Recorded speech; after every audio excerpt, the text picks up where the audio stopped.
Hey guys, this is Star. What if? How are you all? Please support, subscribe this channel for watching new interesting stories. This video includes a self-recorded human introduction, the first 30 seconds, followed by AI generation for creative storytelling purposes. So in this video, we're gonna see second part. Harry Potter chooses to abandon the Wizarding World to save everyone. But before we start, if you want more stuff like this, then be sure to subscribe this channel and share with your friends. Now let's start the video. Here is short summary. Haunted by loss and betrayal, Harry makes the ultimate sacrifice walking away from the wizarding world to protect those he loves. But as old enemies and forgotten powers rise once more, he learns that destiny isn't so easily escaped. But before we start, if you want more stuffs like this, then please support to subscribe this channel and share with your friends. Let's start the video. The Trials of a Captain.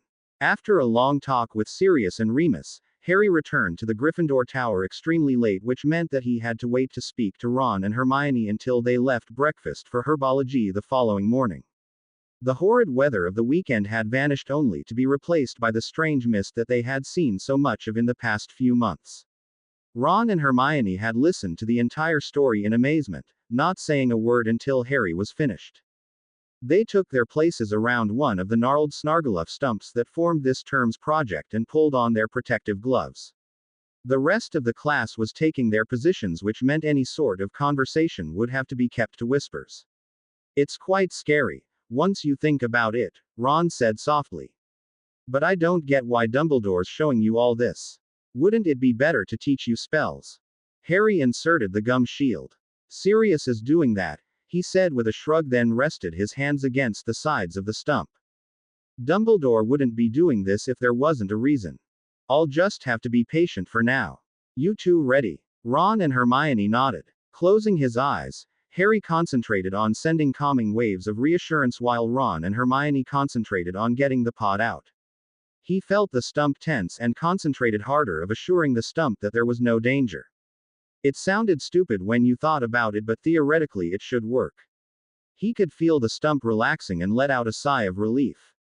A tap on Harry's shoulder pulled him out of his trance.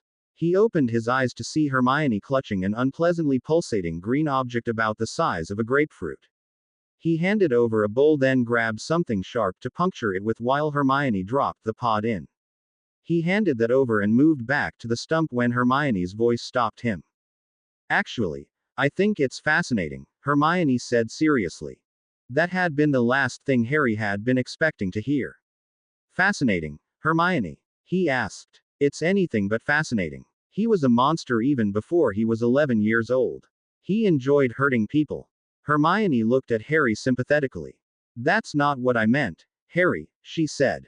I think it makes sense to know as much as you can about Voldemort. It's an ideal way to find out any weaknesses, don't you think? I agree with you. It is shocking to learn that he was that way when he was so young. Harry stared at Hermione sympathetically. Sorry, he said as he once again rested his hands on the stump before closing his eyes and concentrating on sending reassuring waves to the stump. This time, however, it didn't work as well.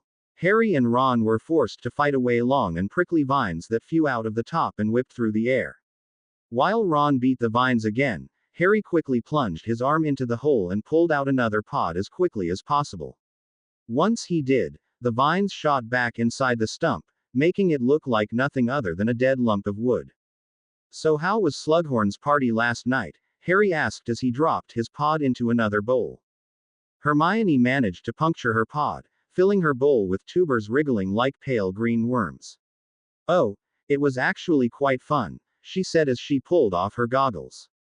Slughorn was disappointed that you had to miss, again, and went on and on about you before settling with McLaggen. He did give us some really nice food, though, and introduced us to Gwenog Jones. Gwenog Jones? Ron asked in shock as he pulled off his own goggles. The Gwenog Jones. The captain of the Holyhead Harpies. Hermione nodded as she squeezed the rest of the tubers out of her pod. Actually, I thought she was a bit full of herself, she said matter-of-factly. Going on and on about how much she had done for her team, and then started questioning McLaggen and Ginny about you, Harry. I guess their seeker isn't the greatest, so she was wondering if you would consider playing Quidditch professionally. Harry let out a snort. No thank you, he said as he punctured his own pod. I saw the way everyone treated Victor. I don't have the patience to deal with that. Hermione nodded again, as if she didn't expect Harry to say anything different. Well, Slughorn's having a Christmas party and he really wants you there, she said, shooting him a sympathetic look before putting her goggles back on and motioning for Ron to do the same. I think he's even going to speak to Sirius and the council for the DA, so you didn't have an excuse not to come. Harry groaned as he squeezed his pod. Why couldn't Slughorn just leave him alone? Pushing his bowl aside, he helped Ron and Hermione pull out their third and final pod, then handed a bowl over to Ron, who didn't look happy in the slightest. I guess this is just another party for Slughorn's favorites only, isn't it? Ron asked angrily as he tried to puncture his pod. Harry and Hermione shared a look before Hermione answered. Well, yes, she said. Just for the Slug Club. Ron squeezed his pod tighter. Harry could see Ron's grip slipping and quickly pulled the bowl away from Ron before something disgusting happened. Slug Club, Ron muttered in revulsion. Who in their right mind would call a club that? Harry quickly punctured the pod, trying to make as little noise as possible.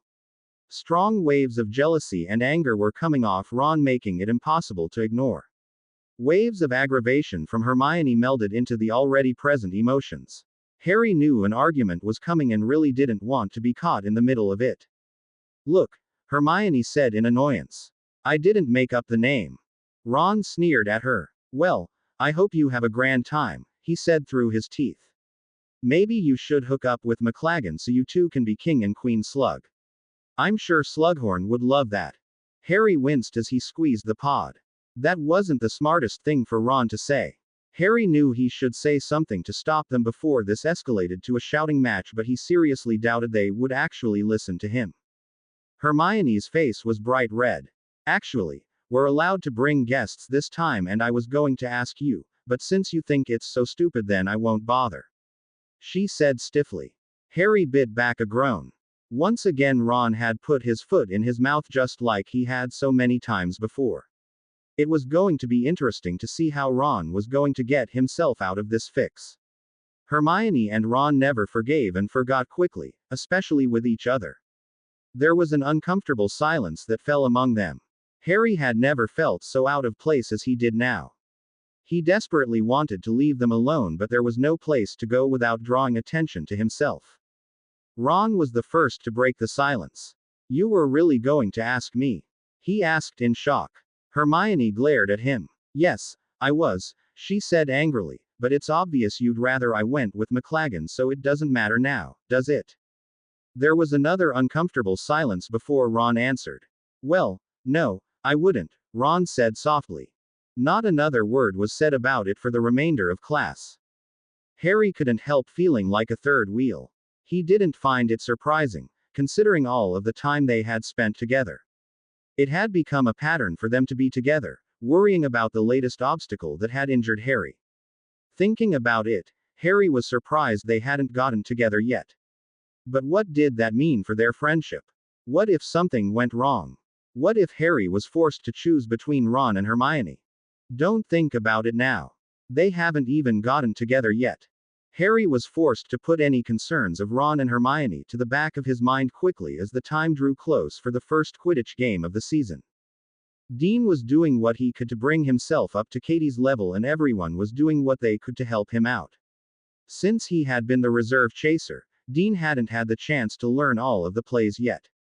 It didn't take him long, but just when Dean seemed to be really fitting in with Ginny and Demelza, Ron started having problems. Just like last year, Ron had a problem with nerves and a lack of confidence, particularly as the matches approached. It didn't help that Cormac McLaggen was across the field, blocking quaffle after quaffle. McLaggen certainly was good and he knew it. He knew about Quidditch and tried to offer advice, but Harry warned him to stick to his position or he would be removed from the team. It seemed to be a weekly task to bring McLaggen's ego back to earth. In a way, Harry felt like he was pushed into the role as chaperone.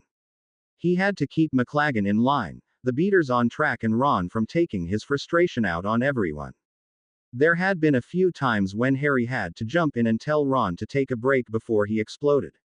It was those times when Harry was glad he was empathic. He really didn't know if he could handle a crying Demelza or an infuriated Ginny. It had been after a disastrous practice that Harry had finally been cornered by a frustrated and ill-tempered Ron. "You've been using it on me, haven't you?" Ron demanded in a hushed tone as the rest of the team left for the castle. "You've been using it on me every practice we've had." Harry ran a hand down his face, fighting to keep himself calm. He really didn't want to have a row with Ron right now. "Would you rather the team be falling apart because you miss a quaffle?" he asked. "Besides, with the way you're projecting your anger, it's not like I have much of a choice. I have an entire team to worry about, not just you. I know you're nervous, but you can't let that affect your game. Focus on catching the quaffle.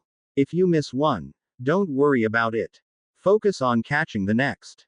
That's all you can do." Ron scowled and started following the team to the castle. "It's not that easy," he said bitterly.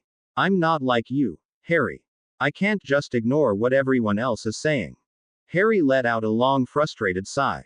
He could guess that Ron was fearful for his spot on the team, but saying that without being told would imply that he had talked about it too. "And what is everyone else saying?" he asked. "They're saying the only reason I haven't been moved to the reserve position is because I'm your best friend," Ron spat. "Do you have any idea how hard it is to concentrate after hearing that?" "Not at all," Harry said nonchalantly as they reached the steps. "What would I know about people whispering about you day and night, questioning whether you can live up to the reputation placed on you? Tell me, Ron, what does it feel like to be under unimaginable pressure?" Ron looked away in embarrassment. "Sorry, Harry," he said sincerely. "I wasn't thinking." Harry left it at that. They reached the second floor in silence. Harry could sense that Ron's anger had been replaced with self-doubt and knew that he would have to do something before it really got out of hand. He really didn't want to move McLaggen off of reserves. That would be the final blow to Ron's self-esteem and possibly their friendship. It was times like these when Harry hated being the captain of the team. This was one frustration he really didn't need. Turning towards the tapestry for the shortcut to the Gryffindor, Harry was quickly pulled out of his thoughts by intense waves of something he couldn't describe. He stumbled and would have tripped if Ron hadn't caught him.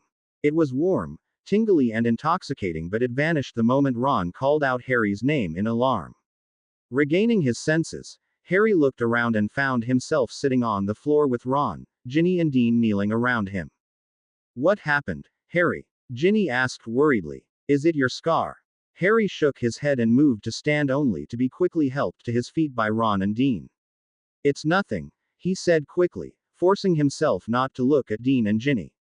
He suddenly had a good idea whose feelings he had been sensing but wasn't about to say anything in the middle of a hallway and with the present company. Dean and Ginny weren't aware of Harry's empathy, and Ron would certainly overact at hearing what his sister had been doing. Unfortunately, Ron didn't need Harry's help to come to that conclusion. "What were you two doing in there anyway?" he asked suspiciously. At the blushing faces of Dean and Ginny, Ron saw red. "You two were snogging," Ron shouted. "In public." Ginny quickly turned to face Ron, her eyes narrowing in anger. Harry knew this wasn't good. The Weasley temper was a force to be reckoned with, but placing Weasley temper against Weasley temper was a disaster waiting to happen. He could feel the anger and frustration pulsating between them. This certainly wasn't going to be something the entire school needed to hear. Knowing that he would be paying for it later, Harry pulled out his wand with a flick of the wrist, silenced Ginny and Ron before disarming them. Ron and Ginny turned in Harry, ready to attack when Harry pointed his wand at them. "This is not the place for family disputes," Harry said firmly as he pocketed Ginny and Ron's wands. "Dean, take Ginny. I'll take Ron. I'm sure we can find some place private for them to kill each other." He motioned for Dean and Ginny to go ahead through the shortcut and followed them with a firm hand on Ron's arm. The intensity of Ron's anger was suffocating, but fought to ignore it as much as he could, which wasn't much. Harry picked up the pace. The sooner they could reach their destination, the better. Reaching the 7th floor corridor, Harry took the lead, walked to the fat lady portrait and quickly told her the password, Dillagrout, before pulling Ron into the Gryffindor tower. Once they were in the common room, Ron made a move to grab his wand, forcing Harry to twist Ron's arms so quickly that Ron was forced to his knees. Ron opened his mouth to let out a painful cry, but no sound came out. "Ron, You're my best friend and you're like a brother to me, Harry said quietly. From one brother to another, stop acting like an overprotective prat and listen to someone who doesn't want to see you make a fool out of yourself. Without another word, Harry relaxed his hold and pulled Ron to his feet. He could feel Ron's glare on him as he pulled Ron up the stairs towards their room. Once they reached their dorm room, Harry gently pushed Ron into the room and motioned for Dean to do the same with Ginny. He removed the silencing charms but held onto their wands. Now you two can shout this out without whatever you say being used against you in the morning, Harry said to Ron and Ginny. We'll hang on to your wands until you're done. Come on, Dean. Dean closed the door and followed Harry down the stairs to the common room where they collapsed in chairs by Hermione. They're going to kill each other, he said gravely. Hermione didn't even look up from the essay she was writing, but Harry could have sworn he saw her fighting back a laugh. Do I even want to know what happened? She asked. Harry and Dean shared a look. Ginny doesn't like it when Ron treats her like a little girl, Dean said softly. I guess she's been getting a lot of it from her other brothers too. Ron's the worst, though. He actually thinks he has the right to tell her what she can and can't do. Hermione looked at Dean thoughtfully, then shifted her gaze to Harry. And what do you think, Harry? She asked with a curious smile. You've been an honorary Weasley for years and you have a certain perspective that any outsider wouldn't have. Harry shot Hermione a warning glance before shrugging his shoulders. Out of the corner of his eye, he could see Dean waiting nervously. I don't want to see her get hurt, but I know Ginny well enough to know that she won't do anything unless she wants to, Harry said honestly and noticed Dean relaxing. I trust her and that's what matters. If something happens, I know she'll defend herself, although now that I think about it, maybe it wouldn't be a bad idea to have the DA learn about pressure points and self-defense. Silence fell upon the common room as Ron's loud voice echoed against the walls. Fortunately, it was too distorted to make out. Dean took the opportunity to excuse himself and hurry over to where Seamus and Neville were sitting. Ron's voice faded and was replaced by Ginny's shouting voice. The words, phlegm, and Auntie Muriel, were the only words that could be made out. I think that's a great idea, Hermione said, trying to keep the focus on anything other than the arguing Weasley siblings. Perhaps then Ron would leave Ginny alone. He was actually quite mean to her during the summer. It was really tense at the Burrow. Everyone was worried about you and, Ron didn't handle it well. And Ginny was there so. Harry let out a groan as he buried his face in his hands. The more he heard about his time away from the wizarding world, the guiltier he felt for leaving like he did. At the time, he hadn't stopped to think about anyone but himself. And look what's happened because of it. I'm surprised she's still talking to me, Harry said at last. Hermione smiled sympathetically as she reached out and rested her hand on Harry's. It wasn't your fault, Harry, she said sincerely. We know now what you were going through. Yes, we were hurt and frightened, but deep down we knew you wouldn't have done something so drastic unless you felt you had no other choice. Ginny doesn't blame you for the way Ron acted. In fact, I know that Ginny is actually grateful that you aren't acting like an overprotective older brother. Harry shrugged uncomfortably. Truthfully, he hadn't given it much thought. Until this evening, Ginny and Dean had been so discreet that Harry had forgotten they were even seeing each other at times. I just want her to be happy, and if Dean makes her happy, then all I can say is good luck, Harry said. He's gonna need it. Harry, Hermione scolded. What? Harry asked defensively. You try facing 6 overprotective brothers and 2 parents. If he ever does anything to her, no one will be able to find him without a locator spell and a shovel. Hermione bit back the urge to laugh and nodded to Harry's point. Despite all of the hassle the Weasley brothers may give Ginny, there was no denying that she would have an overwhelming support system if she ever needed it. Ron and Ginny's argument had ended with the slamming of doors, leaving Harry and Hermione to serve as damage control. However, by the time Harry entered their dorm room to return Ron's wand, he saw that Ron was already in bed with his bed hangings pulled to shield him from view. This wasn't good. This meant that Ginny got the last word in the argument. Quietly, Harry set Ron's wand down on the bedside table by Ron's bed and retreated back to the common room. He had a feeling that tomorrow wasn't going to be a good day. A monster had been unleashed and no one was safe from his wrath. Ron was completely ignoring Ginny and Dean while lashing out at everyone else. Hermione received the majority of the attacks, leaving Harry to once again serve as damage control.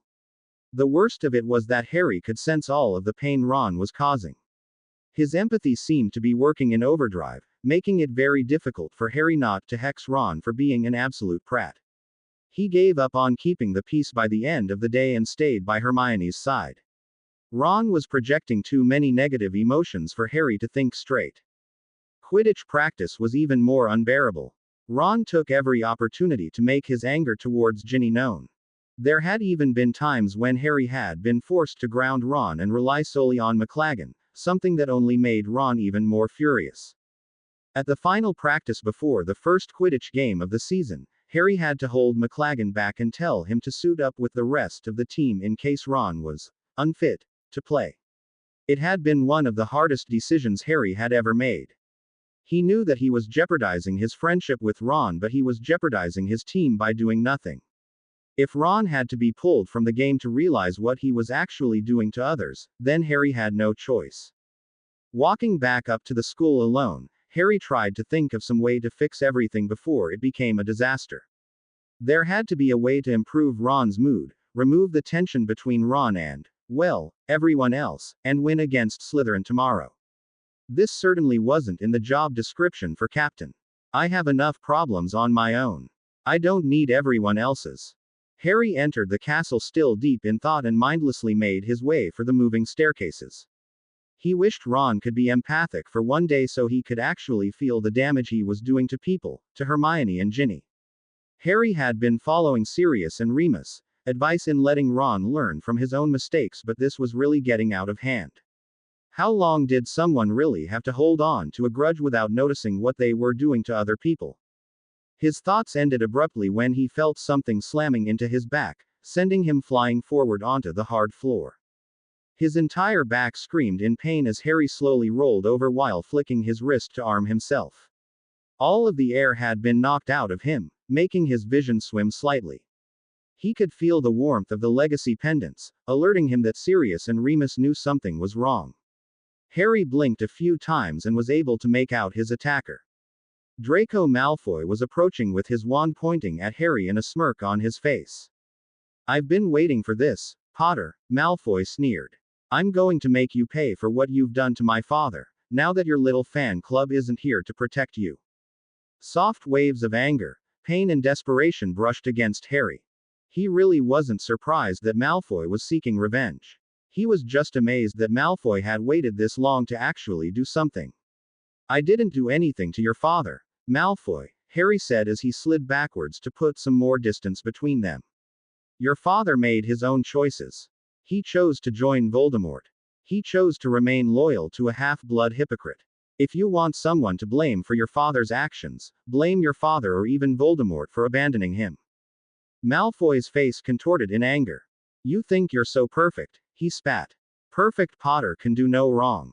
The chosen one." Jealousy crept in, mixing with the rest of Malfoy's emotions. Dumbledore's favorite. The Ministry's poster boy. How many other nicknames do you honestly need, Potter? How many more people do you need to fawn over you? Harry couldn't help rolling his eyes in annoyance as he slowly rose to his feet. He really didn't need to add Malfoy's problems with jealousy in addition to everything else. "Listen, Malfoy. There really isn't much I can do about how other people think of me, so I suggest you think of something to blame me for that is actually my fault," Harry said, biting back his frustration. "I can't control what the Ministry does, just like I can't control who your father bows to." "Shut up," Malfoy shouted as he took a step forward, his wand shaking slightly. "You know nothing about my father. You know nothing." Without warning, Malfoy's wand flew out of his hand, up the stairs and into the waiting hand of Hermione. Ginny was there beside her, wand in hand and look of fury on her face. Nothing was said as the two Gryffindor girls slowly descended the stairs. Malfoy's confidence and fury quickly dissolved into nervousness. He was now cornered by three well-known members of the Defense Association without a weapon of his own. "You all right, Harry?" Hermione asked as she reached the bottom of the stairs. Harry nodded. The sound of running footsteps could be heard, alerting everyone that someone, most likely Sirius, was coming. Attacking a student, Malfoy. As a prefect, you know the penalty, and I doubt the teacher coming is going to let you off with a warning. Malfoy sneered at Hermione, then glared at Harry with a look of complete disgust on his face. The hurried footsteps were growing in volume and becoming more distinct. Still can't fight your own battles, can you, Potter? Malfoy spat. Relying on mudbloods, blood traitors and half-breeds to do your work for you. Sirius chose that moment to reach them. He took one quick look at the scene in front of him and demanded, "What's going on here?" After a moment of silence, Harry was the first to move. "Malfoy and I were just talking about how everything that happens in the world is my fault, Sirius," he said casually as he reholstered his wand. It was more or less the truth.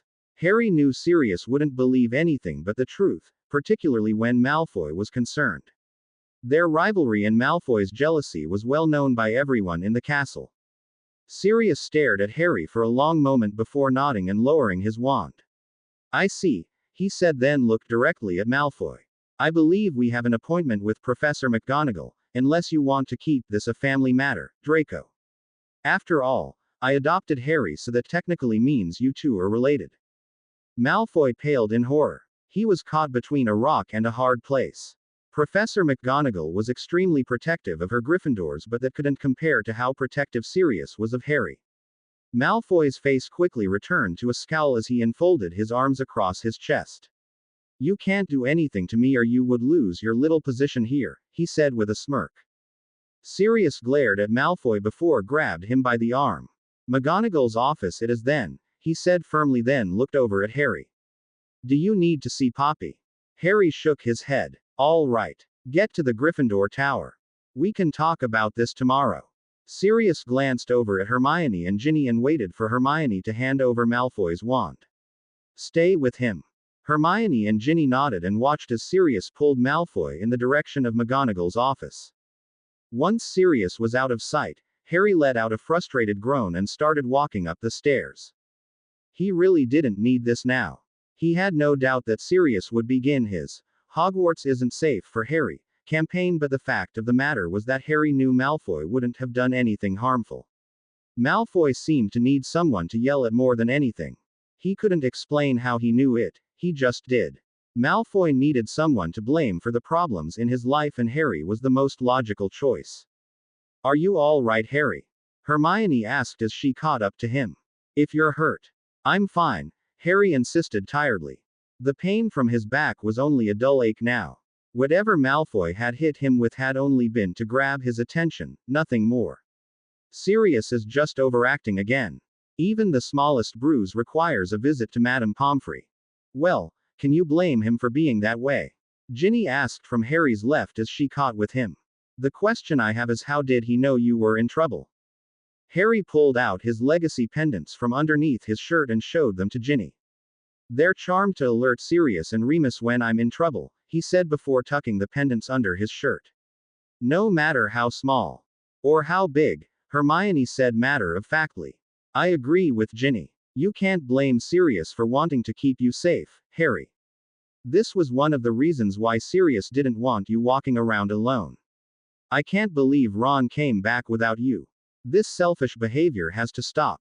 It's gone on for long enough. I think it's time I send a letter to Mrs. Weasley." Harry stared at Hermione in horror while Ginny grinned. "Oh," she exclaimed. "Can you have her send a howler to him? Mum never has a problem telling Ron he's acting like a prat." This didn't sound good at all. "Don't you think having Mrs. Weasley yell at him would only make everything worse?" Harry asked nervously. "What did you say to him anyway, Ginny?" Ginny shrugged. "We said a lot of things to each other," she said vaguely. "He's just jealous that we've snogged someone and he hasn't." Harry stopped in his tracks. He really didn't like what he was hearing. "What does snogging someone have to do with anything?" Harry asked. "And what's this business?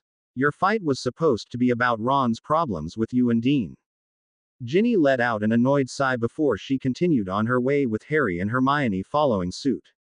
"Look, I understand you two don't want people to know about your personal lives," she said as they reached the 7th floor corridor, "but everyone knows you have snogged Victor, Hermione, and you, Harry, have snogged Cho." "I wouldn't call it snogging," Harry protested. She Ed me and I was too shocked to do anything about it. Truthfully, it had been an embarrassing experience he would rather forget. Cho Chong was a good friend. He couldn't bring himself to see her as anything more than that. Ginny rolled her eyes and waved off the comment. Technicality, she said offhandedly. The point is, Ron's being an idiot. We have no chance winning tomorrow with him attacking us every chance he gets. If I would have known he would have acted this childish, I would have said something this summer just so Mum could yell at him for it. It's his own fault he's never Ed anyone. He was the one to sit in his room the night of the Yule Ball because he didn't have the nerve to ask a girl to go with him. Ginny, you're not helping, Hermione said quickly. As I told you before, you never should have brought us into your argument. Ron probably feels alone and is taking it out on all of us. We need to think of some way for Ron to wake up and realize that it doesn't matter if you've Ed someone or not. And, you need to apologize, Ginny. Me? Ginny exclaimed in shock. Why do I need to apologize?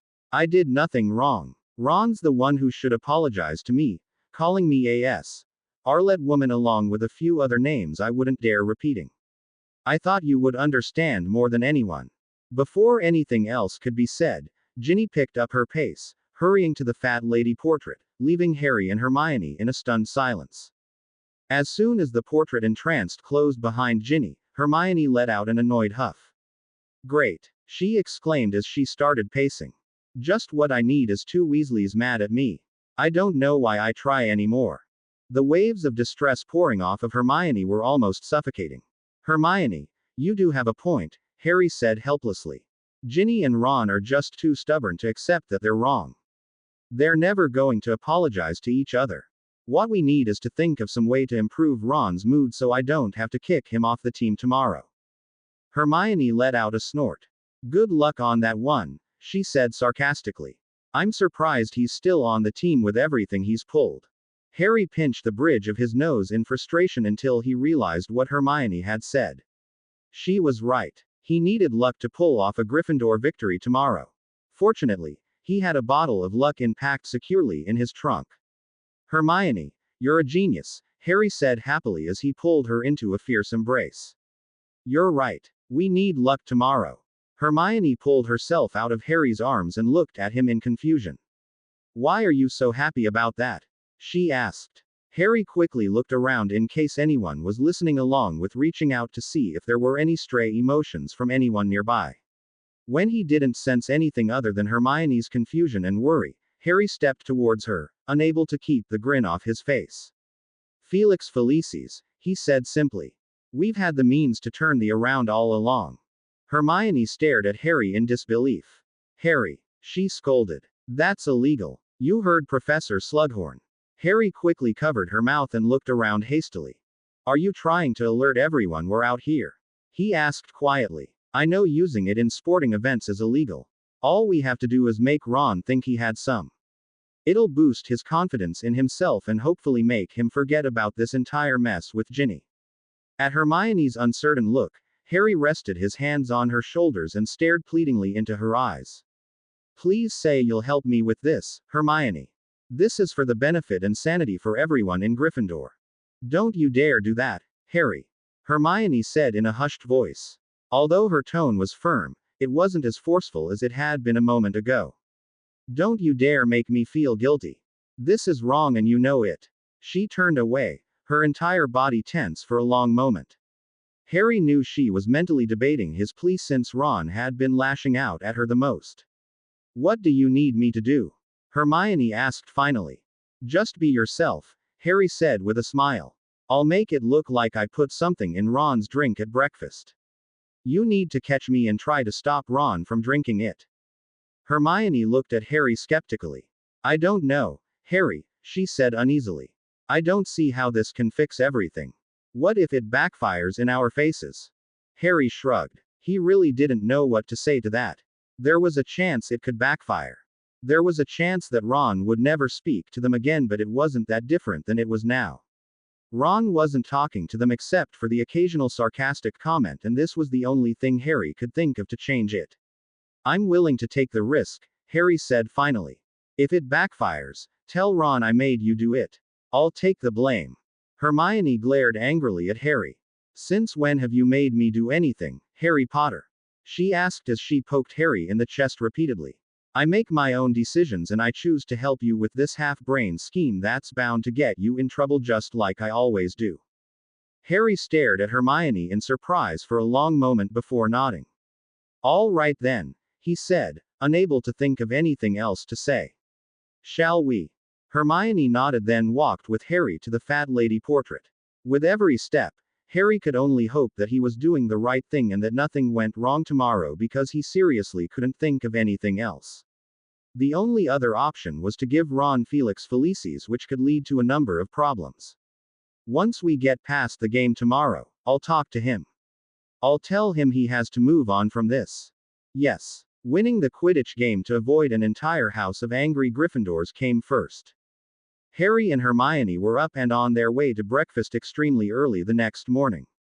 Hermione was fidgeting slightly while Harry was constantly rechecking that his sealed bottle of Felix Felicis was still in his pocket.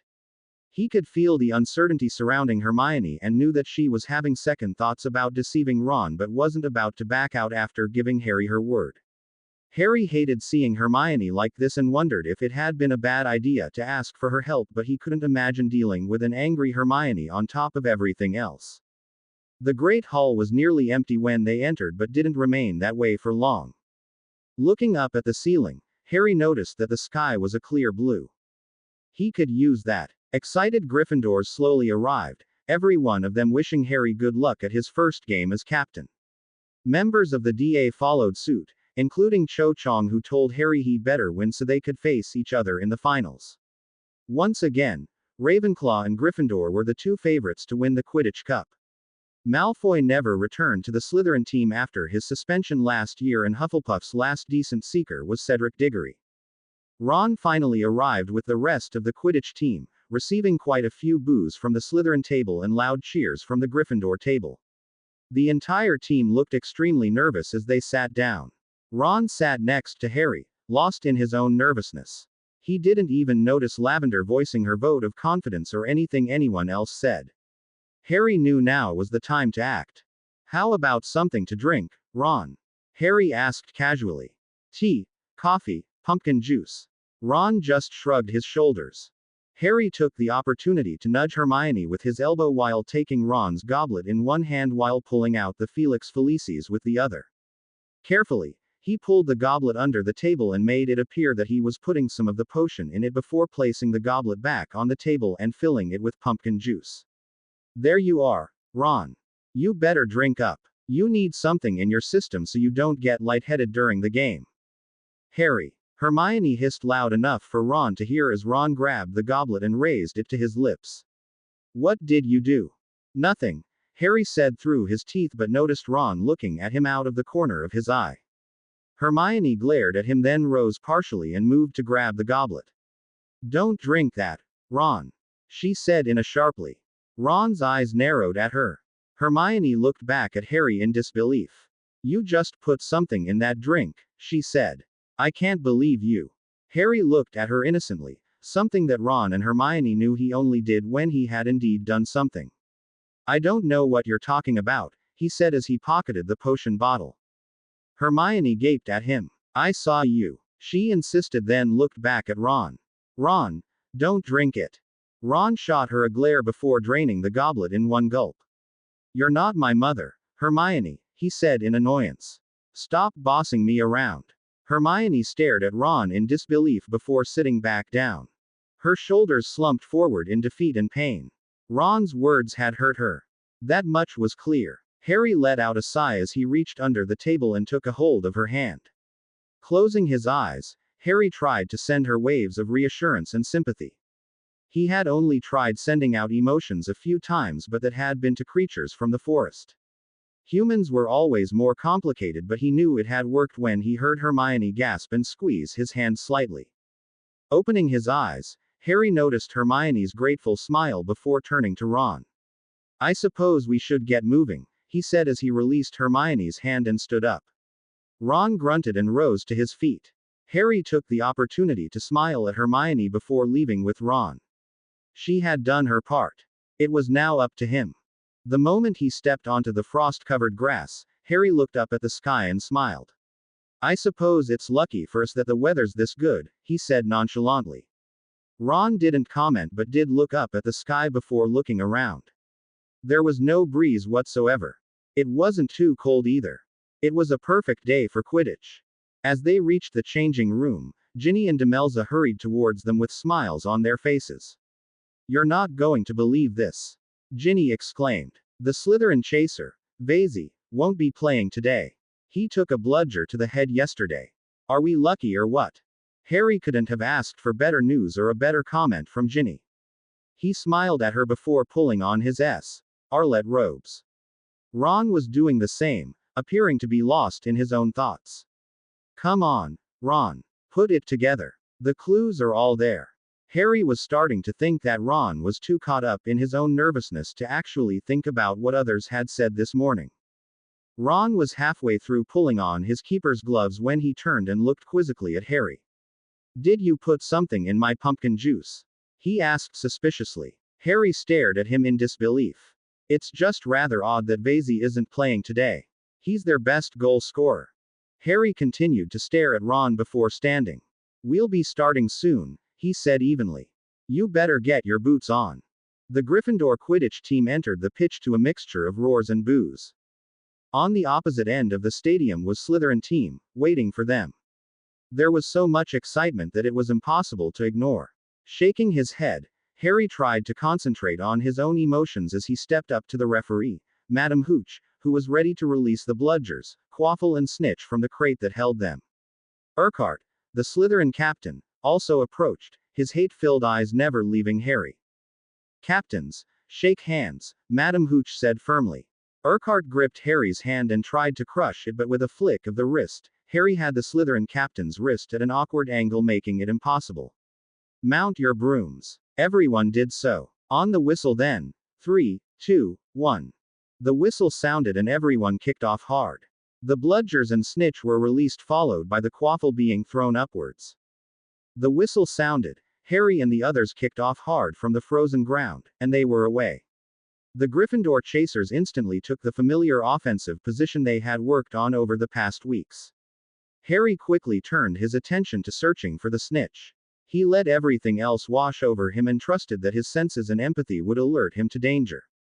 Focus on what you can control. He had done what he could to increase Ron's confidence. It was up to Ron to do the rest. Harry was focused so hard on finding the Snitch that he barely heard the commentating which was being done by Zacharias Smith, a Hufflepuff player and member of the DA. He knew Smith took it personally when Gryffindor won against Hufflepuff, so he could guess that the commentary wasn't going to be in Gryffindor's favor. Harry could only hope that Ron didn't take whatever Smith said personally, or they would have a problem. Fortunately, Harry didn't have to worry about it. After half an hour of playing, Ron had made quite a number of amazing saves that Harry would have normally thought could be impossible. Gryffindor was leading 60 points to 0 with Ginny as the lead scorer. Harry returned his full attention to looking for the Snitch, but it seemed that it was hiding somewhere. He hadn't spotted it once, and neither had the Slytherin seeker, Harper. Harry took the opportunity to slowly start flying around the pitch in the hope of a glint of gold that could possibly the Snitch. It had to be somewhere. He just had to find it. And he saw it. The glint of gold was hovering near the Ravenclaw stands. Harry took off without another thought. The fierce wind around him silenced any other noise. The closer he got, the clearer he could make out the fluttering wings of the Snitch. He was nearly there when the Snitch flew off to the right. Harry followed suit. Quickly glancing over his shoulder, Harry saw that Harper was trying to follow him but was falling behind. He returned his eyes to the Snitch, turning to the left a split second after the Snitch did. He was getting closer, closer, closer. Harry instantly dove to avoid the bludger coming from his left, but wasn't quick enough. The bludger hit the tail end of his broom, causing Harry to lose his balance. His legs flipped over his head and his grip slipped slightly. Desperate, Harry quickly pushed his broom upright to get a decent grip.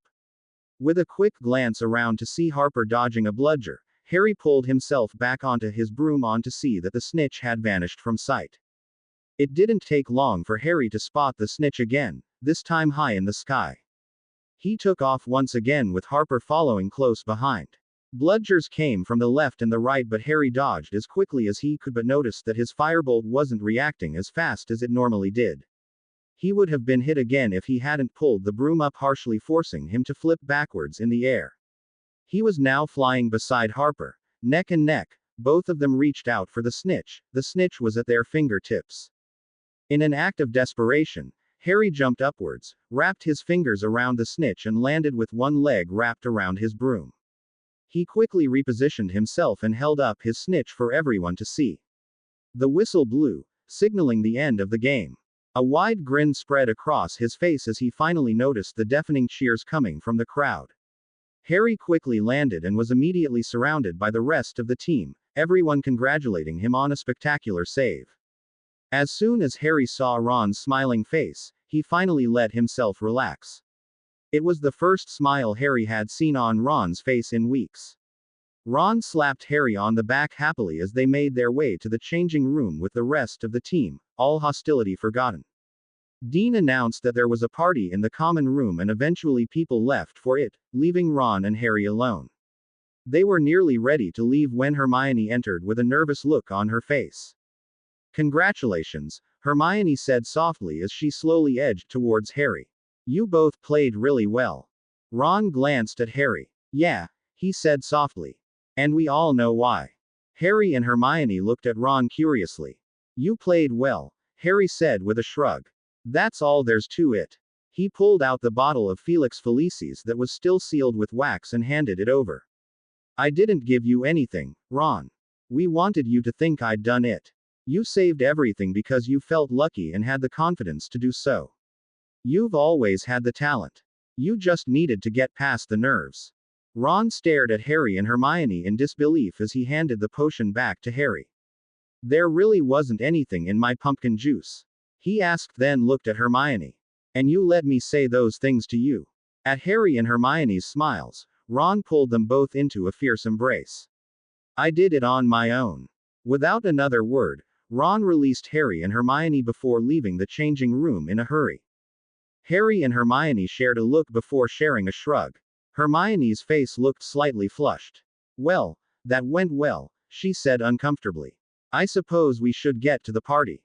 Picking up his firebolt, Harry noticed that there had been some damage from the bludger. It wasn't severe, nothing a few mending spells and treatments couldn't cure. "I think Sirius and Remus are waiting for me to talk about last night," Harry said regretfully. He really wasn't looking forward to that discussion. "Oh," Hermione exclaimed. "I talked to Sirius before the game started. He said that you could go to the party, but he's expecting you in the Marauder quarters tonight for a talk. He also said that Malfoy got 2 weeks detention for attacking you." She gave Harry a sympathetic smile. "Sirius also said that he'll meet you at the Fat Lady portrait since he can't trust Ron to concentrate on anyone but himself." Harry groaned as he ran his hand over his face. Great. Just great. The last thing he needed was for Sirius to start following him around. If he does so as midnight, he's going to be sick of dog treats by the end of the first day. "Let's go then," Harry said at last and motioned for her to leave the changing room first. "I can't believe I'm going to be scolded on the day that I win a game and cure Ron of his brooding disease." Hermione grinned as they walked back to the castle together. "I guess there's no rest for the troublesome," she said with a shrug. "And what do you mean you cured Ron? I had a hand in it too, thank you very much." Harry glanced over at her and smiled. "You're right, Hermione," he said sincerely. "I couldn't have done it without you." When they finally entered the Gryffindor Tower, Harry was greeted to an overabundance of cheers. Everyone wanted to congratulate Harry for a job well done. However, the one face Harry didn't see was Ron's. He ignored the persistent Creevy brothers and the annoying Romilda Vane, who kept shooting glares at Hermione. Harry finally pulled himself away and rejoined Hermione, who seemed to also be looking around for Ron. They were finally greeted by Ginny, who had Arnold, her pygmy puff, on her shoulder, wearing the oddest of smirks on her face. "I take it you two are looking for Ron," Ginny said casually. "The hypocrite is over there." She gestured over to a corner of the room where Ron certainly was, but he wasn't alone. Lavender Brown was with him, their arms wrapped around each other. "He really has no idea what he's doing. It looks like he's eating her. Oh well. Good game, Harry. To say that Harry was shocked was an understatement. He was actually glad that there were too many people around him so he couldn't sense whatever Ron was feeling because he really didn't want to know. What was Ron thinking? Lavender Brown. Since when did he have any interest in her? Hermione seemed to be thinking the same thing he was, but she reacted completely different. At her sudden movement, Harry turned to see her hurrying out of the common room. All thought of attending the party vanished as he hurried after her. Hermione, Harry said sympathetically as he reached for her arm, but she hurried her pace. Hermione, wait. Hermione didn't stop until she reached the first classroom, unlocked it and hurried in. Harry followed her, but as soon as he entered the classroom, he was at a loss of what to do. He didn't have to reach out far in order to sense the shock, hurt and pain that was rolling off Hermione. He knew there had been something going on between Ron and Hermione, but it really hadn't developed since Ron had taken on his "I'm a prat, deal with it" attitude. "I'm sorry, Hermione," Harry said softly as he placed his broom against the wall. I. Hermione sniffled and let out a shaky laugh. "I must be an open book for you right now," she said in a wavering voice as she moved towards the desk and sat down on it. She didn't meet his eyes. Harry could pick up a hint of shame mixing in with her emotions. He watched as she pulled out her wand and started conjuring small twittering yellow birds. It was a shock, that's all. I wasn't expecting him to patch things up with everyone so quickly. Harry let out a sigh as he flicked his wrist to have his wand in hand and joined Hermione on the desk. He knew this was her way of coping and decided that he could at least be here for her if she needed him. "I suppose the way he played today helped boost everyone's opinion of him," Harry said with a shrug as he started conjuring his own yellow birds. After a moment of silence, Harry glanced over at her. "Does Ron know you fancy him?" Hermione let out a snort. "I doubt it," she said as she flicked her wand fiercely, conjuring another bird. "He rarely sees what's in front of him." "Few people do," Harry offered as he banished his flock of birds, then reholstered his wand. "Very few people realize what they have before it's too late, Hermione. I know I'm the last person who should be giving advice about relationships, but if you fancy him, then why don't you tell him?" Hermione's shoulders slumped as she lowered her wand. "What if he doesn't feel the same way?" she asked so quietly that Harry had to strain to hear. "What if something goes wrong and our friendship is ruined? You would have to choose, and I can't do that to you. I can't do that to us." Harry wrapped an arm around her shoulders and pulled her close, her head resting on his shoulder. He really didn't know what to say to that.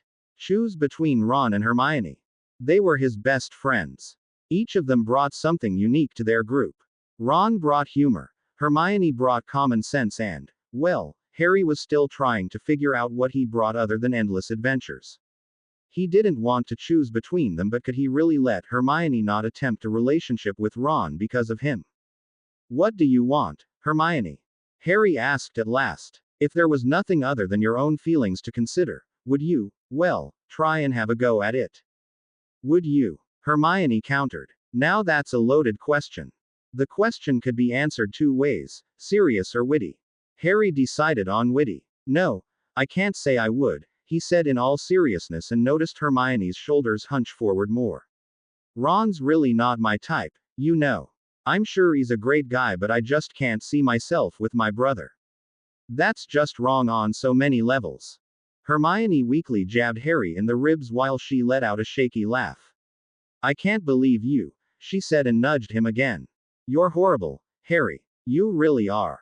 Both Harry and Hermione jumped as the door burst open to reveal two laughing figures. Waves of giddiness and embarrassment washed over Harry as Ron stumbled in, pulling Lavender by the hand. Ron's laughter quickly died at the sight of Harry and Hermione sitting on the desk with Harry's arm around Hermione. Lavender, though, giggled even more fiercely than before.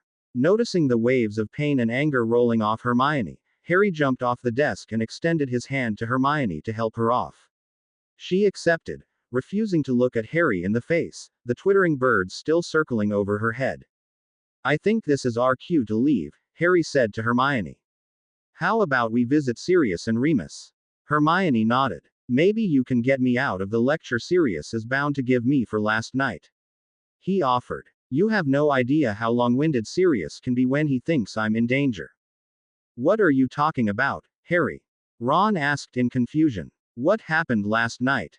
Hermione finally looked at Ron, her eyes narrowing in anger. Harry was attacked by Malfoy last night, she said stiffly, because someone was being a prat and ignored the promise we made to never leave Harry alone. Now, Harry has to try to convince Sirius that Hogwarts is safe enough for him to stay in school. I hope you're happy. Ron quickly looked at Harry in horror, but Harry avoided Ron's gaze. He didn't want another argument to start and hated that Hermione was making the situation out to be worse than it actually was, but knew that contradicting Hermione wouldn't be the smartest action to take. He needed to get her away from Ron before she said something she was bound to regret. Let's go, Hermione, Harry said gently. We can even have a talk with Remus about our potions homework if you want. Hermione's gaze shifted to Harry before she nodded and walked towards the door. Harry followed suit, picking up his broom on the way. All of the positive emotions from Ron had been replaced with immense guilt. Harry hated that feeling. He knew that Ron probably deserved to feel the way he did for the way he had treated everyone, especially Hermione, but that didn't mean he didn't sympathize with how Ron was feeling. They were nearly at the door when Hermione quickly turned around and pointed her wand directly at Ron. A pugno, she yelled, causing all of the birds that had been around her head to attack. Ron then pulled Harry out of the room before Harry could do anything to stop it. Harry didn't fight her. He knew that Hermione rarely acted out like this unless she was extremely angry. As soon as they reached the staircases, Harry had regained his senses and pulled Hermione close, not caring who saw them. Hermione was hurting, and that was what was important. He didn't know how to help her through this, but was prepared to do what he could. This was definitely new territory for him, and he was extremely glad that, at the moment, he was too busy to think about fancying anyone. Hermione's visit to the Marauder quarters ended up being a blessing in disguise. Sirius and Remus had been extremely sympathetic towards Hermione and had even offered to prank Ron just to make her feel better. She had been the one to reveal that Ron had left Harry to come back from Quidditch practice alone, something that had infuriated Sirius. Luckily, Quidditch practice was put on hold for the time being, so Harry didn't have to worry about Sirius monitoring the practices like a hawk. It was also during this visit that Harry and Remus had told Hermione about the Half-Blood Prince's Potions book. She had been extremely hesitant to trust anything in the book, especially after learning that some on the prince's notes contained dark spells. Harry assured her that Remus double-checked everything before passing on the knowledge and offered to show her his potions journal to prove it. While Hermione read through it, Harry and Remus discussed Remus' progress into who the Half-Blood Prince was. Remus was currently going through old daily prophets to find any princes that attended Hogwarts 50 years ago, since that had been when the book had been published. The only problem was that with the research Remus was doing for the Order and for Madame Pomfrey on empaths and natural healers, he didn't have an overabundance of time to find some mystery student. After that day, Hermione had been welcome to visit the Marauder quarters and Remus whenever she wanted. Remus and Sirius had become a mixture of honorary uncles, confidants that could advise her on her feelings better than Harry could. Harry offered an ear whenever Hermione needed one, but this was certainly uncharted territory for him.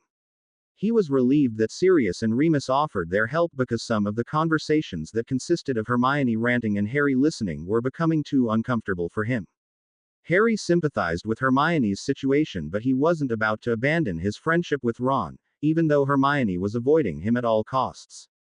Of course, hanging around Ron meant having to put up with Lavender Brown, who seemed to have attached herself to Ron's hip. Ron enjoyed the new relationship immensely, returning to the laughing and joking Ron that everyone knew so well, even though he was still oblivious to anything happening around him. Harry's embarrassment to Ron and Lavender's sporadic snogging was one of the few things that Ron didn't notice or just ignored. It was becoming more and more of an occurrence that when Harry spent time with Ron, he ended up spending time alone, whether it was reading in the common room or wandering around the library. As Christmas drew near, Harry found himself once again the object of desire by many girls. It was rather disconcerting to see the number of girls huddled around the mistletoe that was hung along the corridors for a chance to catch him for a key. Ron was absolutely no help, so Harry found himself usually in the company of Hermione and Cho, both of whom found the situation funny but never voiced their opinions. Cho had recently broken up with Michael Corner and had joined Hermione in the Boys Are Gits campaign, which made Harry feel uncomfortable whenever they started badmouthing boys. He tried not to take offense to what they were saying, but everyone can only handle so much slander about their own gender. With the colder weather, Harry's training had been moved indoors, which limited the number of places Sirius and Harry could work on wordless dueling. They were now working on defending wordlessly against wordless spells along with testing Harry's limit. Harry could easily cast powerful shielding charms for everything Sirius sent at him, but that would require Harry to cross the line and tap into his reserves. It had been a slow process, but Harry was finally able to know where the invisible line was between his actual power and his magical reserves. All he had to worry about now was the time when he was caught off guard. Another change was the constant presence of Hogwarts. It seemed that after Malfoy's attack, the castle was taking a more active role in protecting Harry. She would send him waves of warning whenever someone approached, regardless of how many times Harry tried to assure her it wasn't necessary. Malfoy had kept his distance since that night and had resulted to glaring hatefully at Harry whenever they were in class together. Harry had to wonder what had been said to Malfoy to make him stay away so he could use it on Professor Slughorn. Once again, the topic of Slughorn's Christmas party was all everyone could talk about. Everyone wanted to be invited to Slughorn's party as a date of a member of the Slug Club. Harry, Sirius, Remus, and the members of the council had received a personal invite. There was a catch, however. Professor Slughorn wanted the entire council present. If one member declined, none of them could attend. Slughorn wanted the set and only the set would do. This made it extremely difficult for Harry. He really didn't want to go, but if he didn't, Cho, Luna Lovegood, Justin Finch Fletchley and Hannah Abbott weren't allowed to attend since Ginny and Neville were already members of the Slug Club. Harry did the only thing he could do without causing a rift in the council. He agreed to attend the party. This led to Harry being cornered in the library by Hermione and Cho, who warned him about the additional attention he should suspect from girls who wanted to be his date for the party. Hermione had even revealed that there were several who were discussing possible ways to slip Harry a love potion from Weasley Wizarding Wheezes. It really wasn't surprising, just disturbing at how far people would go to be seen with the boy who lived. Why can't people realize that I really can't handle a girlfriend right now? Harry asked in aggravation. Why can't I just go with you two as friends? Hermione and Cho looked at each other then shrugged. That actually isn't a bad idea, Cho said thoughtfully, although, you do realize you're going to receive even more attention for taking two girls, right Harry? There will also be the endless girls who will seek us out because we've taken Hogwarts' most eligible bachelor out of the running. Harry stared at Cho with a raised eyebrow. A part of him knew that she was having fun with the current situation, while another part of him knew it was the truth. Well, if you two want to ask someone, you're more than welcome to, Harry said nonchalantly as he returned his attention to his defense against the dark arts essay. I just thought that you two weren't really interested in hooking up with someone at the moment. Hermione and Cho looked rather uncomfortable. Well, McLaggen has asked me to go, but he seems to think he's doing me a favor by going with him, Hermione said. He's just so full of himself. The only reason I would go with McLaggen would be because Ron hates him. If he would even notice, Cho added sarcastically. Zacharias Smith, Anthony Goldstein and Ernie Macmillan have been giving me rather blunt hints that they want me to ask them. Hannah and Justin are going together, which means all of the Hufflepuffs are focusing on me, and even Luna. Ginny's going with Dean, and everyone assumes you, Hermione, are going with a Gryffindor, most likely Harry with the rumors and all. Harry groaned as he buried his face in his hands. Ever since the day of the Quidditch match, there had been so many rumors about him and Hermione secretly dating. Lavender had passed on her version of Harry comforting Hermione to the entire Gryffindor tower after she had returned with Ron. It also didn't help that Harry and Hermione had spent the rest of the day in the Marauder quarters, unaware of what was going on. By the time they returned to the common room, the story was that Harry and Hermione had finally realized that their close friendship was something more and spent the last hours snogging. Hermione's glare after hearing this had been murderous, which made quite a few people back off. Those closest to Harry and Hermione knew that there was no truth to the rumor and tried to convince everyone else, but there were still the few that believed Harry Potter had finally found love. Hermione let out a snort and buried her face into her potions book. I can't believe anyone actually trusts anything Lavender Brown says, she said irritably. She has to be the worst gossiper, with Parvati a close second in Gryffindor, if not the entire school. I'm still cornered by girls who want to know if Harry has any tattoos. Don't remind me, Harry muttered in embarrassment as he shook his head slowly. It's times like these when I regret not taking Sirius up on the homeschooling option. Cho smiled at Harry and ran 2 fingers down the side of his face in a teasing manner. Don't say things like that, Harry, she said sweetly. We all know you wouldn't miss out on a year at Hogwarts. Who would everyone swoon over if you weren't here to save us all from boredom? I can't imagine a morning without the latest Harry Potter gossip. I never would have thought that you sleep shirtless or that you charm your eyes to be that amazing color. All this time I thought your eyes were naturally that shade of green. Can you believe that? Harry glared at Cho, noticing that Hermione was desperately trying to keep herself from laughing. You are cruel, Cho, he said through his teeth. I never thought you would take part in spreading rumors. And deprive myself of all the attention those gullible twits give me. Cho asked in all seriousness before smiling. You know me, Harry. You know I love to be the center of attention. I've spent years learning from you, after all. Tell me, Harry, what do you want me to say where your tattoo is? I think a phoenix on your shoulder blade would be perfect after the way Dumbledore's phoenix took you to Hogsmeade. Cho looked away for a moment, appearing to be deep in thought.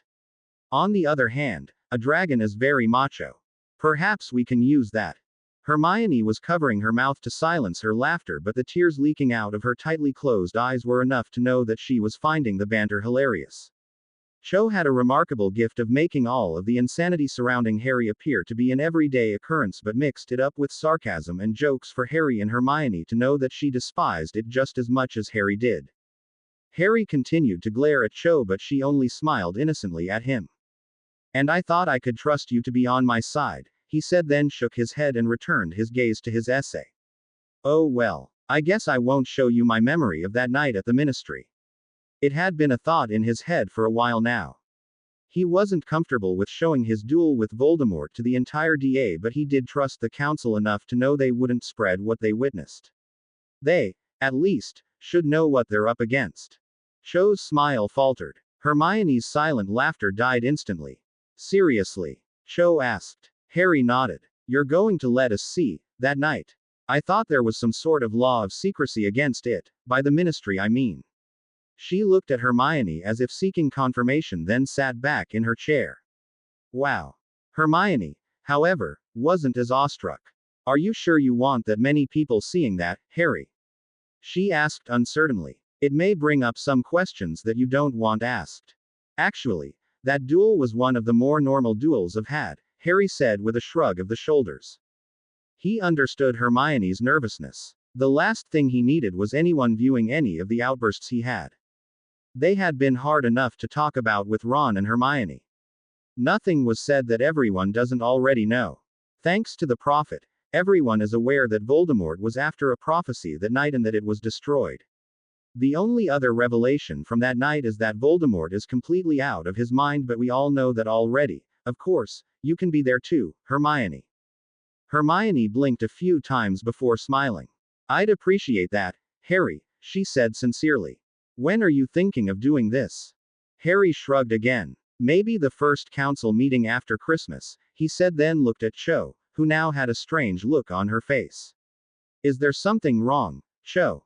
Cho shook her head. I was just thinking, she said, then smiled softly.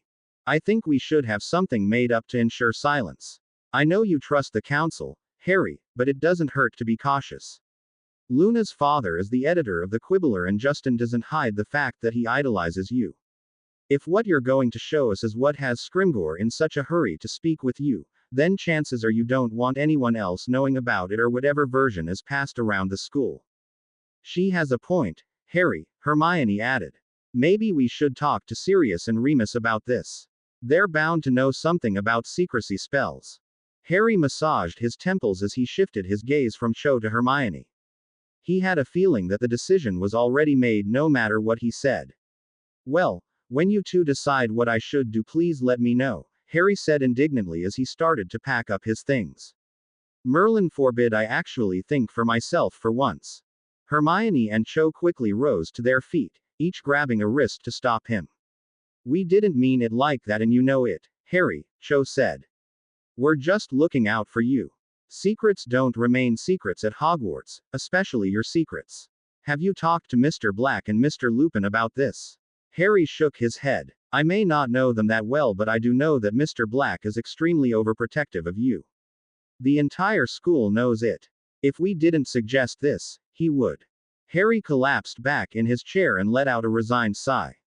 He could feel the worry pouring off of Hermione and Cho as they pulled up their chairs and sat down, facing Harry. This entire situation was just too weird. In no time, the close friendship between Harry, Ron and Hermione had shifted to a completely different one between Harry, Hermione and Cho. Instead of Harry and Ron talking about Quidditch and joking about whatever nonsense they could find while Hermione looked on, Harry was now looking on as Hermione and Cho talked about Daft Boys and comparing notes. Cho and Hermione tried to include Harry, they really did, but there was no denying the change. Running his hand down his face, Harry looked at Hermione and Cho, smiling apologetically. I'm sorry, he said sincerely. I didn't mean to snap at you two. It's just been a really long term and I'm not looking forward to Christmas break. Hermione nodded in understanding. If you're not comfortable with going to the Weasleys for Christmas lunch, then why are you still going? She asked. Harry shrugged. Mrs. Weasley, Fleur and the twins really want to see me, he said, rubbed the back of his neck. I think Ginny also wants me there. She's been hinting that she was going to let it slip how Ron's been behaving and figures Ron won't kill her if company's there. If that's the case, then I don't envy you at all, Hermione muttered. The way Ron treated Ginny was inexcusable. Harry wanted to mention that Ron had treated Hermione worse, but he didn't want to upset her. Hermione had really received the worst of Ron's mood swings for no reason other than she was an easy target. Perhaps that was why being around Ron was so hard. Ron felt that he had justifiable reasons for acting the way he was and didn't bother righting his wrongs.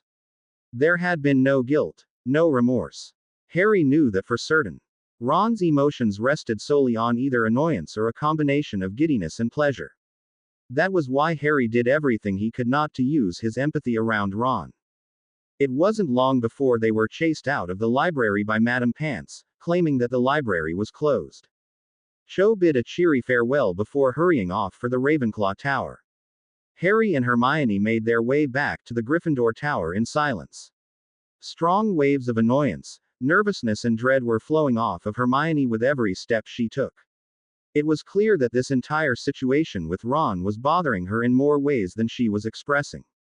It made Harry wonder just how much more Hermione would go through before she ignored her feelings and refused to repair her friendship with Ron. Baubles, Hermione said, breaking the silence, as they reached the fat lady portrait. And the same to you, the fat lady said with grin before the portrait swung open to allow them entrance. Harry motioned for Hermione to enter first, then stuffed his hands in his pockets. His line of thinking concerned him.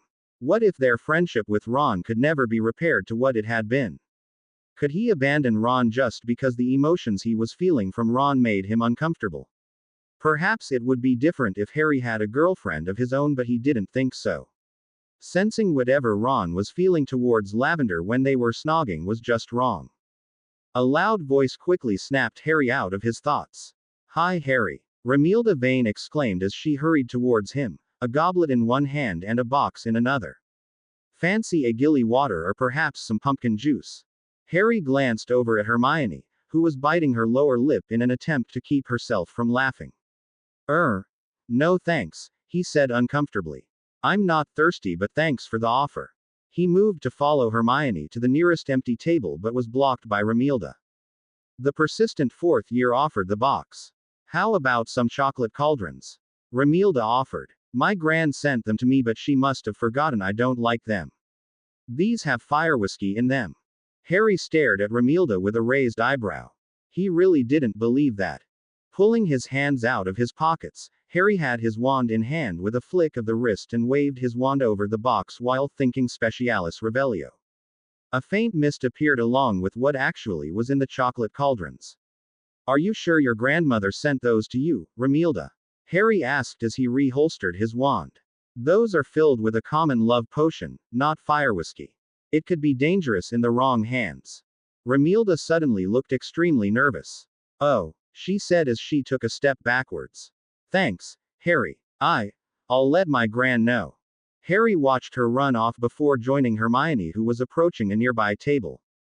Thanks for the warning, he said as he reached her side. I just wish she would take the hint that I'm not interested. Hermione smiled softly. It seems that boys aren't the only ones who are. Her voice broke off as she caught sight of two people intertwined in an armchair. Harry followed her gaze and let out a frustrated sigh. Ron and Lavender were once again in a world of their own. Soft waves of longing and pain brushed against Harry as Hermione looked away quickly. I think I should call it a night, Harry. Harry took her hand to prevent her from escaping to her dorm room for the night. Resting his hand underneath her chin, he turned her face so their eyes met. Don't do this, Hermione, he said softly. I know it hurts, but you can't keep running away and secluding yourself with only your pain as company. How about we spend the night in the Marauder quarters? Sirius and Remus wouldn't mind, I promise. Hermione smiled at him and squeezed his hand. You're a great friend, Harry, she said sincerely.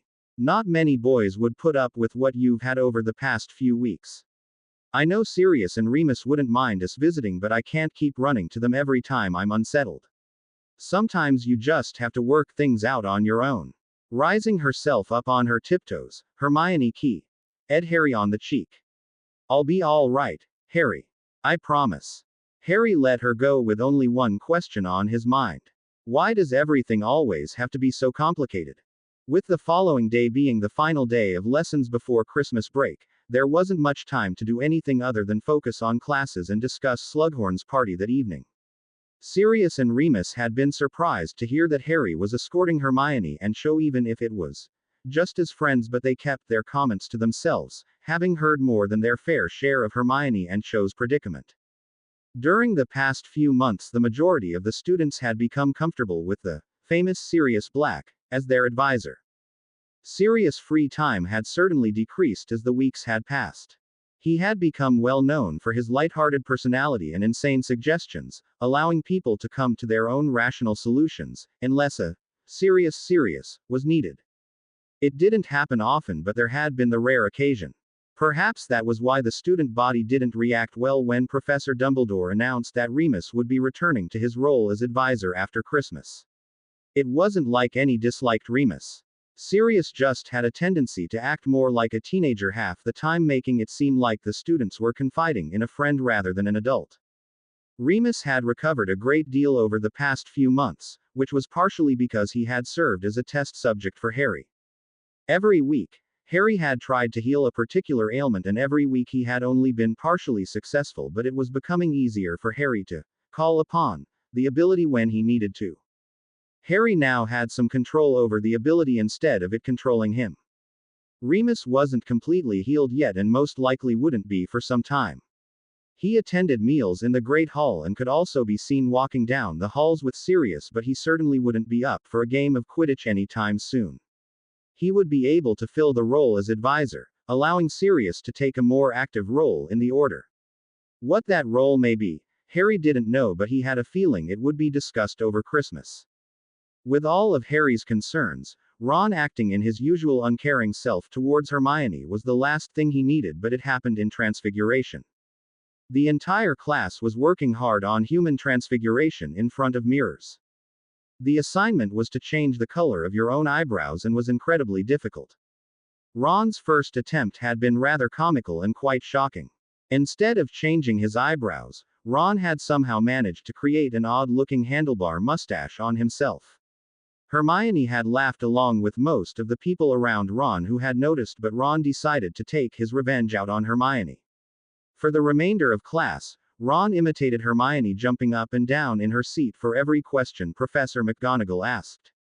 Hermione had been reduced to tears and would have ran out of the classroom if Harry hadn't taken a tight hold on her hand and quietly persuaded her not to pay attention to Ron or Lavender and Parvati, who found Ron funny. "He's being a git, Hermione," Harry said gently. "If you let him see that it bothers you, he wins. Don't let him win. Push him out of your mind for now. Remember, boys are insensitive prats that only care about Quidditch." Hermione laughed at Harry using her own words to comfort her and brushed away her tears. Once Hermione calmed down, Harry returned his blonde eyebrows back to their original color before shooting Ron a glare. He couldn't believe the depths Ron would go to in order to impress Lavender and regain his pride. Harry was certain that their friendship was passing the point of no return. It would take a miracle for Hermione to forgive everything regardless of the fact that she still had feelings for the git. Harry and Hermione were nearly inseparable for the rest of the day, both of them steering clear of Ron. It had been at dinner when everyone learned that Harry Potter was going to Slughorn's party with Hermione and Cho, causing quite a stir. Some believed that Harry had asked the two girls because he couldn't decide between them. Others believed that Cho and Hermione were dragging Harry to it since Harry had always found a way to avoid Slughorn's parties until now. The rest were disappointed that three of Slughorn's favorites were unavailable to take anyone else. Fortunately for Harry, he didn't have to endure the attention for long. Hermione took pity on him and pulled him out of the Great Hall, claiming that they had to get ready with Ginny, Dean and Neville following them. It didn't take long for Harry to change into a pair of black trousers and a dark green collared dress shirt with the sleeves rolled up. He then threw on a black robe but left it open so it didn't look like he was trying to imitate Professor Snape. "I'd never live that one down, that's for sure." After meeting Hermione at the bottom of the stairs, Harry and Hermione left to meet Cho and Sirius in the entrance hall. Hermione was wearing her light pink dress robes she had purchased at Diagon Alley before the school year began and had her hair pulled back in some sort of twist. She seemed to be rather self-conscious about her appearance, which Harry found odd, but he didn't say anything about it. He just complimented her and offered his arm for her to wrap her own arm around. When they arrived at the entrance hall, Harry quickly noticed that it was abnormally busy. Several groups of girls were waiting around, whispering to each other. Sirius, dressed similar to Harry except that he was wearing a royal blue-colored shirt, was talking to Cho, apparently in the middle of one of his stories about his time at Hogwarts. Cho was wearing light blue-colored dress robes and had her hair pulled back with loose curls hanging from her face. Sirius was the first to notice Harry and winked with a sly grin on his face. Harry could tell that Sirius found the situation amusing. "Ready for this, kiddo?" Sirius asked as Harry and Hermione approached, then offered his arm to Cho. She wrapped her own around it with a blush. "We should probably be going. The sooner we get there, the sooner we can leave.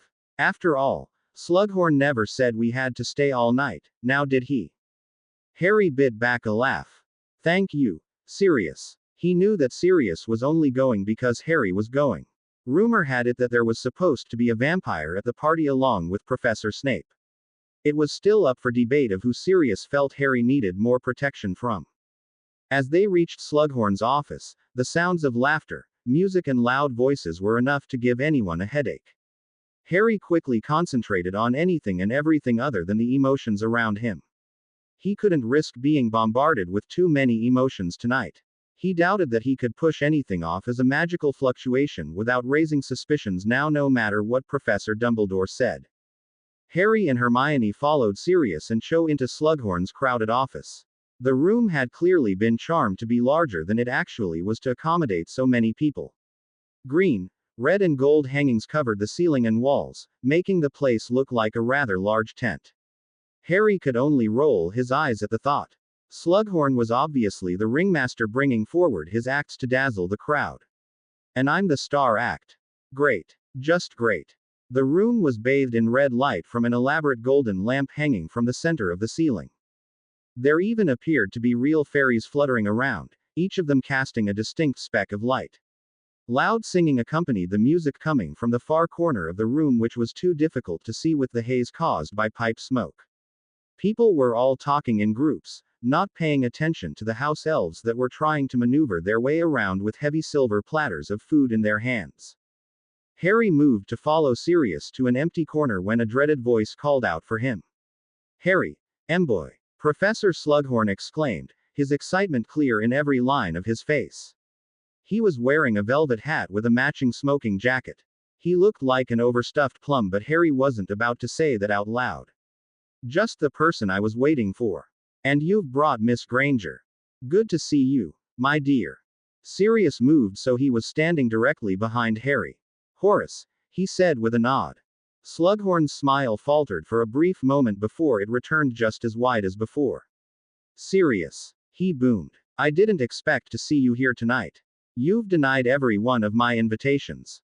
And I would have denied this one if you hadn't coerced Harry into coming, Sirius said dryly as he rested a hand on Harry's shoulder. Harry, Hermione and Cho are here to enjoy themselves, Horace, not to be paraded around by you. Slughorn chuckled, but it sounded slightly forced. Sirius, he said, shaking his head.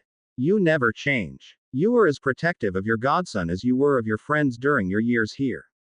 You're more than welcome to accompany us, of course. Eldred Wurple is eager to meet the both of you. I'm certain Miss Granger and Miss Chong could spare you two for a small time. Hermione took a step back, pulling her arm free and standing beside Cho. We'll look around for the rest of the council, Harry, she said with a smile. We're supposed to meet up with Ginny and Luna anyways. That was all it took for Slughorn to usher Harry and Sirius towards a large group of people. All conversation ceased as everyone turned towards Slughorn and his two guests. Now Harry, Sirius, this is Eldred Wurple, the author of Blood Brothers, My Life Amongst the Vampires, and an old student of mine, Slughorn said with a smile, gesturing towards the short, plump, bespectacled man. Next to him is his friend, Seguini. Sirius' hand tensed on Harry's shoulder, alerting Harry that the pale, tall man with dark shadows under his eyes was the rumored vampire. Wurple eagerly shook Harry's hand, then Sirius. Seguini tried to keep a bored expression on his face but kept his eyes on Harry, almost like he could determine whether what he had heard was true. The people around them were also staring at Harry like they couldn't believe their eyes. Wurple was the first to move, grabbing Harry's hand and shaking it fiercely. Harry Potter, he said, simply delighted. Professor Slughorn had mentioned it had been a challenge to recruit you. In fact, we were just speaking the other day about the fact that one such as yourself has been through so much, yet there is nothing printed about the boy we all want to know so much about. The biography of Harry Potter would be priceless. I would be delighted to write it, of course. Harry pulled his hand free, already trying to think of a tactful way to escape from this. No thanks, he said firmly. Everyone knows enough about my life as it is. But most of it is speculation, Wurple countered. You have faced he who must not be named more times than anyone, and yet nothing is actually known about those encounters, including the infamous battle at the Ministry. It must have been remarkable if Scrimgeour is impressed by it. Wurple's gaze shifted to Sanguini, who was edging towards a nearby group of girls. Sanguini, stay here. Harry felt the hand on his shoulder tighten as Sirius leaned towards Slughorn. You either control that vampire or you send him away, Sirius warned softly. As a teacher here, it is your responsibility to protect those present. If that vampire even tries anything, you'll be in Ministry custody before you can say crystallized pineapple. Ah, Wurple said as he looked up at Sirius. Of course we can't forget Sirius Black. Your story is nearly just as mysterious as your godson's. The only person to escape from Azkaban without assistance. Your biography would also bring in the gold. Not interested, Sirius said tensely. Now, if all of you are done staring, Harry and I will be leaving. Good evening to you all. No one had the nerve to argue as Sirius steered Harry away. It didn't take them long to move back to the secluded corner Sirius had noticed earlier. Pompous prats the lot of them, Sirius said through his teeth. Worrying about biographies in the middle of a war. Fudge's influence, no doubt. Harry knew better than to interrupt Sirius' quiet rant, and that had nothing to do with the fact he agreed completely with Sirius' point. Sirius was finally releasing his steam. It had taken a lot off self-restraint on Sirius' part to remain as silent as he did. Remus. Influence, no doubt. Harry let out a sigh as he scanned the crowd for any sign of Hermione and Cho. Sirius was not a diplomat. Sirius hated the world of politics. It had been that world that had sent him to Azkaban without a trial. Harry. Startled out of his thoughts, Harry quickly turned his head just before he found himself trapped in a fierce embrace and red hair in his face. He only knew one person with that shade of red hair. Hi Ginny, Harry said as he pulled himself free. Care to tell me the reason for attacking me? Ginny smiled as she pulled her hair away from her face. Just to thank you for coming. You won't believe how boring these parties can be with no one to talk to, she said sincerely, then looked over at Sirius. Hello Sirius. Enjoying yourself? Sirius let out a snort. Immensely, he said dryly. I suggest that you be careful though. The vampire with Eldred Wurple seems to have a fondness towards teenage girls, and Wurple is too busy trying to find his next bestseller to worry about it. Don't wander off alone and warn the other girls. Will do, Ginny said with a nod, then returned her gaze to Harry. Just in case you want to know, Dean and McLaggen are over there, she pointed off to her right where several groups of people were deep in conversation talking about possible improvements for the Quidditch team. Well, it's more like McLaggen talking about improvements and Dean trying to appear interested. Harry pinched the bridge of his nose in annoyance. If I see Dean, I'll apologize, he said. I'm really starting to regret making McLaggen a part of the team. You really didn't have a choice, Harry, Ginny said logically. Then again, perhaps it's the position. I find it hard to think that two Pratts play the exact same position is merely a coincidence. You're still coming for Christmas lunch. Her gaze shifted between Sirius and Harry, her face hopeful. Right. Sirius shot Harry a brief questioning glance. Molly's expecting us, Ginny, he said with a smile. You know how your mother is. If we're even a minute late, she'll come looking for us. For some reason, she has to see Harry with her own eyes to stop her worrying. Ginny beamed. That's my mum, she said. Well, I should probably pull Dean away from McLaggen and find the girls. Have fun. And she was gone, walking through the crowd of people, but before Sirius could question Harry about what had been said, an overabundance of purple came into their line of sight. There you are, Harry, Slughorn said loudly. So this is where you've been hiding. If I didn't know any better, I would think you were avoiding people. You don't say, Harry said evenly. He wanted to tell Slughorn that he was avoiding people. He wanted to point out that the type of people who attended these parties were the type of people he normally went out of his way to avoid. I've never really been comfortable with strangers, sir. Professor Slughorn chuckled. I can understand that, my boy, he said. You've lived a life of solitude. It's only natural for you to shy away from the public life. That is why you need someone to help you along, show you the ropes if you will. And you are nominating yourself for that role, Sirius concluded as he unfolded his arms across his chest. Harry doesn't need to be shown the ropes, Horace. He has more important things to worry about than your little parties, like his schooling and the remainder of his childhood. Harry buried his face in his hand as he furiously tried to think of something to stop the shouting that was bound to come. Sirius' protectiveness, irritation and frustration were colliding with Slughorn's pride and eagerness, two opposite personalities that could only cause an explosion when Sirius became defensive. Harry didn't know if he should try to calm Sirius down or just let him give Slughorn whatever was necessary for the man to see reality for what it was. Fortunately, someone else arrived to defuse the situation. Professor Slughorn, wheezed the caretaker, Argus Filch, as he approached, dragging a reluctant Malfoy by the ear. I discovered this boy lurking around in a corridor upstairs. He claims to have been invited. Did you issue him with an invitation?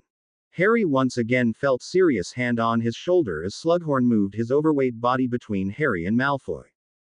Nothing had been said publicly concerning Harry and Malfoy's confrontation, but clearly the teaching staff knew what had transpired and were prepared to do what they could to avoid another confrontation between the two.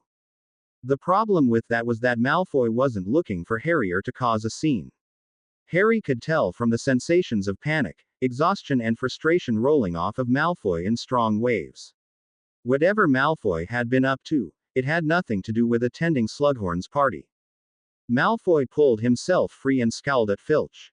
Fine, he said furiously. I wasn't invited. I was trying to sneak in, happy.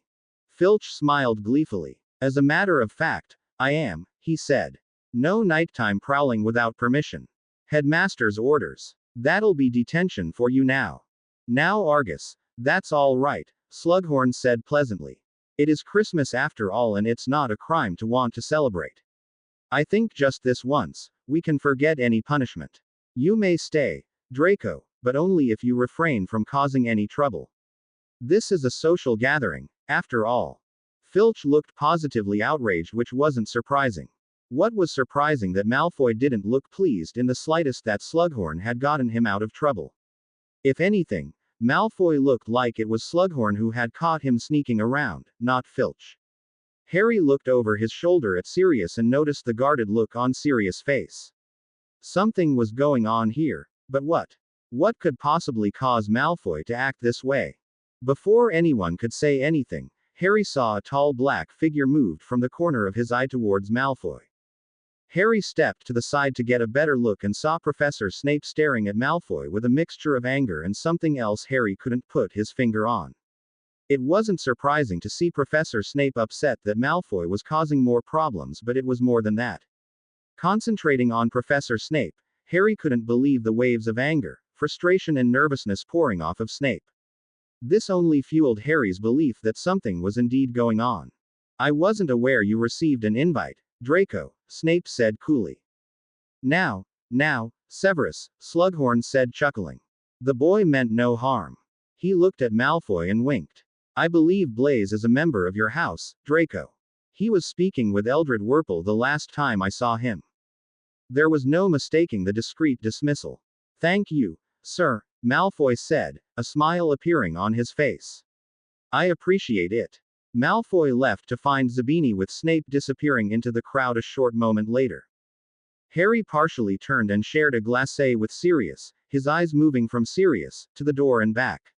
Sirius nodded in a silent understanding. I'll find Hermione and Cho, Harry said and left before Slughorn could say anything in protest. His curiosity was now in overdrive. What in the world was going on with Malfoy and Snape? There was so much tension between them now, and it certainly had nothing to do with school. It didn't take Harry long to find Hermione and Cho. They were huddled in a circle with Ginny, Hannah and Luna, talking and laughing. They were clearly enjoying themselves, unaware of anything that had transpired. Harry felt slightly guilty for intruding on their fun, but before he could turn around he was spotted by Cho and pulled into the group. No offense, Harry, but you look bored out of your mind, Hannah Abbott said with a smile. Have you been trapped listening to Quidditch from McLaggen too? Hermione wrapped her arm around Harry's and smiled up at him. He left us not too long ago, she clarified. He wasn't too happy to hear that none of us wanted to go talk somewhere more private. He thinks we'll just fawn over him because he's on the Quidditch team and he knows the Minister of Magic. McLaggen also didn't like it too much when Luna pointed out that Scrimgeour was a vampire. Sorry I missed it, Harry said dryly, then looked directly at Hermione and Cho.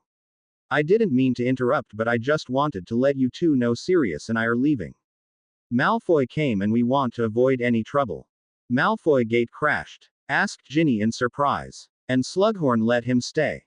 Professor Slughorn probably wanted to avoid a scene, offered Cho.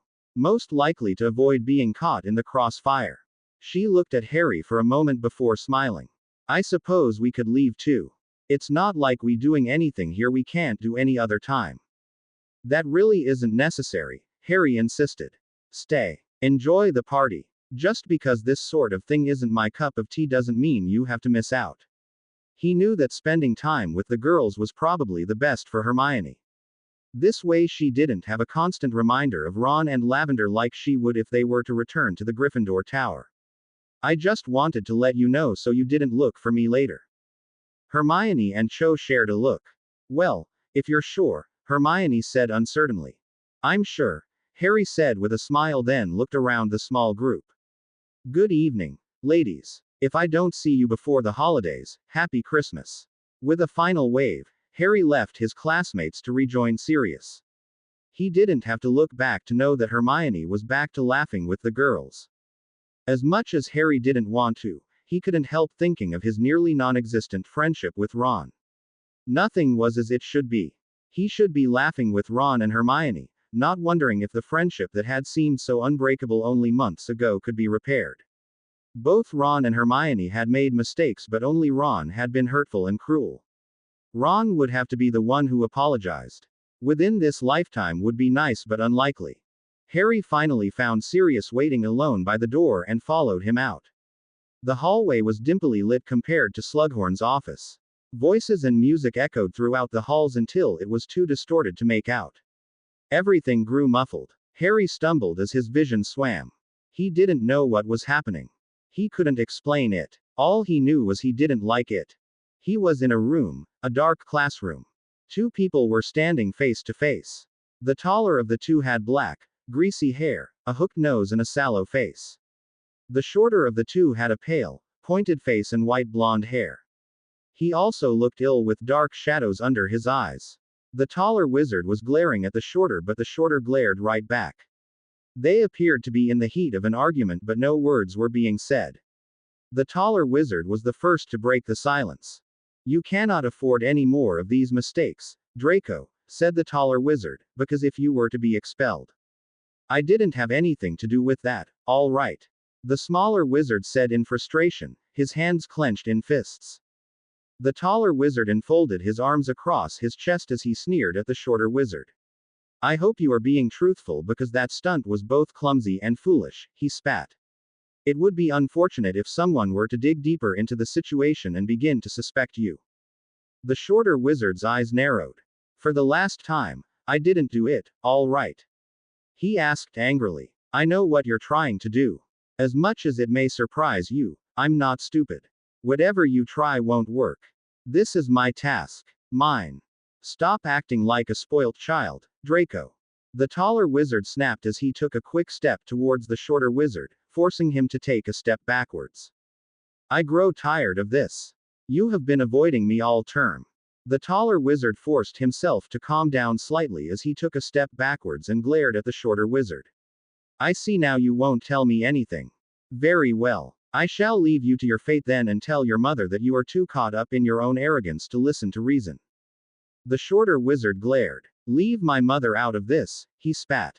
The taller wizard smiled a cruel smile. "I would," he said coolly, "except for the fact that your mother called upon me to help you. She even wanted me to make the unbreakable vow, but the Dark Lord forbid it. He knows you will fail, Draco. He's counting on it. What will happen to you then? Who will protect you from the Dark Lord's wrath? Your mother. Crabbe and Goyle." The shorter wizard's conviction seemed to melt off his face. "I won't fail," he insisted, although his voice was now shaking slightly. "It's just taking a little longer than I originally thought. I will succeed, and nothing you can do or say will stop me. You just want to steal my glory and remain the Dark Lord's favorite." The shorter wizard appeared to have regained his confidence as he shot one final glare at the taller wizard before stalking towards the door. "You can't do this alone, Draco," the taller wizard insisted, his frustration clearly getting the better of him. "You need to see the bigger picture. You are following in your father's footsteps, only you won't have the luxury of a cell in Azkaban. You will be killed. Staying alive is more important than your pride." The shorter wizard turned to face the taller with an arrogant smile on his face. "Your words mean nothing to me," he spat. "I already have people on my side. I don't need you. Accept it and stay out of my way." Not waiting for a reply, the shorter wizard turned, opened the door and strode away. Harry didn't have time to notice anything else before everything went black. "Are you sure you should be doing that, Harry?" a worried Sirius asked from his seat at the kitchen table. Harry let out a frustrated sigh as he set down his knife. Sirius had been acting this way ever since Harry had awoken in the Marauder quarters at midnight 3 nights ago. Harry had told Sirius and Remus everything he could remember from the strange vision of Malfoy and Professor Snape, but couldn't understand why he had seen it or what he had exactly been seeing. He did know a few things for sure, though. 1. Snape and Malfoy were not getting along. 2. Malfoy was up to something. And 3. That something involved Voldemort. Remus had come to the conclusion that Hogwarts had sent Harry the vision, although the reason behind it was unknown. What did Hogwarts expect Harry to do about it? He had written everything down and handed the parchment over to Professor Dumbledore before they left for Black Manor. He had done all he could at the moment. But if that was the case, then why did he feel like he wasn't doing enough? For the last time, Sirius, I'm fine, Harry insisted as he rubbed his forehead with the back of his right hand. Hogwarts never leaves any lasting effects when she communicates with me, you know that. Let's just be grateful she didn't take over my mind when we were at Slughorn's party, all right. He picked up his knife again and returned to slicing up fruit. Now, are you going to help me with this or are you going to help Remus research? Sirius groaned as he slammed his head on the table. What's he researching now? He asked irritably. Harry shrugged. It's a toss-up between order research, discovering who the half-blood prince is and figuring out how this connection I have with Hogwarts works, he said tiredly. Remus had been researching so many different topics lately that it was difficult to know what project he was currently working on.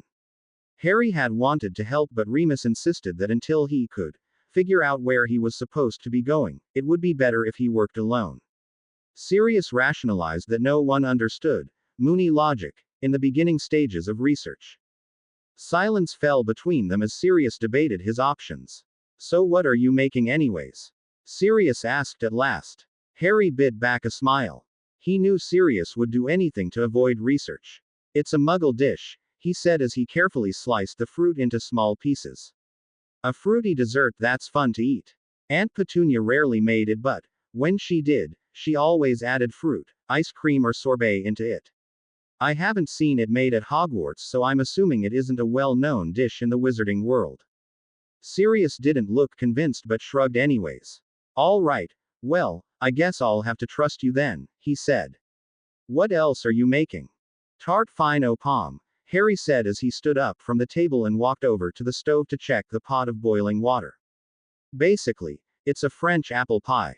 I figured with Fleur there. Well, this is her first Christmas away from her family, so I thought this would be a little touch of home. Sirius chuckled. You do remember that Molly doesn't like Fleur, right? He asked as he rose to his feet, snatching a piece of uncut fruit on the way. Don't you think there's going to be enough tension there with the way things are between you and Ron? Harry bit back a wave of irritation as he pulled the boiling water off the stove and poured it into a bowl that already contained a red powdered substance. Not at all, he said as he began stirring the contents of the bowl. Ron may finally notice I'm there without Lavender there. Sirius opened his mouth to speak. And don't say I'm jealous, Sirius. I'm not. I just don't agree with the way Ron's been behaving. He nearly caused half of the Quidditch team to quit and lashed out at Hermione whenever he could when he had his fight with Ginny. Now, he snogs Lavender day and night and doesn't care that he's hurting Hermione. Sirius sat back down and let out a sigh as he ran a hand through his hair. I'll agree that Ron hasn't been the best of friends with you and Hermione, but you can't blame him for enjoying the benefits of being in a relationship, he said gently. James was the same way when he and Lily started dating. But he didn't treat you and Remus like dirt, did he? Harry countered as he turned to face Sirius. He didn't make fun of you in the middle of class just so Mum would laugh, did he? Sirius looked uncomfortable. Well, not more than he normally did, he said truthfully. We always made fun of each other, Harry, but we knew what areas not to touch. We never made fun of Remus being a werewolf other than James calling it Remus. Furry little problem. And they never brought up my family's hatred of me unless I brought it up first. We all had problems, Harry. We were far from perfect, but we hid it with pranks and laughter. It was our way of coping. Harry didn't know what to say. He knew Sirius was trying to make a point, but his problems with Ron and Hermione were completely different. Ron wasn't trying to make things easier. He was making them more difficult. Biting his tongue, Harry turned back around and returned to stirring, added the cold water, then continued stirring. He knew he probably wouldn't be reacting this way if he wasn't aware of Hermione's pain every time she noticed Ron and Lavender snogging, or the feelings Ron and Lavender were projecting all the time. It was just too uncomfortable. If you don't agree with me, you can say so, you know, Sirius said, breaking the silence. I thought we had come to the conclusion that Hermione was being oversensitive since she has feelings towards Ron, who acts out from time to impress Lavender. Has something happened to change that? Harry nodded, then picked up the bowl and carried it to the cool box. After it was safely chilling, Harry explained what happened in Transfiguration while washing the fruit. He knew it sounded like teenagers being teenagers, but, once again, his ability to sense the emotions of others made it more than that. Hermione's in a lot of pain and Ron doesn't even care, Harry said in aggravation. I just don't know what to do anymore. I can't very well tell Ron to break up with Lavender because Hermione fancies him. Sirius grinned. I highly doubt Hermione would appreciate that, he said candidly. I never saw it before, but you seem to understand Hermione rather well. Harry shrugged as he set the fruit aside to dry off. Well, yeah, I suppose I do, he said softly. It sort of comes with the territory of being able to know what she's feeling. Sirius sat back in his chair and stared at Harry cautiously as his fingers started to drum against the table. Are you sure that's all it is? He asked nonchalantly. Harry turned around and stared at Sirius in confusion. What was Sirius getting at? What else would it be? He asked. She's my best friend. She's also been projecting everything for the past couple of months, so naturally I would be sympathetic towards what she's going through. Sirius ran a hand down his face, an uncomfortable look on his face. I'm really not good at subtle hints, so I'm just going to say this bluntly, he said with a sigh, then looked directly at Harry. Nervous blue met confused green. Do you have romantic feelings towards Hermione? Do you fancy her? Harry stared at Sirius completely stunned. He had never expected that question. She has feelings for Ron, he said simply. Harry loved his guardians, he really did.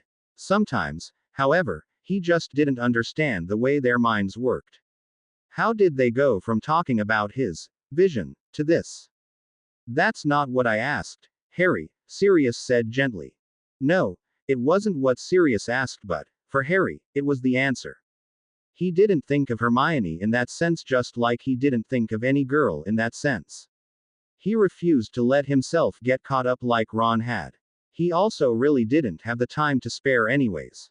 Hermione's my best friend who has feelings towards my other best friend, who's in a relationship with Hermione's roommate, Harry said at last.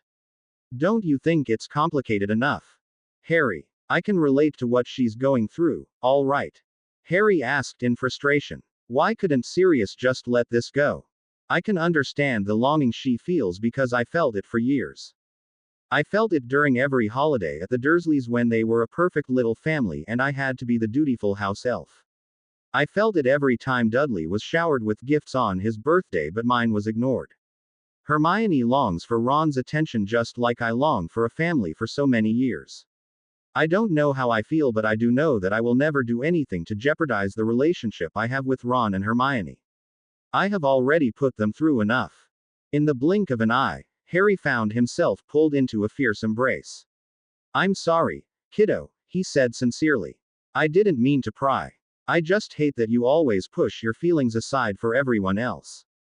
I know you're scared. Dating scares me too, and I'm an old man. Harry grinned. He knew Sirius was trying to lighten the mood, but not overly so. This is one of those things you'll deny ever saying to me, isn't it? He asked, already knowing what the answer was going to be. You better believe it, Sirius said firmly as he stepped back and smiled. If I admit I'm old, then what does that make Moony? Harry looked at Sirius with a raised eyebrow. Do you really expect me to answer that? He asked. I may be young, but I'm not stupid. If I say anything, you're going to repeat it to Remus the moment he starts teasing you about your age. Sirius stared at Harry with an innocent look on his face. Who, me? He asked. I have no idea what you're talking about. I would never repeat anything you told me. Really? Harry asked skeptically. Anyone who knew Sirius knew that the innocent look was a key indicator that Sirius was clearly up to something and the results were never good. Forgive me if I don't necessarily believe you. How many arguments have you lost to Remus? Sirius scowled. Too many, he muttered. Moony's too smart and he knows it. Must be a wolf thing. Harry just shook his head in exasperation and returned to preparing the desserts for Christmas lunch with the Weasleys. He was grateful when Sirius left to help Remus. There was so much on his mind and it was difficult to think with someone else in the room watching you. Sirius questioning Harry's feelings towards Hermione was the loudest of thoughts. It wasn't something he could explain. He had just never thought of Hermione in that context, just like he never thought of Ginny, Cho, Luna, and Hannah in that context. They were his friends and that was good enough for him. Why couldn't it be good enough for everyone else? After finishing the desserts, Harry had joined Sirius and Remus in the Black family library where they all researched different topics. Harry was to go through books Remus had somehow found on special abilities, while Sirius and Remus browsed the books that could be considered dangerous in more ways than one. Remus had been attacked by books a number of times because of some family magic that only allowed individuals with Black family blood to open them. After the fifth book came to life, Remus resorted to having Sirius open the books, then handing them over to Remus, who checked them for any relevant material. During those long hours in the library, boredom was avoided by talking about anything and everything. Harry learned about unbreakable vows and how they were made. A promise declared by one individual while holding the hand of the person she wanted the promise from, while a third individual held their wand over the clasped hands. Once the person confirming the promise agreed to the promise, that person was magically bound to fulfill the promise or they would die. After hearing that, Harry was glad that Snape hadn't been allowed to perform one with Mrs. Malfoy since, from the sounds of it, Draco Malfoy was failing at whatever task Voldemort had ordered him to do. That was another topic of discussion. Harry was extremely unsettled by what he had seen. Malfoy was clearly up to something, which would explain why he had been extremely quiet for the past few months. Malfoy was busy trying to complete his task, a task that he wasn't as confident in performing as he let on. If the emotions Harry had sensed all those months ago were correct, then Malfoy was indeed fearful for his life and he had no one to turn to since he was avoiding Professor Snape. Hadn't Dumbledore said something about Professor Snape talking to Malfoy? Well, it obviously hasn't worked, so now we have a teenager working for Voldemort inside Hogwarts and unwilling to listen to anyone. I knew it was too much to ask for a normal school year. Deciding what to do about Malfoy had been an extremely long discussion. With what they knew now, they couldn't just sit around and do nothing, but they didn't know enough to actually do anything about it other than keeping an eye on Malfoy. What was worse was that Dumbledore and Snape clearly knew Malfoy was up to something for Voldemort, yet nothing was being done. Malfoy was still free to do whatever he wanted. In the end, Sirius and Remus told Harry they would be sitting down with Dumbledore to find out if the headmaster had finally lost his mind completely. Christmas morning arrived with mixed reactions.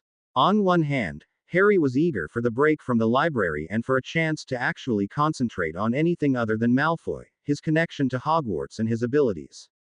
On the other hand, Harry still wasn't looking forward being in the same room with Ron and Ginny. He could handle Ron ignoring him. There would be plenty of other people to talk to. What he was afraid of was being dragged into an argument between Ron and Ginny in front of Mrs. Weasley. Both Ginny and Ron would want Harry to agree with their point of view. Get a grip, Harry. Focus on what you can control and stop acting like a ninny. The worst that can happen is Ron not speaking to you, and that's basically what's happening now. With the security precautions placed on the burrow, Harry, Sirius and Remus had to use the flow network unless they wanted to walk a rather long way through the snow. Protective charms were placed on the desserts that Sirius and Remus carried since Harry didn't trust himself not to drop whatever he was carrying. For some strange reason, Harry just couldn't flow anywhere without stumbling and falling unless someone caught him. This time was no different. Thankfully, Mrs. Weasley, Mr. Weasley, Ginny and the twins had been waiting for them to arrive. Fred and George caught Harry before he could make too much of a fool out of himself, allowing Mrs. Weasley to pull him into a fierce embrace. "Oh, look at you!" Mrs. Weasley exclaimed as she pulled back and held Harry an arm's length. "You certainly look better than you did during the summer, Harry, dear, but you could still put on a few pounds. I hope you're hungry because you will be eating at least 2 helpings of everything." Harry's eyes widened as Sirius stepped out of the fireplace and pulled out the pie he had shrunken and hidden to keep it protected from soot. Remus arrived a few moments later and pulled out the second dessert, protected just like the pie had been. Sirius and Remus handed the dishes over to Fred and George, giving Ginny the perfect opportunity to grab Harry by the hand and pull him away from the crowd. "Sorry about that," Ginny said as they reached the kitchen table. Mum's been in a right state for the past few days with all of the new security the ministry has put on the house so you could visit. At Harry's guilty expression, she smiled sympathetically. She's just worried about you, Harry. She also isn't too happy with Ron at the moment. Fleur is here, Charlie couldn't make it home, and Percy is too busy at the ministry to even send Mum and Owl. Harry leaned against the table as he tried to mentally sort out everything Ginny had just told him. He could understand that Charlie wasn't able to make it. Tonks had left early this morning to visit him in Romania. He could also understand Mrs. Weasley still had her problems with Fleur. Percy's absence was once again understandable considering the long hours everyone was putting in at the ministry. There was also the matter that Percy had a cover to keep. The Weasleys were well known for supporting Dumbledore, someone the current Minister of Magic wasn't on the best of terms with. What happened with Ron? Harry asked cautiously. Ginny grinned as she pulled out a chair and sat down. Oh, I sort of let it slip that Ron's been more interested in mapping Lavender's mouth than treating his friends like human beings, she said proudly. Ron tried to defend himself but couldn't think of anything to say after I asked when was the last time he had spoken to you and Hermione. He's spent the majority of his time in his room, trying to avoid Fred and George. They're not too happy with him either. Harry let out a frustrated sigh as he pinched the bridge of his nose. I can understand you wanting Ron to change how he's been treating you and Hermione, but he really hasn't done anything to me, he said quietly as he casually glanced around for any sight of Ron. He really didn't know what to say to her since Ginny wasn't aware of his empathy. She had no idea that was the only reason he was staying away from Ron. He had been moody and hurtful towards others. There was also the overabundance to hormonal feelings, but Harry didn't want to even think about that, ever again. Ginny stared at Harry as if he had grown another head. Harry, how can you stand there and say that Ron hasn't done anything to you? She asked as she quickly stood up. It was because of Ron that Malfoy attacked you. Ginny, Harry exclaimed in a hushed voice. He quickly looked over towards the fireplace and saw that Sirius and Remus were still talking to Mr. and Mrs. Weasley. Fred and George were nowhere to be seen. If it hadn't been then, it would have been another time. We all knew that Malfoy was carrying a grudge for what happened to his father, and it's more my fault than anything for not paying attention. I appreciate that you want to help, but I think we both know that forcing Ron to apologize cheapens the apology. Ginny let out an annoyed huff as she sat back down and crossed her arms, making it appear like she was pouting. Well, a forced apology is better than no apology at all, she said stubbornly. Is it? Harry countered. What's the point of apologizing if nothing's going to change? The appearance of Bill and Fleur prevented Ginny from answering. Fleur had been so excited to see Harry that she had pulled him away from the Weasley siblings and had to listen as she went into excruciating detail of how the wedding was coming along. Harry was saved 20 minutes later by Sirius informing them that lunch was ready. Fleur looked slightly disappointed as she followed suit.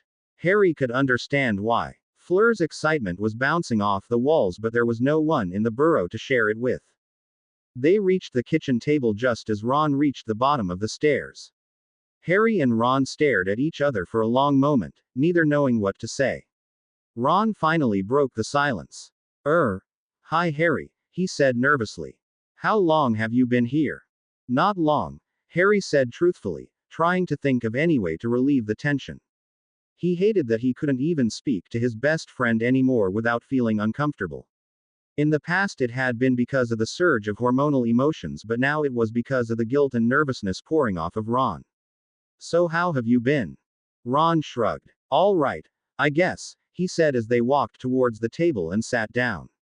Everyone's been teasing me about Lavender, can you believe it? Ginny's the worst. She's taking her revenge out on me for telling Fred and George about her boyfriends over the summer. Harry glanced over at Sirius, who was trying desperately to make it appear that he wasn't listening in. You don't say, he said innocently as he sat down with Ron following suit. Stay calm. It's Christmas. No fights today. So you believe you've done nothing to deserve this? Ron shrugged again as he sat down and started to pile food on his plate. Various conversations had broken out, the chatter and clinking of utensils covering their conversation. It's not my fault that Hermione's been acting odd, he said in a hushed voice. She's the one not speaking to me. Just because I've found someone who wants to snog you day and night. Harry offered as he slowly dished food on his own plate. Think, Ron. When was the last time we worked on homework, talked about Quidditch, or even just hung out without Lavender there to distract you? Ron stared at Harry incredulously. So you want me to choose between my girlfriend and my best friend? He asked. Harry let out a frustrated sigh as he set his fork down and turned to face Ron. He could see Mr. and Mrs. Weasley talking with Remus, Ginny was laughing with the twins, Bill and Fleur were having fun feeding each other. Waves of happiness, curiosity, eagerness, nervousness, and irritation swirled around the room. Harry rubbed his forehead tiredly as he desperately tried to ignore it all. I wouldn't do that, and you know it, he said in a hushed voice. If you want to spend time with Lavender, that's your choice. I just can't be there with you. Ron stared at Harry in confusion. Why not? He asked thickly. Harry ran his hand over his face in annoyance. He really couldn't believe they were talking about this during Christmas lunch, but it was probably the only time they would have to talk. What are you feeling when you're snogging her, Ron? He asked bluntly. Ron continued to stare at Harry until he realized what Harry was implying.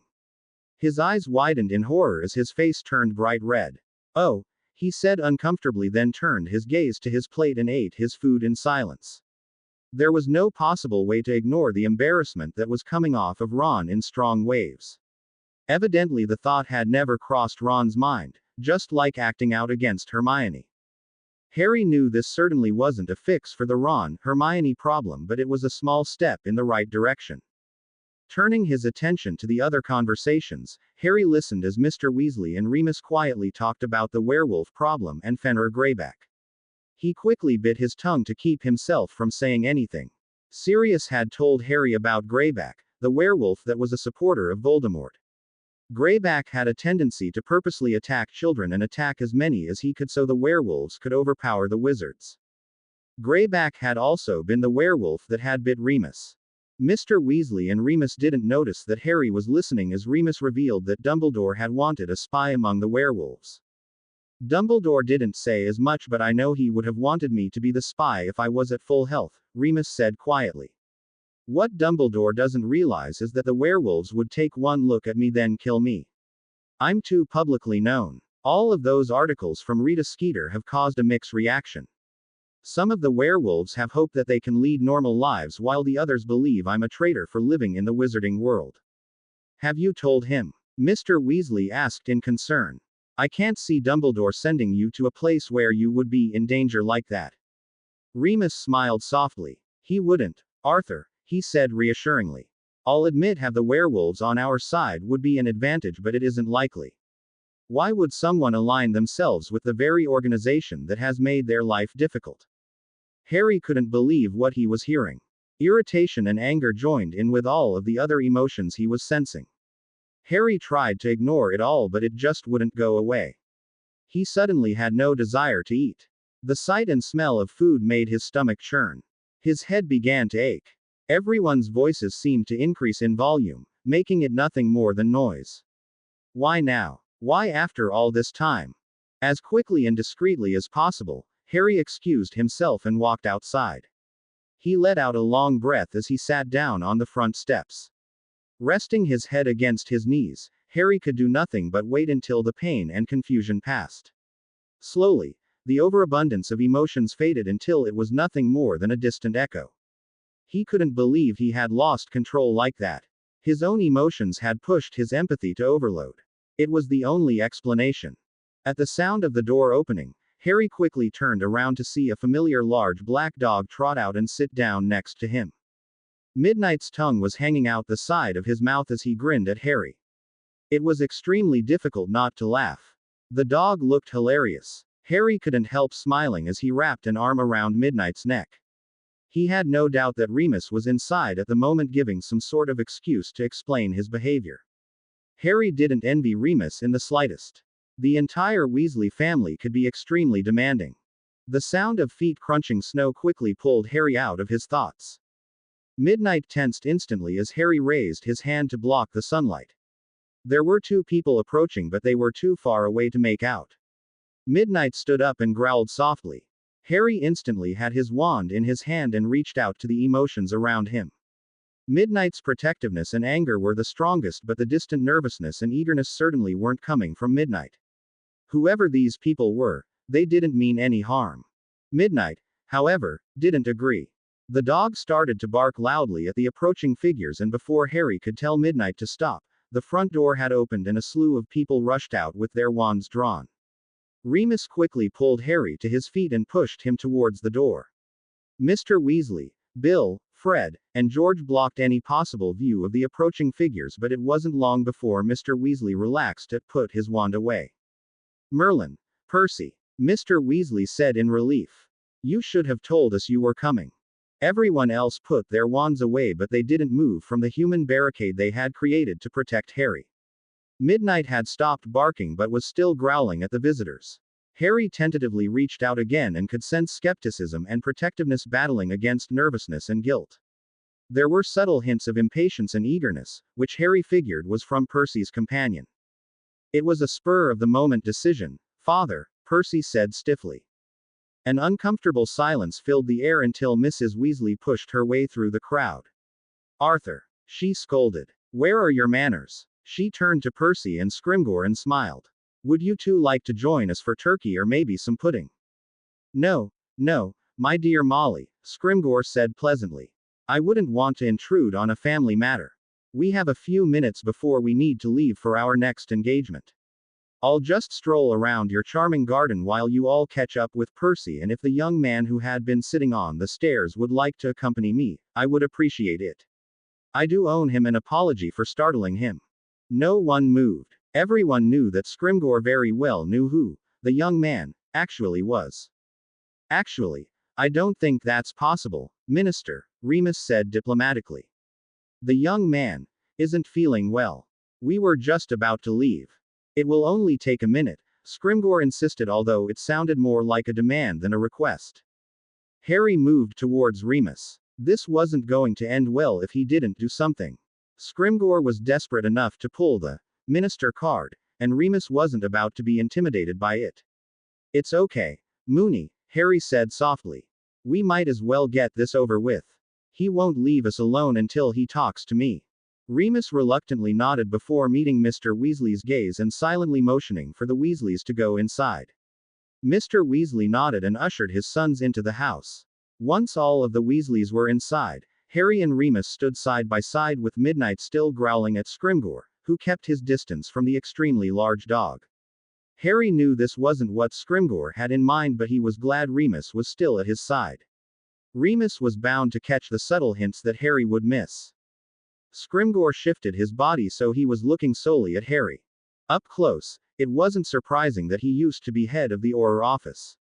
Scrimgeour certainly looked like he had been through his fair share of battles that had left quite a few scars. The only way to describe Scrimgeour was that he looked like an old lion. There were streaks of gray in his tawny hair and his bushy eyebrows. His yellowish eyes were partially hidden behind a pair of wire-rimmed spectacles. His entire presence demanded your attention, unlike Fudge. I assure you all, I mean you no harm, Scrimgeour said sincerely after a long, uncomfortable silence. I just want to talk you, Harry. I've wanted to meet you for a very long time, as I'm sure you already know. Harry said nothing. He wasn't going to let Scrimgeour control this conversation. Sirius had told Harry exactly what Scrimgeour was after months ago. Yes, Scrimgeour continued after another long moment. Of course you do. Dumbledore and Black have been extremely protective of you, which is understandable with what you've been through over the past few years. Protecting you from harm is a natural reaction, but I assure you I am nothing like Cornelius Fudge.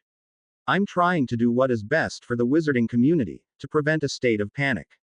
War has a tendency to create panic, Harry said simply as he stepped forward, placing himself beside Midnight and in front of Remus. Please get to the point, sir.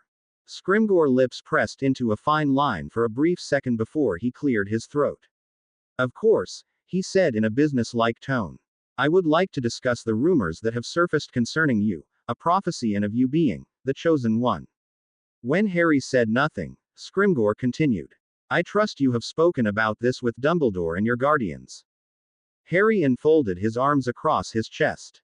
I'm well aware of the public's latest attempt to throw the pressure of this war on me, he said evenly. Scrimgeour shifted on his feet. I suppose that is one way to look at it, he said evenly. So I take it you don't believe in the rumors. Harry remained silent. I see. I suppose, if you think about it, it doesn't matter if you are the chosen one or not. It's all about perception. The wizarding community believes you to be quite the hero, a symbol of hope. You have faced he who must not be named how many times. Harry didn't like where Scrimgeour was going with this. Symbol was just a euphemism for scapegoat. More than I care to remember, sir, he said tensely. Scrimgeour seemed to understand bringing up Voldemort was a mistake and smiled apologetically. Understandable, Harry, he said. Understandable. I was just trying to make a point. The idea that there is someone out there who might be destined to defeat he who must not be named gives people hope. Do you see where I'm going? I have to concentrate on what's in the best interest of the wizarding community. I would appreciate your help to accomplish that, Harry, by standing alongside the ministry and give everyone a boost. Harry stared at Scrimgeour incredulously. He couldn't believe what he was hearing. How could Scrimgeour honestly ask such a thing with everything the ministry had done to him in the past? From the sounds of Midnight's growls, Harry knew he wasn't the only one to think Scrimgeour was off his rocker. And why would I even think of doing that? Asked Harry. Well, some would say it was your duty. I don't think so, Harry interrupted. He was going to let Scrimgeour play the guilt card. Scrimgeour had no right to ask him for anything. I will not stand alongside an organization that had made my life miserable. Where was the ministry last year when Dumbledore was trying to prepare the wizarding community for Voldemort's return? Where was the ministry when my godfather was imprisoned without a trial? Where was the ministry when Voldemort and Death Eaters broke into the Department of Mysteries and nearly killed Remus? The only thing the ministry has done is question my sanity and show up after the fighting is done. Now, Harry, Scrimgeour said tensely. Every one of those events occurred before I became minister. It's not like that anymore. I'm changing the ministry for the better, but I need your help. All I want you to do is pop in and out of the ministry occasionally.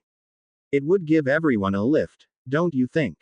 And give the impression that you're working for the ministry, Harry, Remus muttered so only Harry could hear. You can guarantee that the press will be there every time you are wanting your comment of what Scrimgeour is doing. Harry walked down the stairs so he was standing on the snow-covered ground. So, you want it to seem that I approve of what the ministry's doing? He asked. You want to put the entire Ministry of Magic at risk when Voldemort learns of this insane plan. You want to imply that the entire war rests on my shoulders. Scrimgeour looked extremely uncomfortable. Well, I wouldn't say it like that. But it's true, Harry said simply. I don't approve of what the ministry's doing. I don't approve that you have locked up Stan Shunpike. It's because of Stan that I'm here and not wandering some dirt road in the middle of nowhere. Stan was willing to risk everything the night I escaped from Voldemort and nearly fainted when he thought I was a Death Eater. There's no way he has anything to do with Death Eaters. Scrimgeour inhaled deeply as his eyes narrowed at Harry. I do not expect you to understand the times we live in, he growled. You are only 16 years old. And apparently I have a better grasp on reality than you do, Harry said angrily. He honestly didn't care that he was talking to someone who could make his life extremely difficult. All that Harry knew was that Scrimgeour felt that wrongly imprisoning Stan Shunpike was justifiable, just like Barty Crouch felt that imprisoning Sirius without a trial was justifiable. You don't care if the people you arrest are innocent or guilty, just like Fudge didn't care if Voldemort had actually returned. You're spending all your time worrying about the ministry's image when you should be worrying about the people who are dying. You want people to believe that this war will be solved by someone else so they don't prepare themselves for the fight that is on their front steps.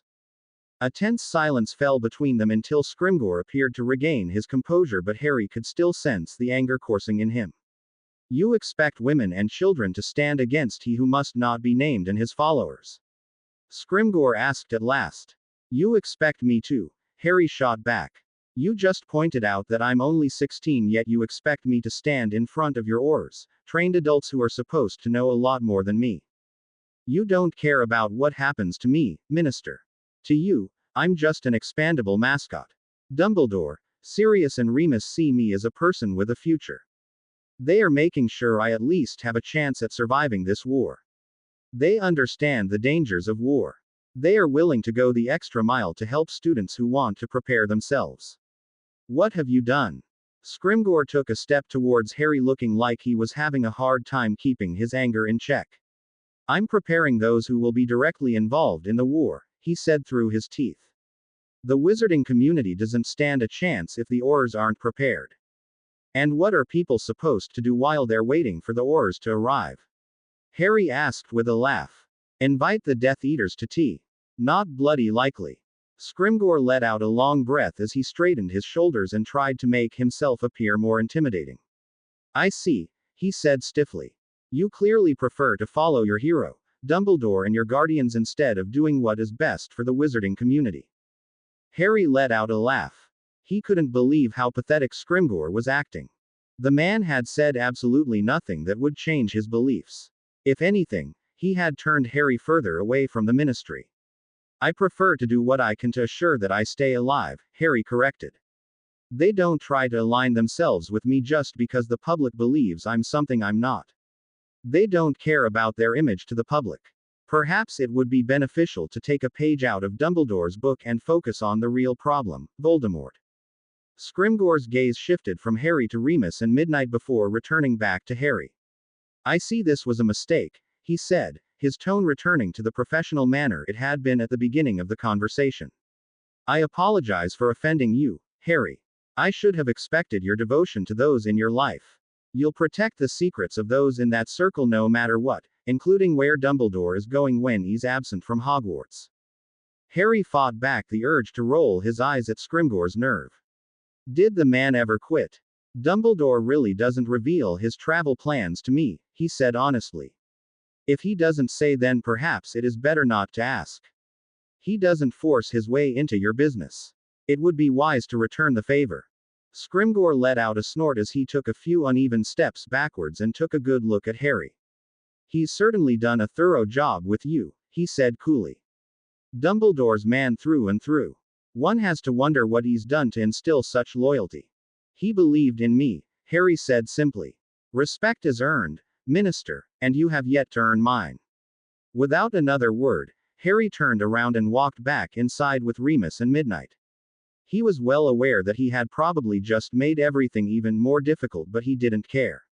Scrimgeour needed to realize that some wounds were just too severe to heal, and the damage the ministry had inflicted on Harry's family certainly left a large wound. The rest of the holidays passed in a blur. There had been a few talks about Harry's confrontation with the minister, most of them ending soon after they began because Sirius couldn't contain his laughter for long. Sirius had found the entire scene of Scrimgeour being reprimanded by a teenager positively hilarious. The only regret Sirius had was that he hadn't bitten Scrimgeour when he had the chance. Remus, on the other hand, was more reserved about his opinion, although he had commended Harry on how he had handled himself. Not many could rattle the Minister of Magic as Harry had. Other discussions included Sirius' new mission for Dumbledore and what that meant for Harry and Remus. Harry's actual grounding had ended some time ago, even though he still spent as much time in the Marauder quarters as possible to complete his homework in peace. With Sirius gone, Harry's training would decrease to twice a week with Remus. They would be continuing with nonverbal spells, but the actual dueling would be done whenever Tonks had time to spare, since they didn't want to risk a stray spell affecting Remus' recovery. For security reasons, Harry wasn't told what Sirius' mission was, but Sirius assured him that it wasn't overly dangerous and promised to stay in contact.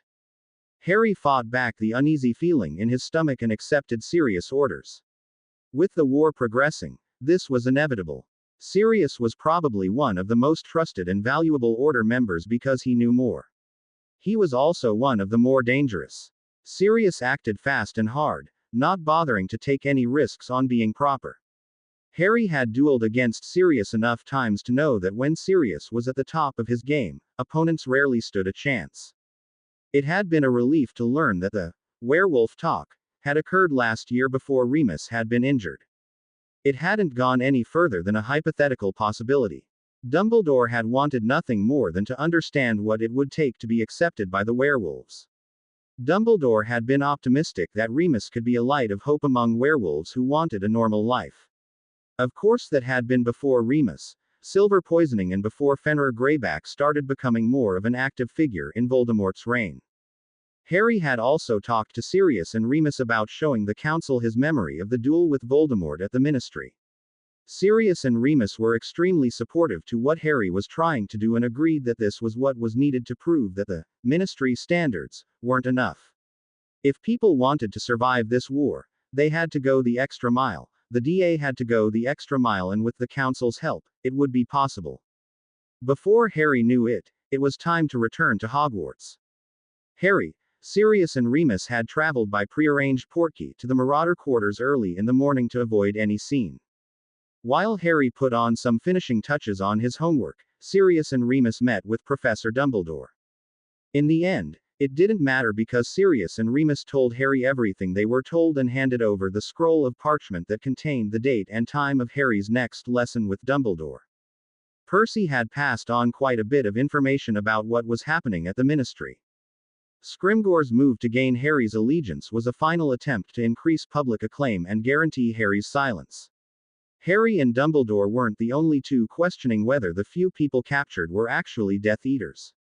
They were just the only ones openly vocal about it. The problem with that was the small fact that Harry and Dumbledore were respectable members of society again, so they were more trustworthy than the Ministry. When the time arrived for the rest of the students to return, Harry was waiting in the entrance hall, hoping against hope that nothing had happened between Ron and Hermione on the train. He had only spoken to Ron after Scrimgeour had left, and it had surprisingly centered on Hermione. Ron had asked quite a few uncomfortable questions about possible relationships Hermione had been in and if she hated him for teasing her. Harry had chosen to refrain from answering as many questions as he could, but made no point in hiding how hurt Hermione had been because of Ron's teasing. Hopefully that would be enough for Ron to do the rest. Harry was snapped out of his thoughts as arms wrapped tightly around him and his vision was blurred by bushy hair. He smiled as he returned the embrace.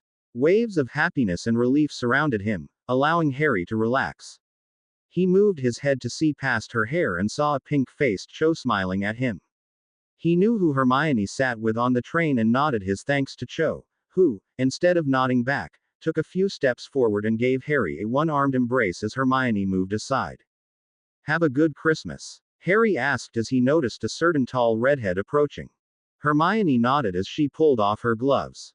"Ron apologized," she said quietly with a smile. "He said he wants to try and fix things between the three of us." "Really?" Harry said, trying to sound surprised. Cho rolled her eyes, but she refrained from saying anything. Harry couldn't help noticing the waves of caution and protectiveness that surrounded her. Evidently, Cho didn't believe that Ron was sincere, making Harry wonder if there would be problems between Cho and Ron. He didn't know if he could handle any more tension between his friends. "Hey Harry," Ron said as he darted around Hermione and Cho so they were blocking him from the arriving students. Intense waves of nervousness and embarrassment surrounded him like a glove. "How were the rest of you holidays? Have any more run-ins with the minister?" Harry let out a laugh. He seriously doubted the minister would ever try to speak to him again. "No, I think once is more than enough for me," he said. "I can only handle so much disappointment." Cho and Hermione shared an uneasy glance. "Is he really that bad, Harry?" asked Hermione. Harry looked over at Ron, who shrugged uncertainly. Was Scrimgeour really that bad? Probably not. Harry just didn't agree with Scrimgeour's views, especially when it concerned imprisoning innocent people. "Well, he's not as bad as Fudge, but he's not someone I'd rally behind," Harry said truthfully. "Let's just say that if Scrimgeour had his way, the only possibility we would have in learning to defend ourselves would be when we entered Auror training. He's putting too much focus in a small group of people that the rest of us don't stand a chance." "Then all I can say is thank Merlin you continued the DA, Harry," Cho said seriously. 1-1. A loud voice squealed. Ron quietly groaned as Lavender Brown rushed past Cho and Hermione to throw her arms around Ron's neck. "Why did you hurry off?" At Ron's red face, Lavender smiled. "Come on," she said sweetly and pulled him away. We have so much to make up for. Harry was completely speechless as he watched Lavender pull an extremely reluctant Ron away. Snickers and laughter could be heard throughout the entrance hall. Harry slowly shifted his gaze to Hermione and Cho and saw that they were doing everything possible to keep themselves from laughing. Hermione was biting her cheek while Cho had both hands over her mouth. Is it just me or has this entire place gone batty? He asked. Cho took a few moments to calm herself then shook her head. It's not just you, she said frankly. 1-1. Who in their right mind talks like that? Apparently Lavender does, Hermione said dryly as she brushed her hair out of her face and glanced over to where Ron and Lavender had vanished from their line of sight. What could possibly be next? I don't think I want to know, Harry said as he rubbed the back of his neck uncomfortably. Is it normal to speak in baby talk when addressing your significant other? Hermione and Cho stared at each other in horror. Merlin, I hope not, Cho said. I can understand. Honey. Or, sweetheart. But, 1-1. She thought for a minute then shrugged her shoulders. I didn't think it was possible for Lavender to make herself appear any dumber, but I was wrong. Harry and Hermione couldn't help but laugh as they bid farewell to Cho and retreated to the Gryffindor Tower. They were held up by the fat lady who had overindulged in 500-year-old wine with her friend Violet over Christmas. Once they entered the common room, Harry and Hermione noticed Dean and Ginny sitting near the fireplace while Ron and Lavender were in some sort of vertical wrestling match. The only difference between them was that Lavender was giggling and Ron appeared to be actually trying to push Lavender off. Harry was amazed how well Hermione was taking the sight of Ron and Lavender together. She didn't look in their direction, but she also didn't run to her dorm room to escape them. A simple apology can really go a long way. Harry was up early the following morning for his final training session before Sirius left for his mysterious mission. He wanted to spend as much time with Sirius as he could but knew it would be difficult with as busy as his Mondays were. Sirius had said he would be spending the day finishing up loose ends, which meant he would be going through everything with Remus again and would be requesting for Dumbledore to keep Hogwarts safe for Harry. Sometimes Sirius was just too overprotective. It wasn't like everyone would be sitting back and letting Death Eaters enter Hogwarts while he was gone. On his way out of the common room, Harry noticed that a large sign had been pinned to the notice board during the night. Apparition lessons. If you are 17 years of age, or will turn 17 on or before the 31st of August next, you are eligible for a 12-week course of apparition lessons from a Ministry of Magic apparition instructor. Please sign below if you would like to participate. Cost: 12 galleons. Harry pulled out a quill and signed his name. Apparition would certainly be useful. Harry hadn't forgotten how Voldemort had apparated during their duel, making it extremely difficult for Harry to actually hit him with anything. One more skill I'll have to master quicker than everyone else. It was a fact and Harry had to accept it. He had realized a while ago that it would be this way as long as Voldemort was a threat. He couldn't continue to rely on portkeys, fireplaces or someone else to get him out of trouble. The Great Hall was completely empty except for a few teachers. Professor McGonagall was concentrating completely on the roll or parchment in front of her and Professor Flitwick was reading a rather thick book. Neither of them seemed to notice that anyone else was in the large room. Covering a tired yawn with his hand, Harry sat down at the Gryffindor table and mindlessly ate breakfast. It was hard to imagine the days at Hogwarts without Sirius looking out for him. Yes, it was extremely irritating at times, but having Sirius act overprotective had helped Harry feel safe in a place where so much danger could happen. A hand on his shoulder startled Harry out of his thoughts. Looking up, Harry relaxed as he caught sight of Sirius and Remus, smiling faces. Nothing needed to be said as Sirius and Remus sat down on either side of Harry and started piling food on their plates. They were once again reaching a topic that wasn't discussed. By not talking about Sirius' departure, there was no reason to worry that Sirius could possibly be in danger. No one had mentioned that Remus would have to face the full moons alone. Professor Snape was still providing the Wolfsbane potion every month, but that didn't take away the pain away. With the silver poisoning, transforming into the wolf had been even more painful and the wolf had been even harder to control. Sirius had accidentally let it slip that Mooney had needed to be chained up in the early months because the wolf was in too much pain to recognize anyone or anything even with the potion. It wasn't anywhere near that bad now, but it served as a reminder to how much Remus had been through just from being touched by Pettigrew's silver hand. It served as a reminder to how much being distracted could cost someone. "So what do you have on your mind, Harry?" Remus asked quietly, finally breaking the silence. Harry shrugged. He really didn't think it would be wise to be truthful. "Well, I was wondering about becoming an animagus," Harry said hopefully. "How hard was it?" The doors opened and several Ravenclaws entered, talking quietly to each other. Sirius cleared his throat nervously. "It wasn't exactly hard, Harry," he said honestly as the newcomers sat down at the Ravenclaw table. "It was just extremely complicated, and dangerous." Harry looked at Sirius with a raised eyebrow. "Isn't that the definition of hard?" he asked. "Look, I'm just curious if it could be something I could learn. It could be useful if I was ever in a tight situation. It could also be helpful if you were away and, someone needed to help out during the full moon." "Absolutely not," Remus interrupted in a hushed voice. "There is no way I will let you see that, especially now. Mooney is too uncontrollable. Your scent doesn't change, Harry. Mooney would still recognize you as his cub. He could still try to turn you, even if I took the Wolfsbane potion." Harry moved to protest. "No, Harry," Remus insisted. "Just trust me on this. I know you want to help and I appreciate it, but it's just not safe for you." However, Sirius countered as he cast a quick glance at Remus, "That doesn't mean we can't look into this, kiddo, if it's what you really want. You have a point. It could be useful depending on your form. There are a number of animals that are more of a risk than a help." The doors opened again and this time several groups of students entered. Another group of Ravenclaws joined the first, a large group of Hufflepuffs moved toward their table and a small group of Gryffindor second years moved to the far end of the Gryffindor table. "So how do I find out what my form is?" Harry asked curiously. Remus took a sip out of his goblet and smiled. "There are a few methods," he said knowingly. "There are a few spells and a few potions. The potions are more reliable but are extremely difficult to brew.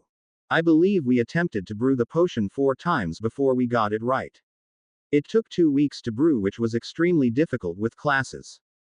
We had to time everything perfectly so we could add ingredients at the proper times. James and I were the ones in charge of the potion.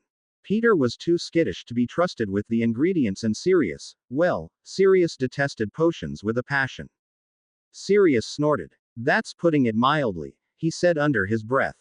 "Logically speaking, it would be best to wait until after the term," Remus continued, "unless you want to pursue this sooner." Harry shrugged. "It was just a thought," he said nonchalantly. Truthfully, that's all it had been. It wasn't that Harry didn't want to follow in his father's footsteps of becoming an animagus.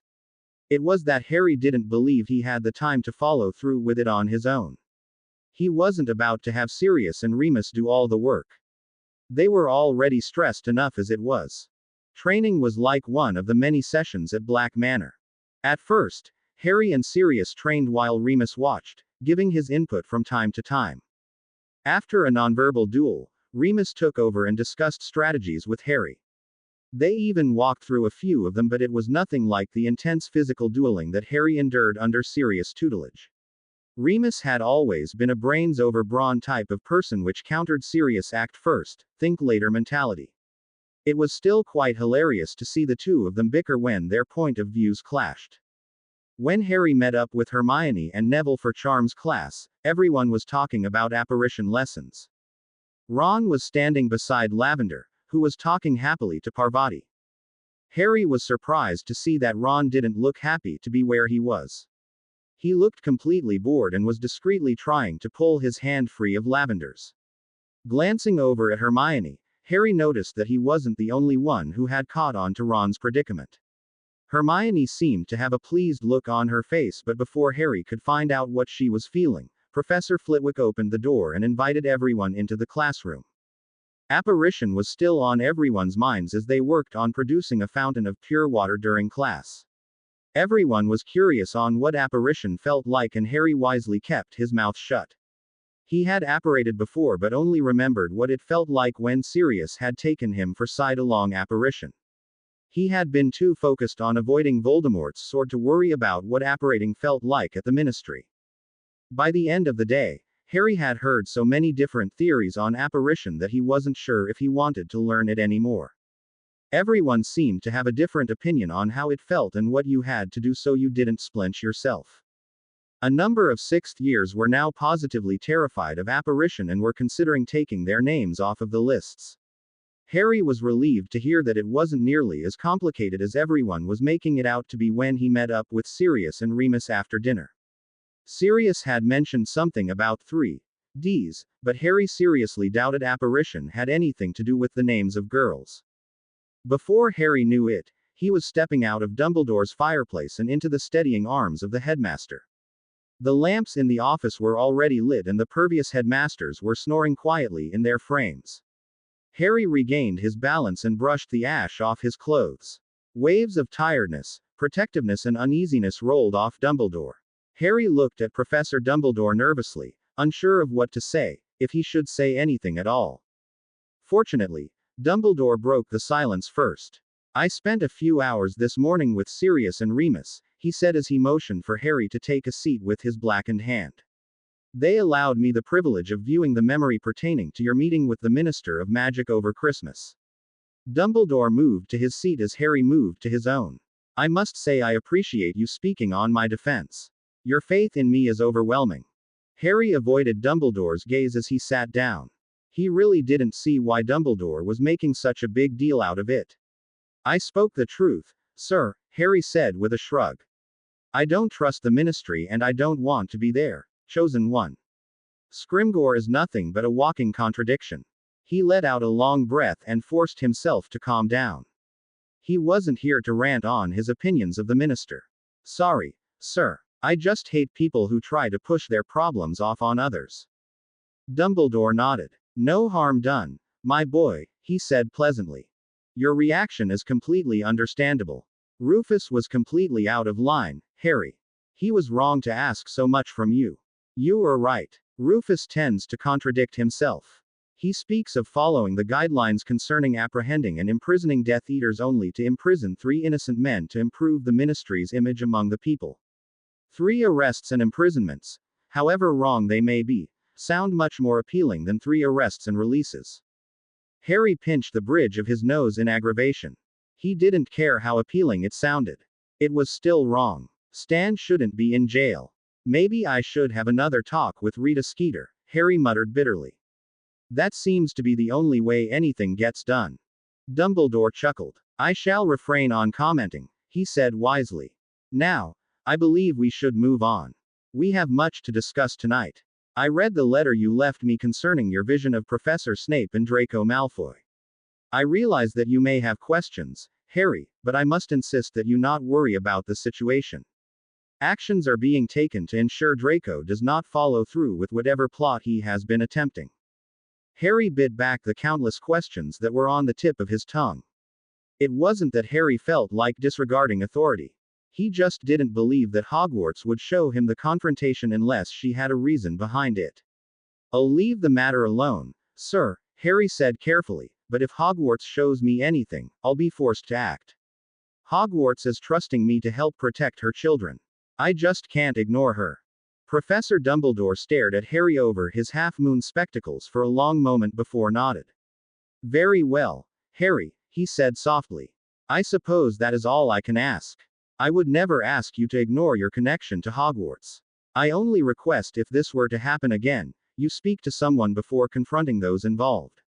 This sort of connection is relatively unheard of and I would like to keep it that way, for your safety and sanity." Harry agreed. Speaker to Hogwarts was another title he certainly didn't need to add to the list. "Very good," Dumbledore said pleasantly. "And now, the main reason for us meeting tonight. I have 2 memories to show you, both were extremely difficult to obtain." He rose to his feet and slowly walked around his desk so there was nothing between them. "We continue the tale to Tom Riddle, whom was merely 11 at the last lesson. I trust you remember how excited he was to hear that he was a wizard, that he was special. I also believe you remember how he refused my company on a trip to Diagon Alley and that I had warned him against acts of thievery when he arrived.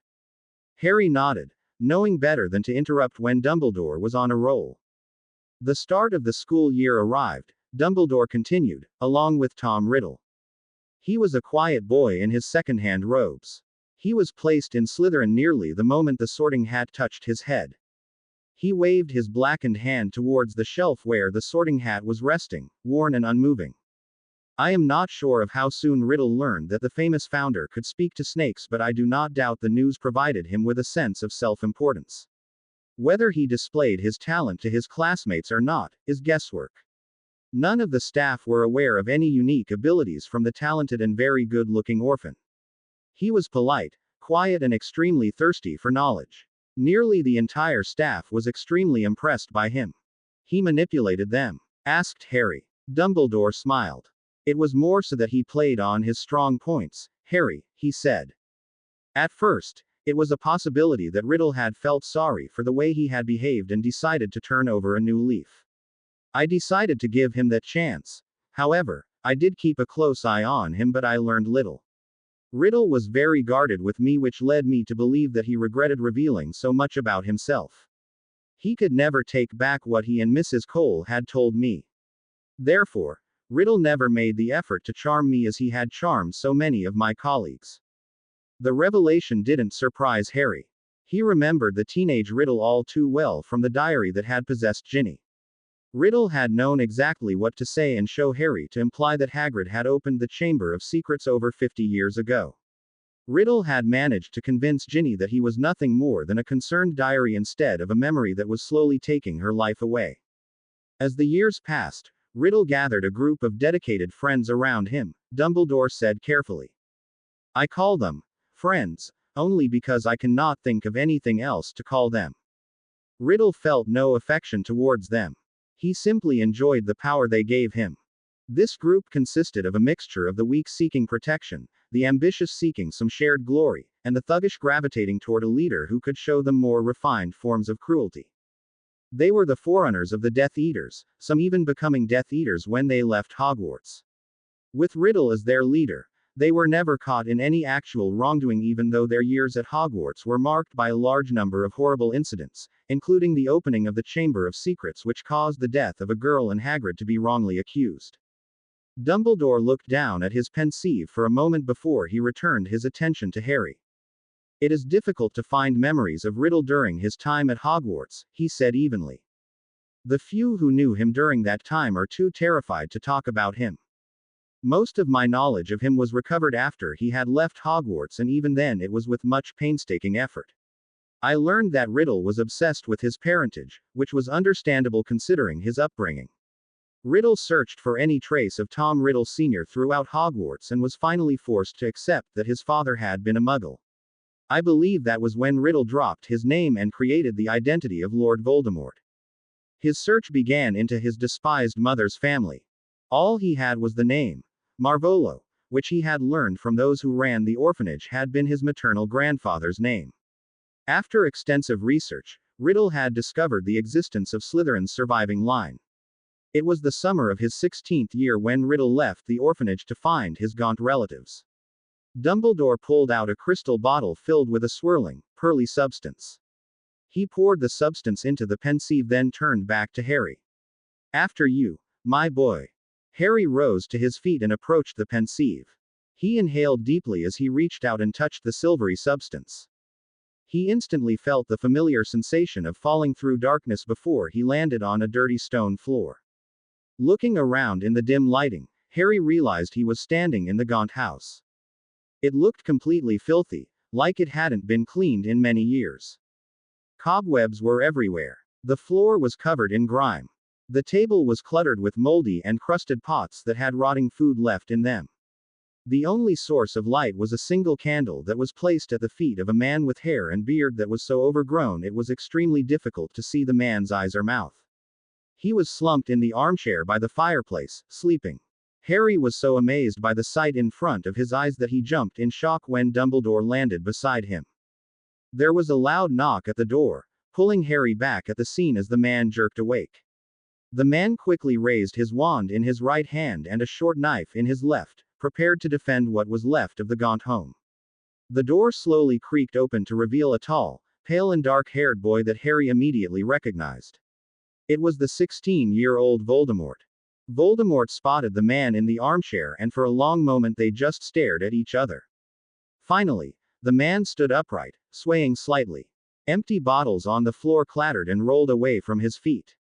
"You!" the man shouted. "You!" He darted towards Riddle with his wand and knife prepared to strike. "Stop!" Riddle said calmly in Parseltongue. The man slid into the table.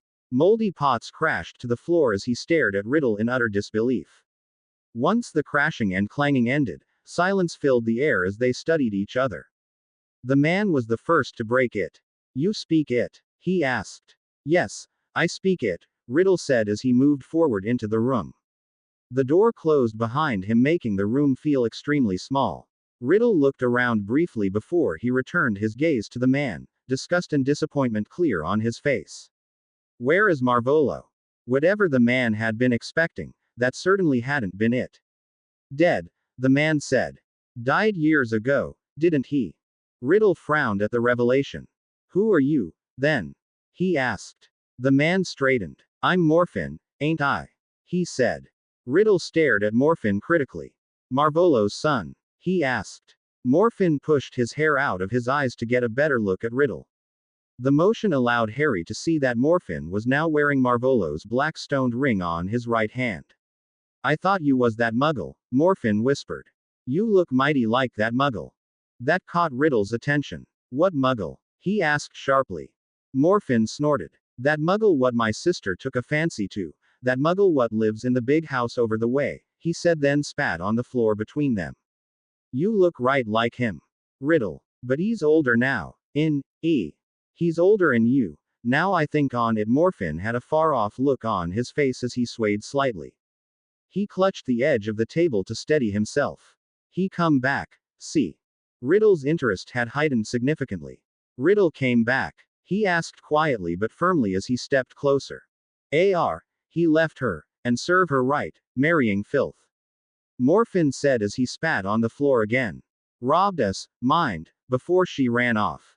Where's the locket? Where's Slytherin's locket?" When Riddle didn't answer, Morfin inhaled sharply as he waved his knife angrily. "Dishonored us, she did, that little slut," he shouted. "And who are you, coming here and asking questions about that? It's over, it's over." Morfin looked away and staggered again. Riddle moved forward and a sudden darkness fell, extinguishing all light from the room. Harry felt a hand grip his arm and they were pulled from the memory, into the present. The golden light from the lamps seemed to be overly bright compared to the darkness they had just left. Blinking a few times, Harry turned to Dumbledore with a confused look on his face. "Voldemort did something, didn't he?" he asked. Dumbledore smiled slightly as he motioned for Harry to take a seat. "Yes." Morfin could not remember anything else until he awoke the next morning, lying on the floor, he said. Voldemort was gone along with Marvolo's ring. In the village of Little Hangleton, however, the Riddle maid was running down the high street, screaming that her employers and their son were dead. The Muggle authorities were dumbfounded. They could not explain how the Riddles died because the Avada Kedavra curse usually does not leave any sign of damage. Of course, there are always exceptions. Dumbledore smiled at Harry before, his gaze lingering on Harry's scar for a moment. The Ministry, however, knew that a wizard had murdered the Riddles. They also knew of Morfin's history, so naturally they questioned him. Harry could see where this was going. He already knew Voldemort had killed the Riddles, which meant Morfin was innocent of any wrongdoing. The Ministry, however, didn't know that. The Ministry didn't need to use any means to force a confession out of Morfin, Dumbledore continued. He admitted to the murder freely, giving details that only the murderer could know. Morfin claimed that he had been waiting all these years to kill the Muggles. The Ministry didn't need to look any further when Morfin handed over the wand used to kill the Riddles, his own wand. He was taken to Azkaban without a fight.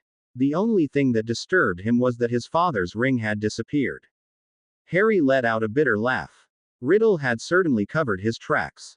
So Voldemort stole Morfin's wand, killed the Riddles, modified Morphin's memory and stole the ring, he said, then shook his head. It was so simple yet so thorough.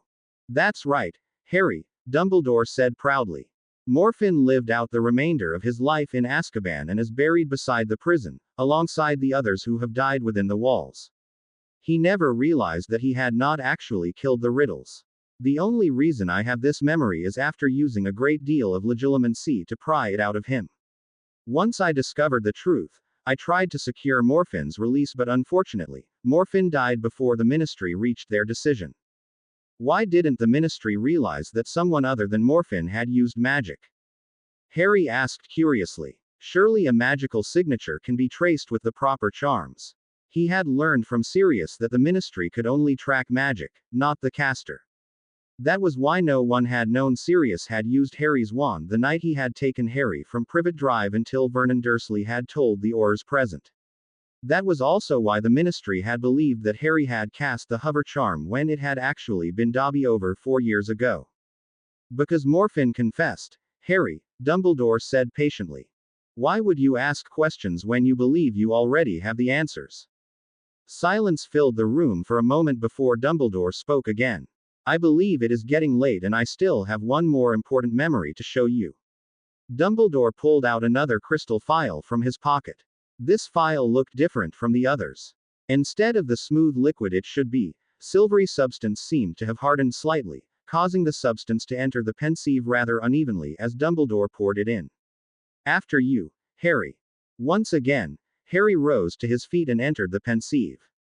When he landed, he immediately recognized where he was. He was in Professor Slughorn's office and in front of him was a much younger Horace Slughorn. The potions professor had thick and shiny straw-colored hair except for the bald patch the size of a galleon on his crown. His mustache wasn't as large as it was now and was also gingery blonde instead of gray.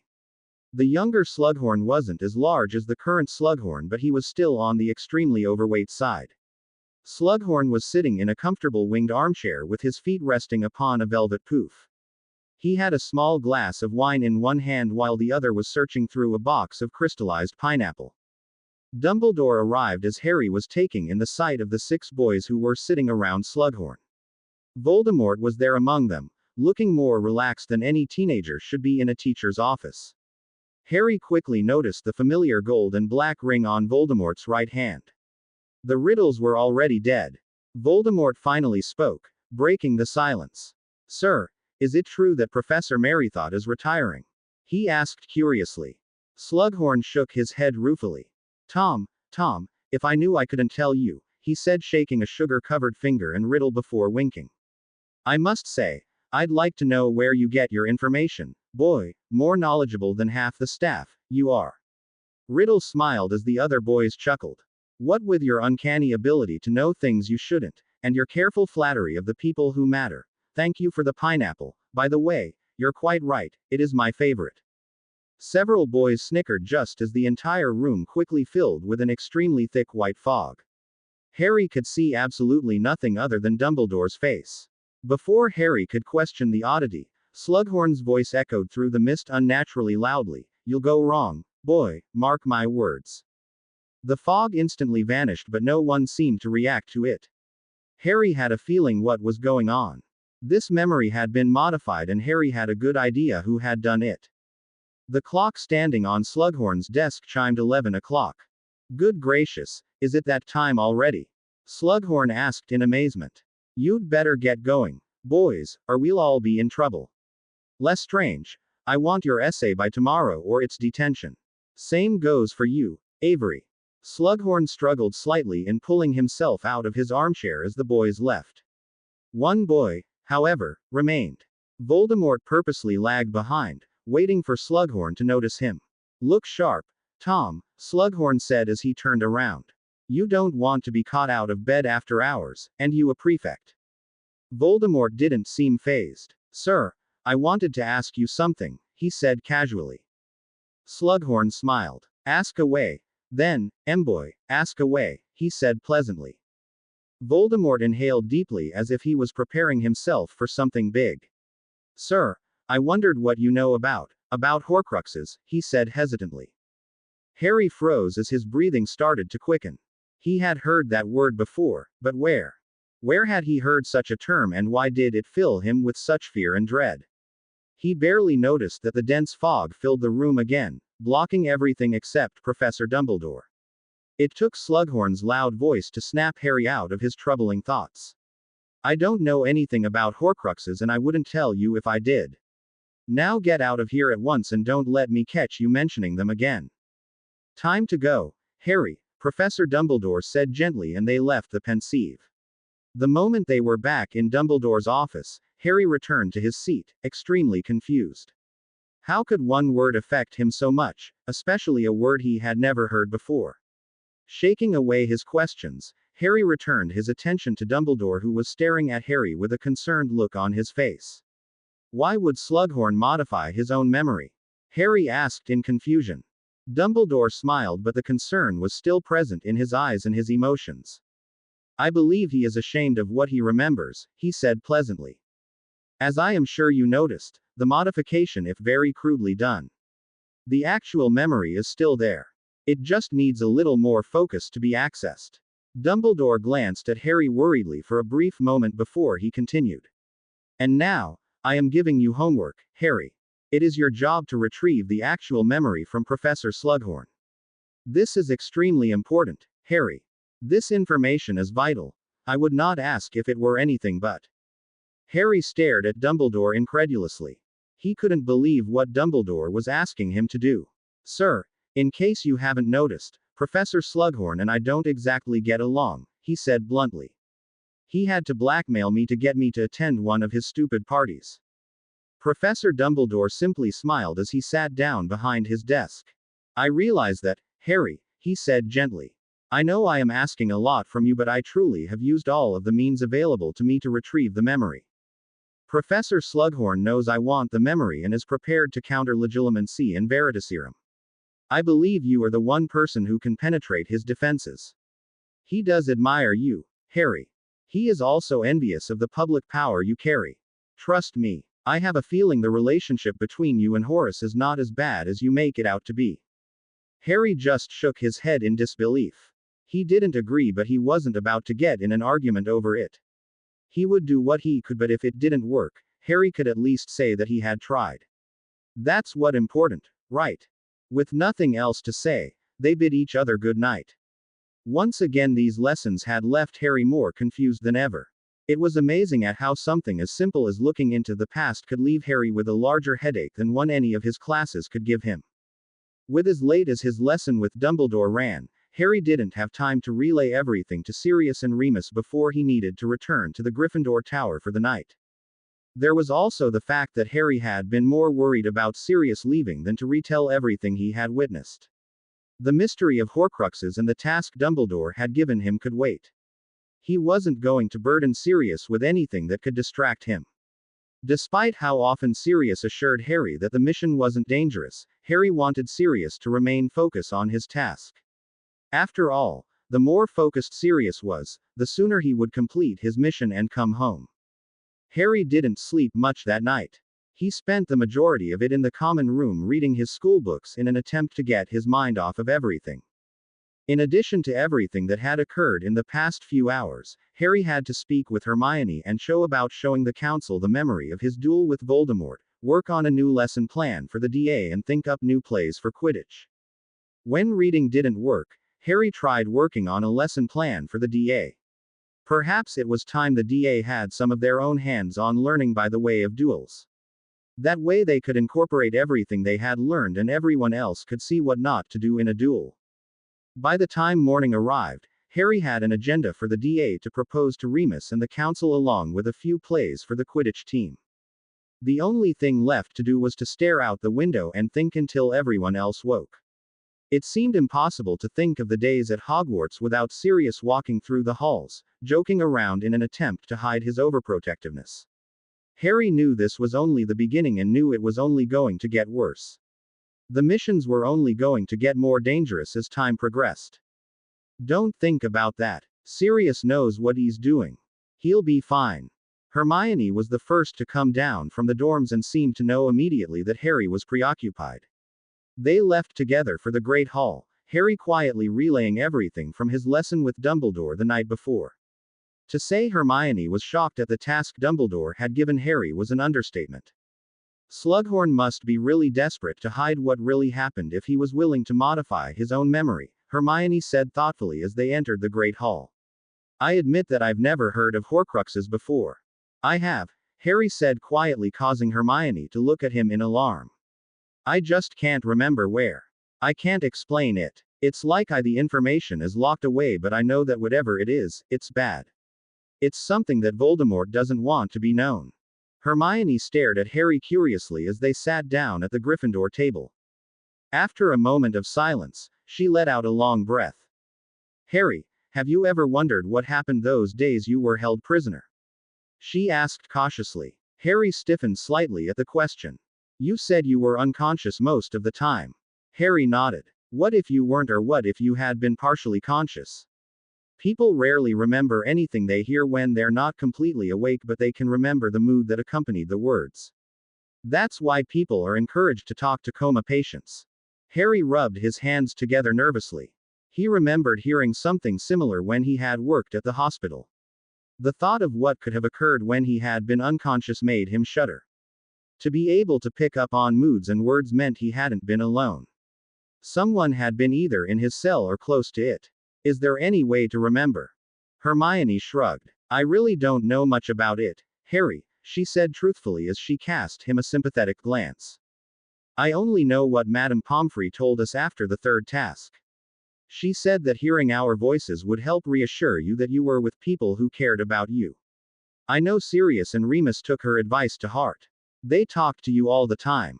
She let out a sigh as she started to slowly put food on her plate. I'm not surprised you don't remember. You were under the influence of a lot of potions. I was under the influence of potions both times. So the chances of him remembering were slim to none, which made it even more important for him to retrieve the information from Slughorn, regardless of what his personal feelings about the topic were. So what should I do with Slughorn? Harry asked quietly as a few Gryffindors sat down near them. He took the chance to quickly glance around. There were several groups of students at each table, but not enough for them to quit their conversation. All of the groups were too caught up in their own discussions to worry about what they were saying. I highly doubt he would willingly give it to me, no matter how much he wants me as a member of the Slug Club. Hermione twirled her fork between her fingers and she stared off thoughtfully for a long moment. Everything you've told me makes me believe that Horcruxes must be really advanced dark magic, she said softly. I agree with you. Slughorn won't give up the memory without a fight. You can't force it out of him because, well, the Imperius Curse is illegal. I could look in the library. You won't find anything, Harry interrupted gloomily. If this is advanced dark magic, then they wouldn't keep it in a library with hundreds of students around to access it. If it had been in the library, Voldemort wouldn't have asked Slughorn about it. But that was 50 years ago. Hermione protested. Do you really think regulations have changed since then? Harry countered. They're probably more restrictive now because of Voldemort. Plus, Dumbledore would have already tried that. He wants the memory. Harry mindlessly piled some eggs and a few sausages on his plate. He knew he was missing something. There was something else to Dumbledore's assignment. He groaned as he buried his face in his hands. This is going to take a miracle. Hermione patted Harry's arm sympathetically. Well, how much time do you have to get it? She asked. Good question. Until the next lesson, I suppose, Harry said uncertainly. There really hasn't been any specific time frame to go on. Hermione nodded at the point. But they usually aren't close together, she said thoughtfully. That means you have time to think of a strategy. I wouldn't rush into this if I were you. Doing or saying the wrong thing could scare Slughorn into silence. The doors to the Great Hall opened and a large group of Gryffindors entered, including the majority of the 6th years. We can talk about this later. For now, it probably wouldn't hurt for you to be a little friendlier to Slughorn. Once the bridge of familiarity is breached, he may be a little more open with you. Harry stared at her with a raised eyebrow. When did you start talking like Dumbledore? He asked apprehensively. Hermione scowled at him. Very funny, she said in annoyance, but the effect was ruined when a small smile appeared on her face. Just try to be more Well, accepting of Slughorn. If he thinks you're more willing to be a part of the Slug Club, then he may be more sociable, like he is with us. As much as Harry hated to admit it, Hermione had a point. If he hadn't been so stubborn about keeping his distance from the public eye, this probably wouldn't be such a problem. He needed to get close to Slughorn first, and the Slug Club was the easiest way to do that. He just had to find a way of doing so without making it look suspicious. No one would believe Harry suddenly changed his mind about the Slug Club. No one would believe that Harry suddenly changed his opinions of Professor Slughorn. When potions class arrived that afternoon, Harry took his usual spot between Hermione and Ron. Hermione gave Harry a reassuring smile while discreetly giving his arm a squeeze. Out of the corner of his eye, Harry noticed Ron eyeing him curiously. There had been no opportunity to retell everything to Ron, especially with Lavender constantly hanging around. It seemed that the more Ron tried to distance himself from his girlfriend, the harder she tried to hold on. Before anything could be said, Professor Slughorn called for silence from the front of the room. "Settle down, everyone," he said happily. "Now, we have lots of work to do this afternoon, so can anyone tell me what Golpalot's third law is?" Hermione's hand shot in the air. "Of course, Miss Granger." Hermione smiled excitedly. "Golpalot's third law states that the antidote for a blended poison will be equal to more than the sum of the antidotes for each of the separate components," she said in one breath. Slughorn smiled proudly at her. "Precisely, Miss Granger," he exclaimed. "That'll be 10 points for Gryffindor. Now, if we accept Golpalot's third law to be true, which means that our primary aim is not the relatively simple one of selecting the antidotes for those ingredients individually, but to find that added component which will, by an almost alchemical process, transform these disparate elements. This is assuming we have achieved in identifying the potion's ingredients correctly by Scarpin's Revelaspell. So, I want each of you to come up and take one file from my desk. You are to create an antidote for the poison within it before the end of the lesson. Good luck everyone, and don't forget to wear protective gloves." Harry followed Hermione to Slughorn's desk, grabbed 2 files of poison and returned to his desk.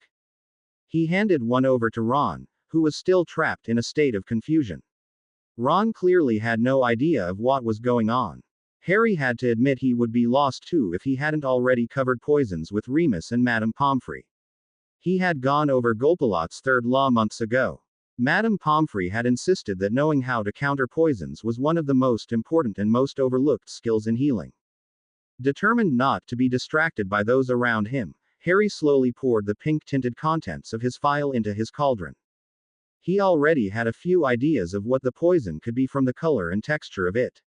With a flick of the wrist, Harry had his wand in hand and waved it over the cauldron while focusing on the words, Specialis Revelio. A list of the ingredients appeared and Harry immediately wrote them down. He didn't want to make a stupid mistake on this. Doing well on the assignment could be the first step in gaining ground with Slughorn. While everyone was grabbing different ingredients and setting them out, Harry concentrated on the parchment in front of him. He had a fairly good idea what his poison was and knew that the particular poison he had was sensitive to heat because to 2 ingredients. Once he countered those, he could kindle the fire underneath his cauldron.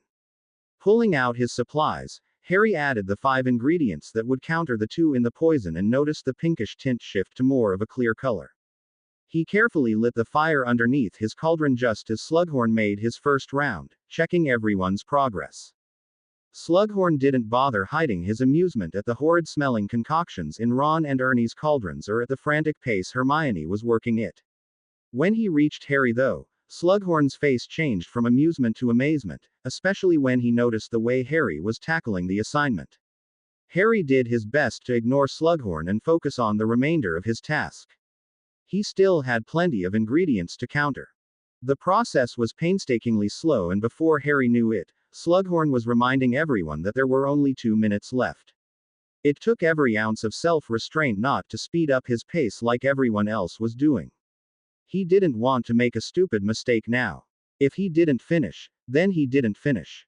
It was better to have something incomplete than completely wrong. "Time's up," Professor Slughorn announced happily before he started moving around the room again, examining the various antidotes. While his back was turned, Hermione tried to discreetly add a few more ingredients to her cauldron, stopping a moment later when Slughorn turned back around. When Slughorn finally reached their table, he avoided Ernie and Ron's cauldron and gave an exhausted Hermione an amused look before turning his attention completely to Harry's cauldron. He examined the now bluish substance for a long moment before giving Harry a congratulatory slap on the back. "Well done, Harry, well done," Slughorn said excitedly. "And one of the more difficult poisons out of the bunch. You certainly have your mother's talent." At the sound of the bell, everyone started packing up. Slughorn just shook his head while chuckling and waddled back to his desk. Harry motioned for Ron and Hermione to go ahead, knowing that he would have to make his first move when Slughorn was in an extremely good mood. He would start with a common area of interest and they could work from there. When they were the only two left in the room, Harry pulled out his potions journal and approached Slughorn. "Sir," Harry asked tentatively, "I was hoping I could ask you something." Professor Slughorn looked at Harry with a smile on his face as he snapped the gold clasps on his dragonskin briefcase shut. "Ask away. Then, my dear boy, ask away," he said cheerfully. Harry let out a nervous breath. "Common ground, Harry. That's all this is. Sir, I have a few questions about love potions," he said. Slughorn looked at Harry in surprise.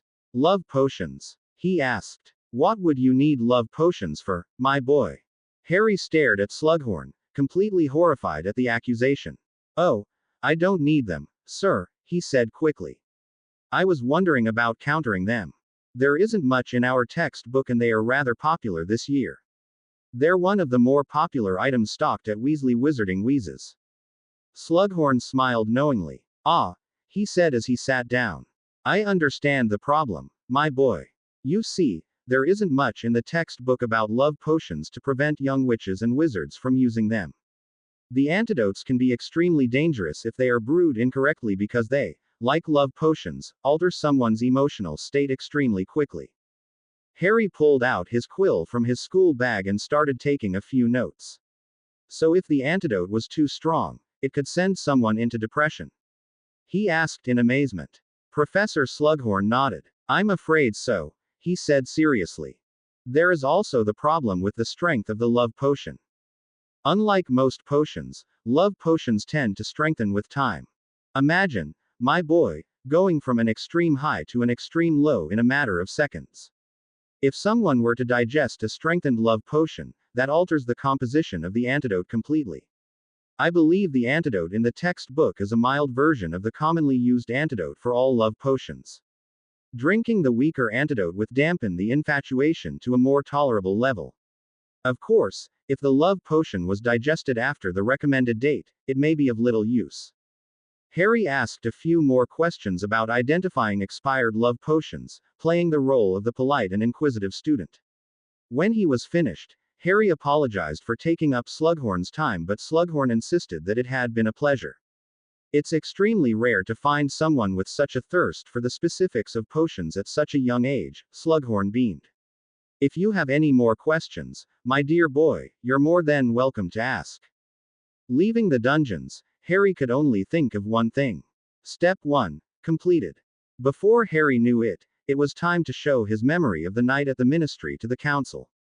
He had spoken to Remus about Dumbledore's assignment and was a little annoyed when Remus had simply smiled and told Harry, "Good luck." It wasn't like Harry had been expecting Remus' help, he just didn't like the knowing look on Remus' face. It made him feel like he was missing an obvious solution to his problem, which he probably was, but that would have to wait for the time being. Remus, Hermione and Cho had come up with a charmed parchment for everyone in the council to sign to ensure their silence.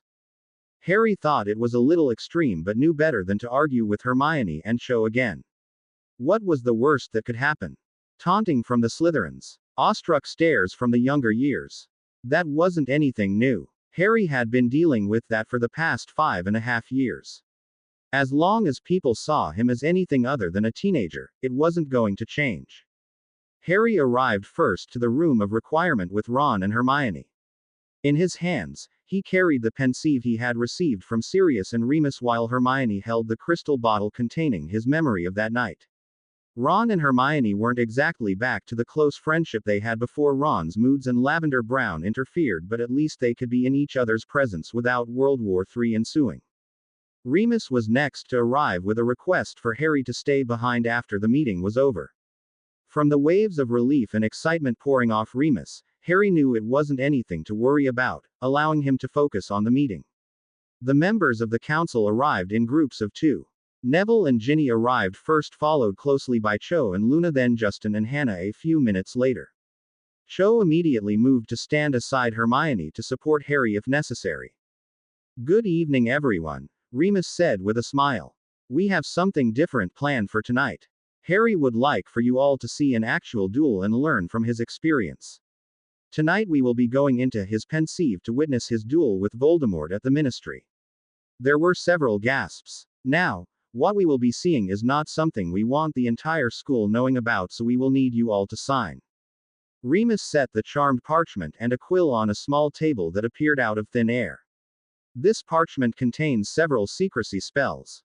Just so you all know, we do trust that you wouldn't do anything to endanger Harry. However, we also know how easy it is to let things slip from time to time. Any of you who are not comfortable in signing are welcome to leave.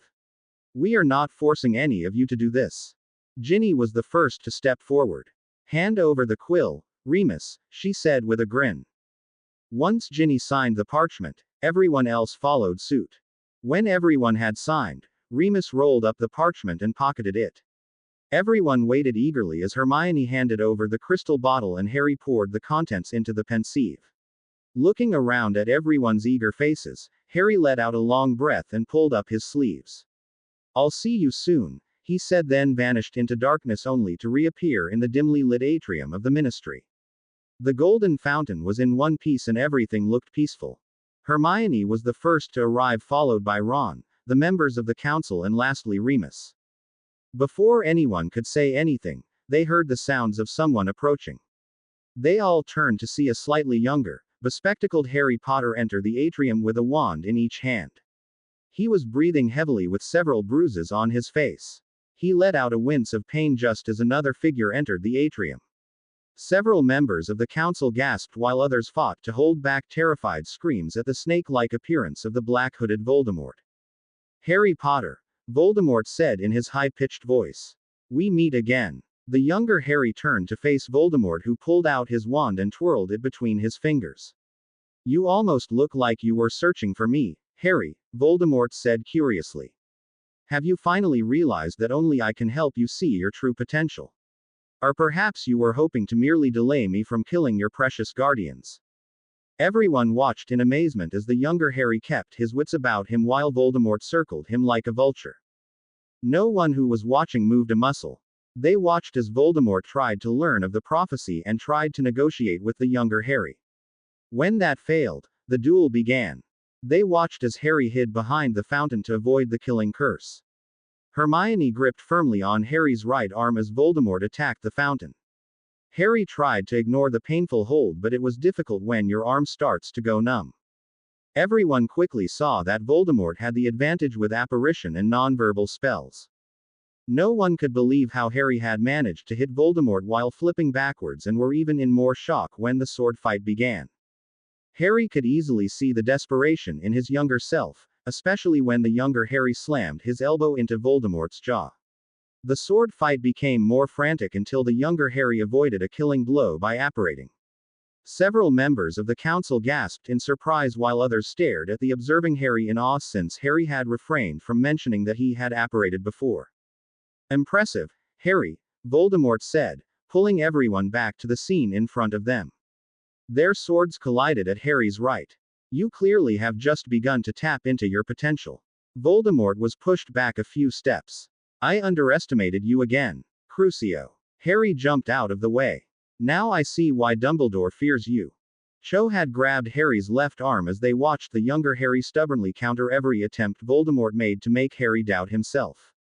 As soon as Voldemort mentioned the suppression necklace, Harry knew there would be questions, but he was ready for them.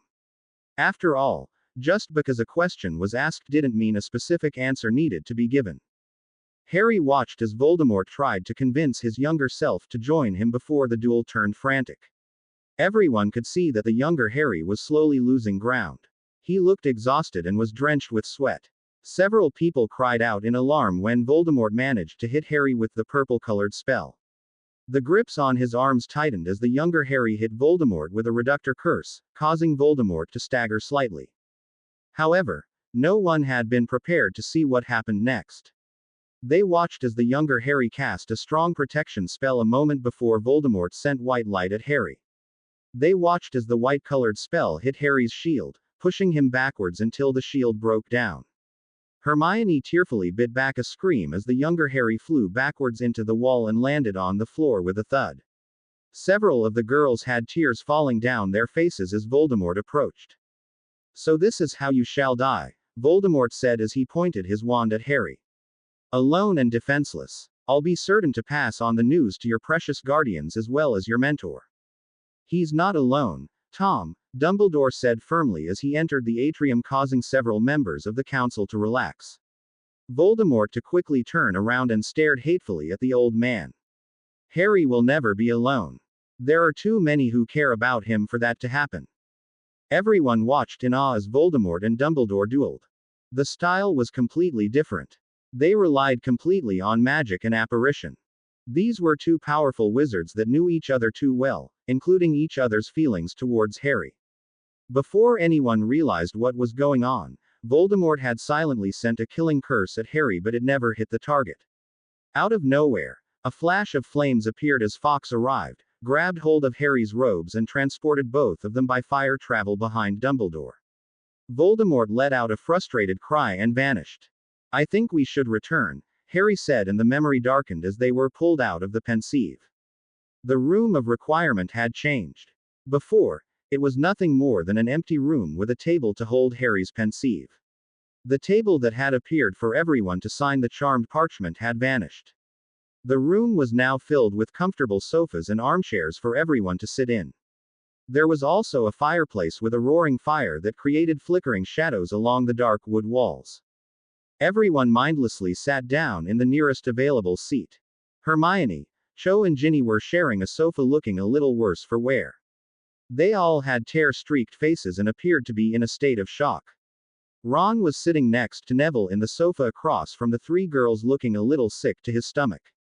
Justin, Luna and Hannah occupied the three nearest armchairs with thoughtful looks on their faces. Harry looked at Remus helplessly and was relieved when Remus gave Harry's shoulder a reassuring squeeze before stepping forward. "I realize that all of you are shaken by what you have seen," Remus said tenderly. "However, we should talk about a few things. First, from this, what have you learned about Voldemort?" Several people flinched slightly but stopped themselves from gasping or crying out. Finally, Ginny spoke up. "He tries to make you doubt yourself," she said shakily. "He twists the truth to make you believe what he wants you to believe."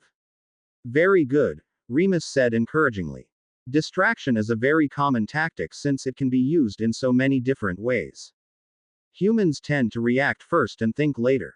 Every one of us has fears, hopes and dreams that are just waiting for someone to exploit." Remus paused and looked directly at Ron and Ginny. "The Weasley family is a pure-blooded family that doesn't follow the pure-blooded ideals. As a result, your family is frowned upon in a number of ways. There is nothing wrong with your family siding against Voldemort, but those who feel differently will certainly do everything in their power to voice their opinion." Harry noticed that Ron's ears were slightly pink and couldn't miss the waves of embarrassment that were pouring off him. Ron had always taken the Weasleys' financial status harder than everyone else in the family. Ginny, on the other hand, was nodding slightly with an accepting look on her face. She knew that Remus wasn't saying these things to hurt but to help them all in the future. Remus looked at Hermione, then at Justin. "Muggle-borns are always viewed lower than everyone else," he said with a sympathetic smile, "even by those who are against Voldemort. Pure-blooded children only know of this world and therefore have a head start in basic wizarding history and customs that are not normally taught at schools because it is assumed that children already know them. Muggle-borns have to work extra hard to move past the barriers but are belittled when they do. Hermione, I believe you are the ideal example of this. You have gone above and beyond to learn everything you can. I have no doubt that you know more about the wizarding world than many purebloods your age." Calling you a mudblood is the only ammunition purebloods have against you, and they will certainly use it. Hermione and Justin nodded firmly, determined to show that the insult would not affect them. Hermione, of course, was used to hearing Malfoy's favorite insult. Justin, however, was sitting in his armchair, his body extremely tense.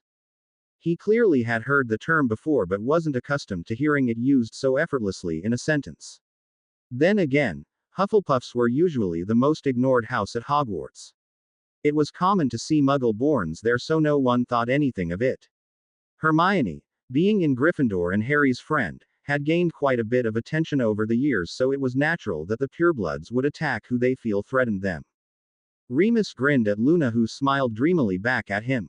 "You don't need to say it, Mr. Lupin," Luna said airily. "No one has ever bothered hiding their opinion of me. That's the problem with being different. Everyone else feels it is their place to voice how unnormal you are." She shrugged her shoulders and glanced at Harry. "It's always those that the ministry can't control that change things for the better. My daddy has been saying for years that if the wizarding world continues on its current path, there won't be a wizarding world left. Take the Aurors, for example. They are part of the Rotfang conspiracy. They're planning to bring down the Ministry of Magic from within using a combination of dark magic and gum disease." No one said anything for a long moment. Half of the group was trying to comprehend what Luna just said, while the rest were desperately trying not to laugh. You could always trust on Luna Lovegood to say something completely off the wall to justify her otherwise completely rational defense. "Well said, Luna," Remus said at last, unable to withhold a chuckle before moving on to Neville. He didn't say anything. They just looked at each other for a moment before Neville nodded in understanding. Harry knew that they were both thinking of Neville's parents, who were in St. Mungo's for prolonged exposure to the Cruciatus curse. It seemed that some wounds were just too painful to speak about. Remus moved on and shifted his gaze to Cho and Hannah. He didn't say anything about them either. Cho had lost Cedric Diggory and Hannah's mother had been killed by Death Eaters months ago. Hannah's family had wanted to pull her out of Hogwarts, but she refused. She had told Harry that if the DA hadn't continued, she probably would have gone home. Participating in the DA made her feel like she was doing something in the fight against Voldemort. "The point of all this is not to listen to what your opponent is saying," Harry said, breaking the silence. "It can be extremely difficult, but becoming distracted could cost you your life. Voldemort and Death Eaters do not duel like Lockhart and Professor Snape did in the dueling club. They attack quickly, using whatever means necessary to win. You have to be ready to adapt to your opponent. I wouldn't use the same strategy against Remus as I would for Sirius. This brings up the next topic I wanted to discuss with all of you. I want to change what the DA is focusing on. You want us to go back to learning spells?" Ron asked bluntly. "Is this because Sirius isn't here anymore? It's more of the fact that we need to start concentrating on how to improve everyone's chance for survival," Harry said uncomfortably. "I thought that we could have 2 or 3 duels every week with everyone else watching. After each duel, everyone who watched could give the duelers helpful advice to improve themselves, because it's easier for others to spot mistakes made since they are watching with unbiased eyes. So, you technically want to convert the DA into a dueling club, but it would only consist of DA members?" Justin asked in confusion. "It's actually a good idea," Cho said thoughtfully. "We could have the duelers randomly selected, but we would need to have some guidelines so Dennis Creevy wouldn't be dueling 7th years. It's not fair to him." "I disagree," Ginny said firmly. "Sure, it may not be fair to put Dennis against a 7th year or even Harry, but can you honestly say that we will be against those at our ability level in the future? We need to be mismatched to know what it's like to be in that situation. You have the advantage of using non-verbal spells just like Death Eaters will have. The sooner we learn how to compensate for our shortcomings, the better." "I agree with Ginny," Hannah said softly. "I also think we shouldn't give anyone any warning to who they will be dueling. The element of surprise and adapting quickly is something everyone should learn. If there are any problems, we can duel each other on Saturday so they have an idea of what the meetings will be like." "Very well," Remus said with a hint of finality in his voice. "Everyone agrees to the new format." Everyone nodded. "Then it is settled. If there are no other questions, then I believe we should call it a night."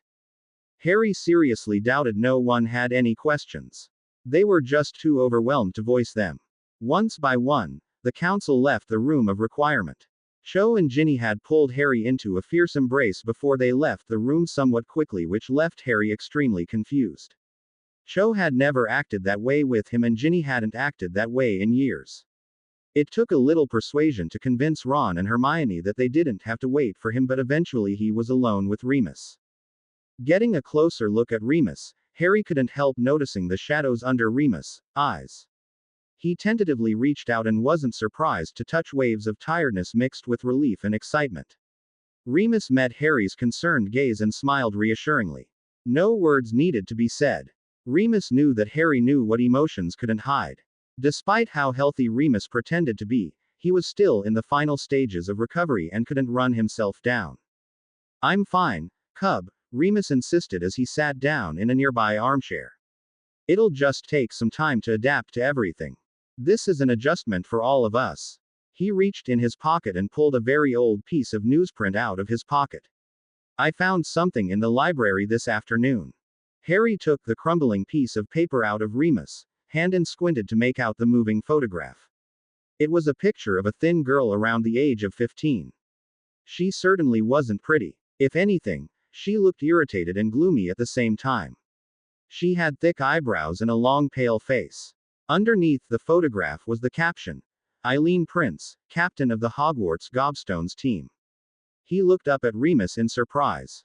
This was certainly something he hadn't been expecting. "She's the half-blood prince?" Harry asked in disbelief. He certainly had nothing against a girl being bright, especially considering he was good friends with Hermione, Cho and Ginny. The three of them could make any guy appear to be incompetent if they wanted. Cho didn't necessarily stand out in any way, but that was what made her dangerous. No one expected it when she did attack. Ginny was quickly gaining a reputation for her affinity with hexes. Having witnessed a few, Harry was impressed that Dean had the courage to go out with her. Hermione. Well, Hermione was Hermione. There really wasn't anything else that needed to be said. Remus stared at Harry thoughtfully for a moment. "The publication of the book matches the time she attended Hogwarts," he said with a shrug. "It's possible her father was a pureblood and her mother was a Muggle or Muggle-born. She may have felt ashamed of her Muggle blood. Of course, this is all assumption. I haven't been able to dig any deeper into Eileen Prince's life yet." Harry looked down at the picture again. Was learning who the half-blood prince was really important? No. What did it matter anyways? It was more to settle their curiosity than anything. "Don't worry about it, Remus," Harry said, folding the paper and pocketing it. "I'll look into it. You have enough to worry about already." Remus stared at Harry with a raised eyebrow. "Do you really think I can't handle a little extra research?" he asked cautiously. "Not at all," Harry said truthfully. He should have known that Remus would be defensive after months of recovery. "I just think I should help out. Besides, once I tell Hermione, I won't be able to keep her out of the library. She knows that place better than anyone. We'll find out what we can about Eileen Prince, Remus. Trust me." Remus smiled and shook his head ruefully as he rose to his feet. "I do trust you, Cub," he said sincerely, "and I'm sorry for jumping to conclusions. I guess I'm just accustomed to Sirius and Poppy being so restrictive. They seem to think I'm still the person who was stuck in that bed for nearly 2 months." "Well, Madame Pomfrey does have a tendency of seeing us at our worst," Harry said with a grin. "You know we're her favorite patients." Remus chuckled as he ruffled Harry's hair. "We are certainly her most frequent," he said candidly.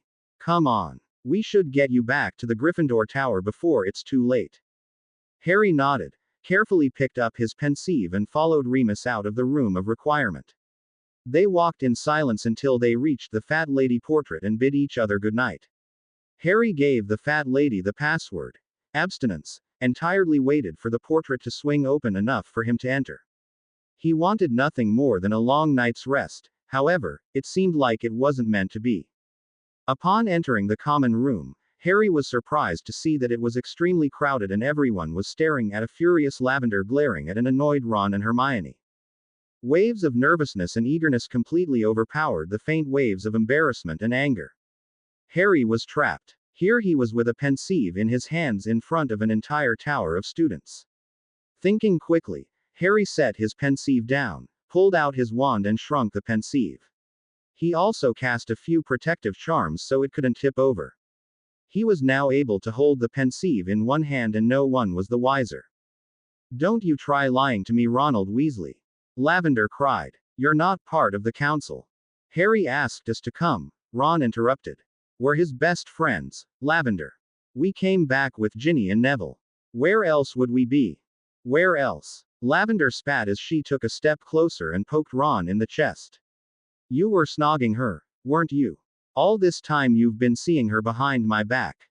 I can't believe I actually thought the rumors of her and Harry were true." Harry stared at the scene with wide eyes. "Rumors? What rumors?" Hermione let out a scoff. "Well, you would know all about the rumors, Lavender," she said coldly.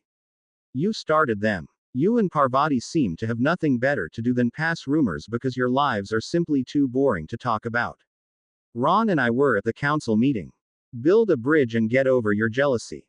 Also, stop talking about Harry like he's a thing. It makes me sick." Without another word, Hermione stormed past Lavender and didn't stop until she reached her dorm room. Harry took the opportunity to move to Ron's side. The waves of anger and embarrassment increased with each step. Whispers broke into the silence, increasing as more and more people noticed Harry. Lavender's eyes widened as she noticed who was approaching. Harry didn't say a thing until he was standing right in front of her. "They're telling the truth, you know," he said softly. "Perhaps you should have a little more faith in your boyfriend." Lavender's face turned Arlet as Harry walked past her and didn't stop walking until he had reached his dorm room. Sometimes he just wondered why people stayed in relationships when they clearly weren't happy. What was the point? Probably because they are afraid of change and the unknown.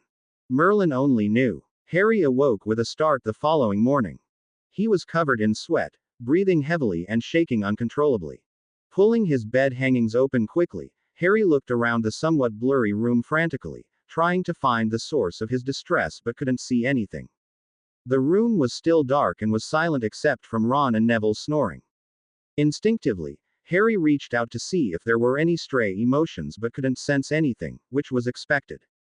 He had never been able to sense emotions of someone in deep sleep. The emotions had always been too muddled to make out. Closing his eyes, Harry tried to recall why he woke in such a state, but he couldn't think of anything. He couldn't remember if it had been a nightmare, Hogwarts, or his empathy overacting again, but whatever it had been hadn't been pleasant.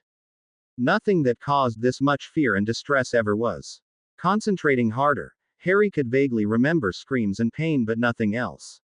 He quickly shook his head to banish the thoughts and forced himself to calm down. He was 16 years old. He wasn't supposed to be haunted by hazy nightmares anymore, especially nightmares that he couldn't remember the moment he woke. Harry had calmed himself down before long, but sleep stubbornly stayed away. After an hour of tossing and turning, he gave up on a few more hours of sleep and pulled himself out of bed. There was no point remaining in bed where the mind could simply wander aimlessly. With extreme caution, Harry managed to change clothes and find the bathroom without waking anyone. It was bad enough that he couldn't sleep at 4 in the morning.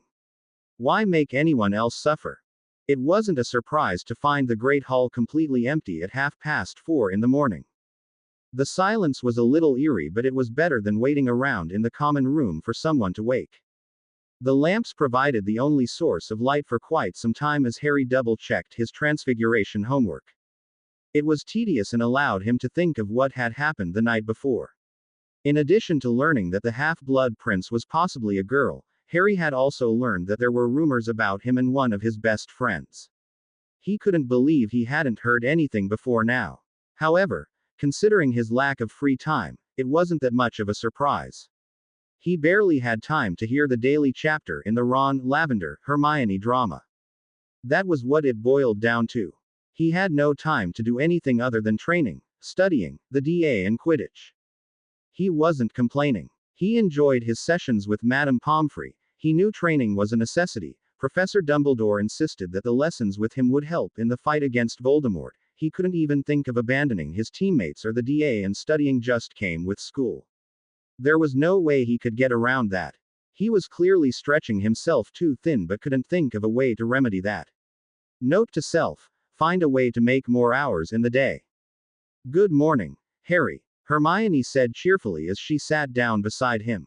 Harry jumped in surprise and quickly looked around to see that the sun had started to rise, but it was still rather early.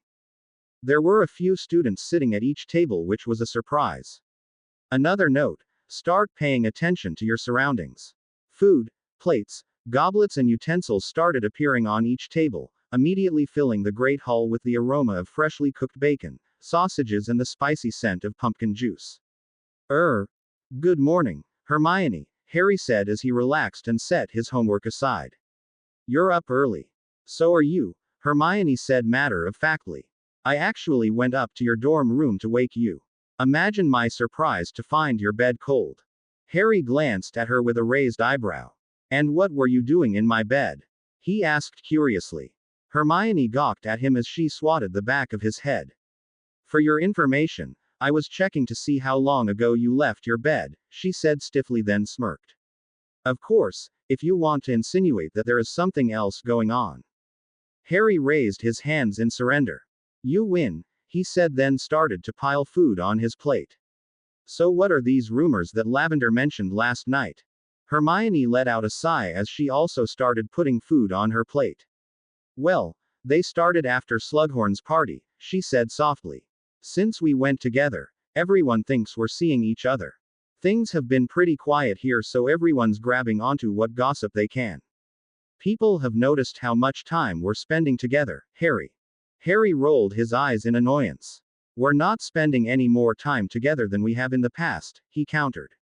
The only thing that's changed is Ron's imprisonment by Lavender, and we're spending more time with Cho.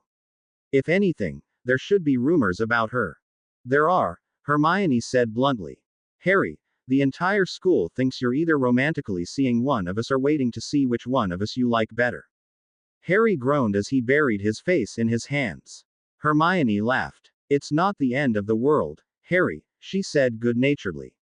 Actually, it's understandable if you think about it.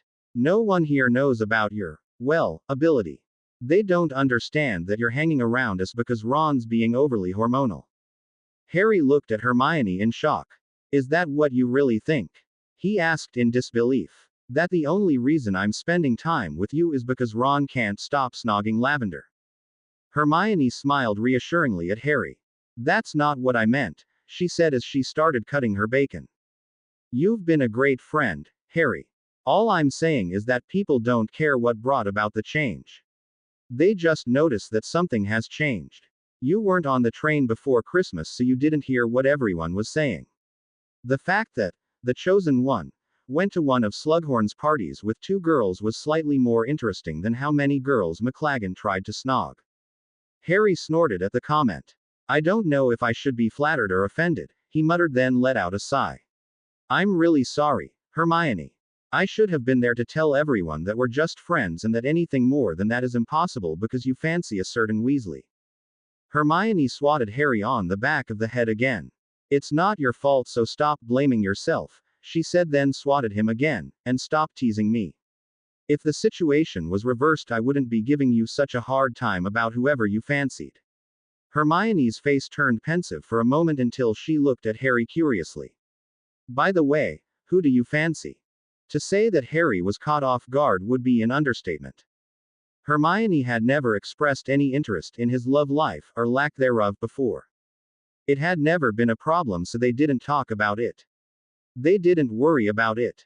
After all, until Ron and hooked up with Lavender, Harry had never spared a thought of Ron or Hermione having that sort of relationship with anyone, much less each other. The constant threats of danger over the years had pushed any normal teenage antics far from their minds. That could explain why everything was cascading upon them at once now.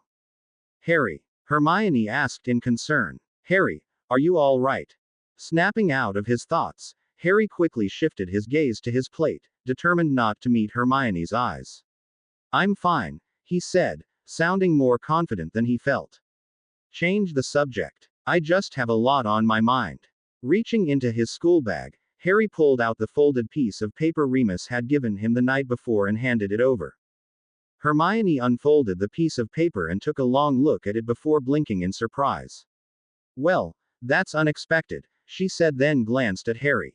So, your half-blood prince is actually a girl with the last name, Prince. Harry shrugged. That's what we have to find out, he said with a grin, then turned to meet Hermione's eyes. So, what do you say? Care to help me learn more about Eileen Prince? Hermione rolled her eyes and handed the paper back to Harry. Who else would? She asked rhetorically. Her eyes narrowed slightly. And don't you dare think that I'm not aware of how you avoided my question, Harry. I honestly didn't mean anything by it. It's just that you've never even hinted fancying anyone. Is it Ginny? Harry shook his head slowly. Why couldn't Hermione just take a hint? No, it's not Ginny, he said firmly. Ginny's like a sister to me. I can't see her in any other way. Can't or afraid to? Hermione countered. Harry didn't answer. He wasn't about to get into an argument of possible girlfriends in the middle of the Great Hall that was becoming more and more crowded by the minute. Why had Hermione brought up Ginny of all people? Ginny was currently in a relationship with Dean, Ron's sister, and a part of his family. Harry couldn't think of her as any more than that, just like he couldn't see Hermione as any more than his best friend. To him, friendship was a treasure. He would rather have his friends as they were instead of losing one if a more intense relationship were to fail. It wasn't very Gryffindor of him, but Harry didn't think he could handle any more complications. Hermione didn't bring the topic up again, and Harry didn't bring up Ron. After that morning, Harry began to notice the subtle whispers that seemed to follow him whenever he was with Hermione and Cho. Girls were either giggling or glaring at the two girls, while the boys were occasionally glaring at Harry. Nevertheless, the jealousy pouring off everyone was suffocating. It made Harry wonder how he had managed to miss it before. Another change that Harry had noticed was Ron continuously attempting to put more distance between Lavender and himself by spending more time with Harry, Hermione, and Cho. This didn't settle well with Lavender, of course. Despite the ongoing rumors, Lavender still suspected that Ron was cheating on her and voiced her opinions whenever she saw Ron and Hermione together. It didn't matter that Harry and Cho were with them at the time, or even Ginny and Dean. It seemed that all rational thought had been erased by Lavender's jealousy. With all of the drama in addition to everything else, it was difficult for Harry and Hermione to find time to research Eileen Prince in the library. They had finally managed to find time Saturday afternoon and took that opportunity to fill Ron in on what he had missed over the past few months. Ron had been shocked to learn about the half-blood prince and where Harry and Hermione were in discovering who it was. So this half-blood prince is really, well, a princess? Ron asked in disbelief. Hermione let out a frustrated sigh as she put the old newspaper she had been reading in the already read pile before grabbing the next newspaper to read.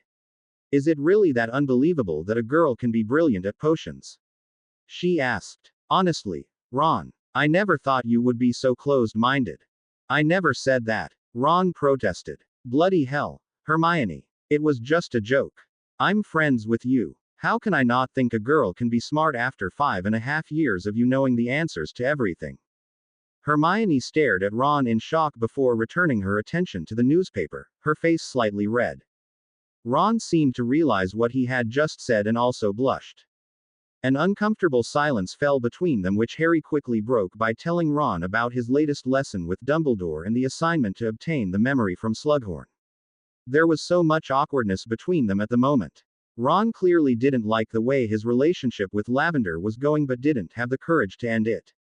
Hermione seemed to be grateful that the normal joking and bickering Ron was back, even if he was bickering with her. I can't say I've ever heard of Horcruxes before, Ron said, completely dumbfounded, but it shouldn't be too hard to get the memory from Slughorn. He loves you, Harry. He has from day one. That may be true, but Slughorn is determined to keep the memory to himself, Hermione countered. If Dumbledore failed, that means simply asking for it wouldn't work. Also, Dumbledore wouldn't have asked Harry unless he was confident Harry could pull it off. That means there's something we're missing, a solution we haven't thought of yet. Ron stared off thoughtfully for a long moment before he shrugged his shoulders. Well, I guess all I can say is good luck with it, Harry, he said helplessly. If Hermione's at a loss, then I don't know what sort of help I'll be. Harry stared at Ron in disbelief before he slammed his head on the table. He couldn't believe it. How could he have missed something so obvious? Why hadn't he realized it before when Remus told him the very same thing? I must be the thickest person on the planet, Harry said through his teeth in frustration. He sat back in his chair and looked at a startled Hermione. All I need is luck, Hermione. Felix Felicis. That's why Dumbledore asked me. Of course, Hermione exclaimed in a hushed voice. Why didn't I think of that? It's so simple yet so ingenious. Under the influence of Felix Felicis, you're guaranteed to succeed. Rubbing her hands together eagerly, Hermione shifted her attention to Ron and smiled at him. Ron, you're a genius. The stumped look on Ron's face was downright hilarious. After all, it wasn't every day that Hermione complimented Ron's intellect. Thanks, I think, he said uncertainly.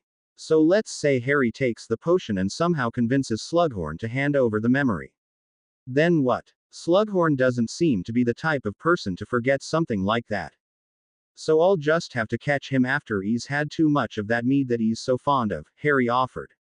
He won't remember anything if he's drunk. Harry, Hermione scolded. That's taking advantage of a teacher. Harry stared at Hermione with a raised eyebrow. And using Felix Felicis against a teacher isn't? He asked sarcastically. He couldn't believe they were arguing about morals. Look, this has to be why Dumbledore asked me to do it. He's encouraging me to use whatever means to get that memory. Do you have any other suggestions? Hermione let out a sigh and buried her face in her hands. I don't like it, Harry, she said honestly, but I can't think of any alternatives. Dumbledore shouldn't be putting this on your shoulders. You already have enough to worry about. Harry could only shrug his shoulders in response. What was he supposed to say? He didn't want to do it, but he evidently had the means to succeed. Plus, I have the element of surprise. Slughorn would be expecting for Dumbledore to try again. He would never expect for a student to corner him with something he had given them. All Harry had to figure out now was when to strike. The new structure of the DA meetings was met with eager acceptance. The majority of the members couldn't wait to test what they had learned. Remus had created an enchanted parchment which would randomly select names of duelers so no one could be accused of biasness. Ernie Macmillan and Marietta Edgecombe had been selected first. Their duel hadn't lasted long. Ernie easily distracted Marietta by setting her hair on fire. Remus had immediately jumped in and with a few waves of his wand, she was back to normal. After their duel, the entire DA gave suggestions to how Ernie and Marietta could improve their dueling. The next duel was a little more interesting. The parchment had selected Zacharias Smith and Ron Weasley, two Quidditch players that had a tendency to hold a grudge. Ron hadn't forgiven Smith for the biased commentary during Gryffindor's first match, and Smith didn't like that Gryffindor had such a dominating presence on the Quidditch field. Hufflepuff had never been much of a threat and was usually the team overlooked when Quidditch was discussed. With Slytherin in their current rut, the two teams actually worth discussing were Gryffindor and Ravenclaw. Even then, most of the talk focused on the Seekers since they were the best in the school and such close friends, and possibly more than friends, according to the rumors. The duel had started out slowly and controlled only to escalate into a battle of pride in a matter of minutes. Both were too determined to show up the other to worry about dueling safely. 10 minutes into the duel, Harry and Remus had to interfere, body binding both of them. It took Remus another 10 minutes to remove all of the hexes and heal all of the injuries, but everyone had learned an important lesson. Never let personal vendettas control your decisions while dueling. The DA meetings went a lot smoother after that. Everyone seemed to understand what happened outside the DA meetings, stayed outside. After a few meetings, the council was able to split up and supervise duels so more than one could take place at a time. With each duel there were at least 5 spectators for each side to offer their input. Everyone was quickly learning what worked and what didn't work in duels. They were also working harder to learn rare spells and jinxes in order to catch their opponents off guard. All in all, the new format had worked better than Harry ever expected. With the council taking a more active role in the DA, Harry was able to focus more on his assignment from Professor Dumbledore. Even with the aid of Felix Felicis, Harry knew he needed to get closer to Professor Slughorn. He needed the potion's master to lower his guard, and the only way to do that was for Harry to continue asking questions about potions. As the weeks passed, Slughorn grew eager for Harry's questioning sessions and even offered setting up a designated time where they could meet in his office so they wouldn't be rushed or interrupted. Harry could only think of one thing when he arranged an available time. Jackpot. With the arrival of February, the snow melted only to be replaced with the constant chilly wetness. This made care of magical creatures class a little less than to be desired, since Harry ended up covered with mud by the end of each class. However, February also brought along the start of apparition lessons, which would be held in the Great Hall on Saturday morning, so it didn't interfere with any classes. That morning Harry had met with Remus for the Sirius update, only to learn nothing. Sirius had made a habit of somehow communicating with Remus at least once a week for updates, but rarely gave any information about himself or his mission. The only thing Remus could tell Harry was that Sirius was safe and would be back as soon as he could. It was just hard to hold on to the no news is good news mentality when it concerned a member of your family. It was times like this when Harry regretted handing over the small two-way mirror Sirius had given him to Remus. Even though Harry would never admit it verbally, he missed Sirius' overprotective nature. He missed Sirius and Remus bickering over pointless topics. No matter how hard Remus tried to support Harry, there was no denying that there's something missing.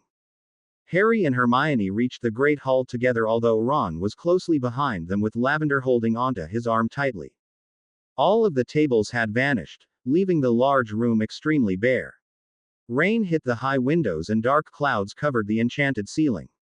At the front of the hall were Professors McGonagall, Snape, Flitwick and Sprout, along with Remus and a small wizard who could only be the apparition instructor from the Ministry. The man was extremely pale and thin with translucent eyelashes and frail hair. Once everyone arrived, the heads of houses called for quiet and the Ministry wizard stepped forward. "Good morning," he said. "My name is Wilkie Twycross and I shall be your Ministry apparition instructor for the next 12 weeks. I hope to be able to prepare you for your apparition test in this time." "Malfoy," Professor McGonagall interrupted. "Be quiet and pay attention." Everyone looked around and saw a flushed Malfoy quickly stepping away from Crabbe, whom he apparently had been arguing with. Harry glanced at Hermione, who shrugged helplessly before returning his attention to Twycross. It was impossible not to notice the irritated look on Professor Snape's face as he glared at Malfoy. Harry couldn't help noticing that Snape's entire stance was remarkably similar to the way Snape had stood the night of Slughorn's party. Clearly Professor Snape and Malfoy still weren't on the best of terms. "By which time, many of you may be ready to take your test," Twycross continued after everyone had settled down again. "As you may know, it is usually impossible to apparate or disapparate within Hogwarts. The headmaster has lifted this enchantment, only in the Great Hall, for 1 hour, so as to enable you to practice. May I emphasize that you will not be able to apparate outside the walls of this hall, and it would be unwise of you to try." There was a moment of silence before Twycross added, "I would like each of you to place yourselves now so that you have a clear 5 feet of space in front of you." Harry nervously did as he was told as everyone scrambled to find a wide enough space. Remus had warned him that they would be practicing apparition today, something that he really wasn't sure he was ready for. The heads of house spread out through the crowd, moving students into position and silencing any arguments that had began. Hermione noticed Harry shifting his weight from one foot to the other and frowned. "What are you so worried about, Harry?" she asked in confusion. "You've already apparated." Harry stared at her with a raised eyebrow. "Oh yeah," he said sarcastically. "Just find someone to try to kill me with a sword and I'll be fine." "It was accidental, Hermione. It's almost like comparing accidental magic to actual spells. They just don't work the same." The heads of house shouted, "Quiet!" and silence quickly fell. Truthfully, the only time Harry had felt the effects of apparition was when Sirius had apparated him back to Grimmauld Place, like he was being squeezed through a tube. He had been told that he would grow accustomed to the feeling with practice and knew he needed to learn this if he were to have any hope of surviving in the future.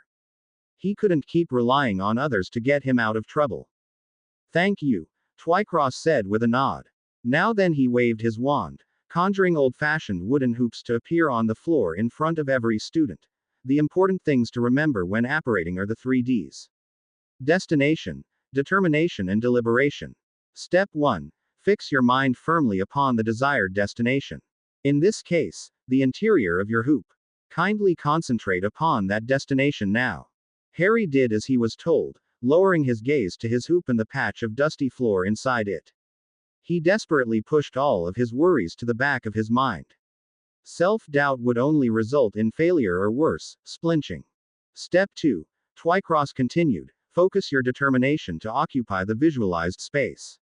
Let your yearning to enter it flood from our mind to every particle of your body. Harry closed his eyes and concentrated on picturing his hoop in his mind. He wanted to be inside his hoop, standing on that patch of dusty flooring 5 feet in front of him. He could picture himself standing in the middle of the hoop and suddenly felt like he was being forced through a tight rubber tube. A loud crack filled the air, and for a split second, Harry couldn't breathe. Every part of him was being compressed to an almost painful state only to vanish completely a second later, allowing Harry to take in a deep breath. Gasps filled the room as Harry opened his eyes and noticed that he was not standing beside Hermione anymore. Looking down, Harry's eyes widened as he saw himself standing in the center of his hoop. He quickly looked up at Remus to saw Twycross and the heads of house looking at him with wide eyes. Everyone around him was staring in amazement, making Harry feel extremely self-conscious. Great. Just great. Sorry, Harry said as he stepped out of his hoop and moved back to standing beside Hermione. No harm done, Mr. Potter, Twycross said with a distinct hint of pride in his voice. You shouldn't apologize for correctly executing the 3 Ds. He then turned his attention back to the rest of the students. Now, remember the first 2 steps. Fix your mind on your destination and focus on occupying the visualized space. He waited for a long moment as everyone tried to focus on their own hoops. Step 3, and only when I give the command, turn on the spot, feeling your way into nothingness, moving with deliberation. On my command, now, 1. Harry concentrated on the wooden hoop and the dusty floor inside it once again. Looking hard, Harry could even make out where he had stood only moments ago. 2. Harry closed his eyes again and pictured the hoop in his mind, picturing himself in his hoop, wanting nothing more than to occupy the space trapped inside the small wooden circle. 3. Harry could already feel himself being squeezed through that tight rubber tube when he spun on the spot only to have the sensation vanish. The sound of staggering people filled his ears as Harry opened his eyes to and stared at his hoop 5 feet in front of him in confusion. There was a loud thud as Neville fell flat on his back. Several people around him were snickering. Harry took the opportunity to glance at Hermione and shrug helplessly at her curious look. He couldn't explain it. He was following the instructions, so why didn't it work? Or more so, why did it stop working when he started to turn? Never mind, Twycross said wryly, gaining everyone's attention. Adjust your hoops, please, and back to your original positions so we can try again. They tried again and again to apparate with no success. Harry was growing extremely frustrated that his own attempts failed the moment he moved. When it came time to try again, Harry decided to throw caution to the wind and try to apparate again without turning on the spot. As Twycross counted off, Harry once again pushed away all thought except for his hoop and his desire to occupy the space in it. He remained completely still as he felt himself being squeezed through a rubber tube. A crack filled his ears as he found it impossible to breathe for a split second before everything returned to normal. Opening his eyes, Harry found himself once again standing in the middle of his hoop.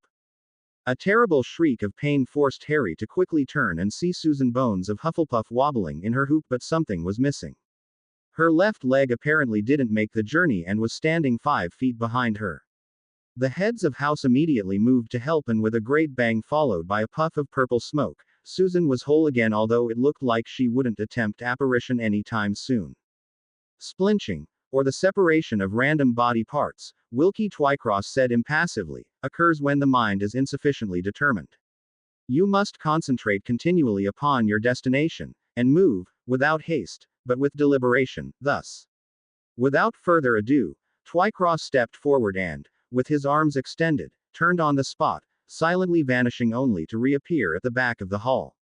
Remember the 3 Ds and try again, 1, 2, 3. After another hour, Susan's splinching and Harry's periodic apparition were the only mentionable events. Harry had still not managed to apparate while turning on the spot, something that was really irritating. Being able to apparate meant nothing if he couldn't pass the apparition test. There was also the high probability that he would need to apparate while in motion in the future. Being only able to apparate while stationary was impractical. Twycross, on the other hand, was oblivious to Harry's dilemma as he shot Harry a smile while fastening his cloak at his neck. Until next Saturday, everybody, he said as he pulled out his wand, and do not forget, destination. Determination. Deliberation. Twycross waved his wand, vanishing the hoops, and walked with Professor McGonagall out of the hall. Chatter broke out as everyone filed out of the large room. Harry stayed behind, hoping to avoid the questions that were bound to come and speak to Remus. If anyone could explain the intricacies of something into simple English without making someone feel like a complete idiot, it was Remus. Out of the corner of his eye, Harry saw Ron being pulled out of the Great Hall by Lavender and bit back a smile. He was still allowing her to basically wear the pants in the relationship. A hand rested on his arm, quickly pulling him out of his thoughts. Something wrong, Harry? Hermione asked curiously. Harry let out a sigh as he looked over at Remus, who was talking to Professor Flitwick. Their eyes met for a moment before Remus nodded slightly and returned to his conversation. Not really, he answered as he turned his attention to Hermione. Just thinking. Why do people stay in a relationship even when it's obvious they don't want to be? Hermione stared at Harry for a long moment before shrugging her shoulders. You're asking the wrong person about relationships, Harry, she said truthfully. Personally, I think Ron's afraid of whatever Lavender may do to him. You saw how she was when she thought Ron and I were off snogging somewhere. She was completely irrational. Hermione smiled slyly as she wrapped her arm around Harry's. Honestly, everyone knows Cho and I are madly in love with you. Harry let out a groan in annoyance. This was all becoming rather annoying. Why couldn't everyone see that he was only friends with Hermione and Cho? It was possible to have a friend who was a girl. It had been acceptable for 5 years. Why couldn't it be acceptable now? Very funny, Hermione, Harry said dryly. You better be careful. If anyone hears you talking like that, they'll hunt me down for officially taking Hogwarts' most desired bachelor away from everyone, Hermione said in a bored tone as Remus excused himself and approached. Congratulations on apparating today, Harry, Remus said proudly as he gave Harry's shoulder a squeeze. I must say I'm surprised you accomplished it so soon. Actually, that's what I need to talk to you about, Harry countered, earning him curious looks from Hermione and Remus. I can apparate when I stand still, but when I turn like we're supposed to, nothing happens. Well, I can feel it starting, but the movement stops me from actually apparating. Remus rubbed his chin thoughtfully for a moment. Interesting, he said more to himself than anything. Turning on the spot was developed to help in apparating. Remus glanced at Harry and smiled. Think of it as a running start before a jump, he explained. It provides momentum to help someone who would normally be afraid of trying something. Stationary apparition is actually more difficult since the witch or wizard has to basically push themselves into another place. With practice, most are able to perform stationary apparition just as easily as normal apparition. But if that's true, then why can't Harry apparate when turning? Hermione asked curiously. It should be a walk in the park for him. Remus smiled. It should be, he said truthfully, unless the turning is providing a distraction. He gave Harry's shoulder another squeeze before ruffling up Harry's messy hair. I'm only guessing, Harry, but I have a feeling that you are focusing your mind too much to will yourself into your hoop. Be patient. It'll come with time and practice. I promise. Harry nodded, unable to hide the relief that he felt. At least there wasn't anything wrong. He was simply trying too hard. It made sense if you thought about it. The only reason he could clear his mind as well as he did was because of occlumency lessons last year and training this year with his abilities. No one else had that sort of training, so if they could learn apparate normally, he could too. Did you ever have one of those days when you just wanted to scream? Harry was certainly having one of those days, for the 5th day in a row. Ever since the first apparition lesson, Every sixth year from Gryffindor, Ravenclaw and Hufflepuff continuously bombarded Harry with questions on apparition. They wanted to know everything. It took every ounce of self-restraint not to jinx the lot of them, regardless of whether he was friends with them or not. In a desperate attempt to escape from it all, Harry found himself spending all of his free time in the Marauder quarters with Cho, Hermione and, occasionally, Ron. Cho had become a lifesaver, always offering an ear if Harry ever needed to voice his frustrations. He rarely did, but it was nice to know that the offer was there. For some reason, it just felt different coming from Cho than Hermione, Ron or even Remus. He couldn't explain it and wasn't sure he wanted to try.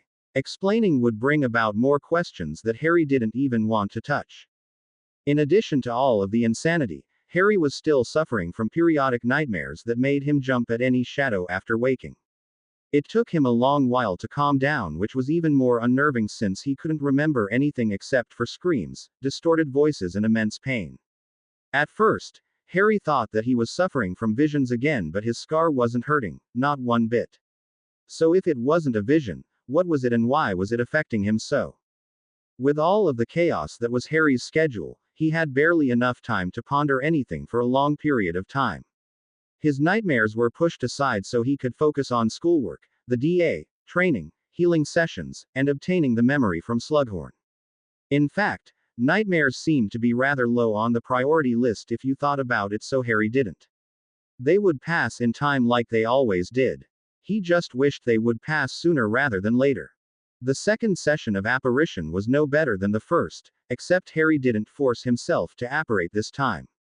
He spent the entire hour trying to apparate while turning on the spot and had no luck with it. Wilkie Twycross had even approached Harry to give him pointers and ask a few questions on how Harry had managed stationary apparitions so quickly. That had been one conversation Harry couldn't escape from quick enough. He hated trying to explain how he did the things he did, especially when it included training that no one was supposed to know about, like occlumency and empathy. When the time arrived for the DA meeting that night, Harry wanted nothing more than to slam his head into something. The questions had stopped, only to be replaced with ridicules from everyone who believed the first lesson had simply been a fluke. Harry did everything in his powers to ignore the comments, but it was just so irritating that out of all of the students in the school, he was the only person jeered for whatever he did or didn't do. Was it too much to ask to just be treated like everyone else? Because you're Harry Potter, that's why. The DA meeting was over before Harry knew it. Hermione had bested Susan Bones in one of the most magically dependent duels Harry had ever seen. Justin had bested Dean in a rather impressive blend of magic and physical defense. Neville had quickly bested Terry Boot, and Padma Patil had barely defeated her twin sister, Parvati. It had been a sight to see identical twins duel seriously, since Fred and George could never duel without resorting to humor. It was hard to figure out whether the Patil twins had been able to read each other's thoughts or they simply knew each other so well that they knew how to react. Whatever it was certainly an eye-opener to the majority of the DA. Few of them had ever seen a duel that was so evenly matched. As everyone left the room of requirement, Harry was finally able to collapse in a comfortable sofa couch that appeared out of thin air. He knew he wouldn't be able to stay long, but, at the moment, the thought of 5 minutes of relaxation was too good to pass up. Closing his eyes, Harry tried to push away all of the chaos that was consuming his mind. He couldn't continue to worry about everything, whether it was serious, the memory from Slughorn, classes, the never-ending attention, or Quidditch. He needed to return to his training and focus on only what he could control.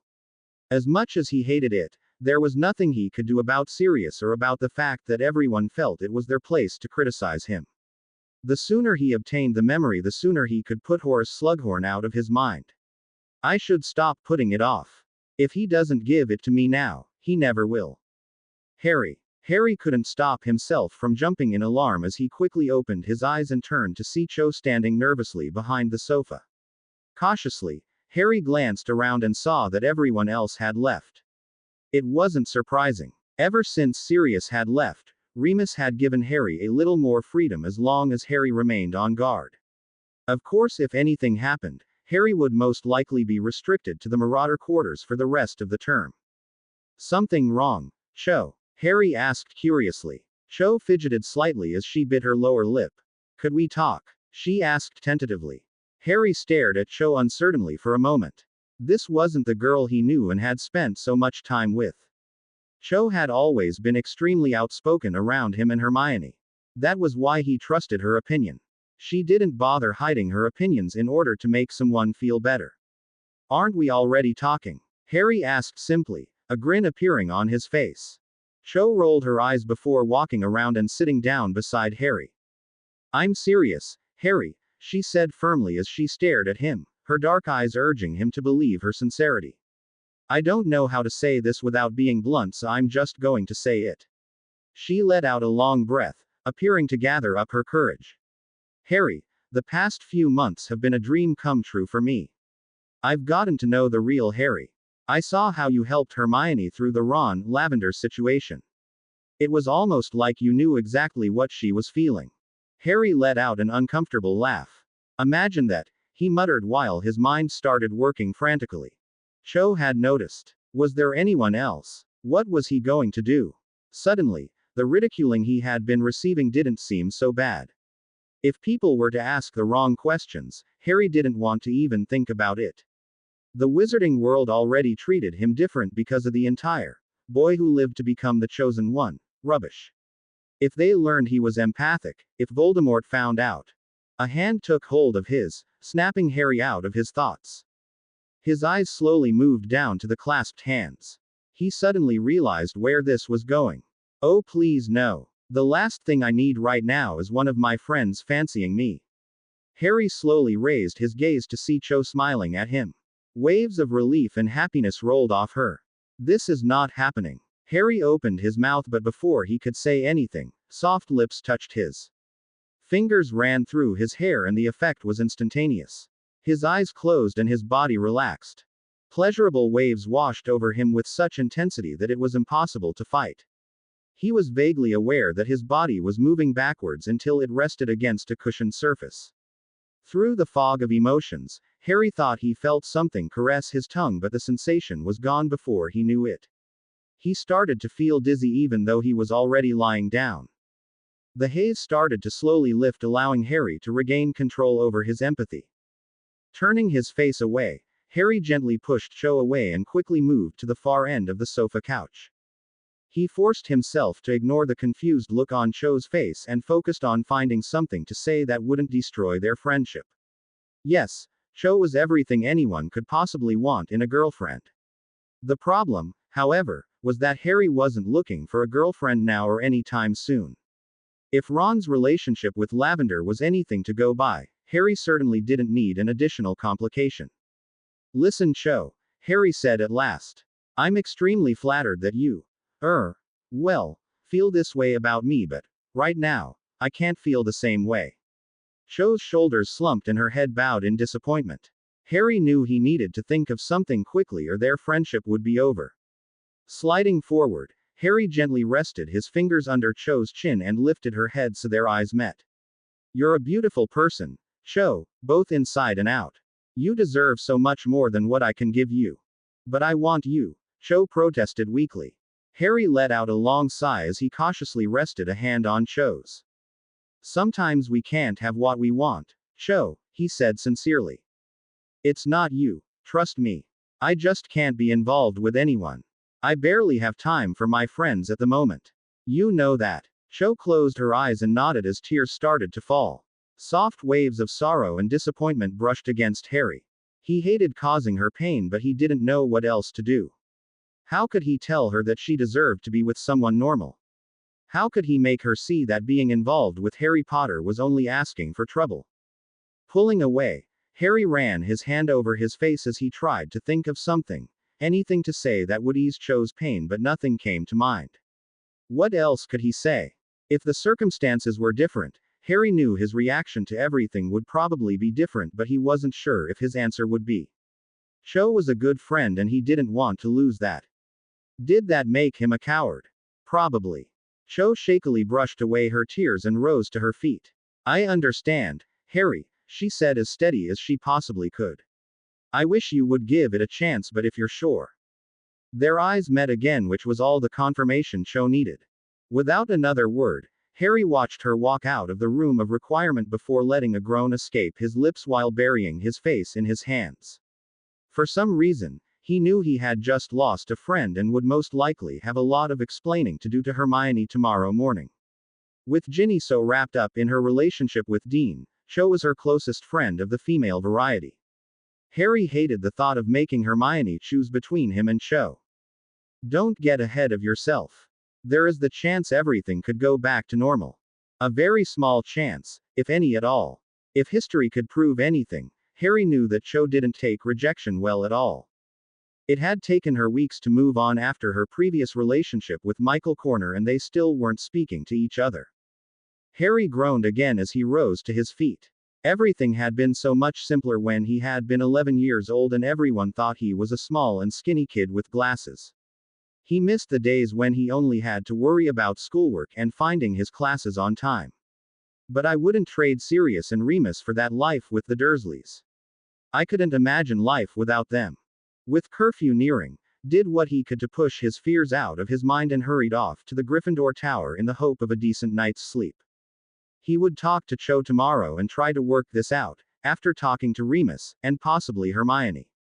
He knew he would have to think of something to convince Cho that their friendship could remain with no awkwardness, even if he didn't believe such a thing was possible.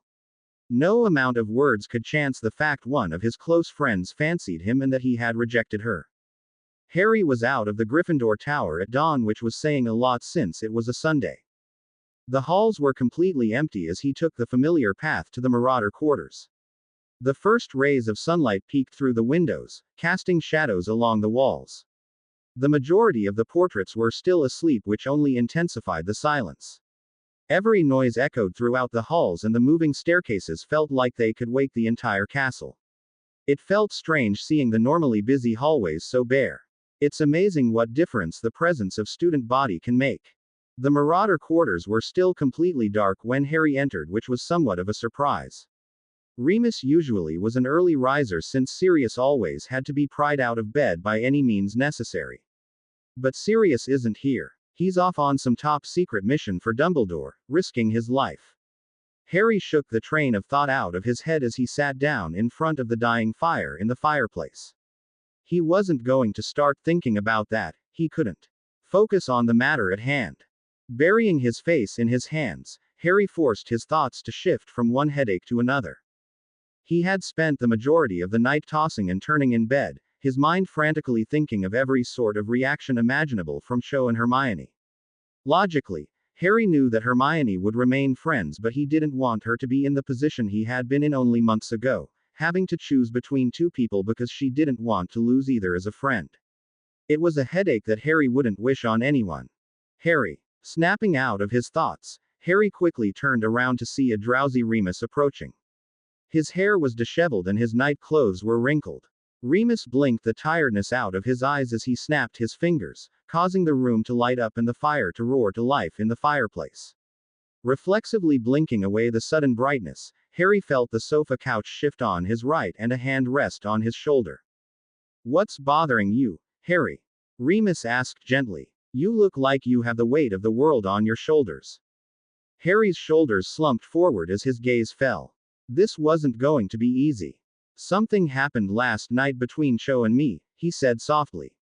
"She told me she fancies me." Remus smiled compassionately. "So she finally told you," he said thoughtfully. "She's braver than I gave her credit for." Harry stared at Remus in shock. This was not happening. "Why?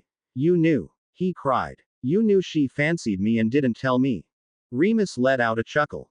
"Harry, anyone could see that Cho is completely smitten with you," he said truthfully. "She had all of the signs that James had when he fell for Lily. Whenever you talked, Cho would stare at you with a dreamy look in her eyes, no matter how hard she tried to hide it. This past week she's been at your side whenever possible. I'll admit she has been more discreet than most concerning her feelings, but they are there." Harry let out a frustrated sigh. If it had been so obvious, then why hadn't he noticed it? Only two answers entered his mind. He had either been too wrapped up in his own life to notice, or he had subconsciously ignored the signs to avoid the headache he was facing now. Or you are simply too thick to notice something that's right in front of your face. Why didn't you tell me? Harry repeated quietly. It wasn't my secret to tell, Harry, Remus said honestly. I take it you don't feel the same way about her. Harry shrugged his shoulders noncommittally. Remus let out a long sigh, as if he were preparing himself for an extremely long discussion. How do you feel about Cho, Harry? He asked firmly. What does it matter? Harry countered as he quickly stood up and walked to the fireplace. I'm barely holding onto my own sanity at the moment. Staring into the fire, Harry tried to ignore the waves of sympathy that were rolling off of Remus. The last thing he wanted was someone feeling sorry for him. I can't be involved with anyone, Harry continued. It's too dangerous. I can't take the risk that Voldemort would use them to get to me. Shouldn't that be their choice? Remus countered patiently. Harry, everyone knows the dangers of being around you, especially the members of the council. Every member of the Defense Association is prepared to go into battle with you tomorrow if you ask them. Don't use the possibility of danger as an excuse, Harry. What is the real reason you don't want to pursue a relationship with Cho Chang? Harry remained silent for a long moment. The danger excuse was the strongest one he had. Why couldn't Remus see that keeping those he cared about out of danger was extremely important to him? She's a friend, he said quietly. That's good enough for me. If the circumstances were different, if I was normal, then maybe there could have been something more. Remus rose to his feet and slowly approached. Harry, you are normal, he said tenderly. You are a normal teenage boy who is experiencing the same trials that every teenage boy faces, wizard or muggle. Claiming that you're not normal. Which I'm not. Harry interrupted as he turned to face Remus. You don't understand. I was completely helpless last night. Her emotions completely blindsided me. If she hadn't stopped dotting me, I don't know what would have happened. Remus' face shifted from compassion to alarm. He clearly hadn't been expecting that. Rubbing his chin thoughtfully, Remus started to pace back and forth, something he usually did when he was trying to mentally figure out an extremely complicated problem. Intense emotions in combination with nervousness and fear, Remus muttered to himself as he continued to pace. It makes sense, but would the opposite emotions cause the same reaction? Moony? Harry asked cautiously. Remus snapped out of his thoughts and quickly turned to face Harry. I'm sorry, Cub, he said sincerely. I never anticipated this happening. We never thought that your empathy would prevent you from having a normal relationship with someone. Remus let out an uneasy sigh as he moved to the nearest chair and sat down. I don't know what to tell you, Harry.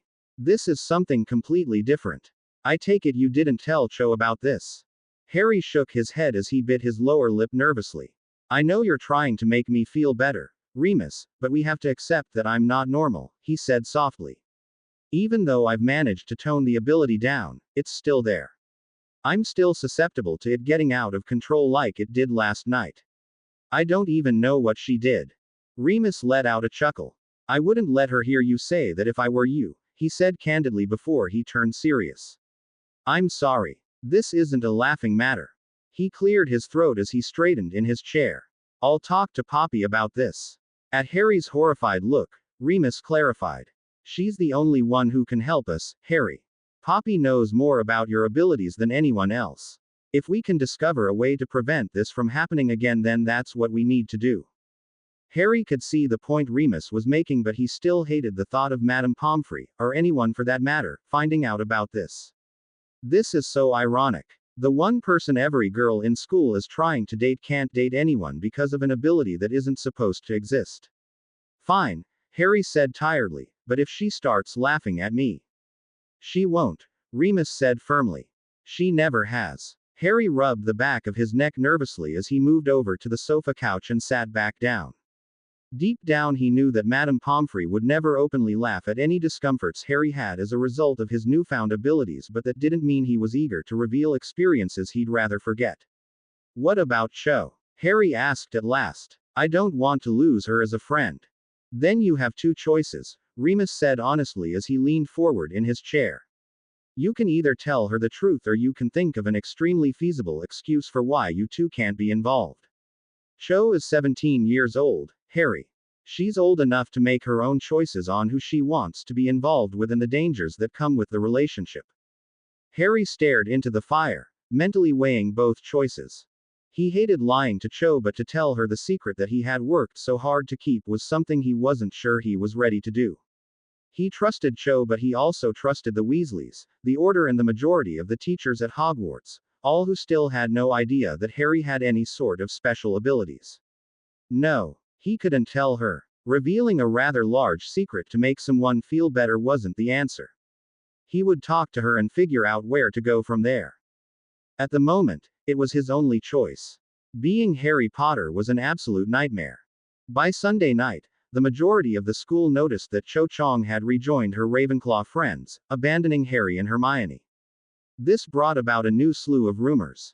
Everyone was certain that Harry Potter had finally chosen Hermione Granger over Cho Chang. This meant that Cho received a lot of sympathy and Hermione received a lot of angry glares. It seemed that everyone had believed that Harry would have chosen Cho. Hermione had been just as shocked as Madame Pomfrey to hear of Harry's reaction to a simple key. Madame Pomfrey had insisted on running every test she could think of while Hermione had retreated to the one place that never seemed to fail her, the library. Both of them were determined to find a way to ensure it never happened again. To Harry's surprise, Hermione had taken everything extremely well, almost as if she had expected it to happen. It made Harry wonder just how close Hermione had actually been to Cho. With Cho doing everything in her power to avoid Harry and Hermione spending whatever time she had with him, everyone from Slytherin and Ravenclaw felt it was their place to voice their opinion concerning Harry Potter's love life. The worst of it had come on Tuesday morning when the new issue of Witch Weekly had been released with a moving picture of Harry, Hermione, and Cho on the front cover. Harry didn't bother reading, but he had heard that there had been plenty of pictures of him from the past few years. This only served as more ammunition for the Slytherins, who seemed to have a lot of fun referring to page 53, which gave a sort of report card for all of the girls in Harry's life. Hermione, Cho, and Ginny were among the many listed. That had been too much for Ron to take. Lavender had taken it upon herself to comment loudly on how compatible Harry and Hermione were, congratulating them for finally getting together. Harry and Hermione glowered at her. Lavender was only acting like she could hold on to Ron. Unfortunately for Harry and Hermione, her tactics were working. Ron remained by Lavender's side, ignoring Harry and Hermione whenever possible. Harry would have been angry with Ron's abandonment, but he knew Ron needed time to cool down. The overwhelming waves of anger and betrayal were testament to that. This made it incredibly difficult for Harry to keep his mind focused on his meeting with Professor Slughorn Friday night. It was all planned out. Remus had bought a bottle of mead from the 3 broomsticks which Harry would offer to Professor Slughorn. Harry had already measured out an hour's worth of Felix Felicis, since that was how long his meetings with Slughorn were. It was risky, but that was all the time Harry had. Their meetings never went over an hour, since Professor Slughorn tended to turn in early. Harry didn't mind the shortness. This prevented Slughorn from going into long-winded stories about former Slug Club members. The council meeting on Wednesday night was uncomfortable, with Cho refusing to meet his eyes. It was a good thing that the meeting consisted solely of discussing weaknesses and strengths of those who had dueled the previous week. Cho's refusal to participate irritated quite a few members, especially Ginny and Neville. Justin and Hannah had refrained from taking sides, while Luna appeared to be oblivious to what was happening around her. At the end of the meeting, Ginny pulled Cho off to the corner of the room of requirement. No one heard a word that was said, but it was clear from the growing paleness of Cho's face that Ginny had certainly put Cho in her place. Harry hadn't said a word to Ginny about his falling out with Cho, but had a feeling that Hermione had said something to make Ginny so furious with Cho's behavior. The Ravenclaws caused no more problems after that. There were even a few groups of girls that returned to giggling whenever Harry passed them. He was so sick of that sort of thing that he sort of wished they were still mad at him. Having girls years younger than him stare and whisper about him as if he were nothing more than a piece of meat rather humiliating. He hated that people never seemed to notice that he was a person too. By the time Friday afternoon arrived, however, Harry was too preoccupied to notice anyone looking at him. This week he had planned on discussing the Dreamless Sleep Potion in contrast to other sleeping potions until Slughorn had consumed enough mead. Of course, that all depended on the potion. Not much was documented of Felix Felicis other than the overall affect of what the cause was. Did it compel you to do and say things you wouldn't normally say or compel people around you to act in a way that benefited you? After a nerve-wracking dinner, Harry and Hermione hurried to Harry's dorm room in order to avoid any awkward questions. No one other than Hermione, Ron and Remus knew of the meetings and Harry wanted to keep it that way. The last thing he wanted was for people to think he was becoming like Cormac McLaggen. These meetings were a means to an end. Nothing more. In silence they packed up Harry's school bag with everything he needed. His potions journal, a bottle of ink, a quill, his potions textbook, as well as a couple other books on potions and healing that Madame Pomfrey had recommended. With only one thing left to do, Harry pulled out the vial that contained the portion of Felix Felicis he had measured out, drank it. All of his nervousness instantly vanished and was replaced with a confidence that he had never felt before. Suddenly, something so small as obtaining one little memory from Slughorn seemed so easy that he had to wonder why he ever doubted himself. "Well," Hermione asked quietly, "what does it feel like?" Harry turned to her and smiled confidently at her before he leaned towards her and kissed her on the forehead. "Excellent," he said as their eyes met. "Thanks for everything, Hermione, but I should get moving. I'll see you later." He left the room without another word, hurrying down the stairs and through the common room. He could hear people trying to get his attention, but he had no time to waste. Leaving the tower, Harry came face to face with Remus, who handed over the bottle of mead. They shared a quick look of understanding before Harry hurried off again, hiding the bottle of mead in his bag. He ran the familiar path to Slughorn's office and was there before he knew it. Without hesitation, Harry knocked on the door, waited for a moment, then slowly turned the knob. He had no idea why he was doing this, since he normally waited for Slughorn to answer. It just felt like the right. Opening the door, Harry poked his head in and noticed the door leading to Slughorn's quarters was open. He was obviously early, giving him the ultimate opportunity. As quietly as he could manage, Harry pulled out the bottle of oak matured mead from his school bag, tiptoed to Slughorn's desk and set it down without making a sound. With a flick of the wrist, his wand was in his hand, allowing him to conjure 2 mugs and set them next to the bottle. Without even thinking about it, Harry retreated to the door and knocked again, this time louder. "Professor Slughorn," he called out. Slughorn appeared in the doorway, separating his quarters from his office, wearing dark green teaching robes that looked like they were at least a size too small. "Harry, my boy," he exclaimed cheerfully as he entered the room. "You're early. I wasn't expecting you for at least another 10 minutes, but no matter." Slughorn moved towards his desk only to stop when he noticed the bottle and glasses. "Funny," he said as he continued walking towards his desk and took a closer look at the bottle. "I don't remember putting this out here. It was on your desk when I arrived, sir," Harry lied smoothly as he closed the door, the potion ushering him to create a distraction. "If you don't mind, sir, could we perhaps start a little early? I have a lot of schoolwork and with apparition lessons tomorrow." Slughorn snapped out of his thoughts and sat down behind his desk. "Say no more, my boy," he said as he opened the bottle. "Would you like some? This is one of my favorite years." "Perhaps a little," Harry said with a smile as he pulled up a chair and sat down. While Slughorn poured mead in each of the mugs, Harry pulled out his journal, ink and quill. "Sir, I have some questions about sleeping potions in contrast to the dreamless sleep potion. I've compared ingredients and I was curious if it was possible to swap anything with a relaxant to make the dreamless sleep potion less addictive." Slughorn handed Harry a mug as he took a large gulp from his own. "Ah, a common debate," he said with a smile. "You're not the first to question the dreamless sleep potion, Harry, and you most likely won't be the last. The problem with the dreamless sleep potion is that everything is so dependent on everything else. One ingredient affects the next 2, they affect the next 4, and so on and so on." Harry raised the mug to his lips and pretended to take a sip before setting it back down. Once again the potion was urging him on. "Have you tried, Professor?" he asked curiously. Slughorn took a long drink from his mug, then filled it up again. "Of course, my boy," he said truthfully. "Every potions master has tried. The market for a non-addictive dreamless sleep potion is unbelievable. The inventor of the potion would no doubt be able to retire and live comfortably the rest of their life. He took another deep draught from his mug, then looked at Harry and smiled. That's the problem with many of the complicated potions, my boy. They're so hard to alter. I see, Harry said thoughtfully. He felt the sudden urge to look at the bottle of mead and noticed that it was nearly empty. As he discreetly pulled out his wand and silently cast the refilling charm on the bottle.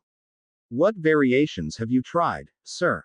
Slughorn immediately dove into explaining attempt after attempt while drinking mug after mug of mead. Truthfully, Harry was amazed Slughorn hadn't passed out yet, but he remained silent, dutifully taking notes whenever necessary. Felix Felicis was telling him to be patient and wait for the right moment. He had refilled the bottle 2 more times before Slughorn's words started to slur.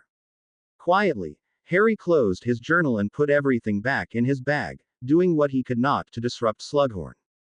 Did you know I helped Damocles Belby with the beginning stages of the Wolfsbane potion? Professor Slughorn asked woozily. Should have stayed in helped. Now, well, we all make mistakes, sir, Harry said sympathetically. We all have done things we regret.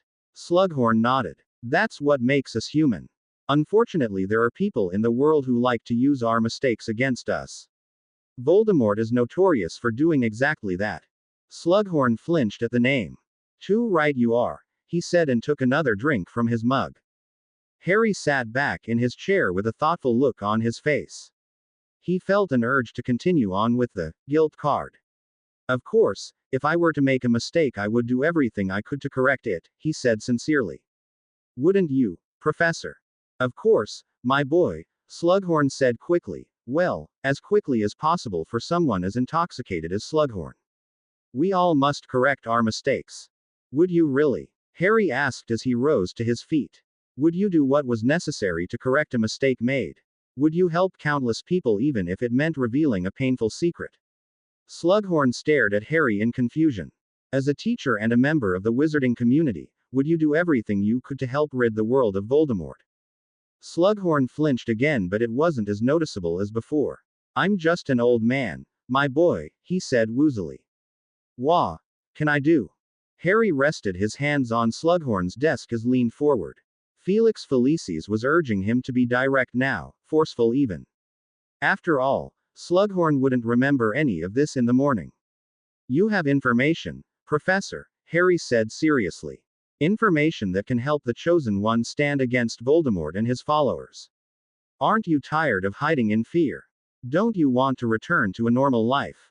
Slughorn nodded shakily. Then help me, sir, Harry continued, the words just falling out of his mouth. He couldn't stop now even if he wanted to. Help me and your troubles will go away. Give me the memory of that night you told Tom Marvolo riddle about Horcruxes. A sharp pain erupted near his right temple but vanished before Harry could even wince. Allow me to see that one little memory and your part in this war is fulfilled. By doing this you will mend the mistake that have caused so many people their lives, including the lives of Lily and James Potter. You remember my parents, don't you? You remember Lily. Help her son avenge her death. Slughorn's shoulders slumped forward. Lily, he whispered brokenly. So funny, so brave, so full of life. Help me put an end to it, sir, Harry said softly yet forcefully. The fate of Lily's son is in your hands. Slughorn let out a shaky breath as he pulled out his wand and touched the top of it to his temple. A long, sliver thread of memory began to appear, forcing Harry to silently summon a small, empty bottle. He uncorked it and handed the bottle over to Slughorn, who lowered his wand to the bottle, allowing the extremely long memory to fill it. For a long moment, Slughorn stared at the swirling silver substance before he handed the bottle back to Harry. Just don't think too badly of me once you've seen it, Slughorn said regretfully. Harry corked the bottle and cast an unbreakable charm on it. I won't, sir, he said firmly as he pocketed the bottle. After all, you're only human. Harry waited in silence as Slughorn put his head on his arms and instantly passed out. That was his cue. As quickly as possible, he grabbed his school bag and left. The moment he entered the hallway, Harry couldn't stop himself from running to the Gryffindor Tower. He had done it. He had dreaded it for so long, worried that he would fail, worried that he would disappoint Professor Dumbledore. Now, still under the influence of Felix Felicis, Harry had to wonder why he spent so much time worrying about it. With a few guilt-enforced comments and a lot of alcohol, Slughorn had been extremely easy to convince. Harry's confidence, however, slowly vanished as he approached the Gryffindor Tower. With every step, his worries returned along with his awareness of the reality of everything. He may have obtained the memory, but there were still so many other tasks he needed to complete. Apparition was tomorrow as well as the DA meeting, and he still needed to talk to Cho to work everything out. Truthfully, Harry didn't know what else to say to her. He had been honest, reiterating what he had told her months ago. He didn't have the time to be in a serious relationship with anyone. He also didn't have the time to figure out how to control his empathy, but he wasn't about to mention that. Shaking the overabundance of thoughts out of his head, Harry stopped in front of the fat lady portrait guarding the Gryffindor Tower and told her the password. He had barely taken one step into the common room before a hand grabbed his and pulled him towards the stairs. Harry was so shocked by the abrupt gesture that it took him a moment to realize that it was Hermione who was pulling him. This was extremely odd behavior, even for Hermione. Not a word was said between them until Hermione pulled Harry into his empty dorm room and locked the door. "Did you get it?" she asked eagerly as she turned to face him. Harry pulled out the bottle with the silvery memory swirling inside. "I got it," he said with a curious smile. "You realize you could have asked me that downstairs, right?" Hermione rolled her eyes as she pulled out an old newspaper clipping from her robes. "I was in the library just now and you won't believe what I found," she said excitedly. "Remember Eileen Prince?" Harry nodded as he set his school bag down by his bed before moving to his trunk to tuck the bottle of memory safely away. "Well, Eileen Prince was a pureblood witch who married a muggle named Tobias Snape." Harry froze as he slowly turned to look at Hermione in disbelief. It wasn't possible. This wasn't happening. There has to be some plot against me. I know it. Do you mean to tell me that the half-blood prince is actually Professor Snape? He asked. Hermione shrugged her shoulders unhelpfully. The prophet only had one birth announcement, she said as she walked over to his bed and sat down. It makes sense, Harry. Professor Snape was a Slytherin and we both know how important blood is to Slytherins. He probably relied on being half a prince to survive. Also, the book was left in his old classroom. With as much work that was put into those notations, no one would have left it behind. Harry let out a long sigh as he sat down beside Hermione. The way Hermione described Snape sounded so familiar, and it didn't take long for Harry to realize why. Professor Snape was half a prince, just like Voldemort was half a Gaunt. The similarities between the two wizards were rather alarming. Half-bloods in the pureblood house, intense knowledge of the dark arts, accomplished in occlumency and legilimency, along with being loners. The more Harry thought about it, the more he didn't like where his train of thought was going. How well did he and everyone else actually know Professor Snape? Remus had taken the discovery of the half-blood prince rather well, in Harry's opinion. He sat in silence for nearly 5 minutes before he began pacing the room and cursing himself for not realizing it sooner. Harry suspected that it had to do with Remus not recognizing Professor Snape's handwriting or something of that sort, but he hadn't been the only one. Once that was over, Harry relayed what happened in Slughorn's office, which left Remus in a slightly better mood. Apparition lessons that morning had also gone better than Harry expected. He had finally pulled off apparition while turning on the spot. Hermione had also managed to apparate and had nearly tackled Harry in her excitement. This earned a reprimand from Professor McGonagall and waves of jealousy from Ron, who had been standing nearby, although it was difficult for Harry to determine if it was because Hermione had apparated or because she had hugged him. Ron's wavering friendship was becoming extremely irritating. What was so mind-boggling was that if Ron was so jealous of Harry and Hermione's rumored relationship, then why was he still with Lavender?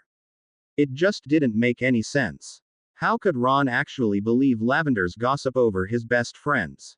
Then again, not much of Ron's behavior has made sense this year. Not much of anything had made sense this year. Ron was acting strange, Cho was acting strange, Malfoy was opposing Snape, Sirius was off doing Merlin knew what, Dumbledore was absent for days at a time, and, For some strange reason, the entire female population at Hogwarts thought Harry was attractive. 6 months ago, Harry would have thought the majority of the changes would have been impossible. 6 months ago, Harry never would have believed that Ron would abandon his best friends for a girlfriend he clearly wasn't too fond of. Of course, Harry had been ready to hex Ron into oblivion 6 months ago, but that wasn't the point. The point was that Harry wasn't sure he knew who Ron was anymore. The Ron he knew valued friendship and family over rumors and publicity. They had dealt with this matter years ago. Ron knew better than to be jealous of all the attention Harry was receiving, right? Unfortunately, Harry wasn't so sure anymore. The DA meeting that night was uncomfortable to say the least. Ron was avoiding Harry and Hermione at all costs and was even being openly affectionate with Lavender during the meeting. This had annoyed quite a few members who had no problem voicing their dislike of the inappropriate behavior. After the fifth person told Ron and Lavender to knock it off or get a room, Ron and Lavender left the meeting. That was the final nail in the coffin for Harry. The Ron who had been his best friend for over 5 years was gone. His best friend had turned into someone he wasn't sure he wanted to know anymore. The rest of the meeting passed without any other interruptions. However, anything was fair game after the meeting. While everyone was leaving, Harry found himself cornered by the entire council with suggestions to suspend Ron and Lavender from future meetings. Ginny, of course, had been the one to propose the idea, but what surprised Harry was that Cho had been the one to second the motion. If Ron and Lavender think what we're learning is a waste of time, then they can learn how to survive this war on their own time, said Cho. When they decide to grow up, then perhaps we'll let them return on a trial basis. Harry let out a sigh as he sat down on the chair that appeared out of thin air. He was trapped. Whatever answer he gave was bound to anger someone. Do you all agree to this? He asked as he looked up at them. The council members glanced at each other before nodding. What about giving them a warning first? Harry offered. If it happens again, they're out of the DA and won't be allowed to return. I'll agree to that, Hannah said with a shrug. We never actually said that disrupting the meetings would result in expulsion from the group because we never thought it would be an issue. But Ron should know better, Ginny countered. These meetings are to help us all. Everyone knows that personal matters are to be left at the door. Harry didn't miss the look Ginny gave Cho or how uncomfortable Cho suddenly looked. That includes your problems with your brother, Ginny, he said casually. We all have problems and sometimes it's rather difficult to forget about. I'm not excusing Ron's behavior. I just think doing something so drastic without any sort of warning is going to cause problems. I'll talk to Ron and Lavender. If they can't keep their hands off each other, then they shouldn't bother coming back. The majority of the council agreed. Ginny seemed to be the only one protesting, but Harry figured it had more to do that she was upset with Ron than anything. With nothing else to cover, the council departed the room of requirement. Harry made a point to keep some distance between himself and Ginny until she had the opportunity to calm down. After all, everyone knew the Weasley temper was a force to be reckoned with. As everyone went their own way towards their houses, Harry felt a hand rest on his left arm and turned to see Cho trying to give him a reassuring smile. To say the gesture was a surprise would be an understatement. Harry tried to return the smile but had a feeling he wasn't successful by the downcast look appearing on Cho's face. It gave Harry hope. Perhaps their friendship was salvageable after all. Entering the Gryffindor common room, Harry's hopefulness died at the sight of Ron and Lavender snogging near the fireplace. Once again it looked like they were trying to eat each other. Don't they ever give it a rest? Inhaling deeply, Harry gathered whatever courage he had and walked over to them. Waves of irritation, desperation and jealousy washed over Harry, intensifying with every step. That surprised Harry. Ron and Lavender were feeling everything they shouldn't be while dotting someone. Harry cleared his throat loudly, causing Ron and Lavender to stop their snog fest and turn to him with bored looks on their faces. I just want you two to know that several people have complained about your behavior tonight, so this is your only warning, said Harry sternly.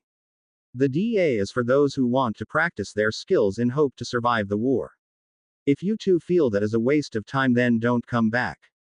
If you cause another distraction like you did tonight, then you will be asked to leave and banned from future meetings. Both Ron and Lavender stared at Harry completely flabbergasted, their mouths opening and closing without words escaping. Harry had never spoken to any Gryffindor like he was now. There was no anger in his voice, just disappointment mixed with a strictness that normally appeared when a teacher was conversing with a student. Harry didn't wait for them to come up with a reply before turning and walking to the staircase. There was no need to. Ron and Lavender needed to realize that their actions had consequences. They needed to choose what was more important. Harry couldn't afford to play favorites anymore. He had protected Ron from losing his position on the Quidditch team and nearly lost the rest of the team in the process. He wasn't going to let the DA break apart because two people couldn't think of anyone but themselves. Entering his dorm room, Harry tried to shake his train of thought out of his head and concentrate on something, anything else. He really didn't like where this was taking him. He didn't like that the majority of the complications this year had to do with Ron. Why couldn't Ron see that others were hurting? Slam. Harry quickly turned around to see an irate Ron glowering at him, having just slammed the door. Maybe Ron had taken the warning worse than Harry thought. I can't believe you would do that to me.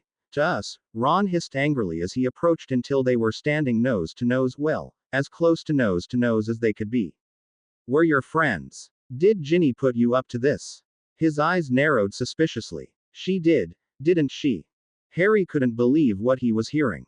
He just received all the proof he needed that Ron thought of no one but himself.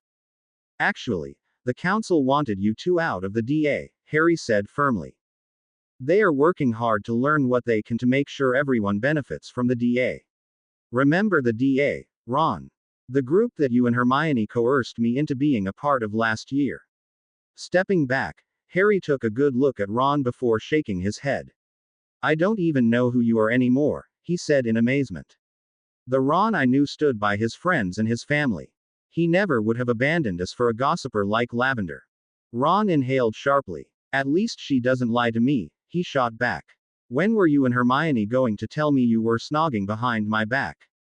Harry let out an incredulous laugh as he flicked his wrist and grabbed hold of his wand. Without saying a word, he waved his wand and silently cast a few privacy charms so no one could overhear their conversation.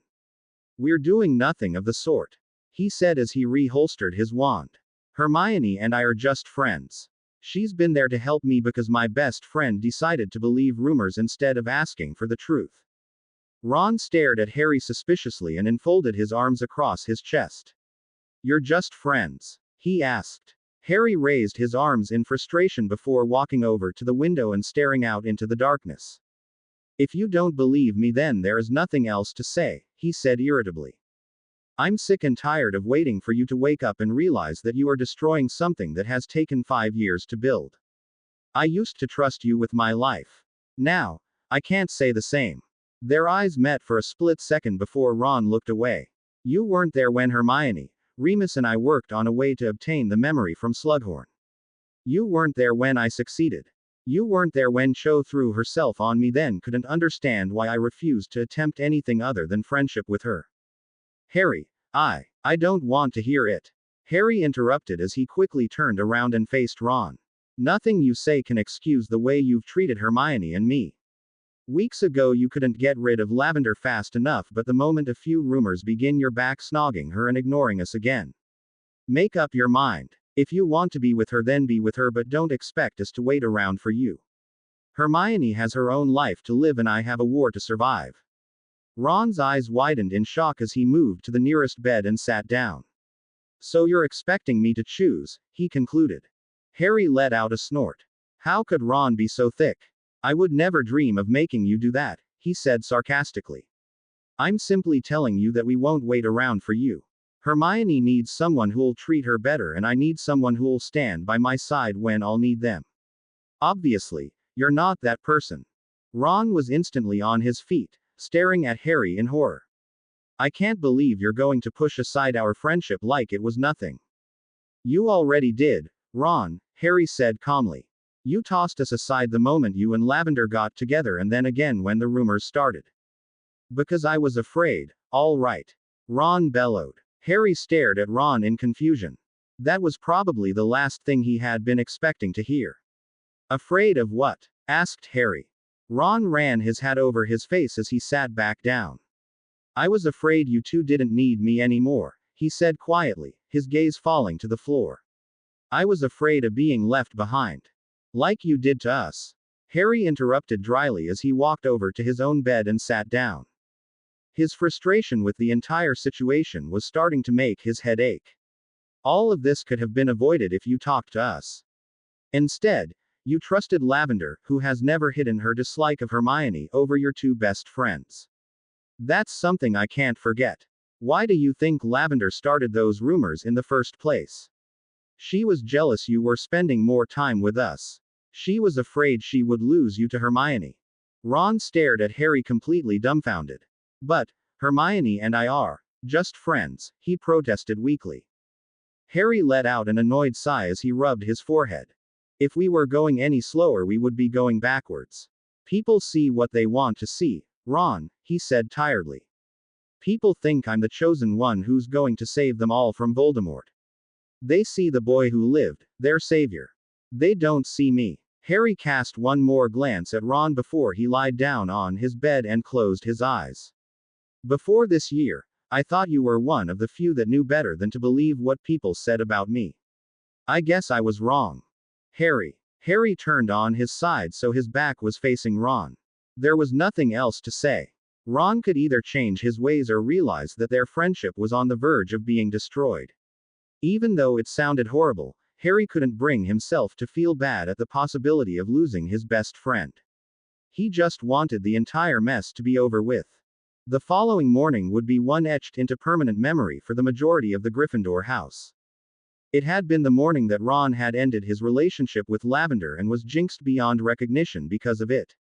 Of course, that was after everyone's ears were ringing as a result of the angry screams from Lavender. Furniture had been destroyed and several people were taken to the hospital wing from being caught in the crossfire, but in the end, everyone believed that Lavender Brown was completely out of her mind. After everything had been repaired and healed, Ron managed to corner Harry and Hermione in the library.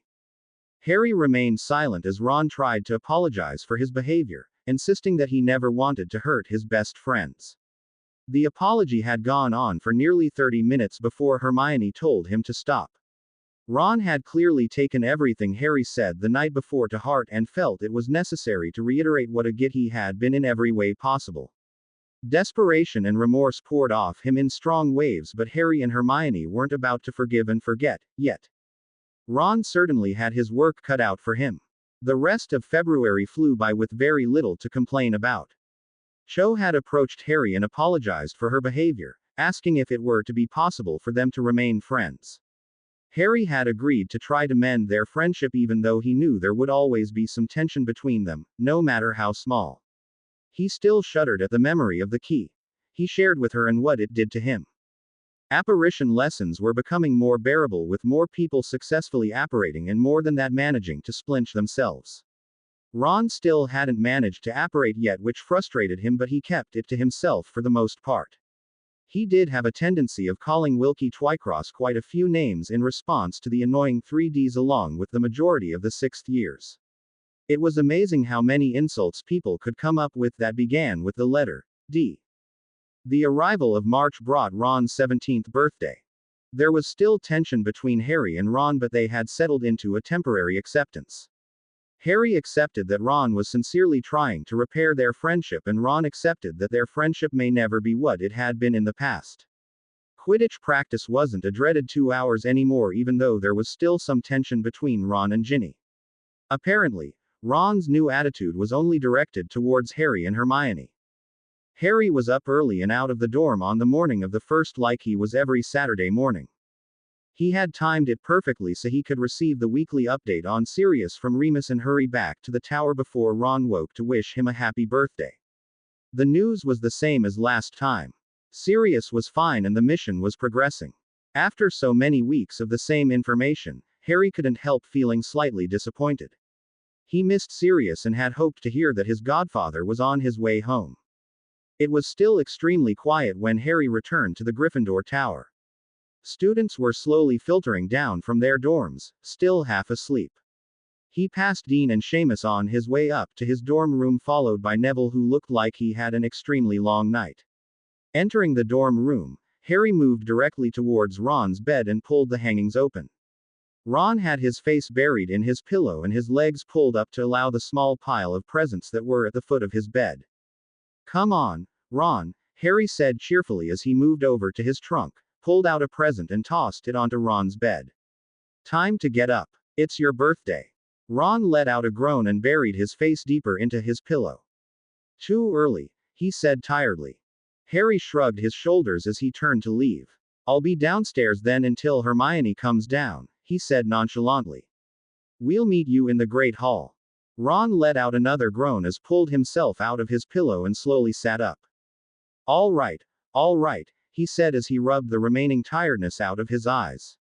"I'm up. See." He covered his mouth to block a wide yawn before digging into his presents. Harry's present was first, which was a new pair of Quidditch keeper's gloves that Ron desperately needed. Hermione's present was next. A broom repair kit, followed by a heavy gold watch with odd symbols around the edge and tiny moving stars instead of hands from Mr. and Mrs. Weasley. He received a wand holster from Bill and Fleur, a pair of dragon skin boots from Charlie, and a book on possible jobs in the ministry from Percy, which was immediately tossed aside. The final present was a wrapped rectangular box which Harry figured was from the twins. As Ron read the small card, Harry moved back to his school trunk and pulled out his Transfiguration homework they had planned to tackle before apparition lessons. With Hogsmeade visits cancelled until further notice, there was really nothing to do other than homework and Quidditch. Hermione had protested to Quidditch, so they were stuck with schoolwork. "Want one?" Ron asked in a muffled voice. Harry looked up to see Ron offering a chocolate cauldron while he happily ate his own. No thanks," he said quickly. He hadn't touched a chocolate cauldron since Romilda Vane had tried to give him a box that was spiked with love potion. "Fred and George gave you chocolate. That's not like them. Well, unless they contain some sort of prank." Ron shook his head and he swallowed the large amount of chocolate in his mouth before eating another one. "It's not from them," he said as he slipped out of bed and started changing clothes. "It's from a Gryffindor girl just wanting to wish me a happy birthday. She even said I should share them with my friends." Harry stared at Ron with a raised eyebrow. "You're eating chocolate. Some girl gave you?" he asked slowly. "Was there a name on the card?"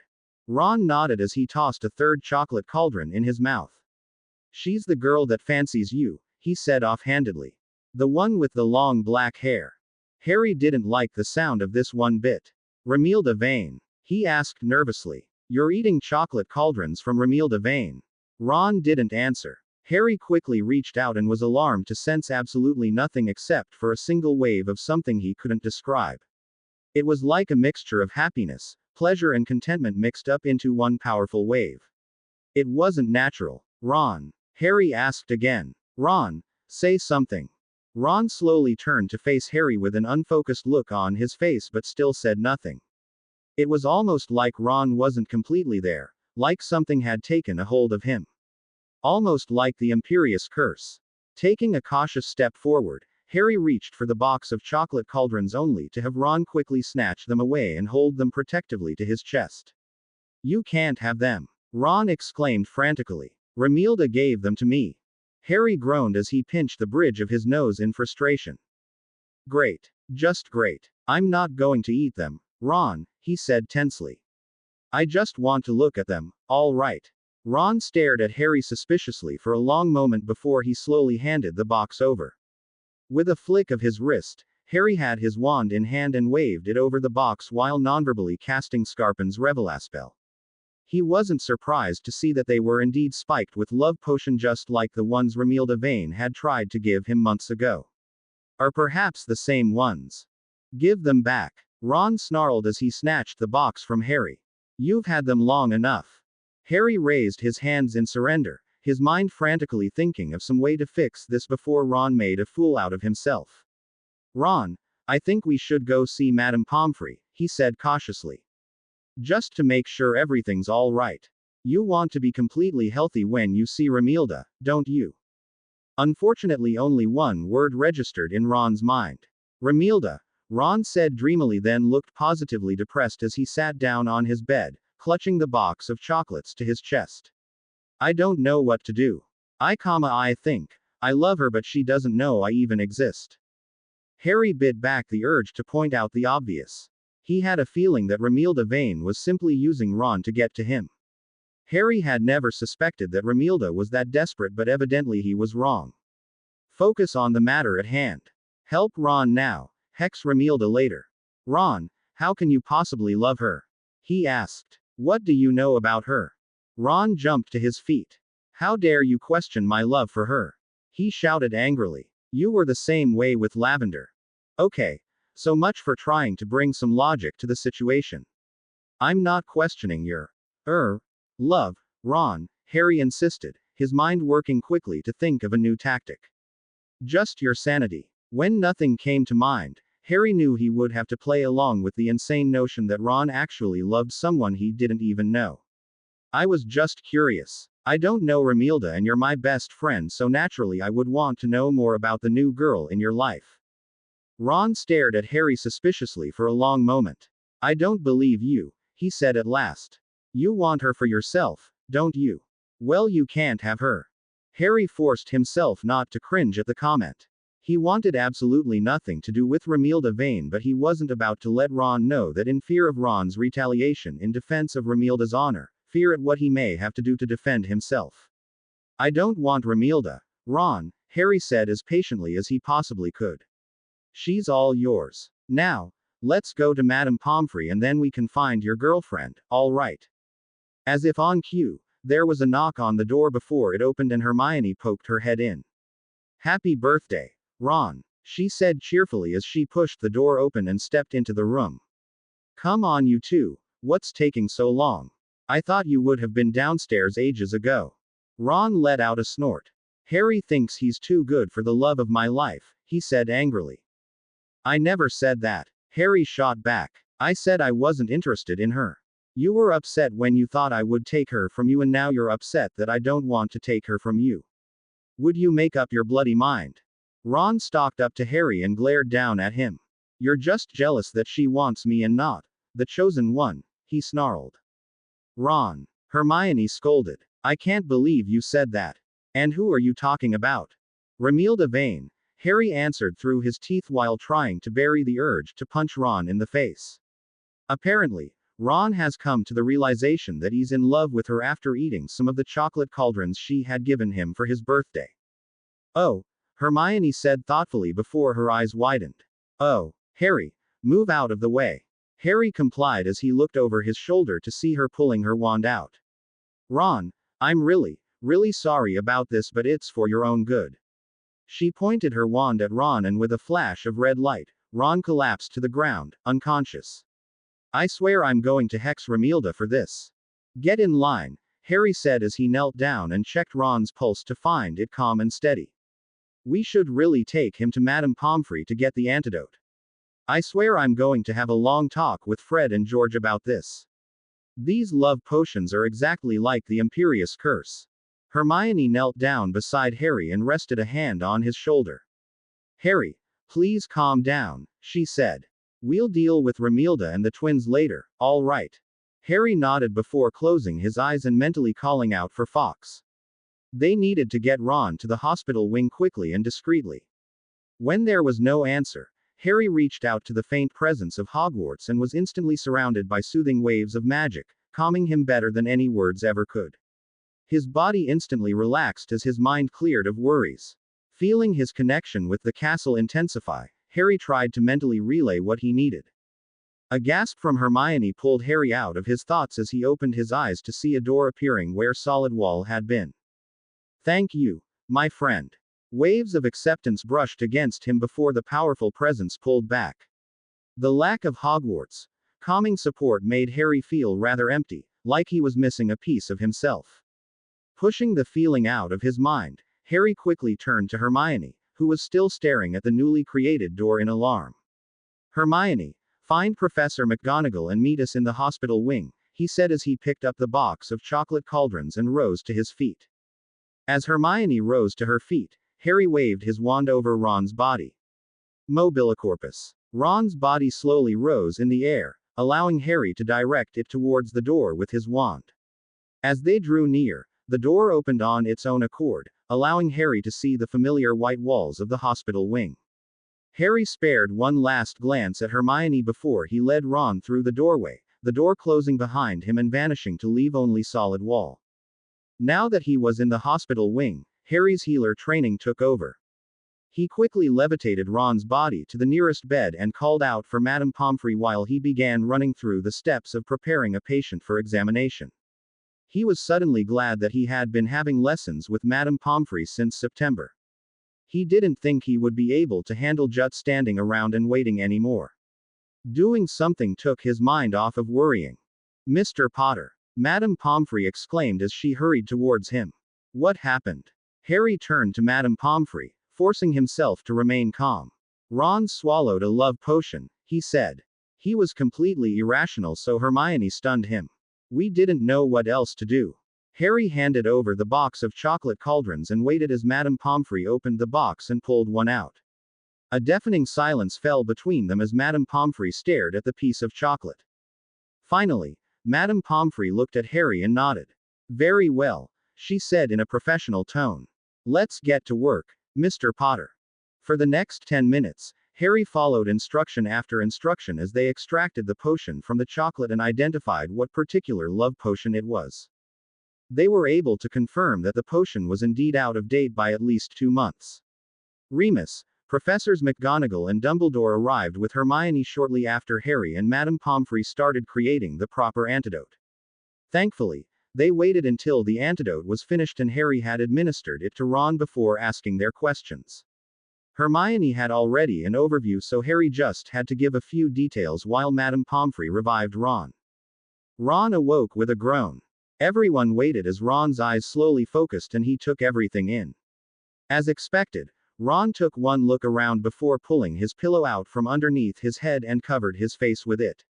Of course Madame Pomfrey wouldn't have any of that and quickly pried the pillow away to reveal Ron's red face. "Back to normal, I take it," Harry said with a grin as he sat down at the foot of the bed. "No more desires to take on the world in honor of Romilda Vane." Ron groaned in embarrassment as he buried his face in his hands. "Can we just pretend it never happened?" he asked hopefully. "I'm afraid not, Mr. Weasley," Professor McGonagall said sternly. "A student has given you a banned substance. I will be speaking to Miss Vane and her parents will be contacted. I trust you still have the card that came with your gift." Ron nodded gloomily as he sat up. "It's on my bed," he said, then looked directly at Harry. "I'm sorry for what I said. I didn't mean any of it." "Good," Harry said with a nod, "because if you did then we would have a lot of problems." By the time apparition lessons arrived, the entire school knew that Ron had been given a love potion by Romilda Vane. Ron suddenly found himself surrounded by students who wanted to know everything about love potions. They wanted to know what it felt like, what he did while under its influence and how he broke free of its hold. Ron was surprisingly truthful about everything.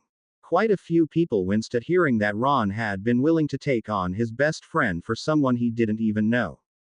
Romilda Vane received 2 weeks of detention with Filch and had to write a formal apology to Ron. By the time Fred and George arrived that afternoon to hand over Ron's birthday present, no one was happy with them. Fortunately, it didn't take long to convince Fred and George to remove love potions from their product list. In fact, all it took was one little threat from Harry and the twins agreed to anything he said. With as popular as Harry was at the moment, his endorsement was as good as gold, but anything said against a certain company could push the company into bankruptcy. Another significant change was that the tension between Ron and Ginny seemed to vanish, making Quidditch practice flow much smoother. The team was frantically preparing for their game against Hufflepuff. It actually was a great relief for Harry to be able to focus on nothing other than Quidditch.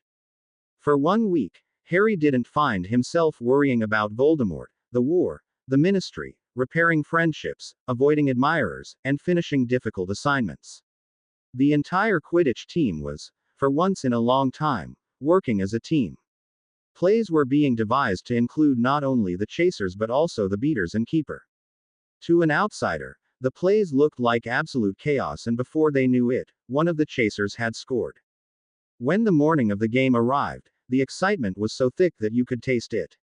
The Gryffindor team left for the pitch as soon as possible to avoid all of the commotion in the Great Hall. After all, Ron was already nervous enough for the entire team. This time, however, everyone helped in distracting him until it was time to step out on the field. Ron's strategy skills had been a large contributor to the majority of the new plays created, making him an essential part of the team. The noise of the crowd was deafening even from the changing room. In the stadium, it made thinking impossible. It was a good thing they had worked out hand signals for certain plays because Harry doubted they would be able to hear each other as it was. There was very little wind and the patchy clouds did very little to block the bright sunlight. Tricky conditions, McLaggen said quietly to Harry. It could cause problems with some of the plays. Harry nodded. McLaggen had a point. I agree, he said, then turned to Coot and Peaks. You two fly out of the sun whenever you can. They won't be able to see you coming. Aye, Captain. Coot and Peaks said with a salute and a grin. Harry refrained from rolling his eyes as the team took their positions, McLaggen and Sloper standing off to the side as Gryffindor's reserve players. After shaking hands with the Hufflepuff captain, Harry waited for a split second until Madame Hooch blew her whistle, signaling the start of the game. The Gryffindor team immediately took off and flew to their positions, Harry rising higher than the rest of his teammates. The Bludgers and Snitch were released into the air, followed by the Quaffle. The Gryffindor chasers immediately dived towards it and mission ordered chaos had begun. It was extremely difficult for Harry to focus completely on the Snitch while the rest of field was so action-packed. The Hufflepuff beaters had apparently decided to hit the Bludgers towards people they were guaranteed to hit, namely Harry and Ron. The Gryffindor chasers and beaters were constantly moving, making it difficult for any of them to be hit without risking the Hufflepuff players. This tactic allowed Gryffindor to score 5 goals quickly before Hufflepuff even had the chance to score once. In addition to the commotion on the field, there was the entertaining commentary from Luna Lovegood. She seemed more interested in talking about anything but Quidditch. She talked about her opinions on individual players, particularly Harry and Ginny, along with the possible shapes of the clouds. It was extremely difficult to keep a straight face at some of the comments, but the oncoming Bludger quickly shoved any thought of laughing out of Harry's mind as he once again swerved to avoid being hit. The streams of sunlight proved to be more of a challenge for everyone on both teams. Players were periodically blinded by sunlight, causing them to nearly fly into each other. There was absolutely no sign of the Snitch, which was rather infuriating. Gryffindor was already in the lead by 70 points. If he didn't catch the Snitch soon, this game was going to turn dirty. Anger and frustration were quickly growing in every member of the Hufflepuff team. It wouldn't be long until Ron. Harry quickly turned around to see Ron falling towards the ground. Without a second thought, Harry took off, praying he was fast enough, hoping that he wouldn't be too late. Time seemed to slow as Harry pushed his firebolt to go faster and faster. All noise seemed to have vanished, but Harry didn't care. As he drew closer, Harry could have sworn that Ron's descent slowed a bit but was too focused on breaking Ron's fall to care. He was just above Ron when he sharply dived, wrapped an arm around his friend and pulled up just before crashing into the ground. Silence remained as Harry carefully landed and lowered Ron to the ground. His training immediately took over as he checked Ron for injuries, not even noticing the crowd that was surrounding him. Closing his eyes, Harry rested his hands on Ron's chest and reached out with his senses and his magic to find the source of Ron's injuries. There was a large amount of pain and swelling surrounding Ron's head, along with a few minor injuries along his forearms. Harry, Remus? Concerned voice asked, breaking Harry's concentration. Opening his eyes, Harry finally glanced around to see the Gryffindor and Hufflepuff team surrounding them along with the majority of the teaching staff. Head injury to the back of the head, he said quietly. He needs medical attention immediately. Remus nodded as he rested a hand on Harry's shoulder. I'll take care of it, he said as he pulled out his wand, conjured a stretcher and levitated Ron onto it. He'll be fine, Harry. I promise. Harry nodded as he rose to his feet, watching as Remus quickly left with Ron floating in front of him. He let out a calming breath before turning to Madame Hooch. May we have a timeout? He asked evenly. She nodded and the two teens separated. Glancing at each member of the Gryffindor team, Harry knew he needed to think of something to get their minds off of what just happened. Only one thing came to mind. Let's win this one for Ron. He turned to McLaggen, who was looking extremely eager. Play your position, McLaggen, and let the rest of us play ours. McLaggen scowled slightly before nodding slightly. Waves of frustration poured off of him as he turned and walked over to the goal posts. Harry let out an annoyed groan as he turned to the rest of the team and nodded for them to take their positions. After signaling to Madame Hooch that they were ready to continue, Harry mounted his broom and took off, flying towards McLaggen. He really didn't want to deal with McLaggen's ego at the moment, but he couldn't risk McLaggen doing something incredibly stupid. Cormac, Harry said firmly, earning a glare from the Gryffindor 7th year. Look, just be careful. Avoid the beaters and bludgers at all costs. We can't afford to lose anyone else. McLaggen stared at Harry for a long moment before nodding. Madame Hooch blew her whistle and the game resumed. The entire atmosphere had changed. Everyone seemed to be playing with more caution, especially the beaters. This allowed Harry to concentrate more on finding the snitch than where the bludgers were. He slowly circled the pitch, keeping his eyes and ears open for any sign of gold or any high-pitched sound of its rapidly flapping wings. Come on, where are you? Ginny scored another goal for Gryffindor, followed by McLaggen making a one-handed save. That was all Harry saw before he noticed a flash of gold by the teacher's box and took off without another thought. He could hear nothing other than the wind howling past him. Leaning forward, Harry urged his broom to go even faster. He could now see the wings of the small golden ball rapidly fluttering. He was nearly there, only a second away. Which was enough time for the snitch twitched to the left before taking off towards the Hufflepuff goal posts. Harry followed suit, pushing his broom to go even faster. He was gaining on it. He was nearly close enough to reach out when the snitch shot upwards, forcing Harry to quickly pull up. The game continued, the snitch constantly jerking out of Harry's grasp the moment he was about to reach for it. It felt like a game of cat and mouse with the snitch a split second ahead of him. Lowering his body more so he was practically lying on the broom, Harry urged his broom to go just a little faster. He needed the extra speed. And it came. Harry shot up like a rocket, nearly flying past the snitch before he reached out and grabbed it. Straightening himself out, Harry held up the snitch and was immediately aware of the deafening cheers from the crowd. He looked towards the teacher's box and saw that the score was 300-20, Gryffindor. They had a commanding lead in first place for the Quidditch Cup. Surrounded by his team, Harry couldn't help in sharing their excitement. They had done what they set out to do. Sometimes the simplest accomplishments could bring the biggest gratification. It was Monday morning before Ron was released from Madame Pomfrey's protective grasp, completely recovered from the severe concussion he received from the bludger striking his head. All in all, Ron was extremely lucky. If the bludger had struck a fraction of an inch to the left, Ron would probably be in a coma right now. With that in mind, no one protested to Madame Pomfrey's order of bed rest, much to Ron's annoyance. It was extremely hard to make a case when nobody would back you up. Entering the Great Hall, Harry, Ron and Hermione took their normal spot at the Gryffindor table. It was still early, giving Ron plenty of time to eat 3 helpings of food like it was his last meal. Harry and Hermione bit back laughs as they ate their own breakfast. Some things would never change, and Ron's table etiquette was one of those things. It was actually refreshing, unless you were actually watching him. "Hello, Harry, Hermione, Ron," said the dreamy voice of Luna Lovegood. Harry and Hermione nodded to her. Ron was still too focused on his breakfast to notice.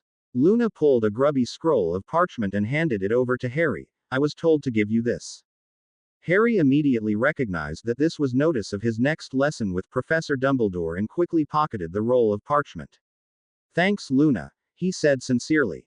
"Will you be giving the commentary for the next match?" Luna smiled vaguely at him.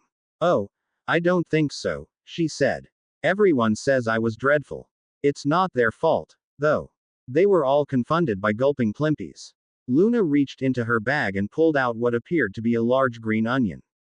"That is why I've been telling people they need one of these, but they won't listen." Harry and Hermione eyed the strange object skeptically. "What is it?" asked Hermione. "It's a Gertie root, Luna said as she handed it over to Hermione. You can take this one. I've got a few of them in my trunk. Hermione carefully set the Gertie root down on the table and discreetly pushed it towards Ron. Thanks, Luna, she said as politely as she could. Luna smiled and walked back to the Ravenclaw table. The moment Luna's back was turned, Hermione quickly pulled out her wand and banished the Gertie root. Gulping Plimpies, she said with a snort. There is no such thing. Harry smiled as he took a sip from his goblet. That was another thing that would never change. Hermione would always rely on logic to explain everything. Hermione, there's an entire world out there that claims magic doesn't exist, Harry said nonchalantly. What does that say about us? That's completely different, Harry, Hermione said matter-of-factly. Is it? Harry countered curiously. If someone had told you they were a witch or wizard before you received your Hogwarts letter, would you have believed them? Hermione was silent. I'm not saying gulping Plimpies do exist, but if Luna believes in them, who are we to question her? Ron and Hermione stared at Harry in a stunned silence before Ron stuffed a piece of bacon in his mouth. You know, he has a point. My own, he said, spitting out bits of bacon in the process. Honestly, Ron, Hermione scolded in disgust as she pushed her plate away. Some of us are trying to eat. Good luck with that, Ginny said sarcastically as she sat down next to Harry. Mum's been trying to improve his manners for years. She instantly started putting food on her plate with a little more force than what was necessary. Personally, I think it's a male thing. None of them bother to think before they do anything. Every male sitting nearby stopped what they were doing and stared at Ginny. From the waves of anger and frustration rolling off her, Harry figured she really wasn't paying attention to who was around her. It seems that it's not only a male thing, Harry commented dryly. Perhaps it's a human trait. Hermione shot Harry a glare before softening her gaze at Ginny. What happened with Dean? She asked compassionately. Nothing, Ginny said shortly as she stabbed her bacon with her fork. Everything's just perfect. Dean's just a jealous prat. Harry and Hermione shared a concerned look, neither wanting to interrupt Ginny's rant. Just because I was talking about how grateful I was that Harry saved Ron, Dean thinks that I want him to be more like Harry. He claimed I'm trying to change him into someone else because I can't have the real thing. Where is he? Ron growled as he looked around. Stupid git. When I'm finished with him. Ron. No. Hermione scolded. This is between Ginny and Dean. Getting involved is only going to complicate everything for them. She turned to Harry and gave him an urgent look. Don't you agree, Harry? Harry cast Hermione a bewildered look. What are you talking about? He asked seriously. I'm with Ron on this. Unless Ginny wants to handle it on her own, I fully support jinxing Dean until he's unrecognizable. Harry looked directly at Ginny, who was trying to hide a smile. So what do you say, Ginny? Care for your brothers to teach Dean a lesson. Ginny's smile faded slightly at the mention of brothers, but she quickly recovered. I appreciate the thought, Harry, she said with a soft smile. I really do, but I can handle Dean. If he still acts like a prat after I'm through with him, then I give the two of you full access to do whatever you want. Without another word, Ginny stood, grabbed a muffin and left. She appeared to be in a slightly better mood, but there was just something in the way she carried herself proving that she was still upset. Dean kept a fair distance from Harry and Ron throughout the day. In the few moments that he had managed to get close enough to sense Dean's emotions, Harry had been shocked at the waves of regret and despair. He had been expecting anger and jealousy. He had been expecting resentment. This wasn't a matter of a jealous boyfriend. This was a reluctant acceptance of the reality of the situation.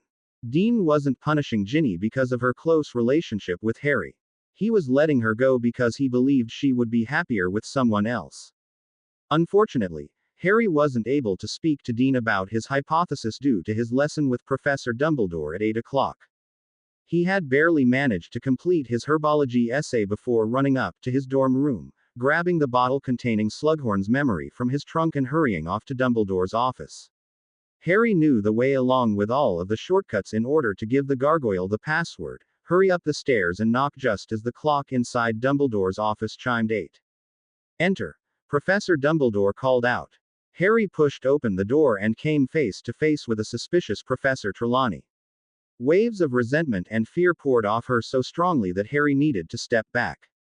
He didn't know why Professor Trelawney was feeling what she was, nor did he care. He just wanted it to stop.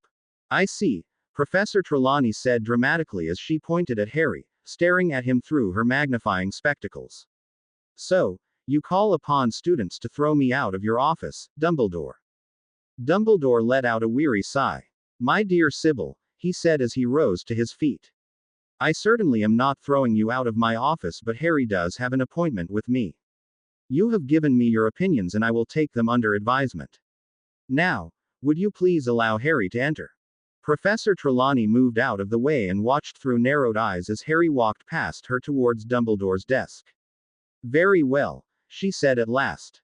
I see that my pleas shall go unanswered. I shall warn you, if you continue to employ the usurping nag, I shall find a school where my talents will be more of use. Tossing the end of one of her shawls over her shoulder, Trelawney left the office, slamming the door behind her.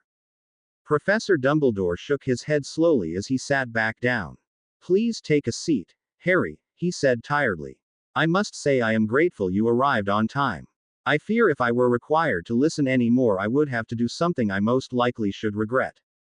Sitting down in his usual seat in front of Dumbledore's desk, it took Harry a moment to figure out Professor Dumbledore had made a joke. That had certainly been the last thing he had been expecting with as tried as Professor Dumbledore appeared to be. She's fearful of losing her job, sir, Harry said slowly. Dumbledore nodded, a ghost of a smile appearing on his face. Yes, Sybil is a little resentful for some changes in the staff, he said. She currently shares the divination position with Firenze. After you found Firenze in the forest last year, it was decided that it was too dangerous for him to return. He has been in the castle ever since. Sybil Trelawney resents his presence and has been threatening to leave, but both of us know that just is not a possibility. She is completely unaware of the danger she would be in outside the castle since she has no memory of the prophecy she made concerning you and Voldemort. A prophecy that has caused me nothing but pain. Professor Dumbledore let out a long breath.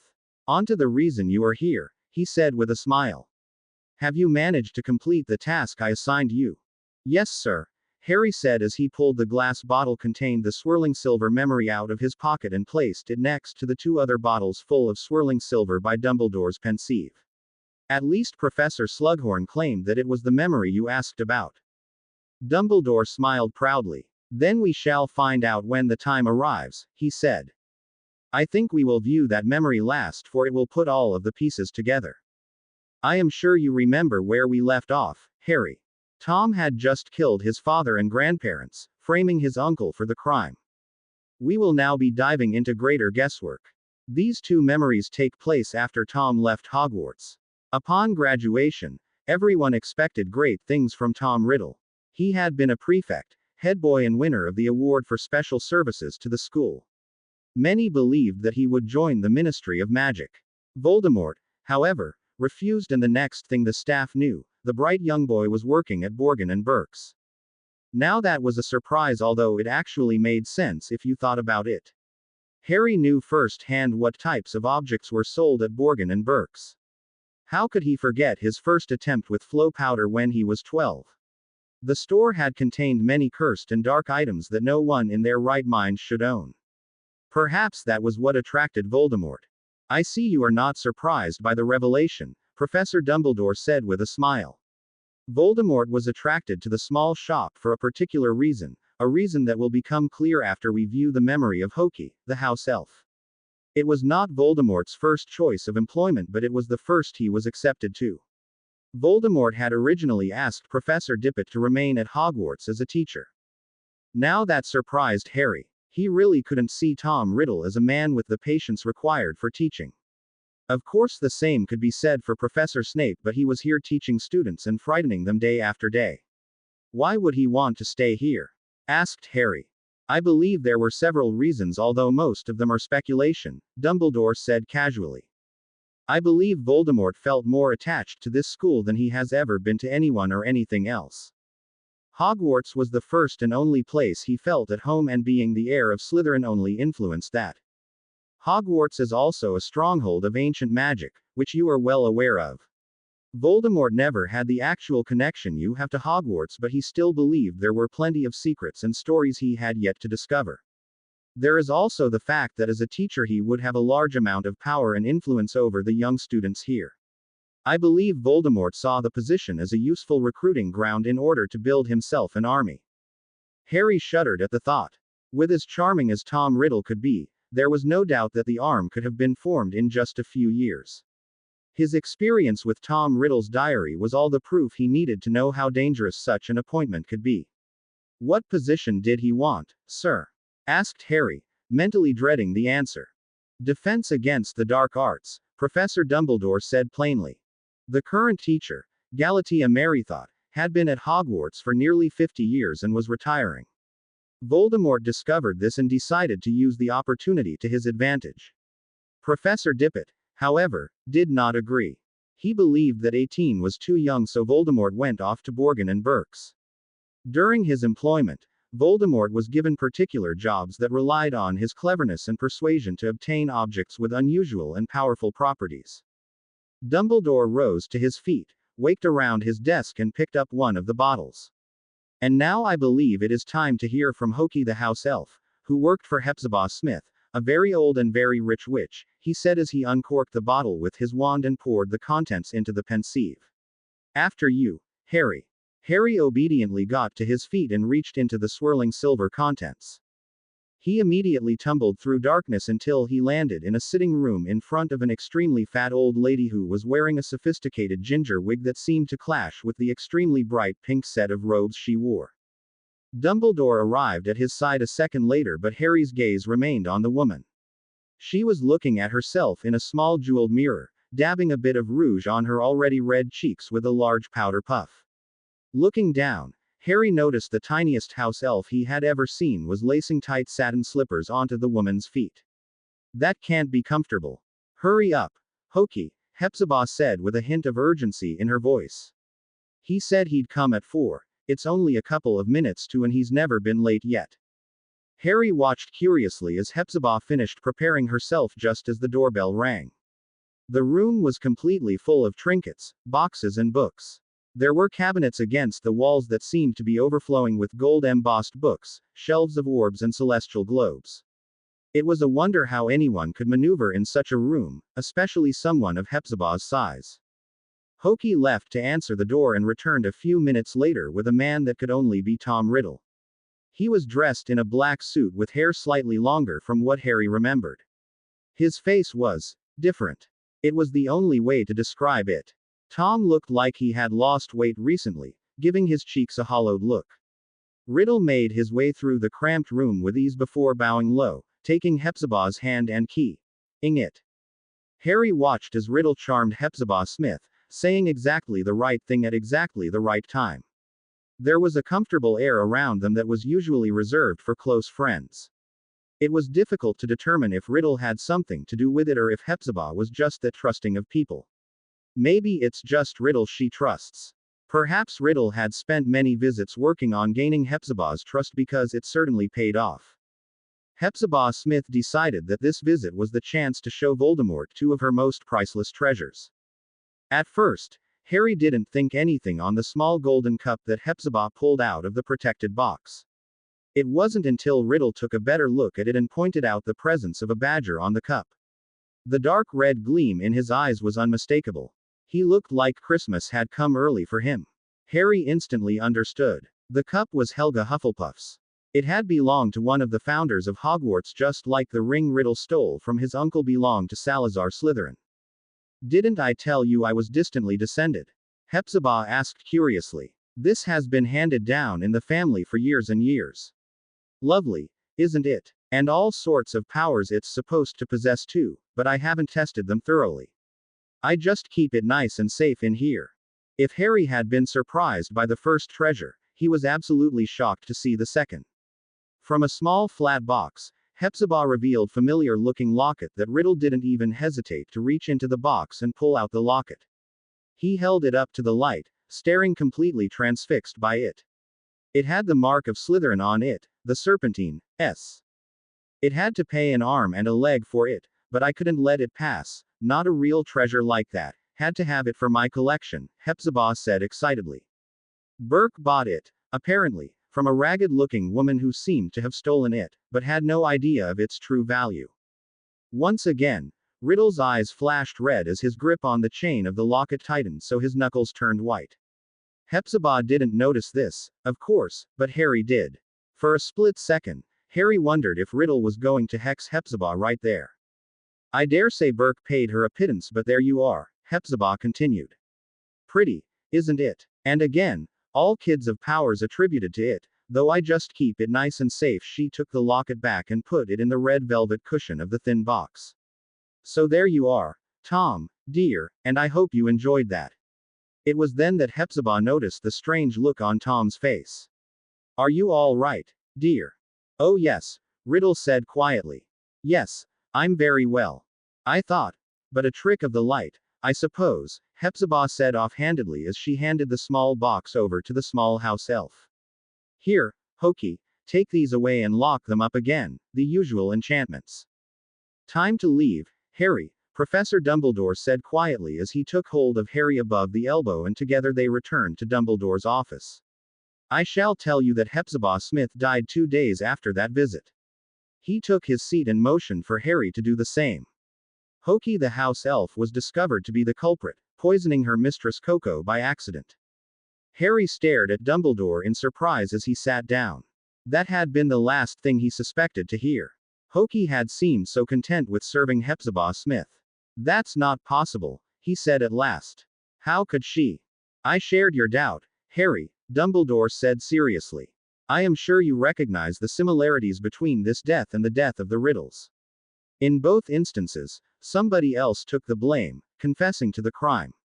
Hokey remembered putting something in her mistress Coco that was not sugar after all, but an obscure and lethal poison.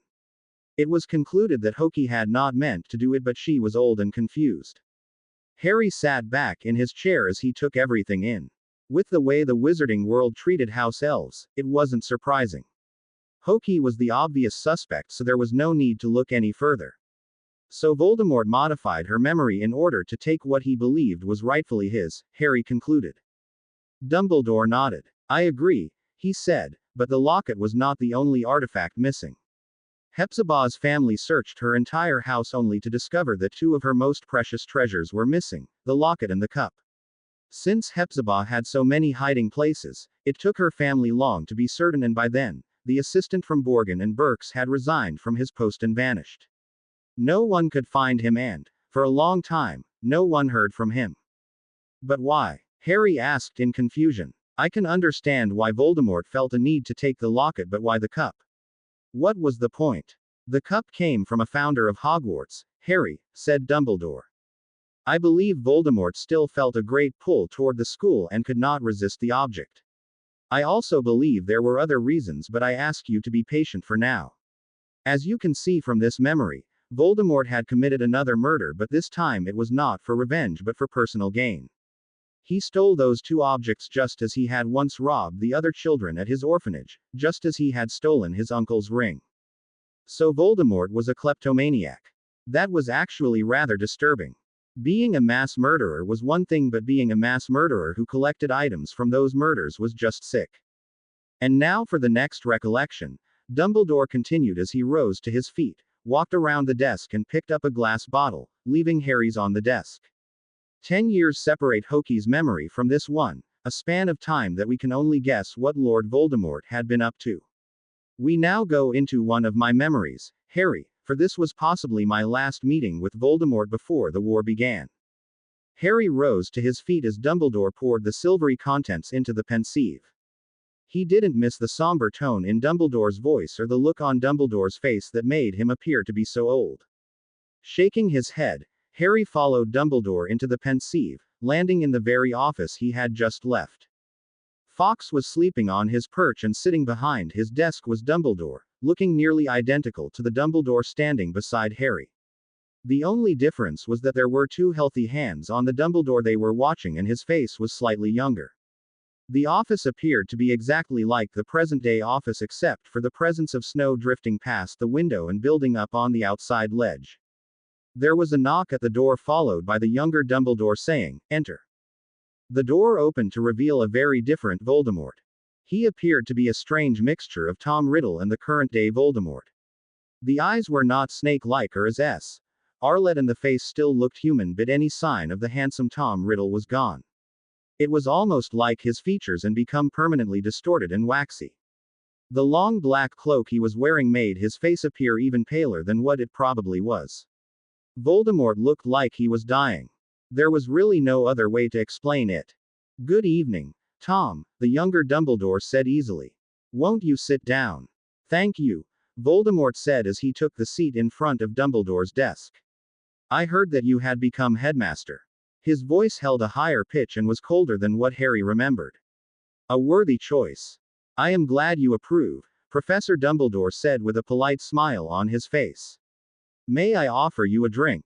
It seemed like there was certainly a forced pleasantness between the two men, at least to Harry.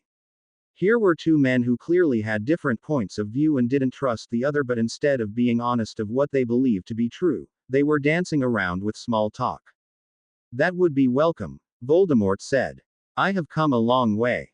Professor Dumbledore rose to his feet and walked over to the cabinet that would hold the pensieve in the future but was currently full of bottles.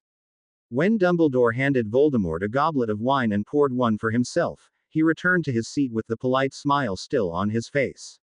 "So, Tom, to what do I owe the pleasure?" he asked. Silence filled the room as Voldemort took a slow sip of his wine.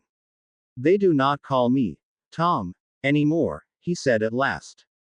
"These days, I am known as—" "I know what you are known as," Dumbledore interrupted pleasantly. "But to me, I am afraid, you will always be Tom Riddle. It is one of the irritating things about old teachers. I am afraid that they never quite forget their charge's youthful beginnings." That was certainly true. Harry had plenty of experience with the adults in his life, still seeing him as the small child who had been rescued from an abusive uncle.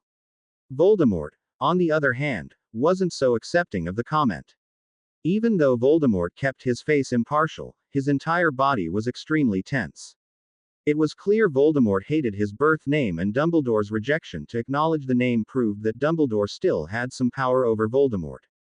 "I am surprised you have remained here so long," Voldemort said, breaking the tense silence. "I always wondered why a wizard such as yourself never wished to leave school." The polite chatter continued between the two wizards. Harry could tell that Voldemort was desperately trying to soften Dumbledore up until he finally reached the reason he had come. "I have returned later, perhaps, than Professor Dippet expected, but I have returned, nevertheless, to request again what he once told me I was too young to have. I have come to you to ask that you permit me to return to this castle, to teach. I think you know that I have seen and done much since I left this place. I could show and tell your students things they can gain from no other wizard." Professor Dumbledore stared at Voldemort over his own goblet for a long moment before finally speaking. "Yes," he said softly, "I certainly do know that you have seen and done much since leaving us. Rumors of your doings have reached your old school, Tom. I should be sorry to believe half of them." Voldemort waved off the implication. "Greatness inspires envy. Envy engenders spite. Spite spawns lies," he said evenly. "You must know this, Dumbledore." "Well, someone is certainly defensive." The polite chatter continued. Both men were clearly at an impasse. Voldemort believed that his type of magic was the most powerful, while Dumbledore certainly didn't want Voldemort's type of magic at Hogwarts. Harry didn't miss the red look in Voldemort's eyes when Dumbledore questioned Voldemort about the rumored Death Eaters, or the suddenly tense look on Voldemort's face when Dumbledore called them servants. The meeting was quickly turning away from Voldemort's favor, and Voldemort knew it. Finally, Professor Dumbledore put his goblet down and sat up with the tips of his fingers together. "Let us speak openly," he said in a firm tone. "Why have you come here tonight, surrounded by henchmen, to request a job we both know you do not want?" That caught Voldemort by surprise. "A job I do not want?" he asked. "On the contrary, Dumbledore, I want it very much." "Oh, you want to come back to Hogwarts, but you do not want to teach any more than you wanted to when you were 18, Dumbledore countered. "What is it you're after, Tom? Why not try an open request for once?" Of course Voldemort wasn't about to tell the truth, and the meeting came to a quick end. Before Harry could think too much of what had just transpired, Voldemort had left the room and the older Dumbledore was pulling him out of the pensieve. Harry immediately sat down in his chair, his mind whirling. Did Voldemort want to teach? To an extent. Voldemort wanted to teach children his form of magic, but that couldn't be the only reason. There must have been another agenda, something else that only Hogwarts could provide. The cup, the locket, the ring. Voldemort wanted more items from the Founders, didn't he? Harry asked at last. He wanted to add to his collection. Professor Dumbledore smiled softly as he picked up the final glass bottle. Possibly, he said evasively. I believe we shall know for certain after we see the final memory, for it is the final piece of the puzzle. Was the defense position open for him, sir? Harry asked curiously. Dumbledore removed the cork from the bottle with his wand. It was, he said, then smiled, and has been ever since. You see, Harry, after I refused the post to Lord Voldemort, we have not been able to keep a defense against the dark arts teacher for more than a year. Harry looked at Dumbledore in surprise. So the position is really cursed? He asked. Dumbledore chuckled. I have no other explanation for the strange occurrences that have surrounded our defense teachers, he said. Sirius could have returned to teaching this year, but he declined the offer. He felt that Remus, recovery and your safety was more important. I agreed with him. Remus, recovery was extremely temperamental. One wrong step could have pushed him into a coma or worse. Serious reservations concerning you were also warranted. You had been taken from this very school by Death Eaters who currently have children here. If Sirius hadn't taken moves to improve security surrounding you, I would have. Harry rubbed the back of his neck uncomfortably. He wasn't sure he wanted to know what lengths Sirius went to in order to ensure his safety. Sirius was extremely overprotective on a good day. Harry didn't want to think of the amount of threatening Sirius had probably done in order to allow Harry's return to Hogwarts. What about Professor Snape, sir? He asked curiously. Wouldn't the curse apply to him too? Professor Dumbledore's smile faltered for a split second before he let out a sigh and poured the bottle's contents into the pensieve. The future is impossible to predict, Harry, he said sincerely. Now, I believe we should take a look at this before the hour grows too late. After you, my boy. For the third time, Harry entered the pensieve, falling into nothingness only to land in Horace Slughorn's office from years ago. A younger Slughorn sat in the comfortable winged armchair with his feet resting on a velvet poof. His hair was straw-colored, thick, and shiny, while his walrus-like mustache was gingery blonde. He had a glass of wine in one hand while his other was buried in a box of crystallized pineapple. Around him were 6 teenage boys, Tom Riddle being one of them. Marvolo's ring was shining in the light on his finger. Sir, is it true that Professor Merrythought is retiring? Riddle asked as Professor Dumbledore landed beside Harry. Tom, if I knew I couldn't tell you, Slughorn said as he shook a reproving finger at Riddle, although it was clearly not meant by the discreet wink. I must say, I'd like to know where you get your information, boy, more knowledgeable than half the staff, you are.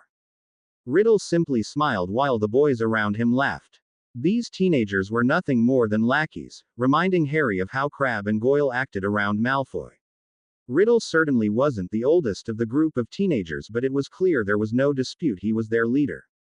What with your uncanny ability to know things you shouldn't, and your careful flattery of the people who matter.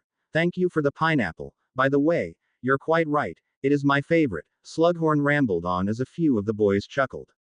I confidently expect you to rise to Minister of Magic within 20 years. 15, if you keep sending me pineapple. I have excellent contacts at the ministry.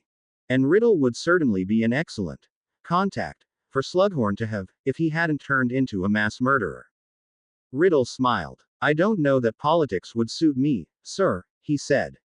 I don't have the right kind of background, for one thing. Nonsense, Slughorn said quickly. Couldn't be plainer, you come from decent wizarding stock, abilities like yours. No, you'll go far, Tom, I've never been wrong about a student yet. There was certainly a first time for everything. Perhaps that was why Slughorn had been so determined to keep this memory a secret. It had been the first time he had been wrong. It had been the first time a student had outsmarted him. Slughorn was startled by the chiming from the small clock on his desk, signaling 11 o'clock. Good gracious, is it that time already?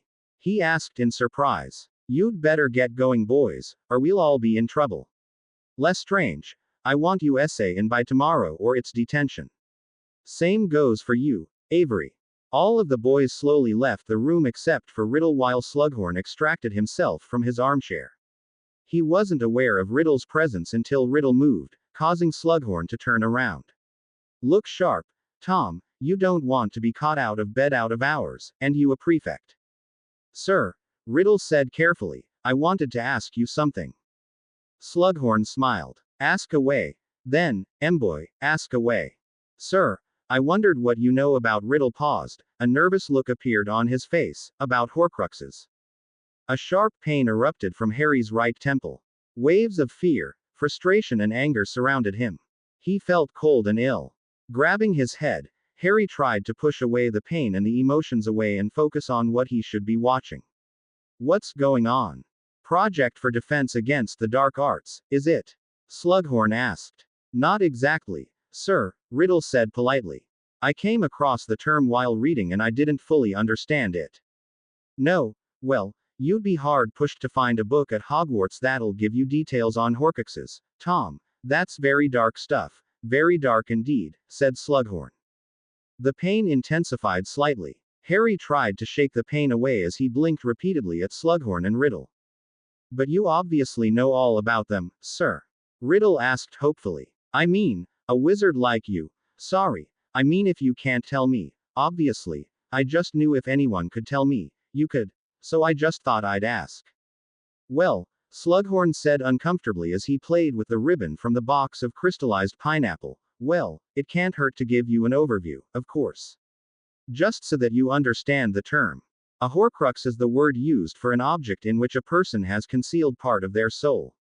The pain spiked as the room seemed to brighten, forcing Harry to close his eyes. I don't quite understand how that works, though, sir, Riddle said, his voice sounding distant. Well, you split your soul, you see, Slughorn said, his voice also sounding faint, and hide part of it in an object outside the body. Then, even if one's body is attacked or destroyed, one cannot die, for part of the soul remains earthbound and undamaged. But of course, existence in such a form, few would want it, Tom, very few. Death would be preferable.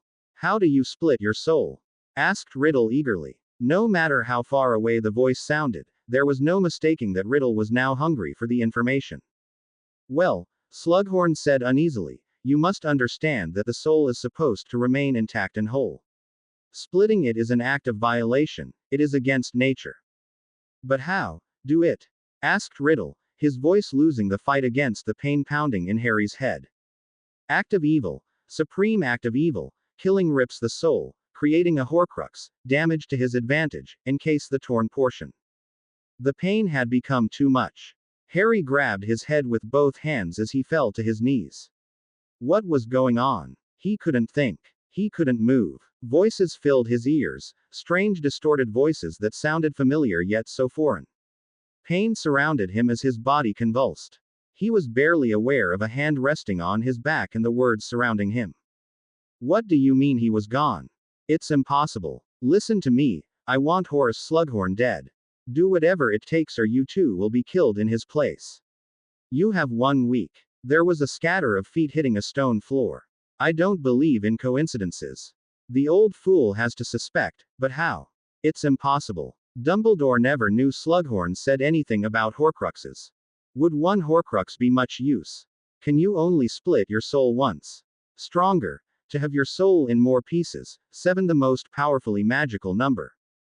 Well, good afternoon, Harry. It seems that your beloved mentor is making my life difficult again. Unfortunately for you, I feel the need to release my anger. Crucio. Pain upon pain seared through his body, causing Harry to cry out as he fell to the floor. The curse was lifted, leaving Harry gasping for breath. Come now, Harry, you're usually much stronger than this. Crucio. The pain returned with a vengeance.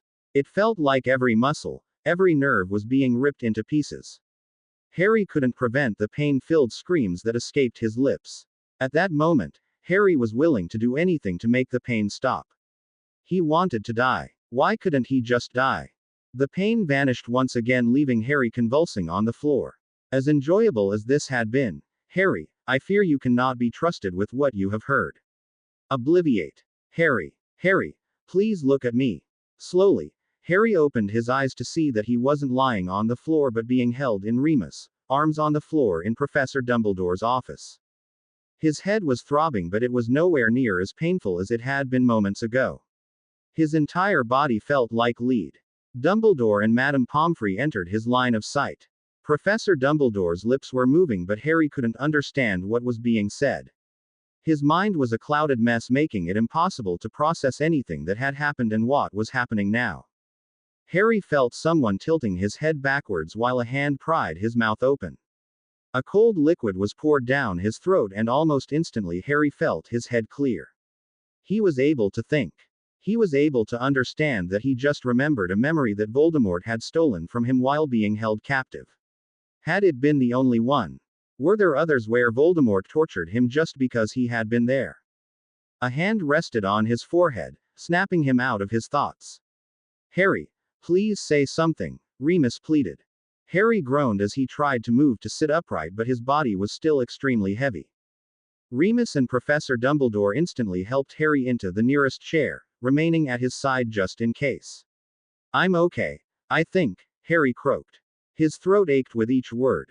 His gaze fell to the floor as he let out a long breath. He wasn't sure what to say. He had never told anyone about the vague nightmares that had plagued him for so long. He had thought they were just regular nightmares, but they had been hints of the stolen memory, hints that Voldemort had indeed tortured him. Harry, would you please tell us what happened? Professor Dumbledore asked gently. Harry closed his eyes and tried to block the memory of his own screams. Voldemort. I overheard him talking when he held me prisoner, he said softly. He mentioned Professor Slughorn and was upset you had found him first, sir.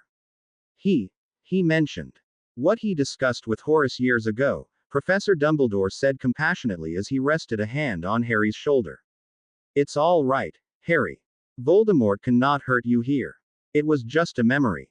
Harry nodded slightly but remained silent. If only it were that simple. It wasn't just a memory. It had been a memory stolen from him and was possibly one of many. He should have known there was a reason for the nightmares. He should have known there had been a reason the term, Horcrux, seemed so familiar. Harry, Remus asked gently. Harry, what is it? Letting out a tired sigh, Harry looked up at Remus' concerned face. He relayed the rest of what he remembered, omitting any mentioning of the term, Horcrux. Once he had finished, Harry found himself being ushered into Dumbledore's guest bedroom. Before he could even raise a question, Harry's clothes were transfigured into pajamas, he was tucked into the familiar soft bed and a potion was poured down his throat. He barely had the time to recognize the potion as a dreamless sleeping draught before darkness consumed him. Consciousness slowly returned to Harry the following morning. His eyes stung from sleeping with his contacts in, something that he had done all too often. Slowly, Harry opened his eyes and glanced around through foggy vision. The moment he recognized where he was, the memory of what happened the night before came back to him. It wasn't that he was deeply traumatized from remembering, it was the fact that he had lived for months not knowing that something had been done to him and taken from him. Harry felt like he had been robbed. There was really no other way to explain it. He could handle physical torture, but the thought of someone going into your mind and altering your memories. Harry shuddered as he slid out of bed. He knew he was probably overreacting, but he couldn't help it. Voldemort had messed with his head last year by trying to convince Harry that he was hearing the voice of his dead father. Harry had been stupid enough to believe it then. He had abandoned those he cared about and put countless lives at risk. That wasn't going to happen again. Harry was determined not to let Voldemort win. He didn't care if he had to allow Professor Dumbledore complete access to his mind. He was going to find out if Voldemort had done anything else during those few days. He had to. The sound of the door opening quickly pulled Harry out of his thoughts. In the blink of an eye, he silently summoned his wand as he turned on the spot, allowing him to point his wand at the alleged intruder. Through his foggy vision, Harry was able to make out the overabundance of white that could only belong to Professor Dumbledore. I assure you, my boy, Professor Dumbledore said pleasantly as he raised his hands in sign of surrender, I come in peace. Harry relaxed and lowered his wand. He really needed to start controlling his reactions before he hurt someone. Sorry, sir, he said softly. You surprised me. Dumbledore smiled as he entered the room. I gathered as much, he said good-naturedly. I apologize for startling you, Harry. I was not suspecting you to be out of bed at such an early hour.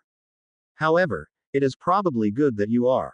It will give us a chance to discuss what happened last night before Remus arrives to take you for the day. At Harry's confused look, Dumbledore clarified. You have been excused from classes today, Harry. Remus and I felt that you needed the break and perhaps the opportunity to talk about your fears in what you learned last night. Harry moved over to the foot of the bed and sat down. He wasn't fooled. He knew that it was more likely that Remus demanded to spend the day with Harry without the distraction of classes, and Dumbledore agreed. The full moon was close, making the wolf extremely overprotective. No one in their right mind messed with a werewolf when his cub was threatened. What do you want to know, sir? Harry asked quietly. Professor Dumbledore sat down beside Harry and stared straight ahead. I will not say I know how you feel, Harry, he said seriously. You had something stolen from you and have been dealing with the consequences of that action ever since. I noticed your reaction when you first heard the word Horcrux, and suspected you had possibly heard the term before. I had hoped that you would speak to me, but from what I saw last night, I believe that you did not even understand why the term was familiar, until your memory returned.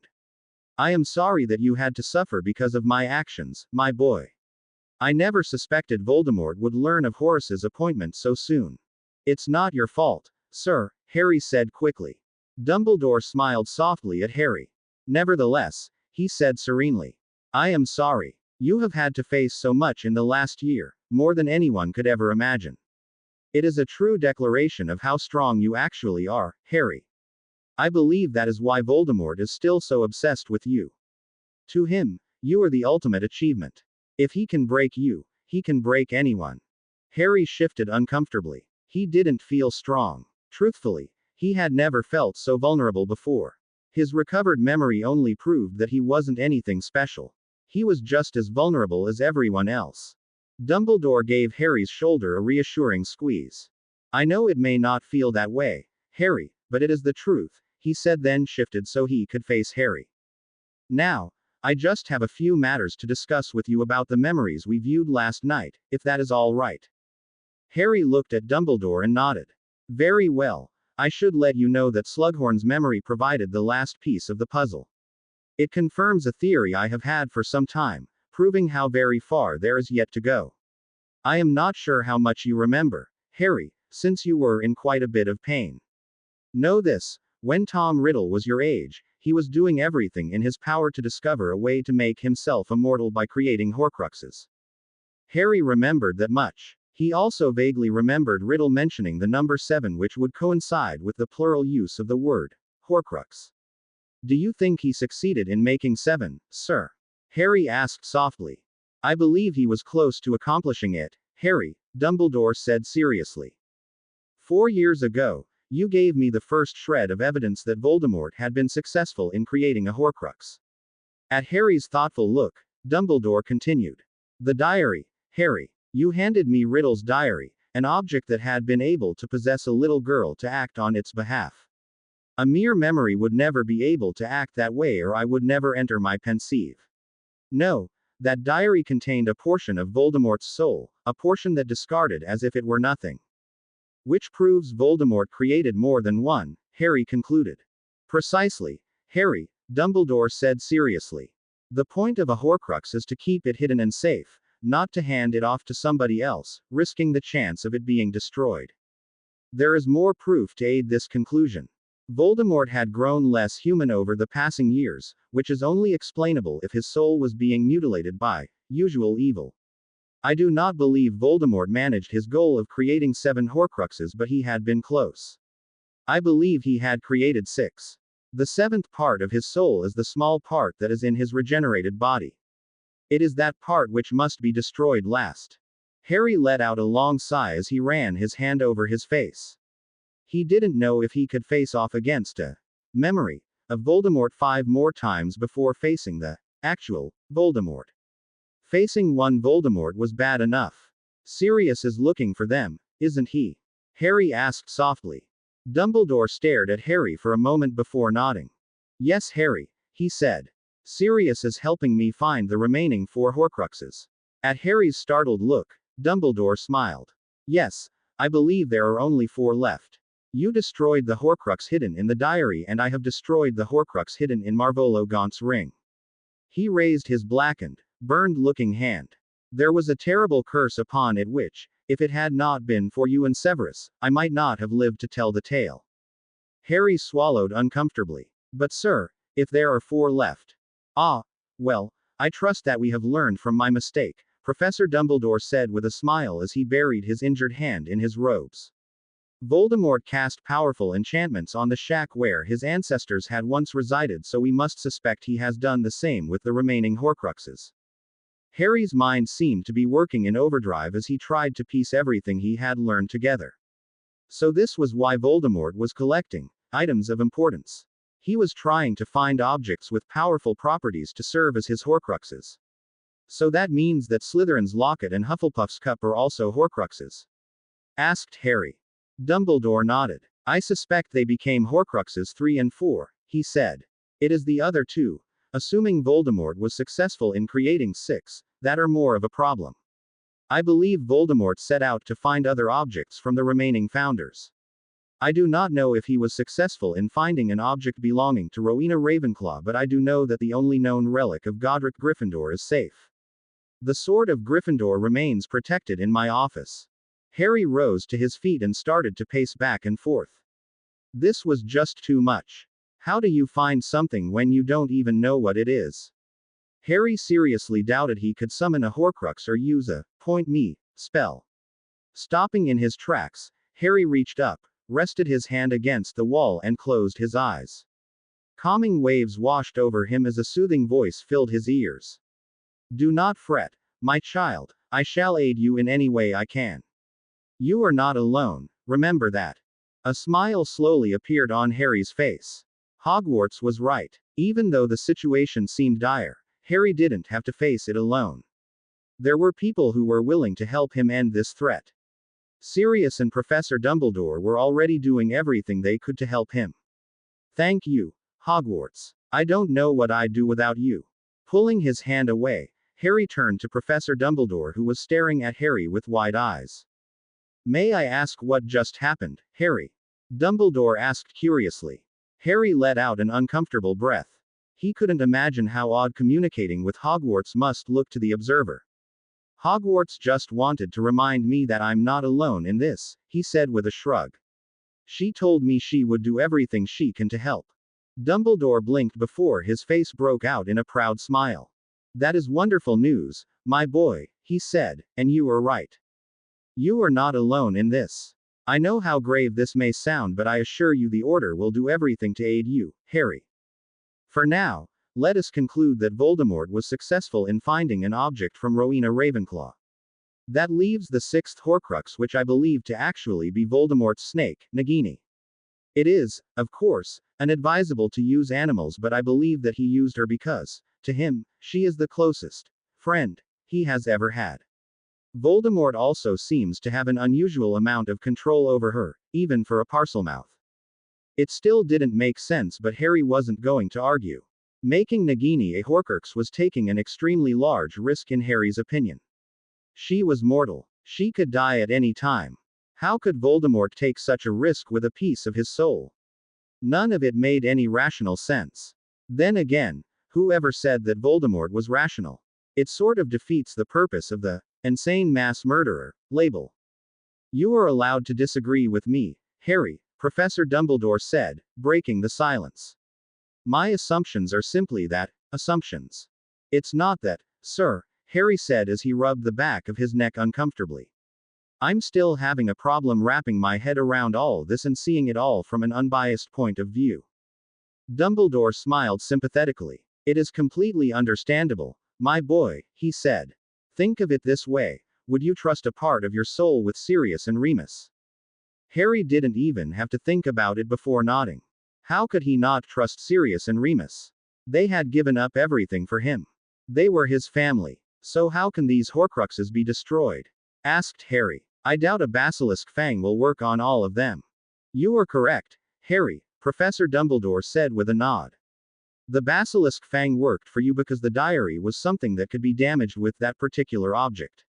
It was actually the poison from the basilisk when the fang pierced the pages that destroyed the memory of Tom. He was still connected to the diary because Ginny was still alive. With her death, Tom would have been able to break completely free of the diary. Okay, Harry said uncomfortably. So we just need to destroy the object holding the Horcrux while it's submersed in poison. Professor Dumbledore smiled softly but remained silent for a long moment. If only it were that easy, my boy, he said as he stood. We can continue this discussion later. Before Remus arrives, I would like to discuss a few more points to this story, Harry. As you now know, Sirius is currently searching for one of the Horcruxes while I am looking for another. I believe I may be close in locating it, and so I would like to put an offer out on the table. When I do find the Horcrux, I would like for you to join me, Harry. Harry was completely stunned. That had been the last thing he had been expecting. Well, okay, Harry stuttered. Well, if Sirius and Remus let me, that is. Dumbledore nodded. Of course, he said. I will speak to Sirius and Remus as soon as the opportunity arises. Or in other words, as soon as Dumbledore was sure Sirius wasn't going to overreact. Sir, is Voldemort aware that his Horcruxes are being destroyed? Asked Harry. I mean, it's a part of his soul, so shouldn't he feel it? Parts of his soul that have been broken off and hidden, Harry, Dumbledore reiterated. Think of it this way. Along with the Voldemort we both know, there are 4 other Voldemorts who are currently dormant. The 5 Voldemorts may have started out as one and have the same mentality, but they are indeed 5 different beings. For example, Voldemort was not aware that the diary had been destroyed until the truth was forced out of Lucius Malfoy. From what I hear, Voldemort was not pleased to discover Lucius went ahead and risked something so precious to Voldemort without waiting for orders. That was a surprise. Mr. Malfoy didn't know the diary was a Horcrux. Harry asked in amazement. If he had, I sincerely doubt he would have used it so carelessly, Professor Dumbledore said. When Voldemort vanished shortly after handing over the diary, Lucius' fear for his master left with him, so he decided to use the diary to satisfy his own agenda. He gave the diary to Arthur Weasley's daughter in hope to discredit Arthur at the Ministry. Unfortunately, his plan backfired in more ways than even Lucius expected. With that and the fiasco at the Ministry last year, I believe Azkaban is the safest place for Lucius Malfoy at the moment. Too bad Draco Malfoy wasn't aware of that, not that Harry expected anything other than contempt from the Malfoy heir. Draco Malfoy was too caught him in his own anger and jealousy to actually realize that the world did not revolve around the Malfoy family. Sir, do you honestly think we can pull this off? Harry asked, breaking the short silence. Dumbledore smiled softly as he gave Harry's shoulder a reassuring squeeze. It is the only outcome I allow myself to see, he said. Can you imagine a world under Voldemort's reign? Harry shuddered at the thought. It wasn't that he couldn't imagine such a thing happening. It was more the fact that he didn't want to. He didn't want to think of what Voldemort would do to the Muggles and those with Muggle blood. It was an outcome too horrible to even picture mentally. Professor Dumbledore was right. Keeping a positive outlook was the only way to remain sane in the middle of a war. A knock on the door put an abrupt end to the conversation. Good morning, Remus, Dumbledore said pleasantly as he gave Harry a reassuring smile. If you have any questions, Harry, please feel free to leave word with Remus or Professor McGonagall. They will make sure I get the message. Good morning, Albus, Remus said as he entered the room with a pile of clothes in his hands. How are you feeling, Harry? Okay, I guess, Harry said nervously. After talking about everything with Professor Dumbledore, Harry wasn't sure he wanted to go through it all again. He didn't want to waste the time in discussing his fears when he should be helping with the search for the Horcruxes. There had to be some sort of documentation of possible artifacts belonging to Ravenclaw. Remus gave Harry a compassionate look before handing over the pile of clothes. "We'll leave you to change then," he said, then ushered Dumbledore out of the room and closed the door. It didn't take Harry long to change and clean up in the adjoining bathroom. He really didn't want to leave the room. No one other than Remus, Madame Pomfrey, and a few teachers knew that he had occasionally spent nights here in the past. He could escape the attention, the whispers, and the questions that were bound to come when more people found out. Harry had no doubt they would. Teachers were bound to talk about it to decide what they could do to help, which would allow them to be overheard. The attention had been bad enough in September. He didn't need another dose of it now. A hand on his shoulder caused Harry to flinch and quickly move away. With a flick of his wrist, his wand was in his hand and pointing at his supposed attacker. His breathing was rapid and his wand arm was so stiff that it was shaking. The figure moved back and raised his arms in surrender. It was then that Harry realized that his attacker was in fact his guardian. It was Remus. His eyes stung as he dropped his wand and sank to his knees. He could have hurt Remus. He could have. He almost. Arms wrapped around him and held him tightly. "It's all right, Harry," Remus said softly. "It's over. He can't hurt you here." If only Harry could believe him. "I could have. But you didn't," Remus interrupted. "You wouldn't. You would never do anything without looking to see who your opponent was. If it's anyone's fault, it's mine. I thought you heard me come in. You are not to blame, Harry. Do you understand?" When Harry remained silent, Remus let out a sigh and pulled Harry to his feet. "Come on, cub. Let's get you back to the Marauder quarters. After that, we can do whatever you want, all right?" Harry nodded and let Remus usher him out of the room, into Dumbledore's office and towards the fireplace. With a flash of green flames, Dumbledore's office vanished only to be replaced with the common room off the Marauder quarters. Harry instantly moved to his favorite chair by the fire and stared into the now orange flames. He had forgotten he wasn't alone until Remus entered his line of sight with a tray of food in his hands. "Eat up, Harry," Remus said as he handed over the tray and sat down in a nearby armchair. Harry moved to protest but was silenced by a look. "I know you probably don't feel like eating, but try. I know how you get when you have a lot on your mind." Harry scowled as he shoved a spoonful of eggs in his mouth. Sometimes he hated that his guardians knew him so well. "What about you?" he asked quietly. Remus smiled softly. "I ate earlier," he said. "I spoke with Sirius last night." Harry quickly looked up at Remus, horrified. "I had to tell him, Harry. He's your godfather. He has the right to know when something's wrong. He has a right to know what you are going through. Learning that Voldemort obliterated you. I don't want to talk about it," Harry said quickly. "Can we just forget? Forget that you had something stolen from you?" Remus asked in disbelief. "No, I'm not going to forget about this because you don't want to talk about what you fear to be true. You're afraid of what else could have possibly happened during those days you were held prisoner. You fear the same thing you have feared for over a year, that, somehow, Voldemort can still control you." Harry remained silent as he poked his fork at the food on his plate. Why did Remus always have to be so smart? Yes, Harry feared that he could be controlled by Voldemort. It was something he probably would fear until the day Voldemort died. Even though the connection between them had been silent for so long, Harry knew Voldemort controlled it. Harry was technically at Voldemort's mercy. That was a fact that everyone was well aware of but no one discussed. "You've always been able to talk to me before, Harry," Remus continued, his voice slightly pleading. "You've always trusted me even when you didn't trust yourself. Why can't you trust me on this? What makes this different?" Those were extremely good questions that Harry didn't have the answers to. What made this different from everything else he had faced so far? Why did something so small seem to be so earth-shattering? It just didn't make any sense.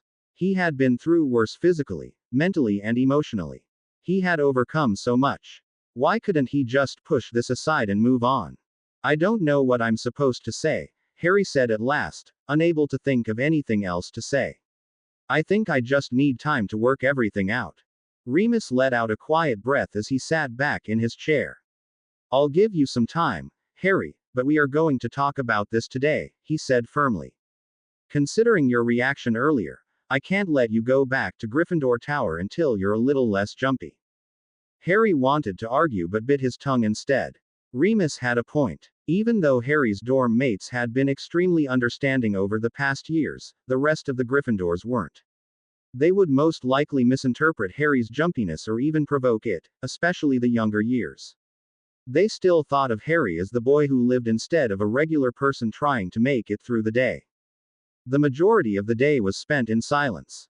Harry completed any remaining schoolwork he had while Remus casually paged through a few thick books on wizarding history. Nothing other than a few spouts of casual conversation had been spoken. Harry had decided in the middle of his Transfiguration essay that he had been upset with the concept of Voldemort stealing something else from him. He had lost his parents, his godfather for 12 years, a close friend and now a portion of his mind, all because of Voldemort. How much more could Voldemort take from him? Plenty. The more Harry thought about it, the more determined he became to do whatever he could to help Professor Dumbledore with the Horcruxes. The sooner Voldemort was dealt with, the better. The insanity was never going to end as long as Voldemort was able to prey on the weak. This war needed to end as soon as possible or there would be nothing left of the wizarding world. This was what Scrimgeour and the Ministry needed to see. This was what everyone needed to see. Perhaps that would be enough to encourage people to stand up and fight for the world they lived in. Snap! Harry! Remus cried as he jumped out of his seat and hurried over. Harry looked down at his hand to see that he had broken his quill in half. He was barely aware of a spark of pain as Remus slowly opened his hand to see that the broken edges of the quill had pierced his skin. Blood ran down his hand, dripping on his essay. Harry stared, transfixed as Remus frantically cleaned the wound and bandaged it up with a few flicks of his wand. It was amazing that something so small and harmless looking could cause so much damage. Harry! Remus shouted as he turned Harry's head so their eyes met. Harry, please say something. When did it start, Remus? Harry asked curiously. When did Voldemort become so obsessed with taking away everything I ever had? Remus let out a sigh as he wrapped his hands around Harry's bandaged one. I believe it started when people began to see what an extraordinary person you really are, Harry, he said sincerely. You have been through so much and yet you are still fighting. You're still standing up for what is right. Think about it, Harry. Voldemort has been manipulating and breaking people for years yet he can't break you. Why do you think that is? Harry snorted. Stubbornness. He offered. Remus grinned. I have no doubt that is part of the equation, he said candidly. With James and Lily as parents, stubbornness was a guaranteed trait. You also have a sense of righteousness that is extremely rare. Children who are bullied usually take one of three paths. They become bitter adults to try to avenge their childhood, like Severus, do whatever they can to forget their childhood, or they do everything in their power to make sure another child doesn't face what they have to face. The last path is normally the least traveled. People tend to be too wrapped in their own lives to worry about others. Harry nodded in agreement as his gaze shifted to the fireplace across the room. I want him dead, he said quietly. I want him to pay for everything he's taken from me, from all of us. We all do, Harry, Remus said just as softly. I think every member of the Order has a personal vendetta with Voldemort or one of his followers. I'm not going to lecture you on morality. This is war. People are dying and will continue dying until the war reaches some sort of conclusion. It's good to have a reason to fight, but don't dwell in hatred, Harry. That's no way to live. Harry nodded again as he returned his attention to Remus. So what does this mean? He asked. Do I have to get tested or something to find out if something else was done to me? Remus let out a slow breath, his eyes never leaving Harry's. We can have Albus or Severus check, but the chance of them finding anything is remote, he said truthfully. I honestly believe this was a one-time event, Harry. You overheard something Voldemort didn't want you to know. We now know why. Voldemort didn't want you to know the way to destroy him. Think about it. He provided the proof that he is indeed killable. That was certainly one way of seeing it and was better than dwelling on the past. Too bad Voldemort hadn't also revealed what the Horcruxes were and where they were located. Even though Harry had done what he could to accept what happened and move on, Remus and Professor Dumbledore still weren't convinced. For the next week, Harry had daily meetings with Remus to talk about whatever was on his mind. They normally talked about tedious matters such as the additional practice sessions in Hogsmeade for the upcoming apparition test that was scheduled for the 21st of April under heavy supervision. Harry technically wasn't allowed to take the test, but Remus, on Sirius urging, was working hard to gaining special permission for Harry. This way, Harry would take the test in April but wouldn't receive his license until July. According to Remus, Sirius was currently on his way back to Hogwarts but had to use extreme caution, which meant it would be several days before he returned. Harry didn't know how to take this news. A part of him was relieved that Sirius was finally coming home, while another part of him was dreading Sirius' temper from everything that had happened while he had been away. Not that much had happened. It had actually been a rather slow few months. In addition to Remus's pestering, Harry also had Ron and Hermione shooting him concerned glances throughout the day. Professor McGonagall had told them the truth concerning Harry's one-day absence, while the rest of the school believed that Harry had simply taken ill. It had been extremely difficult to convince Ron and Hermione that finding out he had been tortured and obliviated wasn't the end of the world. Ron had taken it worse than Hermione, since Harry had never mentioned his familiarity with the word Horcrux to him. Hermione didn't say much, but from her compassionate glance, Harry knew she had figured out what hadn't been said. Along with Ron and Hermione shadowing him, Ginny tended to remain by Hermione's side now that she and Dean had officially parted ways. Her anger had transformed into a, for the best, attitude, claiming that things had been rocky with Dean for quite some time. This made it nearly impossible for Harry, Ron and Hermione to discuss anything concerning Harry's lessons with Dumbledore. The tension between the Gryffindor sixth-year boys had slowly decreased over the week, but there were still some uncomfortable moments whenever Ginny's name was mentioned. Another annoyance for Harry was how casual everyone was becoming about deaths and disappearances reported in the Daily Prophet. Monday morning was no different, only this time it was actually someone they knew. Mundungus Fletcher, a member of the Order, had been arrested and sent to Azkaban for impersonating an Inferius during a burglary. There had also been a 9-year-old boy who had been arrested for trying to kill his grandparents, apparently under the Imperius curse. No one showed any surprise at the news, just acceptance. It sent chills down Harry's spine to think of how much had changed in such little time. After breakfast, Hermione hurried off for ancient runes, while Harry had training with Remus, and Ron had to finish his conclusion on his Dementor essay for defense later that morning. Training had shifted significantly over the past months. Instead of physical training, Harry now had strategic training mixed in with research, which was what he was doing today. For the entire hour, Harry helped Remus in researching the history of Hogwarts and the founders for any documentation of what items Voldemort could have used for a Horcrux. Most of the documentation was based on speculation and tales so heavily altered that it was difficult to know if there was any truth left to them. When the hour had passed, Harry left Remus for defense against the dark arts and was relieved to arrive just as Professor Snape opened the door for the students to enter.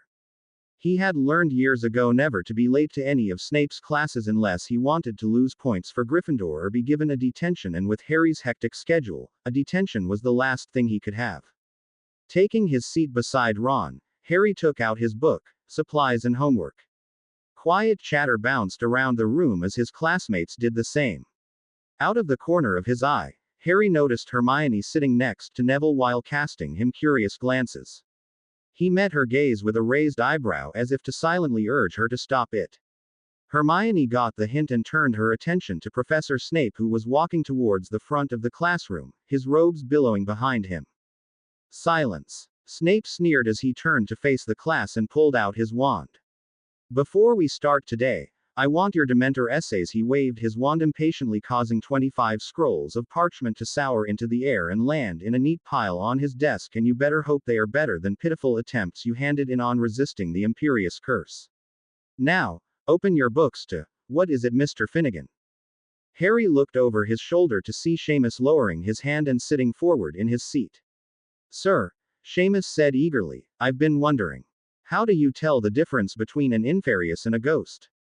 Because there was something in the paper. No, there wasn't, Snape interrupted sharply. Seamus clearly wasn't fazed by Snape's tone. But sir, he protested, I heard people talking. Professor Snape let out an annoyed sigh. If you had actually read the article, Mr. Finnegan, and not relied on gossip, you would have known that the so-called Inferius was nothing more than a petty thief by the name of Mundungus Fletcher, he spat.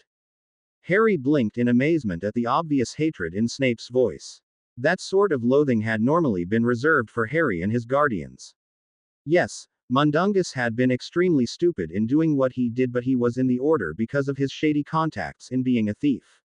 Actually, it was remarkable that this hadn't happened before. He doesn't need to be so nasty about it, Ron muttered. Harry silenced him with a look, but their exchange had not gone unnoticed. Well, it seems that Potter and Weasley have a lot to say on this subject, he said coolly, then looked directly at Harry. Potter, perhaps you can inform us all on how we would tell the difference between an Inferius and a ghost. Everyone turned their attention to Harry. Sometimes Harry really hated Professor Snape. An Inferius, sir, is a corpse that is bewitched to do another's bidding like a puppet, he said as calmly as he could. A ghost is an imprint of a departed soul left behind. The easiest way to determine one from the other is that an Inferius is solid while the ghost is transparent. Professor Snape sneered at Harry. 5 points from Gryffindor for your cheek, Potter, he spat. I suppose you would know all about Inferius from your time with the Dark Lord this summer. Harry glared angrily at Snape but remained silent. I'm not going to let him get to me. I'm not going to let what happened control me anymore. Of course, that didn't mean Harry was simply going to take Snape's taunting like a scared first year.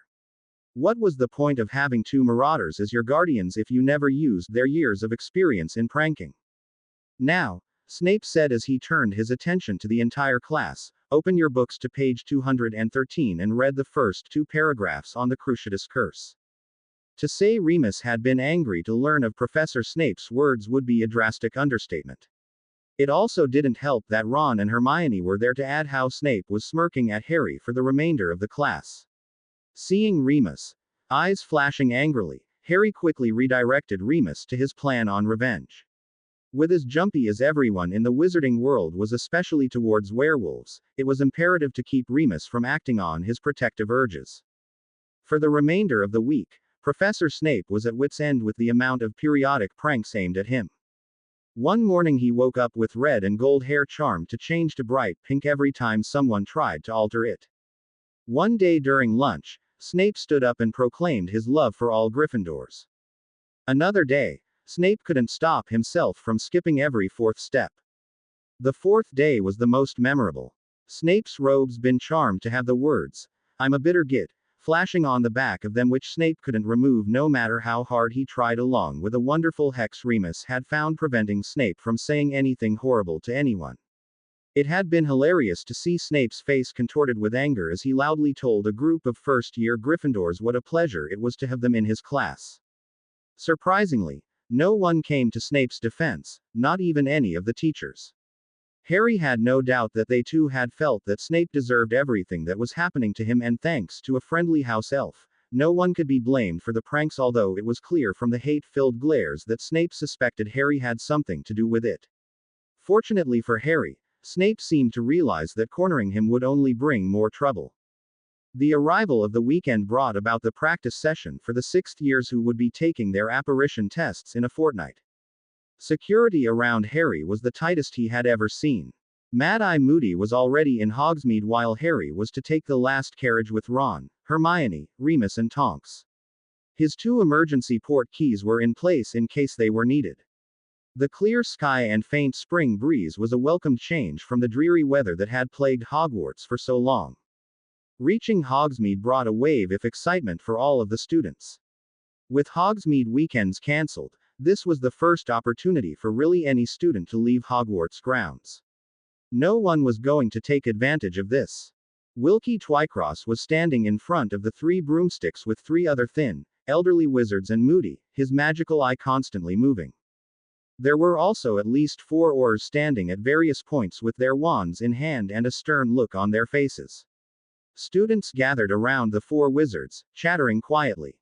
Harry remained in the back of the group with Remus on his right, Ron and Hermione on his left and Tonks standing behind him. Ron looked a little pale as he shifted his weight back and forth. Both Harry and Hermione knew that Ron was extremely nervous since he had yet to successfully apparate. Good morning, Wilkie Twycross said loudly. Today you will be practicing apparition similar to what will be asked of you for your apparition tests. We will be separating you by house to enable more one-on-one consultation if necessary. Hufflepuffs, please follow Mr. Jones. The shortest of the elderly wizards stepped forward before turning and walking towards Zonkos with the Hufflepuff students following them. Ravenclaws, please follow Mr. McKinnon. Twycross continued, then waited as the wizard standing next to him walked towards the opposite side of the street with the Ravenclaw students following him. Slytherins, please follow Mr. Lancaster. The remaining wizard walked towards Hogwarts with the Slytherin students reluctantly following him. Twycross took a moment to glance at the remaining students. Now, let's get started. Once Twycross had reviewed the basics of apparition, he called on volunteers to apparate to outside Madame Puddifoot's tea shop. Moody instantly volunteered Harry, much to Harry's annoyance. He knew the reasoning behind it, but that didn't mean he had to like it. It was so much easier to do something after actually seeing it accomplished. T.W. Cross motioned for Harry to step forward. When you're ready, Mr. Potter, he said, then stepped back. Tonks took the opportunity to quickly apparate to Madame Puddifoot's tea shop. It wasn't a long ways away, but it was certainly farther than the hoop he had been practicing in. Closing his eyes, Harry pictured himself standing beside Tonks outside Madame Puddifoot's tea shop, wanting to be there more than anything else. He turning on the spot, urging his body to move, and felt himself being squeezed through a tight rubber tube. For a split second, he couldn't breathe. It was almost painful, but it quickly vanished, allowing Harry to take a desperately needed breath and open his eyes to see Tonks smiling at him. Excellent, Mr. Potter, Twycross said loudly. Now, try to apparate back to us. Try to land right on him, Harry, Tonks said quietly. Maybe that will shut him up. Harry shot her a look that clearly said, "You've got to be kidding," but only received a mischievous grin from Tonks. She obviously has spent too much time with Sirius over the past few years. Closing his eyes again, Harry mentally pictured himself standing in front of Wilkie Twycross in front of the 3 broomsticks and, after turning on the spot, successfully apparated back to Twycross and his fellow Gryffindors. Waves of excitement and eagerness washed over him as the Gryffindors surrounded and congratulated him. Harry couldn't hide the relief he felt. At least he hadn't splinched himself. Twycross had Harry apparate to Tonks and back 2 more times before declaring that Harry was more than ready to take the test. That was all Harry's protection needed to usher him back to the carriages and take him back to Hogwarts. Tonks and Remus rode with Harry while Moody stayed behind, apparating away the moment they passed the Hogwarts gates. Harry wished he could have stayed and watched Ron and Hermione, but knew he was already asking a lot from the Order just to do this. He wasn't about to appear greedy now. Not a word was said in the carriage until they reached Hogwarts. Both Tonks and Remus seemed to be extremely distracted as they stared out of opposite sides of the carriages. Harry had to admit that Tonks had been extremely quiet lately. Cautiously, he reached out for the faint emotions surrounding her and was surprised to pick up waves of nervousness, tiredness mixed with a hint of fear. Had something happened that he didn't know about? Tonks slowly turned her head and met his concerned gaze for a moment before smiling softly. Not fair, Harry, she said good-naturedly as the carriage came to a stop. You're not allowed to use your abilities on family members. Remus snorted as he opened the carriage door. Good luck with that, Nymphadora, he said, winking at Harry, then stepping out of the carriage. Tonks glared at Remus as she quickly stepped out of the carriage. Why did I tell you about using that horrid name? She asked angrily as she turned and held the door open for Harry. I swear you are as stubborn and as childish as Sirius. Remus let out a loud laugh as Harry exited the carriage but kept his distance from the bickering adults. I'm childish, he asked. Who's the person who still throws a temper tantrum every time someone says your first name? What would your mother say? I'll just go inside, Harry said uncomfortably as he cautiously moved towards the flight of stone steps that led to the great oak front doors. You leave my mother out of this, Tonks said through her teeth. That was all the incentive Harry needed to hurry up the stairs and into the castle. Once he passed Filch, who took his time in checking Harry for dark objects with his secrecy sensors. Harry walked through the entrance hall towards the marble staircase. He couldn't believe Remus was teasing Tonks. He never teased Tonks. That was usually something between Tonks and Sirius. This family is seriously messed up. A hand on Harry's shoulder quickly pushed all thought out of his mind. In a blink of an eye, Harry grabbed the unknown person's wrist and spun around quickly, twisting the arm of the unknown person as he moved. The abrupt movement caused the unknown person to turn and fall to his knees, allowing Harry to catch a glimpse of a familiar back and black hair that was slightly longer than what he remembered. He gasped as he released the wrist and cautiously walked around to see the face of his attacker. It seemed to take forever for Harry to piece together all of the features. The familiar blue eyes, the mischievous face that seemed to appear older with the dark stubble that covered the lower face, the cheeky grin that Harry hadn't seen in so long, and the relaxed but alert body posture that could only belong to one person. Harry fell to his knees as he reached out, hoping that he wasn't seeing things.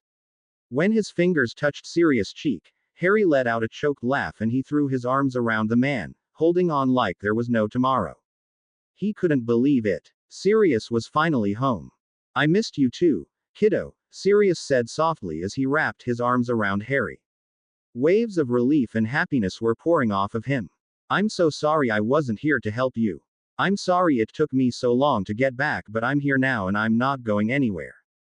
"Welcome back, Padfoot," Remus said as he and Tonks came up behind Harry with smiles on their faces. It was obvious now that the fight between them had been a ruse to get Harry to find Sirius alone. "It's about time you showed your face." Sirius looked up at Remus and grinned as Harry pulled away. "It's great to be back," he said as he stood, pulling Harry up with him. "What's this I hear about a prank war against Snape?" Remus glanced at Harry quickly before returning his gaze to Sirius. It had been decided to refrain from telling Sirius about the prank war with Snape until he was calm, restrained and possibly heavily intoxicated. "Who told you?" Remus asked curiously. "I was under the impression that Dumbledore was gone for the weekend." "He is," Sirius said as he ruffled Harry's messy hair. "Minerva thought I'd find the situation funny, although she didn't mention why she was tolerating the behavior. That is something she's never done before, so of course I'm curious." Harry and Remus shared another look before Tonks stepped in. "Well, I'm sure you all have a lot to talk about," she said, casting Harry a discreet sympathetic glance. "I'll catch up with you guys later, in your quarters. I think that would probably be safest." "Right," Remus said uncomfortably, then motioned for Sirius to lead the way towards the Marauder quarters. Sirius cast Remus a cautious look before he started moving. Harry was seriously debating whether to follow suit when Remus grabbed Harry by the arm. "There's no way I'm doing this alone," Remus whispered. "It'll be easier with you there." Harry nodded but remained silent. Truthfully, he didn't want to be anywhere near the Marauder quarters but wasn't about to abandon Remus. Sirius did have a tendency to show a little more caution when Harry was around, but the fact that Snape was involved left little hope for this to be one of those times. Sirius was so eager to play the "I told you so" card, since he had been the only person not to believe that Snape was anything but a greasy git. When they reached the Marauders' quarters, Remus held him back. "One more thing," Remus said quietly. "A locking charm on the door wouldn't be a bad idea. It will at least give us time to stun him before he does anything incredibly stupid." Harry grinned as he followed Remus into the quarters. As he closed the door, Harry discreetly cast a few locking charms that Remus had taught him. Regardless of the burst of anger that was guaranteed to come, Harry was glad that Sirius was back and knew Remus felt the same. Both of them could have used his off-the-wall sense of humor during the last few months. Sirius flopped down on the nearest sofa couch before looking at Harry and Remus sternly. "All right," he said impatiently. "We're now away from prying ears. Care to tell me what is actually going on here and why you two are walking on eggshells?" Harry and Remus shared a look before Remus divulged the latest developments. Sirius had reacted exactly like they expected him to. He cursed, vowed to kill Professor Snape, and broke into the "I told you so" speech. Harry and Remus simply let him rant until Sirius moved to leave the room in search for Snape and Dumbledore. Remus instantly disarmed, and trapped him in a body bind and tried to explain that justice had already been served. Going any farther would only cause problems. Sirius didn't agree but grudgingly accepted that Harry and Remus overruled him. I'll be good for now, but if he does anything, I'm stepping in, he said stubbornly. Snape has gotten away with too much for too long, and it's about time someone does something about it. I don't care if Dumbledore trusts him. I don't. A loud knock on the door quickly put an end to the conversation. Harry quickly disabled the locking charms and opened the door only to be nearly run over by an overly excited Ron and Hermione. Both of them appeared to be out of breath as they hurried into the room, pushing Harry back as they progressed. I did it, Ron said excitedly. I finally apparated. I was a little off and ended up near Scrivenshafts, but it's better than nothing. Congratulations, Ron, Harry said happily as he maneuvered around Ron and closed the door. I knew you could do it. He turned around and looked at Hermione. How'd you do? Ron rolled his eyes. Come off it, Harry, he said before Hermione could open her mouth. She was just as perfect as you. Twycross couldn't stop talking about the two of you in the Three Broomsticks. You better be careful or he's going to recruit you to replace the current apparition instructors. Some of them there today looked like they were about to die on the spot. Ron, Hermione scolded. I can't believe you said that. What? Ron asked dumbfounded. It's true. Sirius let out a bark-like laugh, causing Ron and Hermione to finally notice him. Sirius, Hermione exclaimed. Welcome back. Sirius nodded. It's good to be back, Hermione, he said with a smile, then glared at Remus. At least now no one can lie to me on what's been happening to my godson. I haven't lied about anything. Remus cried in exasperation. We handled it and we were going to tell you when you got back. You told me I wasn't supposed to contact you unless it was an emergency, which this wasn't. It was Severus trying to get the last word in and taking it too far. That's why Minerva didn't do anything to stop the pranks. She and the rest of the school felt that he deserved everything he got. Ron glanced at Harry nervously. I take it you told him, he said quietly. Hermione scoffed. Really, Ron? She whispered sarcastically. What was your first hint? Harry covered his face with his hand and shook his head slowly. Stop it, you two, he said in annoyance. It must be contagious or something. Everyone needs to fight over something stupid. If this is the way everyone's going to take something as trivial as Snape being a git, then I can't imagine how all of you will react when Voldemort comes here to kill me. Silence filled the room as everyone stared at Harry in horror. Okay. Perhaps that wasn't the best thing to say. As the weeks passed and the apparition tests approached, Harry was certain of only one thing. Sirius was positively suffocating. Now that Sirius was back at Hogwarts, he wanted to know everything. It was understandable at first, but now it was downright annoying. Harry had thought that Sirius couldn't be any more overprotective, but he was wrong. Sirius was taking his godfather duties to the extreme, and no one could convince him that it wasn't justified. Care of magical creatures class was another headache for Harry. Aragog's health was basically non-existent, leaving Hagrid an emotional wreck. The emotional pain from Hagrid and the physical pain from Aragog had become so overwhelming that Harry was unable to be around them for more than 5 minutes. Thankfully, Hagrid was too distraught to notice Harry sneak away and out of sight from Aragog's eager family. When the day of the apparition tests arrived, the majority of the 6th years could be found reading a leaflet from the Ministry of Magic titled, Common Apparition Mistakes and How to Avoid Them. Ron had read the leaflet so many times that he had memorized every word, but he still continued to read it, as if additional information would appear on it any moment. Harry and Hermione had opted to refrain from commenting since Ron had already insisted they tell him everything they knew to help for the test. There was really nothing Harry and Hermione could tell him. Apparating relied heavily on mentality. Fear and hesitation resulted in failure. It was as simple as that. After lunch, Harry and Hermione opted to take a stroll around the grounds for some fresh air while Ron followed them with his face hidden behind the leaflet. They would be leaving for Hogsmeade soon, and security would be even tighter than the practice session. Sirius, Remus and Tonks were serving as Harry's protection, while nearly a dozen Aurors would be monitoring everyone else. Harry wasn't sure who had requested the tighter security, but had a feeling that Sirius had contributed. Harry Potter. Harry quickly turned around to see a dark-haired girl hurrying to catch up with him. She couldn't have been older than a third year and had the Hufflepuff crest on her robes. I was told to give you this, she added as she handed over a small scroll of parchment. Thanks, Harry said with a nod. The girl blushed before running off. Harry rolled his eyes at her behavior as he unrolled the scroll. He recognized the untidy handwriting immediately. There were large blotches all over the parchment, causing some of the ink to run. Dear Harry, Ron and Hermione. Aragog died last night. I know you tried to prepare me for this, Harry, but it's still hard to believe he's gone. I'm going to bury him tonight at dusk. That was his favorite time of day. I already asked Sirius if you could come tonight, but he said it'd be too dangerous, so I just thought I'd let you know. Thanks for all your help, Harry. Hagrid. It's from Hagrid, Harry said as he handed the parchment over to Hermione. She read through it and let out a long sigh as she handed it over to Ron, who scanned it quickly. Ron's reaction was nearly comical.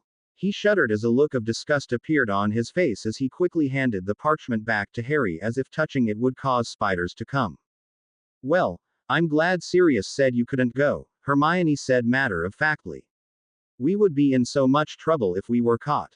I can't believe he even thought we'd go, Ron said in disbelief. That thing ordered his kids to kill us even after he knew we were Hagrid's friends. Harry let out a long breath and fought the urge to say something he would probably regret. Yes, Hagrid's choice in pets was certainly unorthodox, but Hagrid was unorthodox, so it worked out. Hagrid had known Aragog for over 50 years. It was understandable that Hagrid would take Aragog's death hard and would want people there to help him tonight. Harry just wished there was some way he could help Hagrid. No one should have to face death alone, even if it was the death of a flesh-eating giant spider. The sound of the bell from the castle put an end to the conversation. Sharing a look, they hurried back to the castle to find Sirius, Remus and Tonks waiting for them in the entrance hall. They hurried to the back of the line and waited as Filch checked every single student with his secrecy sensors. After what felt like an eternity, Harry was out of the castle and stepping in the final carriage with Sirius, Remus, Tonks, Ron and Hermione. No one said a word for the entire ride. Ron kept bouncing his leg nervously while he quickly scanned over the leaflet.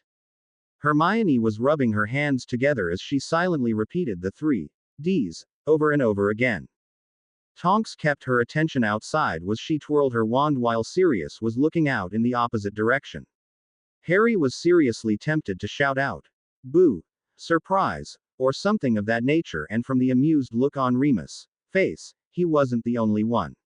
Being cautious and prepared was one thing. The majority of the occupants in the carriage had passed those traits and moved on to obsessive. The atmosphere at Hogsmeade was significantly different than last time. There was no noisy chatter among the students. All of them were too nervous to think of anything but their upcoming examination. The tension was so thick that Harry was having difficulty blocking it all out. He reflexively took a few steps back in hope that the slight distance would help. The movement didn't go unnoticed by Sirius and Remus, who followed suit. A shared glance was all they needed to know not to say anything. Wilkie Twycross was once again standing by the 3 broomsticks with his 3 coworkers, all of them carrying clipboards and a quill. Welcome to your apparition test, Twycross said loudly. You will be called on alphabetically and be required to apparate to the edge of Hogsmeade. Once you have apparated, you will be evaluated to determine success or failure. Failing to apparate, splinching or appearing outside the acceptable area will constitute as a failure. All students that fail will be required to schedule their next exam through the ministry. Are there any questions? Silence filled the air as everyone slowly worked through what Twycross had said. Several people looked even paler at the mention of splinching, even though no one had splinched themselves in quite a while. Ron actually looked like he was about to be sick. Harry didn't understand what the big shock was. Everything Twycross said had been written in the leaflet word for word. Very well, Twycross said with a nod. The other 3 wizards turned on the spot and apparated to various positions. Mr. Jones appeared at the edge of Hogsmeade, Mr. Lancaster appeared across from Twycross, and Mr. McKinnon appeared halfway between Mr. Jones and Mr. Lancaster. This will be a long process, so everyone please wait for your name to be called in the 3 broomsticks. Everyone slowly filed into the tiny inn. Madame Rosmerta, a curvy woman with a pretty face, was waiting for them. Tonks remained outside the door while Sirius and Remus found a spot near the bar. It was a testament to how nervous Ron was when he didn't even notice Madame Rosmerta smiling at them. He had made several attempts in the past just to get her attention, although Harry had a feeling that Madame Rosmerta was paying more attention to Sirius than Ron. When everyone sat down, Twycross looked down at his clipboard before shouting out, "Abbott, Hannah." Hannah slowly walked out of the three broomsticks. Silence remained as the door closed behind her. Twycross' muffled voice could be heard, but no one could make out what he was saying. This was probably harder than the test itself, waiting with no idea of what was happening just outside the door. It was times like this when Harry hated having a last name in the second half of the alphabet and felt sorry for Ron, who would have to wait even longer than him. "This certainly brings back memories," Remus said, breaking the silence. "I seem to remember someone who thought it would be funny to try and land directly on one of the examiners." Sirius shrugged his shoulders nonchalantly. "What can I say?" he asked. "James issued a Marauder challenge. I couldn't back down." "A Marauder challenge?" Remus asked in disbelief. "That's a laugh. You two were trying to impress a group of girls." Sirius shrugged again as he leaned back in his chair. "Same thing," he said as he glanced at Harry and winked. "Besides, those examiners needed to loosen up. They probably splinched themselves once or twice and left their sense of humor behind." "Did you pass?" Seamus asked nervously from a nearby table. Sirius grinned. "Of course," he said. "I did receive a warning from the examiner I landed on, but they did say apparate to where he was, which I did. I apparated to exactly where he was standing. It was their own fault for not being more specific." "Did anyone fail?" Padma Patil asked from across the room. It was Remus who answered this time. "I think there were a few," he said thoughtfully. "But they ended up passing a few months later. The important thing to remember is to focus and not worry about the outcome. If you're nervous, it's only going to make apparition more difficult."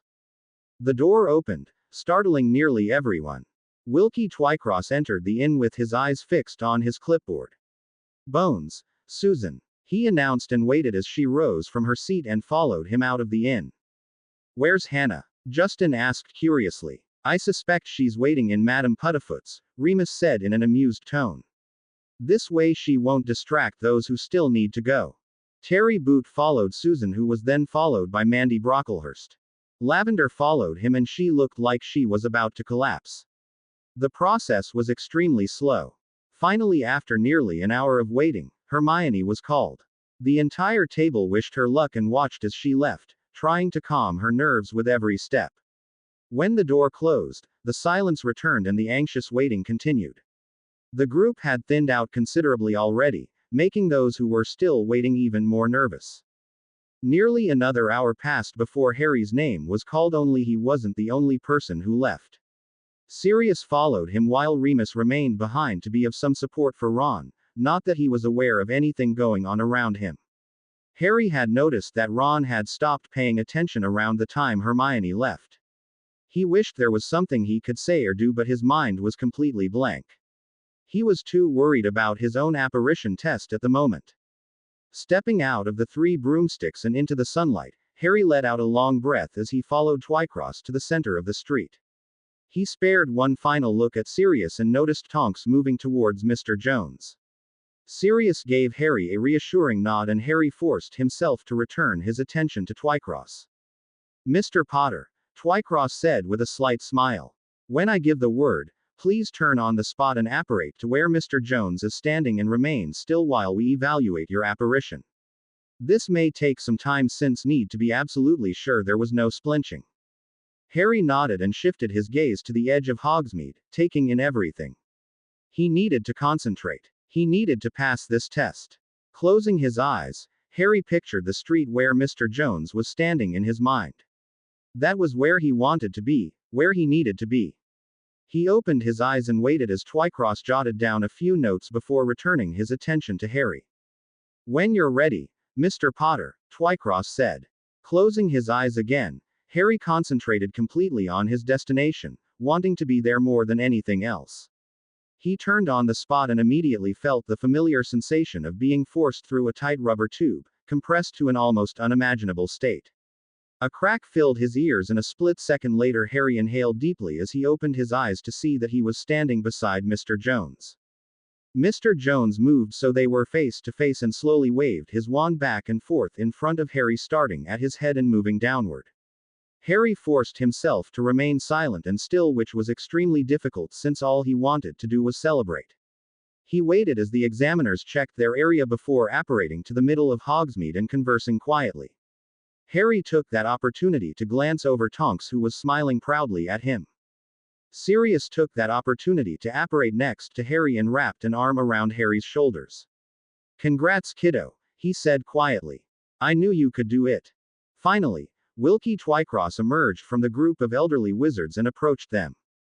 "Congratulations, Mr. Potter," he said with a smile. "You passed. However, you will not receive your license until your 17th birthday. Please refrain from apparating until you receive your license." "Yes, sir," Harry said with a nod and let Sirius usher him towards Madame Puddifoot's tea shop. He could see Hermione and Seamus looking at him hopefully out the window and grinned at them. Hermione and Seamus smiled and cheered before rushing to the door. Sirius gave Harry's shoulder a reassuring squeeze before he pushed Harry forward just as the door opened and hands pulled him inside. "We knew you'd pass," Seamus exclaimed loudly as he patted Harry on the back. "Never had a doubt," Justin Finch Fletchley said as he shook Harry's hand. Harry found himself being pushed into a chair while people continued to pat him on the back and shout words of congratulations to him. Slowly, everyone calmed down and sat back down. Hermione took the seat next to him and discreetly pointed out how everyone did. Seamus had only just passed since he was nearly out of the allowed apparition destination. Pansy Parkinson had splinched herself and therefore had failed. Harry couldn't help noticing how bitter Pansy looked as she glared at everyone around her. Then again, he probably would be resentful too if he were the only person to fail. It was nearly another hour of waiting and congratulating those who entered with smiles on their faces before it was Ron's turn. Harry and Hermione eagerly waited by the window, searching for any sign of Ron. Impatience was the main emotion in Madame Puddifoot's. Those at the beginning of the alphabet had been sitting around for well over 2 hours, while those near the end were exhausted from their nerves being overactive for the past 2 hours. Everyone just wanted to get back to Hogwarts and either celebrate or forget this afternoon ever happened.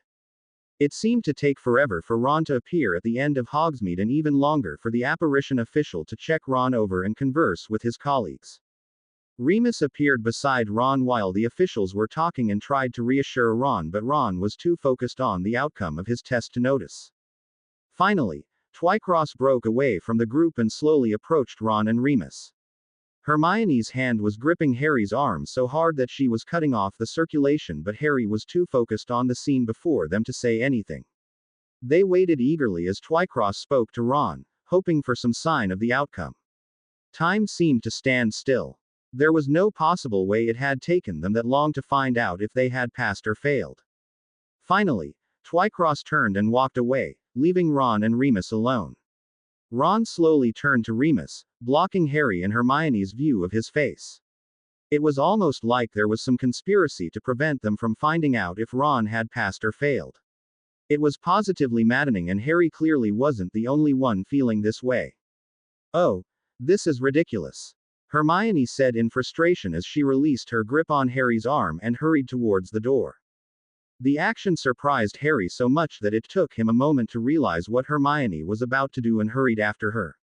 She had just opened the door when Harry reached her and looked out to see Ron running towards them with a large grin on his face. That was all Harry and Hermione needed to hurry out of shop and meet Ron halfway. "I can't believe I passed," Ron exclaimed happily. "I seriously thought I had splinched myself." "And that was your main problem, Ron," Remus said gently as he ushered everyone towards Madame Puddifoot's. Sirius was waiting for them by the door with a stern look on his face. "Apparition isn't necessarily difficult as long as you are determined to reach your destination. You just needed confidence." Ron instantly turned to Harry. "Not a word," he warned. Harry grinned. He knew this wasn't the time for a round of, "That's what I've been telling you for 2 years." "I wasn't going to say anything," he said simply, "but since you brought it up." Ron scowled and stalked into Madame Puddifoot's tea shop. Ron remained in high spirits for the rest of the day and into the night. According to Remus, Harry's departure had pushed Ron over the edge as far as nerves were concerned. It had taken nearly half an hour for Remus to calm Ron down and convince him that passing the test wasn't impossible. Wilkie Twycross had also pointed out that an overabundance of nerves made apparition difficult but had taken a significant longer time making his point and required Remus serving as interpreter after Twycross had left. The following day had brought about another welcome surprise. Katie Bell had returned from St. Mungo's looking as healthy and happy as ever. The moment Katie saw Harry, she threw her arms around him and hugged him tightly, thanking him for everything he had done to help her back in October. Harry had tried to say that he really hadn't done anything, but Katie wouldn't listen, claiming that her friends had already told her everything. The most popular question for Katie had been who had given her the cursed necklace, but she remembered nothing after walking into the bathroom in the Three Broomsticks. She never saw who put her under the Imperious Curse, so the investigation had reached a dead end. The only clue they had was that since Katie was inside the bathroom, it was most likely a woman who had cast the Imperious Curse on her, but who would do that and why. Katie's return also meant that Dean was moved back to the reserve chaser position, something that was a blessing and a curse for the Quidditch team. Katie was a far better player and there still was some tension between Ginny and Dean. However, Dean knew the vast number of plays that had been devised since Katie left, which meant Katie either had a lot to learn in little time or the Gryffindor team needed to change their strategy. For the next fortnight, the Gryffindor team spent every available moment at the Quidditch pitch trying to help Katie adapt to their new style. Dean proved to be a great help by allowing Katie to see her role in the plays, which kept the practices at a quick pace. Everyone was extremely exhausted most of the time, but all of the hard work was paying off. The team was flying better than ever. The arrival of May brought the warm and sunshine days that meant one thing: physical training had returned. With the intense Quidditch schedule, healing lessons with Madame Pomfrey, the DA, classes and the overabundance of school work, it was nearly impossible for Harry to commit to designated training schedule. If the pitch, Harry and Sirius were available, Harry and Sirius would duel until someone forfeited. This normally left Harry as physically exhausted as he already was mentally. As the final game of the Quidditch season drew closer, the entire school was wrapped up in Quidditch fever. The championship relied on who won this game. This brought about a lot of wanted and unwanted attention towards the team members. Some swallowed up whatever attention they could get while others looked like they were about to be sick. Ginny was one who basked in the attention while Ron was one who was constantly running into the nearest bathroom to get away from it all. Once again, the majority of the attention centered on Harry and Cho. Many were calling the upcoming game, the match between the exes, something that was rather annoying. Harry and Cho had never been anything other than friends, even though Cho had wanted to try for something more. Cho still spent time with Harry, Hermione, Ron and Ginny, although now the topic of Quidditch was never brought up. The only significant difference was that Cho, Hermione and Ginny spent more time talking quietly to each other than they did a few weeks ago. Before Harry knew it, the week of the Quidditch game had arrived. It now seemed that there wasn't enough time in the day to prepare, regardless of the fact that the Gryffindor team was performing better than ever. Harry knew he was probably overreacting, but he couldn't help it. The entire Gryffindor Tower was expecting him to bring about another perfect season. This was certainly one of those times when Harry hated the pressure of being team captain in addition to Seeker. There was only so much pressure one could take. It was Wednesday evening when Harry was reminded of something he hadn't had the time to think about lately: Hogwarts. He had only just left the Gryffindor Tower for the journey down to the Great Hall for dinner alone.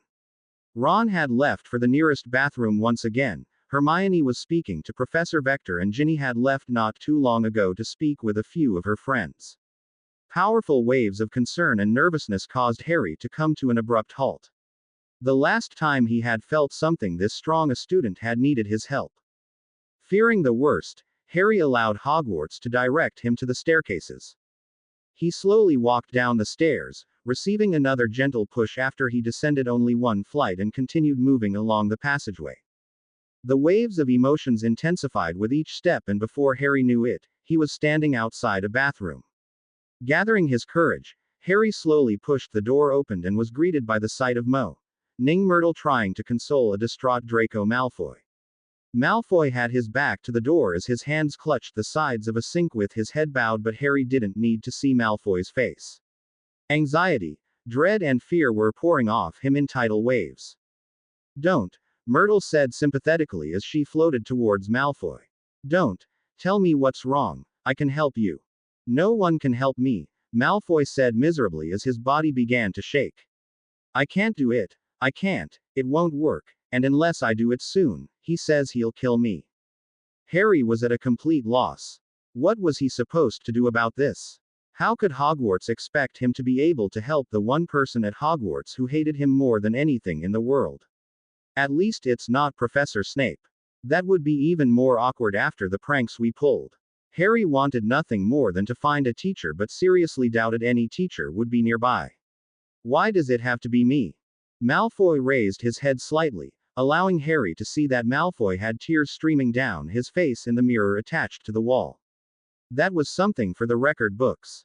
Harry had never seen Malfoy ever display any sort of emotion other than hatred and jealousy before. This made him feel even more uncomfortable. You never want your enemy to see you when you're at a low point. Harry knew that much from experience. It was that moment that Malfoy looked up into the mirror and saw Harry standing in the doorway. Malfoy quickly turned around and pulled out his wand. Their eyes met. Malfoy's hateful glare dueled against Harry's sympathetic stare as Harry resisted the urge to draw his own wand. Arming himself would put an end to any hope of communication. Slowly, Harry raised his hands in a form of surrender, something that seemed to make Malfoy even angrier. "Pull out your wand," Malfoy growled through gritted teeth, his wand shaking severely. "No," Harry said calmly. "I'm not here to fight you, Malfoy. Do you need me to get someone?" "Professor Snape." Malfoy's answer was a hex that missed Harry by inches, causing a lamp on the wall beside him to shatter. Harry quickly moved away from the broken fixture, not taking his eyes off of Malfoy. "Hey, I come in peace. I just want to help." "No, Mo." Ning Myrtle cried tearfully, her voice echoing throughout the tiled room. "No. Stop it. Please. Stop. I don't need your help, Potter." Malfoy spat hatefully. "This is all your fault. And we are how old?" Harry couldn't believe Malfoy was still wallowing on Lucius Malfoy's imprisonment and abandonment by Voldemort. Didn't Malfoy see that Harry had done what was right to save lives? Obviously not. How could anyone think that it was perfectly acceptable to kill a little girl in order to get revenge for her father doing his job? "Listen, if it's anyone's fault, it's Voldemort's," Harry said as calmly as he could manage. "This is who he is. He uses people as long as they are useful, but as soon as they're not, he leaves them to rot." "Shut up," Malfoy roared. "You know nothing." Before Harry could even think of a reply, he felt something slam into his chest and send him flying backwards into the wall. Pain shot from the back of his head and down his spine. At that moment, it took every ounce of self-control not to attack Malfoy.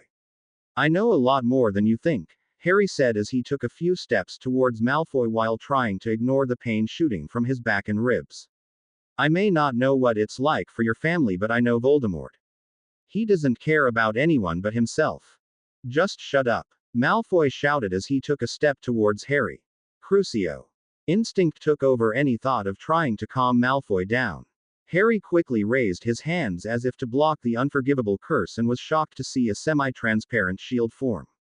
The curse struck the shield and fought against it as Ning Myrtle screamed loudly. Harry tried to push more and more of his magic into the shield but could already see the curse breaking through it. His entire body was screaming in pain, pain that was continuing to escalate until it became too much. A loud boom filled the air as the curse and shield seemed to explode. Malfoy was sent flying backwards into the S-bends while Harry was sent flying in the opposite direction through the bathroom wall and into the hallway wall. Pain completely surrounded Harry as he fell to the floor, landing partially on his side and staring straight ahead at where he had just been. He couldn't move, couldn't think, could barely breathe. Water filled the bathroom from broken sinks and S-bends. Draco Malfoy had been the first to move, carefully prying himself out from the rubble. It was then that he saw what had happened to Harry along with the puddle of blood that was quickly growing around him. Silence filled the air except for the running water and the occasional sound of something broken falling to the floor. Malfoy seemed to be in a state of shock until Myrtle appeared out of the rubble. Murder! Myrtle screamed as she caught sight of Harry. Murder in the bathroom! Murder! The entire castle shook as the sound of hurried footsteps could be heard over the now deafening silence. Before anyone could even think of running, a tall figure dressed in black arrived, taking in the scene before him. Harry still hadn't moved and Malfoy was still standing in the middle of the destroyed bathroom, wand in hand.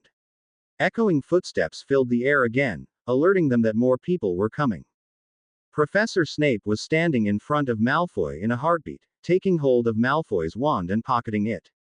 "You've gone too far this time, Draco," he said coolly. "Stay where you are." Without waiting for an answer, Snape turned and approached Harry. He was about to kneel down when a loud voice shouted at him. "Snape!" Sirius yelled. "Stay away from him." Snape sneered at Sirius as he stepped back as Remus hurried over to Harry and checked him over. "He's in some sort of shock," Remus said quickly as he turned and caught sight of Malfoy. "What curses did you use, Draco? We need to know in order to counter the effects." Everyone turned to Malfoy, who took a few frightened steps backwards, nearly tripping over some debris in the process. When Malfoy showed no signs of answering, Remus pulled out his wand and summoned Malfoy's, surprised to see it coming from Snape's robes. "Sirius, find Poppy, Minerva and Tonks. I have a feeling we'll need them." Sirius stared at Remus in disbelief. "Moony. Sirius, go," Remus said frantically. "Harry needs treatment sooner rather than later." That was all that was needed for Sirius to take off running. Remus then turned his attention to Malfoy's wand. "Prior Incantado," he said quietly and let out a firm growl at what appeared. "The Cruciatus Curse, Draco. You used an unforgivable on a fellow student." "Say nothing, Draco," Snape said quickly. "You have no say in this, Severus," Remus countered heatedly as he carefully maneuvered so he could check for where the blood was coming from. "Care to explain why you were hiding Draco's wand in your robes? He used an unforgivable on another person. You can't protect him anymore. His fate is in the Ministry's hands." But it didn't even hit him," Malfoy protested shakily. "Potter created some sort of shield, without a wand, and there was an explosion." Remus and Snape stared at Malfoy incredulously. "Are you saying that you attacked an unarmed student?" Remus growled. "Silence, Draco," Professor Snape hissed. "For once in your life use your brain and be quiet." The sound of hurried footsteps put an abrupt end to the conversation. Madame Pomfrey had been the first to arrive and immediately demanded that Remus move out of the way. After several charms and spells were cast, the bleeding had stopped and Harry was able to be moved to the hospital wing. By then Sirius had returned with Professor McGonagall, Tonks and another Auror that had been checking the grounds with her. Harry, however, never knew what happened. The moment he had been placed on the stretcher, he had fallen into darkness and the pain had faded away. It was a strange sensation, being caught in the place between consciousness and unconsciousness. Voices faded in and out as well as sensations, but they were all too muffled and too distant to worry about. There was no pain here. Time was irrelevant since nothing of consequence happened here. The only downside was the periods of partial consciousness were coming more and more frequent, but he couldn't find the energy to do anything but notice the voices and emotions surrounding him. People were talking quietly, unable to hide their concern or their fear, but why? It was peaceful here, wasn't it? "I will not be spoken to like this. I have only been doing what you wanted. I believe I told you to not to speak of Harry's captivity. You went too far, Severus. Once again you let your pride overpower you. Do you have any idea how difficult it has been for me to convince Sirius, Remus, Tonks and Minerva that you are still at least partially trustworthy? Sirius is prepared to remove Harry from Hogwarts unless something is done. And of course we must all bow down to Harry Potter's mutt. When did the world begin to revolve around what Sirius Black wanted? Sirius is acting as a concerned guardian, Severus. That is certainly a stronger defense than a man who still feels the need to take out his anger on a dead man's son. All Harry did was answer a question correctly. Would you have treated anyone else the same if they had answered the question? Of course not. No one else struts around this school as if they own it. Everyone here worships him. Which Harry despises. You know this, Severus. I thought you had accepted that Harry was not James. A loud sigh could be heard. I have my reasons, headmaster, reasons that I prefer to keep to myself. Oblivion returned as the voices and emotions faded away only to be replaced by others what felt like a moment later. Why isn't he awake yet? Is something wrong with him? Mr. Potter will wake when he's ready, Miss Granger. Rest is the best remedy for him now. You two better be on your way or you'll be late for class. Someone squeezed his hand as a voice whispered in his ear, please wake up soon, Harry. It's not the same without you. Come on, Ron. We should go. There was silence until another voice whispered in his other ear. I don't think you know how many people care about you, Mr. Potter, Harry. I've never seen so many students visit. They see you, Harry. I assure you, they see who you really are, a truly remarkable young man. Oblivion returned once again, and like before, it didn't last long. What was different was that someone was rubbing a cool substance on his legs and arms. Harry tried to pull away from the hands that were touching him, but his limbs wouldn't obey. It took too much energy to even think of opening his eyes, so Harry to resort to a groan of protest which ended up sounding like a loud breath if you were listening for it. Unfortunately, no one was, and they continued on. What's the point of doing this? It keeps Harry's muscles and joints from locking up, Sirius. It's just an extra precaution. Draco claims the Cruciatus curse never touched Harry, but don't remind me. This family must be one of the most dysfunctional ones in the history of families. How is it possible that I'm related to people who want nothing more than to torture and kill my godson? You do realize that it is possible that you are the bad egg in the family, right? Oh, shut up, Moony. I must have hit a sore spot. If Harry wasn't between us right now, I'd hex you. You would if you could hit me. Who was it that won the last duel we had? You cheated that time. Really? How do you figure that? Silence. You just did, all right. Silence filled the air once again. I can't believe we're talking about this. Harry.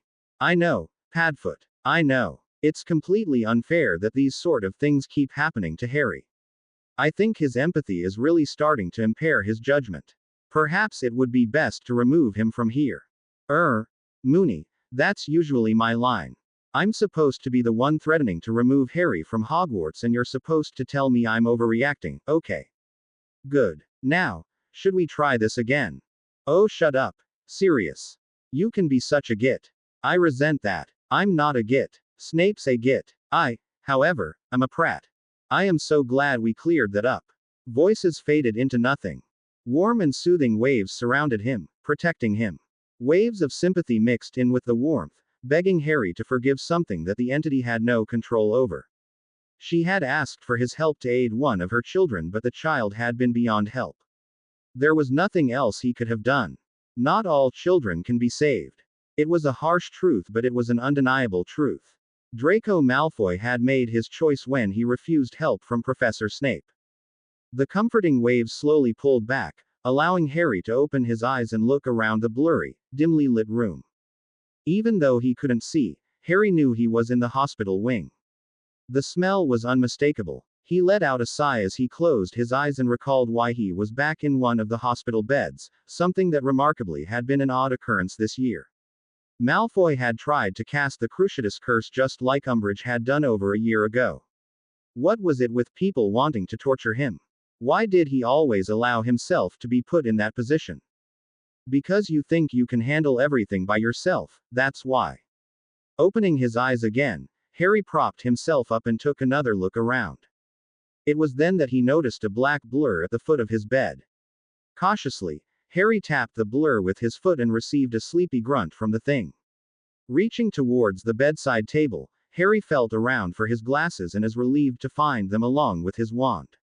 Everything came into focus the moment Harry slid his glasses on, along with the familiar large black dog at the foot of his bed.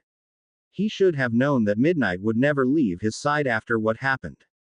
As quietly as possible, Harry slid out of bed and walked to the foot of the bed. He instantly reached for Midnight, burying his fingers in thick, black fur as he mentally debated what he should do. It was obviously in the middle of the night, which meant that everyone was asleep, yet he was wide awake. He wasn't about to wake everyone up, and he knew he would probably send quite a few people into a panic if he went anywhere, but he really didn't want to sit around in the hospital wing until sunrise, which was hours away. He didn't think he could bear the boring silence without falling into insanity. Something wet brushed against Harry's hand, causing him to jump and turn to see Midnight staring at him. Harry relaxed and, with a pop, found himself pulled into a fierce embrace. Hi Sirius, he said uncomfortably. I didn't mean to wake you. Never mind that, kiddo, Sirius said softly as he stepped back and took a good look at Harry. How are you feeling? Any stiffness? Dizziness? Headache? Harry shook his head. I'm fine, he said, and he meant it. He really felt better than he had in a while. How long have I been in here? Sirius ushered Harry back to bed and covered him up before sitting down at Harry's bedside. You've been unconscious for nearly a week, Harry, he said as he took hold of Harry's hand.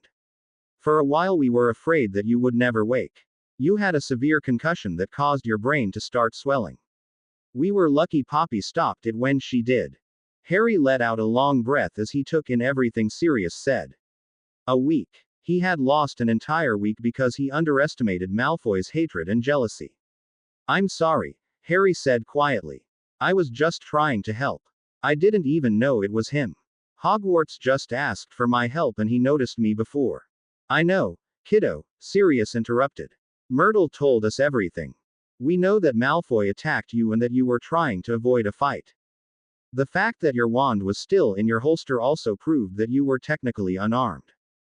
Draco Malfoy was expelled from Hogwarts and is currently at the Ministry awaiting sentencing. At Harry's surprised look, Sirius clarified. Using an unforgivable on another student deems automatic expulsion, Harry. The Ministry may go easy on him since he was underage, but he won't be able to escape some time in Azkaban, especially considering who his father is and that we are in the middle of the war. Dumbledore thinks the Ministry may be harsh on him just to set an example. Harry knew he should have expected that, but it was still a shock. Malfoy had made one mistake in the heat of the moment, and that mistake had cost him everything. Harry didn't know what to think or feel.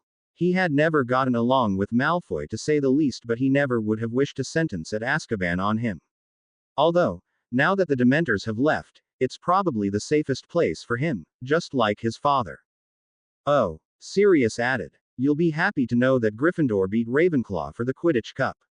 I heard the Gryffindor team tried to have the game postponed so you could play, but since no one knew when you would wake up, well, I suppose you'll hear all about the match from Ron. Harry tried to smile but had a feeling that he failed from the concerned look on Sirius' face. It was amazing how one moment could affect so many events. He couldn't imagine what the team had to go through to prepare two positions in only a matter of days. It had been a headache just to prepare Katie, and she already had years of experience as a chaser. Ginny really had no experience as a seeker, and no one else knew Ginny's position as chaser. The only way organized chaos worked was if the timing for all the players to be exact. It must have been a nightmare for whoever took over Ginny's role. How did the team do? Asked Harry. Sirius shrugged. I didn't go to the game, Harry, he said truthfully. Moony and I stayed with you, just in case, you know. There were also a few rumors of Slytherins wanting to avenge Malfoy, so Moony, Tonks and I have been rotating in keeping watch. Nothing's happened so far, but you may want to stay on guard just in case. Harry nodded uncomfortably. Great. Just what I need is an entire house seeking vengeance against me. So, how much does everyone know? He asked nervously. Sirius looked rather uncomfortable as he avoided Harry's gaze. Well, it really couldn't be hidden, Harry, he said evasively. Only the most severe of offenses call for expulsion, and then there was Moaning Myrtle. You know how lonely she is, and, well, she likes you, so she was rather eager to tell what happened to anyone who asked, which was most of the female population here. Harry groaned as he covered his face with his hands. Great. Just great. Having a bunch of starstruck girls gossiping about him as if he were some sort of hero was the last thing he needed. Wait a minute, it's been that way all year. Harry couldn't help wondering how distorted the truth was by now, but, on second thought, he figured he really didn't want to know. After all, half of the school still believed that Harry and Hermione were a couple. It didn't take long for Sirius to give in to his frustration and wake Madame Pomfrey. She had been extremely vocal about her annoyance until she saw that Harry was indeed awake.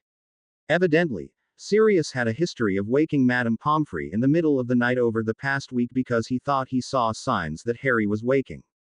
It was actually quite humorous to listen to Madame Pomfrey complain about everything from overbearing guardians to badgering students. From what she was muttering, Harry gathered that Sirius wasn't the only one pestering her. Once every test was run, and some twice, Harry was released from the hospital wing and into Sirius' care until morning. Wearing Sirius' cloak over his pajamas, Harry walked with his godfather back to the Marauder quarters. Sirius could barely contain his excitement every step of the way, something that made Harry extremely nervous. This type of mood was usually associated with pranking Remus. The only problem this time was that it was nearly 4 in the morning and Remus wouldn't be expecting whatever Sirius had in mind. When they reached the Marauder quarters, Sirius motioned for Harry to be quiet before entering. Harry could only shake his head at the eagerness pouring off Sirius. The moment they entered, the fire in the fireplace roared to life. Harry immediately took a seat in front of the fire as Sirius crept into Remus' room. He didn't have to wait long before a loud scream echoed from Remus' room. "Sirius!" shouted Remus angrily. "You prat! Get back here so I can hex you properly." It was that moment that Sirius rushed into the common room and jumped on the sofa couch with a large grin on his face. This was the Sirius that Harry saw so rarely of, the marauding Sirius that loved to prank Remus. "He'll be out shortly," Sirius said as he twirled his wand between his fingers. Remus rushed into the common room at that moment dressed in his wrinkled pajamas with disheveled hair and his wand pointing at Sirius. Even though Remus looked absolutely alert and furious at Sirius, it was easy to see that effects of the upcoming full moon were already present. There were faint circles under Remus' eyes and his breathing was more labored than what it should be. The changes that could transpire over a week's time were amazing. A week ago, Remus was his normal good-natured self. Now, the effects of the werewolf curse seemed to overpower him. Sirius, however, didn't seem to notice Remus' state of health. "See, Harry?" he asked happily as he glanced at Harry. "I told you Remus wouldn't mind joining us." Remus quickly turned and stared at Harry, his eyes wide. "Harry?" he asked softly, then turned and glared at Sirius. "Why didn't you tell me he was awake?" "That would ruin the fun, Ol' Mooney," Sirius said nonchalantly. Remus scowled as he moved towards Harry and quickly checked him over. "Are you sure you're all right, cub?" he asked, his amber eyes staring into Harry's. "No headaches. No pain." Harry shook his head. "I'm fine," he insisted. "Madame Pomfrey even confirmed that there is absolutely nothing wrong with me." Madame Pomfrey's diagnosis was enough for Remus. For the next 2.5 hours, Harry, Sirius and Remus talked about anything and everything, when Sirius wasn't trying to lighten the mood by cracking jokes, of course. It seemed that Sirius' way of dealing with what happened was through laughter. Harry wasn't sure if that was a good or bad sign. He was well acquainted with the overprotective, irrational Sirius. That had been the Sirius he had been expecting. The fact that Sirius felt the need to hide behind humor worried Harry. It meant that Sirius was either too angry at the moment or that he preferred to ignore the seriousness of the situation because it was less terrifying that way. By the time breakfast arrived, Harry had cleaned up, changed, discarded his glasses for his contacts, and was on his way to the Great Hall with Sirius and Remus. The halls were still bare, which Harry was grateful for. He knew he would probably be bombarded with questions today, something he wasn't looking forward to in the slightest. What was he supposed to say anyways? Everything had happened so fast that Harry had simply reacted just like Malfoy, and look at the result. Malfoy was expelled and guaranteed time at Azkaban. In a blink of an eye, Malfoy had lost everything and Harry couldn't help feeling sorry for him. Harry knew he should be angry with Malfoy, but every time he tried, he remembered the pain Malfoy had been in. The pain and despair had been real. The loneliness had been real. Harry was so lost in his thoughts that he didn't even realize they had entered the Great Hall until he felt waves of excitement and curiosity surround him. Glancing around, he noticed that all of the eyes were focused on him. The few students present who had been sitting at their house tables seemed to be frozen in mid-motion while the staff seemed to have a little more tact. They were simply staring at Harry with surprised looks on their faces, well, except for Professor Snape who simply sneered. Professor Dumbledore was the first to break the silence. "It is a relief to see you up and about, Harry," he said pleasantly. "I know you are anxious to return to classes, however, Madame Pomfrey requested that you refrain from overdoing it or she will restrict you to bed rest in the hospital wing." Harry winced and nodded. The absolute last thing he wanted was more time in the hospital wing. He had no problem learning there, but being a patient there was another story. There were just too many painful memories associated with previous stays. Shaking the train of thought out of his head, Harry followed Sirius and Remus to the Gryffindor table while trying to ignore those who were still staring at him. He considered himself lucky that there was no one currently in the Great Hall who knew him well enough to even consider approaching, especially with Sirius and Remus sitting next to him. Harry wasn't fooled. He knew that Sirius and Remus were sitting by him for that very reason and was grateful for it. It wasn't long before more and more students arrived for breakfast, which meant more and more people noticing Harry's presence. Cho was the first person who had the courage to approach Harry and welcome him back, which snapped everyone out of their stupor. Council and DA members followed suit, then returned to their tables to inform those sitting around them what they learned.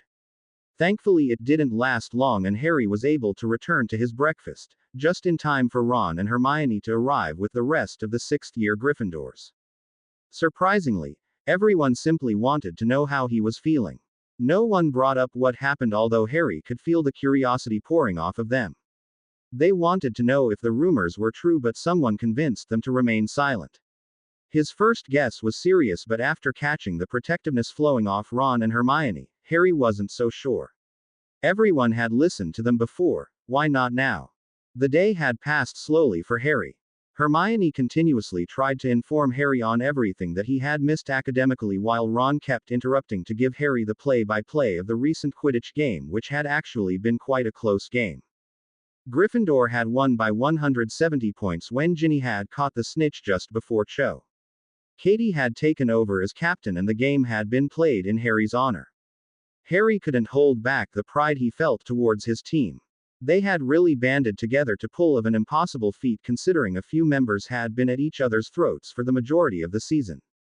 The rest of the week passed quickly, with Harry trying desperately to catch up in his classes even though he was being called to Professor Dumbledore's office to give statements regarding the confrontation with Draco Malfoy at least twice a day. His story had to be altered slightly since no one could know about his connection to Hogwarts, which made it difficult to convince the representative from the ministry that he didn't intentionally seek Malfoy out. After all, the bathroom hadn't exactly been on the way to the Great Hall. In the end, Harry's reasons for entering the bathroom didn't matter. The arrival of the weekend brought the decision: Malfoy's sentencing. Since Malfoy was underage, some leniency was taken, although not as much as some may have hoped. It was believed that Malfoy had been acting out in duress and was only sentenced to 2 years in Azkaban in a low-security wing. He would be allowed to study magical theory under supervision only. After his release, Malfoy would be placed on probation with non-removable charms placed on him to monitor his magic. Any use of dark magic would result in a one-way ticket back to Azkaban. It had been a rude awakening to many at Hogwarts. No one, not even underage witches and wizards, were safe from the cells of Azkaban. The ministry was making their statement clear. Dark magic would not be tolerated. Some believed that the ministry was going too far, but they knew better than to voice their opinions in front of the wrong people. Despite their feelings, no one was about to risk their freedom for Draco Malfoy, and that was probably the harshest blow there could be. Malfoy really was on his own. The passing weeks brought back some sort of normalcy at Hogwarts. There was still tension, especially between the Slytherins and the rest of the houses. Those who had been close to Malfoy had secluded themselves even more from everyone else. They didn't necessarily cause any problems, but they certainly weren't friendly towards anyone outside their circle either. It didn't take long for everyone to realize that leaving the group to their own devices was the best course of action. They ignored you if you ignored them.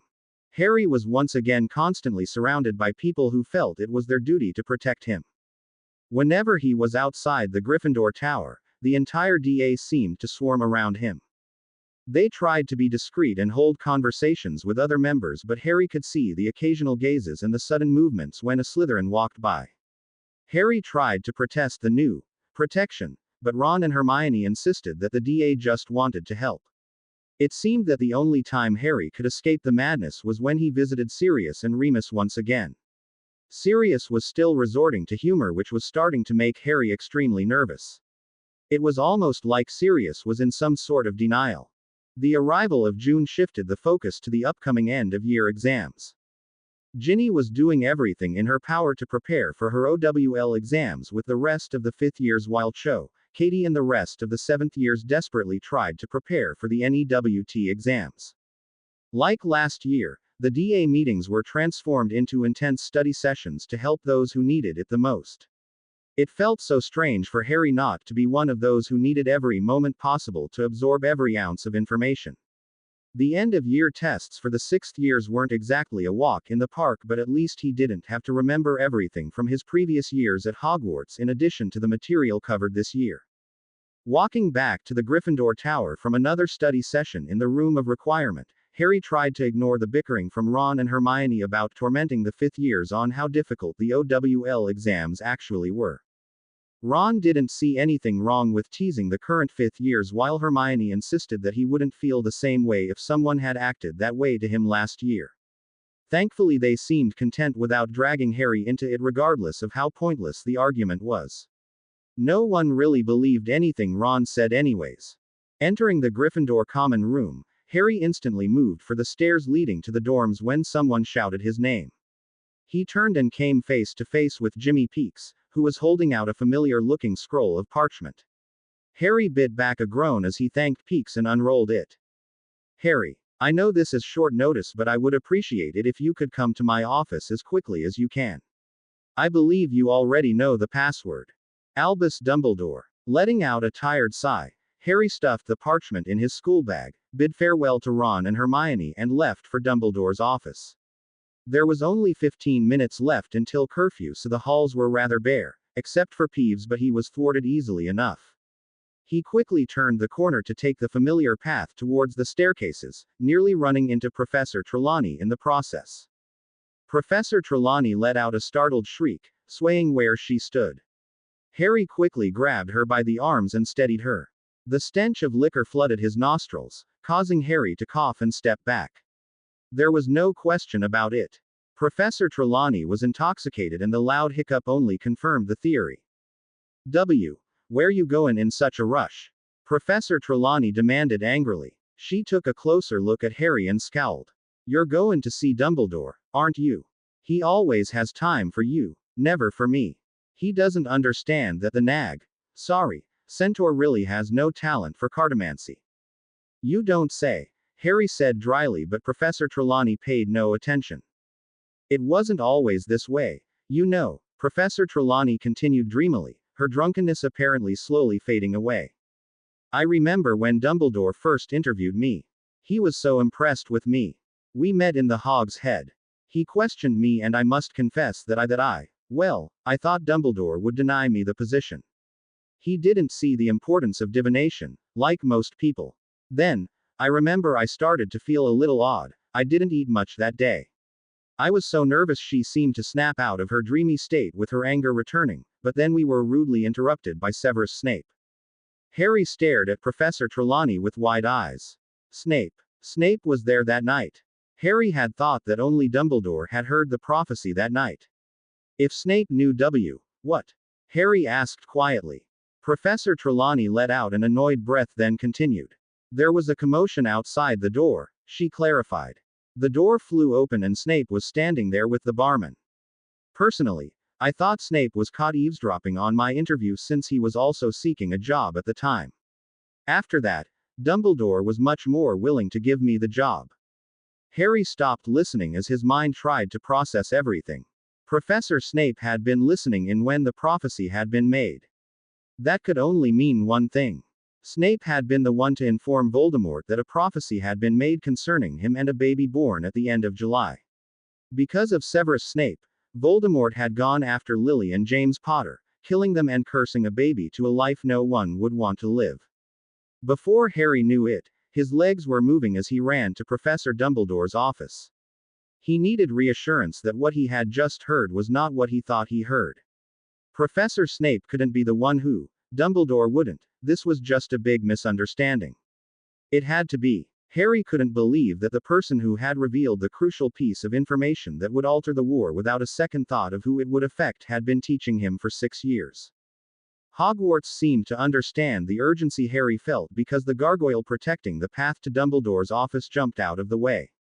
Harry ran up the stairs, taking 2 or even 3 at a time. The moment he reached the top of the stairs, the door to Dumbledore's office flew open, allowing Harry to hurry in and come to an abrupt halt in front of Dumbledore's desk. Fawkes let out a worried trill from his perch, causing Dumbledore to turn from staring out the window and look directly at Harry. "Harry," Professor Dumbledore asked cautiously as he set the black traveling cloak he had been holding down on a nearby chair. "Harry, what's wrong? Tell me it's not true," Harry demanded, his eyes stinging with tears. "Tell me it wasn't Snape who told Voldemort the prophecy. Tell me it wasn't Snape who condemned my parents to death and me to a cursed life." Dumbledore let out a long sigh as his face seemed to pale in contrast to the setting sun rays coming through the window. He retuned his gaze to the window, suddenly looking significantly older and tired. "I see Professor Trelawney has been strolling the halls again," he said softly, then bowed his head. "Harry, I need you to listen to me. Professor Snape made a mistake, one which he sincerely regrets." Harry stared at Dumbledore completely flabbergasted. "A mistake?" he asked. "Answering a question wrong is a mistake. Running into someone is a mistake. Accidentally cursing someone is a mistake. Telling Voldemort half of the prophecy that led to the deaths of my parents is not a mistake." Snape knew what he was doing. Dumbledore opened his mouth. "Don't you dare correct me. He's the reason Voldemort killed my parents. He's the reason Voldemort's obsessed with me. There's no way I could ever forgive him for that." Dumbledore turned to Harry once again and stepped forward, stopping when Harry took a step back. "As difficult as it may be to believe, Harry, You what?" Harry interrupted angrily, not caring about the tears that were slowly falling down his face. "You promise he's on our side. You know that he's sorry. Snape hated my dad. He hated me because of my dad for years. How can you honestly believe that he feels anything other than hatred towards any of the Marauders? Snape probably danced for joy the night my dad died. I can assure you he did no such thing, Harry," Professor Dumbledore said firmly. "Please, just listen to me." When Professor Snape overheard the first half of the prophecy, he was still in Lord Voldemort's employ. Since it involved his master, he told Voldemort without a second thought. Professor Snape had no way of knowing which boy the prophecy referred to, Harry. But he knew Voldemort would seek out a child. Harry countered. He didn't care that an innocent child would most likely be killed. He didn't care that some family would most likely be destroyed. Harry turned away and let out a shaky breath. He didn't know what to do. Since Snape was still breathing, Harry had a feeling that Sirius and Remus didn't know yet. This is going to send Sirius over the edge. I know it. We all have regrets, Harry, Professor Dumbledore said gently. I know you probably do not believe me, but I trust Severus Snape completely. He may be irritable and short-tempered, but he now understands there are consequences to every choice he makes. I realize that Severus has made more drastic mistakes than many, but consider what he is currently doing to pay for those mistakes. Every day he is at risk from being discovered by Voldemort. Harry just shook his head and moved to leave. He didn't want to listen to Dumbledore attempt to excuse what Snape had done. There was no excuse. Nothing Dumbledore could say would make the pain, anger and hatred go away. This was just another truth that had been hidden from him, like the prophecy. What else had Professor Dumbledore kept from him? Harry, please don't leave, Dumbledore urged, his tone slightly pleading. I can understand your anger, but acting on it will accomplish nothing. Harry glanced at Dumbledore over his shoulder. I can't say Sirius and Remus would agree, he said coolly. I think you know how they feel about Snape at the moment. That is why you cannot tell them, Dumbledore said quickly. Harry, I realize that it is extremely difficult to see the larger picture with something like this, but you have to trust me. I would never let Severus anywhere near you unless I was confident he was trustworthy. I do not expect you to forgive him, Harry.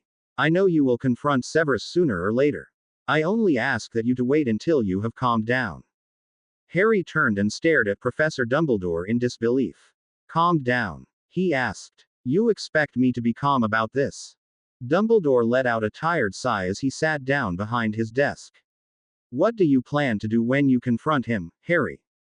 He asked. Curse him. Attack him physically. Kill him.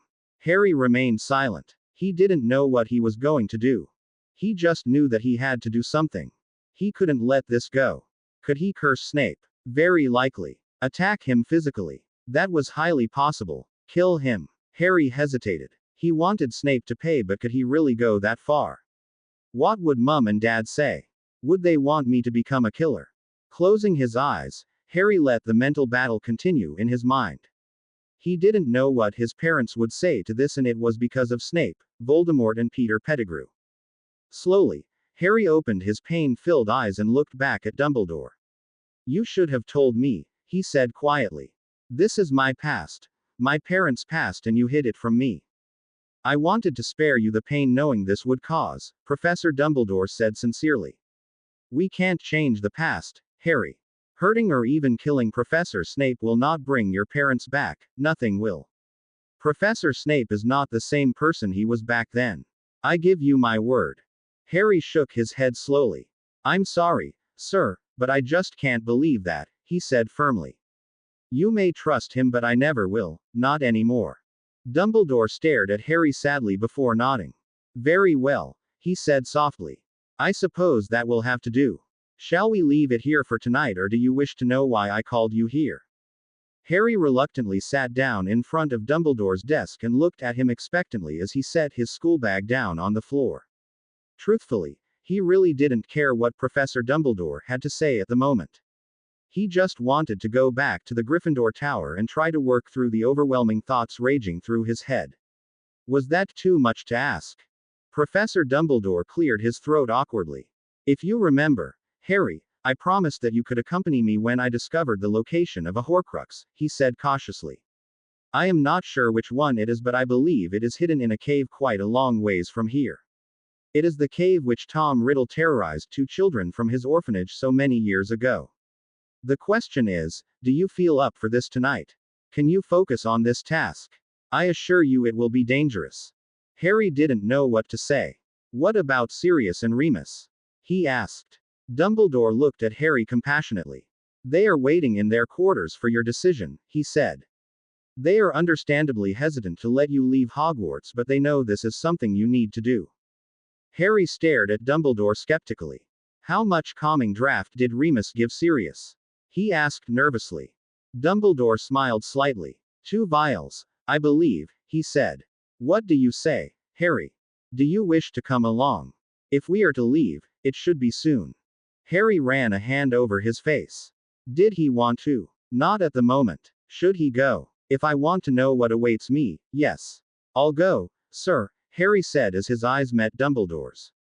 I'll do what I can to help, but I prefer to know what we are walking into so I can be completely prepared. Professor Dumbledore nodded, smiling slightly.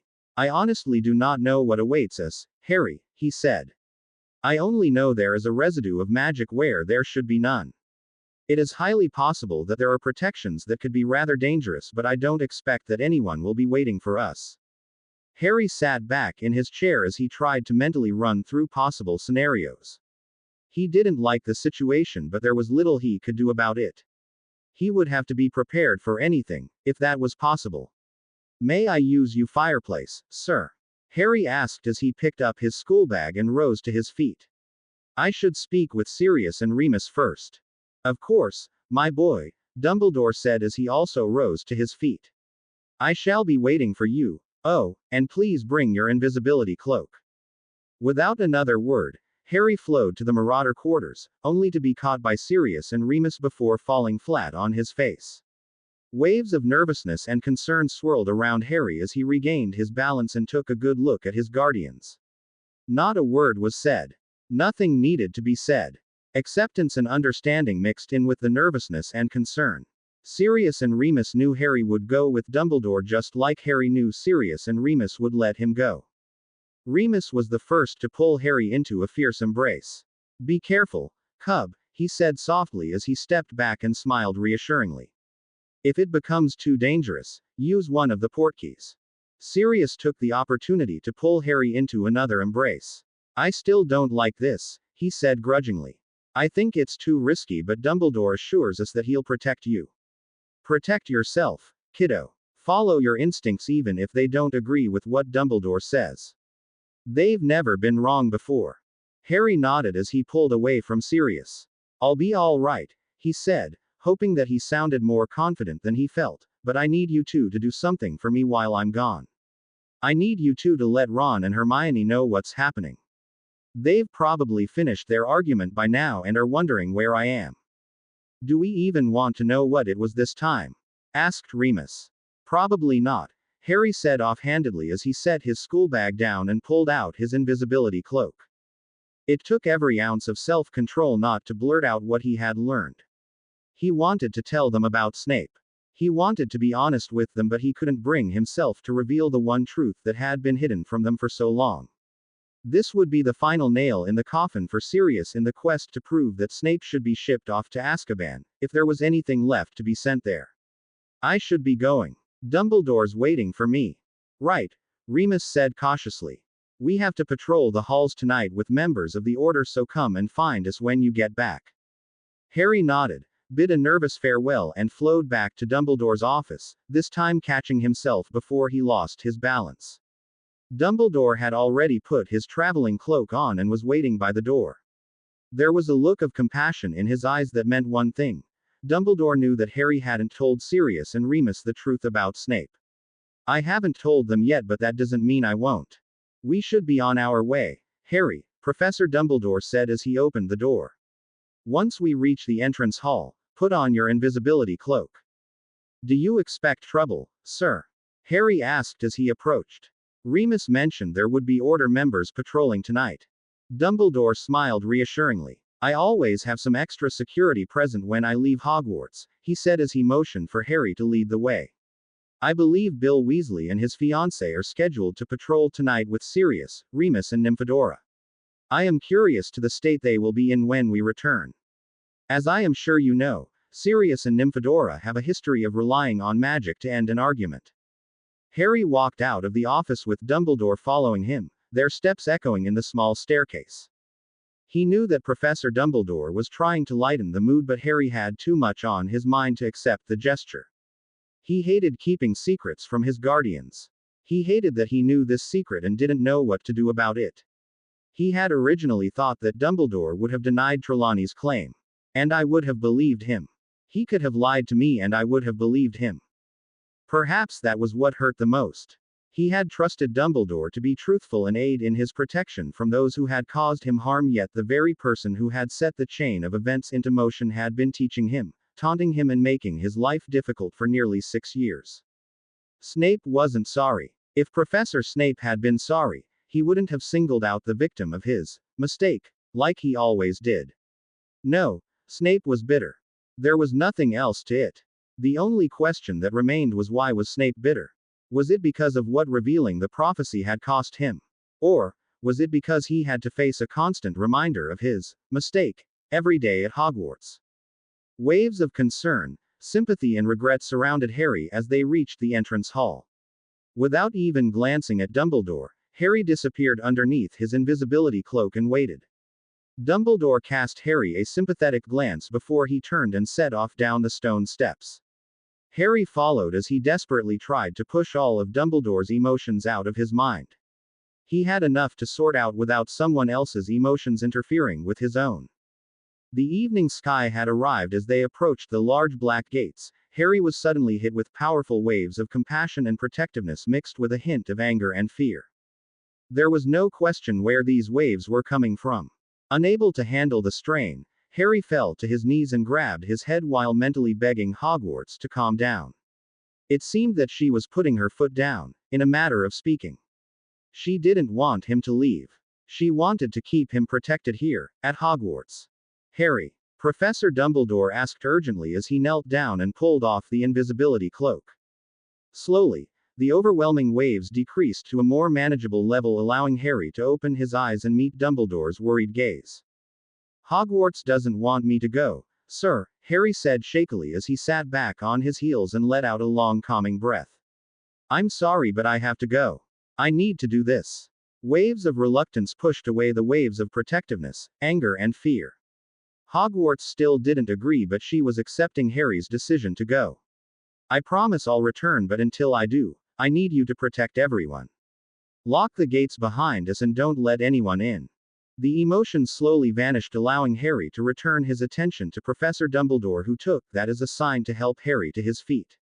Judging from the lack of magic surrounding you, I would say you to have reached an agreement, Dumbledore concluded. Harry nodded as he stepped back, out of Dumbledore's reach, and picked up his invisibility cloak. He couldn't think about this entire mess anymore.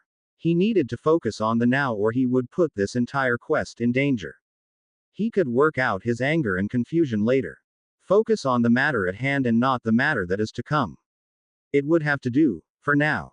We should move, sir, before someone sees us, Harry said at last before vanishing underneath his invisibility cloak once again.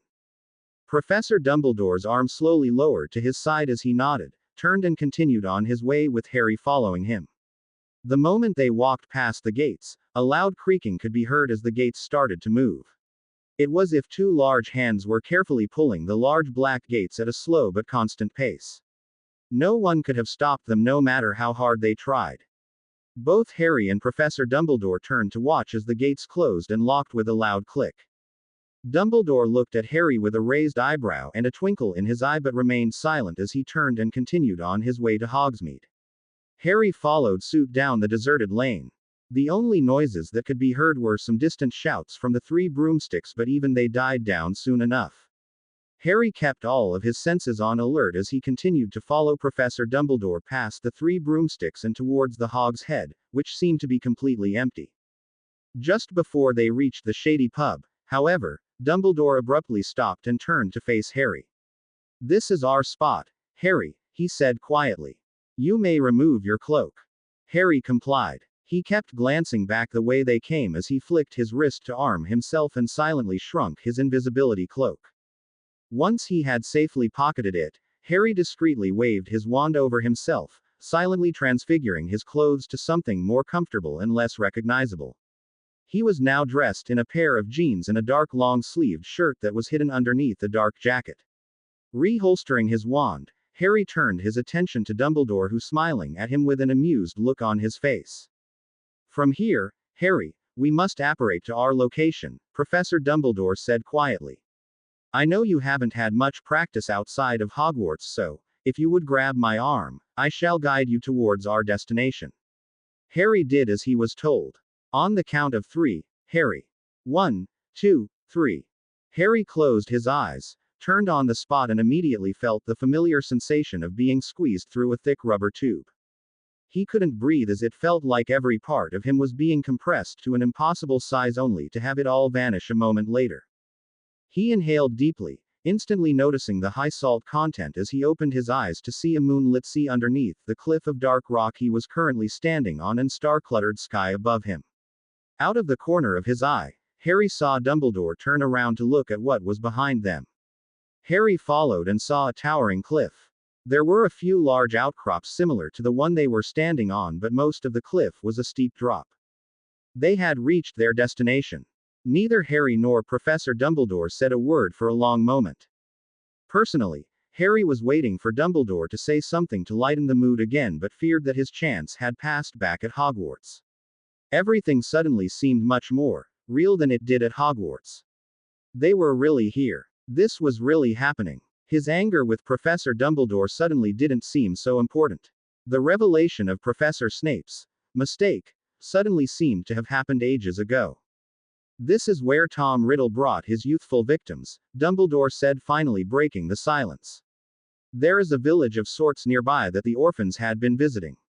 Riddle managed to sneak away with the two small children to terrorize them, although I believe that the journey itself would have done that for him. We have a little farther to go to reach his final destination, and ours. Follow me, Harry. They approached the edge of the rock they were standing on to see a collection of alcoves making footholds that lead down to the rocks partially submerged in the water striking against the cliff. The descent looked dangerous, even for an experienced mountain climber. Cold sea water sprayed on their faces every time a wave crashed against the rocks. Dumbledore pulled his wand out and softly said, "Lumos." Countless golden flecks of light appeared and spread out upon the dark water a few feet below them and the wall of rock behind them. It was then that Harry saw it, a gap in the cliff where dark water flowed in and poured back out with each passing wave. "I hope you will not object to getting a little wet, Harry," Professor Dumbledore said softly. "No, sir," Harry answered cautiously. "Are you sure there's nothing dangerous in the water?" Dumbledore smiled. "Oh, I do not think we shall encounter any dangers around here," he said reassuringly. "Most creatures prefer to reside where there is a guarantee of food." Professor Dumbledore moved to the edge of the boulder and knelt down. "Let us take the plunge then." Harry watched as Dumbledore slid from the boulder and landed in the sea. It took Dumbledore a moment to regain his bearings as he put his wand in his mouth and started to swim towards the fissure in the rock face. Gathering his courage, Harry followed suit, landing in the icy water with a splash. Forcing himself not to think about the coldness around him, Harry swam after the only source of light around them, which was Dumbledore's wand. He was suddenly glad that he had transfigured his clothes. He couldn't imagine the added weight his robes would have provided.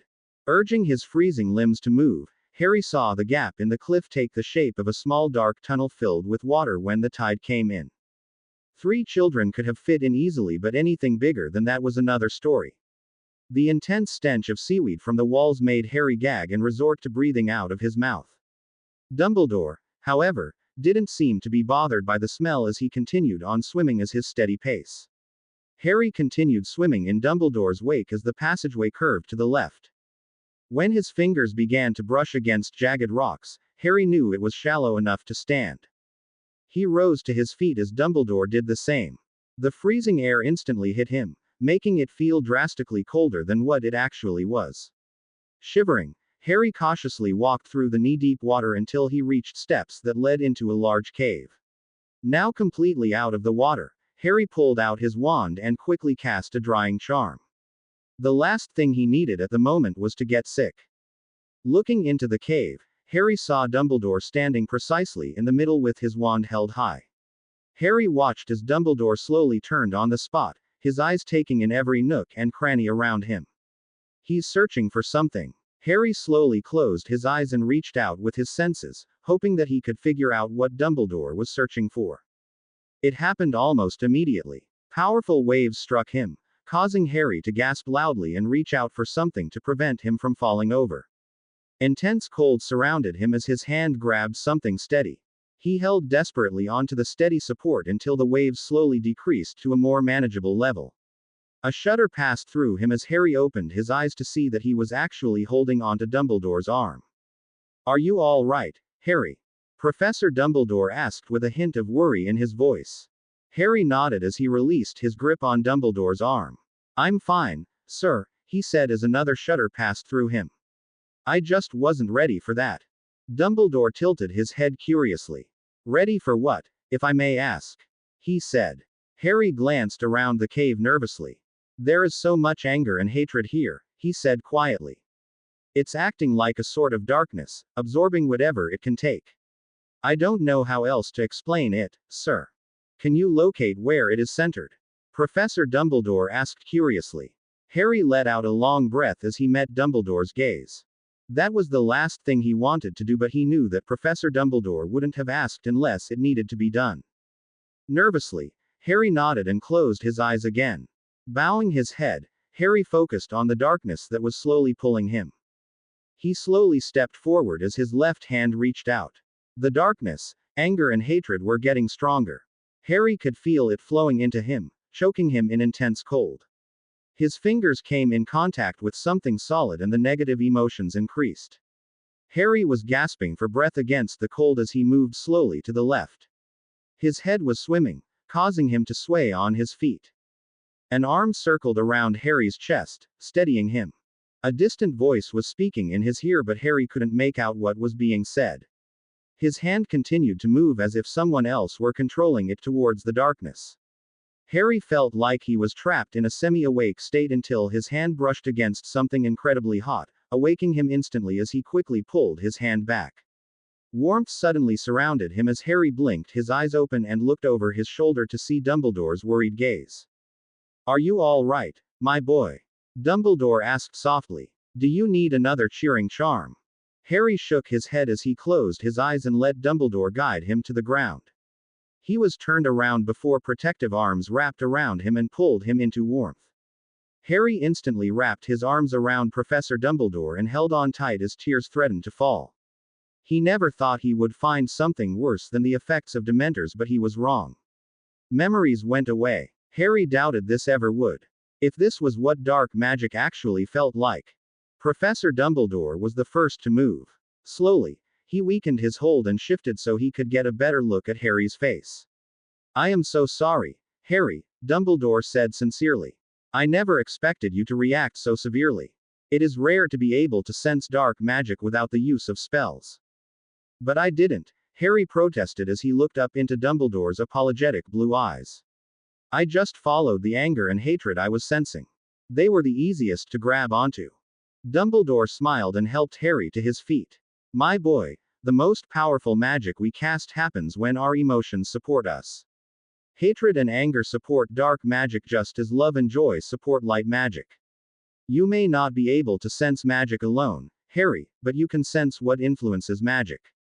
It is truly a remarkable gift. One most would do nearly anything to have." "Then they can have it," Harry said quickly as he ran his fingers through his hair. "They're welcome to feel what's soaked in these walls." Dumbledore smiled sadly as he glanced around. "Yes, Voldemort certainly was thorough," he said offhandedly. "This is only the antechamber and yet it is so well protected. Unless one knew what they were looking for, they would never find it." Dumbledore turned to the wall and pointed his wand and the rock where Harry's hat had just been. For a brief moment, a white arched outline appeared as if light was on the verge of bursting through the crack before vanishing. "You were right, Harry," Dumbledore said with a nod. "The entrance is here, but concealed. Now we must discover how to open it.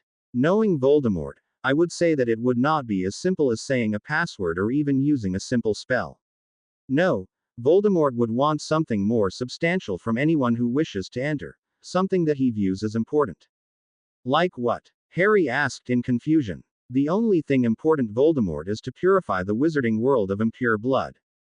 Professor Dumbledore turned and looked at Harry in amazement. "You are correct, my boy," he said, then returned his gaze to the wall. "I believe that payment needs to be made in the form of blood in order for us to pass. Rather crude, if I may say so, but not at all surprising. The idea behind the gesture is for the enemy to be weakened when they enter. Alas, once again Voldemort fails to see that there are more terrible things than mortality. But if Voldemort fears death, is this really a surprise?" Harry asked curiously. Dumbledore smiled at Harry as he pulled back the sleeve of his robes, revealing the forearm of his injured hand. "Not a surprise, Harry," he said as he pulled out a short silver knife. "Just a disappointment." Harry stared at the knife nervously as Dumbledore lowered it to his arm. "Sir," he protested instantly. "Please, let me." Dumbledore's eyes twinkled at Harry. "It's all right, Harry," he said reassuringly. "I appreciate the offer, but your blood is worth more than mine." In a blink of an eye, Harry grabbed the knife out of Dumbledore's hand. "Don't you dare say that," Harry said angrily. "No life is any more important than another." Professor Dumbledore's smile remained on his face as he rested his hand over Harry's. "You are truly a remarkable young man," he said proudly as he gently pried the knife out of Harry's hand. "You have already put yourself through enough tonight. Allow me to do this." There was a flash of silver as blood spurted against the wall. Dumbledore then took his wand and traced the tip over the deep cut, healing it instantly. A silver outline of an arch appeared again and remained as the rock sprayed with blood vanished. The opening revealed nothing but darkness, causing both wizards to light their wands before stepping through. Their wands illuminated a large cavern that housed a great black lake so large that it was impossible to see where it ended. There was nothing to see other than a strange greenish light that glowed in the distance from what could have been the middle of the lake. The reflection of the light in the water was completely still, almost as if it were dark glass. Harry remained completely still as his eyes took in everything. He felt strange. He couldn't think of any other way to explain it. There was something in the air, something that seemed to make everything around them feel so constricted. It took every ounce of self-control not to instantly reach out to find out what it was. The memory of what happened in the antechamber was still fresh in his mind. He didn't want to be consumed by the darkness again. Pulling his jacket tightly around him, Harry followed Professor Dumbledore as they walked around the edge of the lake, their footsteps echoing throughout the cave. This entire excursion was really starting to creep him out. Before now, the actual evilness behind what they were facing never crossed Harry's mind. He had learned about dark magic. He had seen it preformed. He just had never actually felt it before. Something's very wrong here, Harry said softly. Dumbledore glanced over his should and smiled compassionately at Harry. Yes, I feel it too, he said. Try not to think about it, Harry. I realize it may be difficult considering your abilities, but it is far better than the alternative. Harry nodded and tried to focus on anything other than the darkness around them. It was rather difficult since there really wasn't anything to focus on. What could cause this, sir? Harry asked. It couldn't be the Horcrux, right?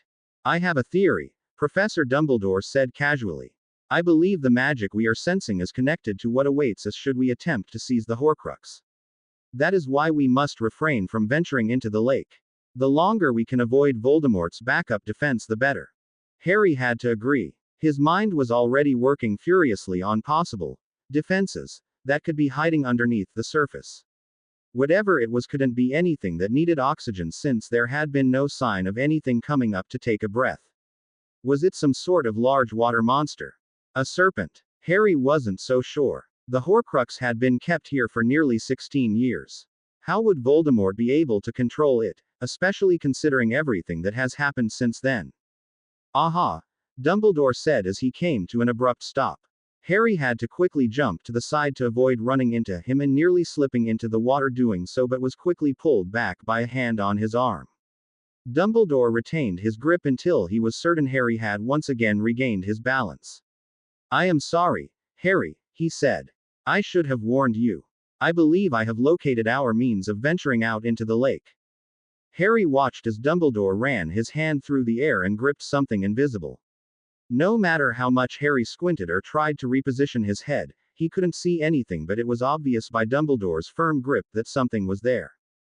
Dumbledore carefully moved closer to the water but remained on the rock. While clutching the invisible object, Dumbledore raised his wand and tapped his fist with the point. The effect was instantaneous. A thick greenish copper chain appeared out of nowhere, reaching from Dumbledore's clenched hand into the water. Harry stood frozen as Dumbledore tapped the chain with his wand, causing it to start moving. It slid through his hand and to the ground where it coiled neatly. The clinking noises of chain hitting chain echoed throughout the large cave as something started to surface from the depths of the black water. Harry quickly moved to Dumbledore's side in fear that it was something dangerous, but was startled to see that it was nothing more than a tiny boat floating towards them. Do you think it's safe, sir? Harry asked quietly. Professor Dumbledore smiled. Yes, I believe so, he said. There had to be some way to cross the lake without suffering the wrath of what lies beneath the surface. What is the point of leaving something as important as a Horcrux here without a way to retrieve it? That partially made sense. But how would whatever's in the lake know friend from enemy? Harry asked as the small boat reached the shore. A very good question, Dumbledore conceded. I think we must accept that we will eventually face what is under the surface when they realize we are not Lord Voldemort. We should continue to be cautious but prepared to defend ourselves at a moment's notice. Now, I think we will need to test the boat's stability. Voldemort would not have cared about the weight that occupied the boat, just the magical power. I shall get in first. Harry waited as Dumbledore carefully climbed into the boat without touching the water. The boat rocked slightly but remained upright. As Dumbledore crouched down, Harry took the opportunity and carefully climbed into the boat while avoiding the water. The boat rocked more severely as Harry crouched down and grabbed hold of the boat. Slowly, The boat stopped rocking and began to move towards the green light at the middle of the lake. Neither Harry nor Dumbledore moved as the boat slowly moved across the water. Both of them seemed to be too worried that any movement would cause the boat to tip over. The only noise in the entire cave was the faint rustle of the boat's bow cutting through the black glassy water. It didn't take long before they could no longer see the walls of the cave. There was nothing to see now other than the green light the boat was taking them towards. The light from their wands barely lit up anything other than their faces. Looking out at the water, Harry tried not to think of what could be swimming directly underneath them, but it was difficult with nothing else to look at. Trapped in darkness was ideal for the imagination to take flight, and Harry's imagination was currently in overdrive. Nervously, Harry glanced down at the water beside the boat and gasped as the wand light illuminated a marble white hand floating inches below the surface. The hand was connected to an arm that vanished in a sleeve that was swirling in the water. Harry stared transfixed as he watched the arm lead to a body which led to a head. It was a dead man with eyes like nothing Harry had ever seen before. They were fogged over with what could only be described as a cobweb-like mist. Dread filled Harry as the pieces started to fall together. There were dead bodies in the water. There was dark magic in the air. Harry could only draw one conclusion, a conclusion that made his stomach churn. "Professor?" he asked as he slowly pulled his eyes away from the water. "In the water, are they, Inferi?" "Yes, Harry," Dumbledore said quietly. "However, we have nothing to fear from them at the moment." "There is nothing to fear from an unmoving body, just like there is nothing to fear from darkness. Lord Voldemort fears both, which is why he chose these defenses. If it frightened him, it would most likely frighten his enemies. What Voldemort has yet to realize is that we fear the unknown that is associated with death and darkness. The unknown of what those bodies would do to us once they come to life is what frightens you, Harry. At the moment, however, they are causing no harm, so there is no reason to be afraid." Easier said than done. Harry really wasn't looking to jump into a philosophical discussion about fears. The bodies underneath the surface may currently be harmless, but they were still bloody disturbing. At least that's one way to ensure no one goes swimming. Although, Dumbledore added, "I am sure that they will be less than peaceful once we take the Horcrux." A word of caution, Harry. Inferi fear light and warmth just as many creatures that dwell in the cold and darkness. If the need arises, fire is the best weapon against them. Dumbledore glanced over his shoulder. "We are nearly there," he said with a smile as he returned his gaze to Harry. "Remember to avoid the water and keep your wand at the ready." Harry nodded and waited as the boat slowly came to a halt, bumping slightly against rock that made up what appeared to be a small island in the center of the lake. Once the boat steadied, Dumbledore slowly rose to his feet and climbed out of the boat. Harry cautiously followed suit, doing everything in his power to avoid the water. He hated to admit it, but a part of him wished that there was a monster under the water instead of dead bodies. Bodies used to be living and breathing people with families that probably wondered what happened to them. The island was extremely small and bare except for a stone basin housing the greenish light on top of a pedestal. It strongly resembled a pensieve, but Harry knew there would be no memories found here. This wasn't a lesson in Professor Dumbledore's office. This was real, and knowledge made everything feel all the more terrifying. Discussing theory and guesswork could never compare to the anxiousness and fear that accompanied Harry every step of the way as he and Dumbledore approached the basin. Together they looked down into the basin and saw nothing other than glowing emerald liquid. Harry instantly extinguished the light coming from his wand, held it over the basin, and silently cast the Revealer spell that he had used countless times in his sessions with Madame Pomfrey. He had never seen a potion like this before and had a feeling that it wasn't going to be something pleasant. He certainly wasn't disappointed. There were ingredients listed that should never be put in the same potion. It was certainly some sort of poison and, judging from the lethal components, a rather powerful one. "Diagnosis, Harry?" Dumbledore asked curiously as he pushed back the sleeve of his robe to reveal his blackened hand. Harry let out a long sigh as he ran his hand over his face. "It's some sort of highly toxic but slow-acting poison if I interpreted the ingredients correctly," he said nervously. "We should go back. I don't have the supplies to attempt an antidote, and even if I did, I wouldn't know where to start. I've never seen something so complicated before." Harry glanced over at Dumbledore and was slightly alarmed to see an unsurprised look on his face. Sir, we really should abort. We're not prepared for this. We can go back, get the necessary supplies and be back here in a few hours. And risk someone discovering we have been here, Professor Dumbledore pointed out. I understand your concern, Harry, but you pointed out the very fact that allows us to continue. A slow-acting poison gives us enough time to return back to Hogwarts and to Poppy. He reached out with his blackened hand and tried to touch the potion, but some sort of invisible barrier made it impossible.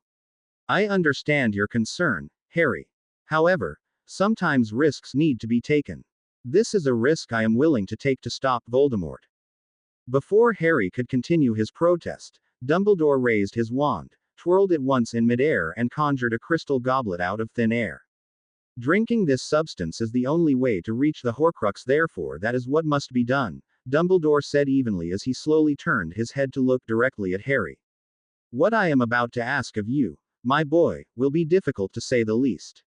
I need you to make sure I keep drinking no matter what I may say or do. Do you understand? Harry stared at Dumbledore completely speechless. How in the world could he do that? This went against everything he had learned about being a healer. Sir, please don't ask me. I know it will be difficult, especially with your empathy, Harry, but this is something you must do, Dumbledore said firmly. This must be done to further the fight against Voldemort. Will you ensure that we succeed in our task? Harry bit his lower lip as he looked away. He didn't want to do this. He didn't want to force a man he saw as a grandfather to slowly poison himself, but Professor Dumbledore was determined to see this through, so what could he do? Grudgingly, Harry nodded slightly, silently praying that he had not just made the biggest mistake in his life.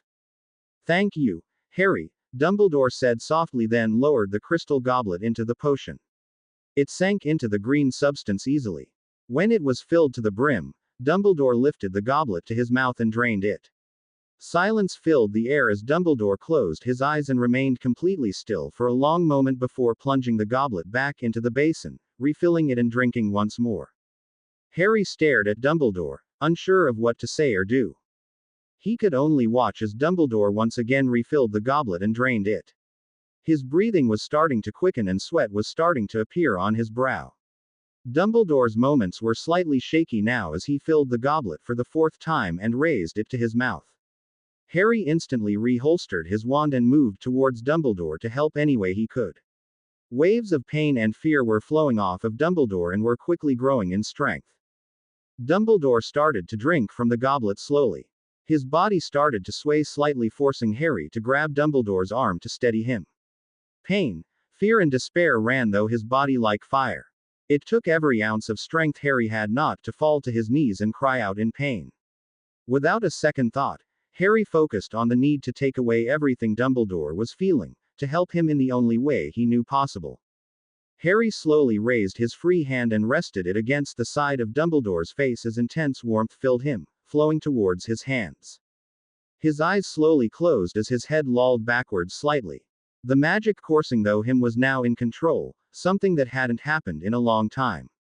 His breathing became labored as his muscles started to ache. Dumbledore's pain quickly couldn't compare to his own, or perhaps it was that Dumbledore's pain was decreasing so Harry only felt his own. It took too much energy to know which option was true. A distant gasp could be heard, but Harry was too weak to think anything of it. His grip on Dumbledore's arm loosened. His body started to sway back and forth. Something wrapped around his waist and held him upright. A distant voice echoed in his head as something tried to pry his hand away from Dumbledore's face. Eventually, Harry's hand was pulled back and the intense warmth instantly vanished. His head slowly started to clear and the pain started to decrease to a more manageable level.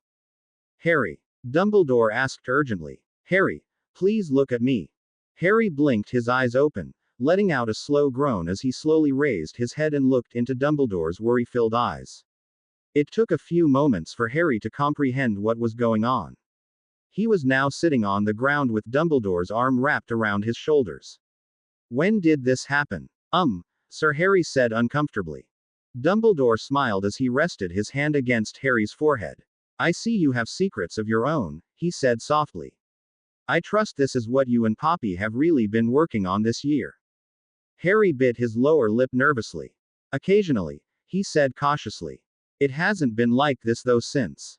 Remus. Miraculous recovery. Dumbledore offered. I understand your reluctance to reveal an ability such as this, Harry. I gather this ability comes at great personal cost. Harry's gaze fell as Dumbledore tightened his hold on Harry's shoulders. As grateful as I am that you helped me return to reality, I must insist that you refrain from trying this again. I need you to stay strong when I falter. I need you to be the voice of reason when I hallucinate. Your strength may be what keeps us both from being killed. Harry reluctantly nodded and let Dumbledore carefully pull him to his feet. He was still sore, but it wasn't anything like he had felt when he attempted to heal Remus. Once Dumbledore was certain Harry could stand without assistance, he picked up the goblet and refilled it with the green potion.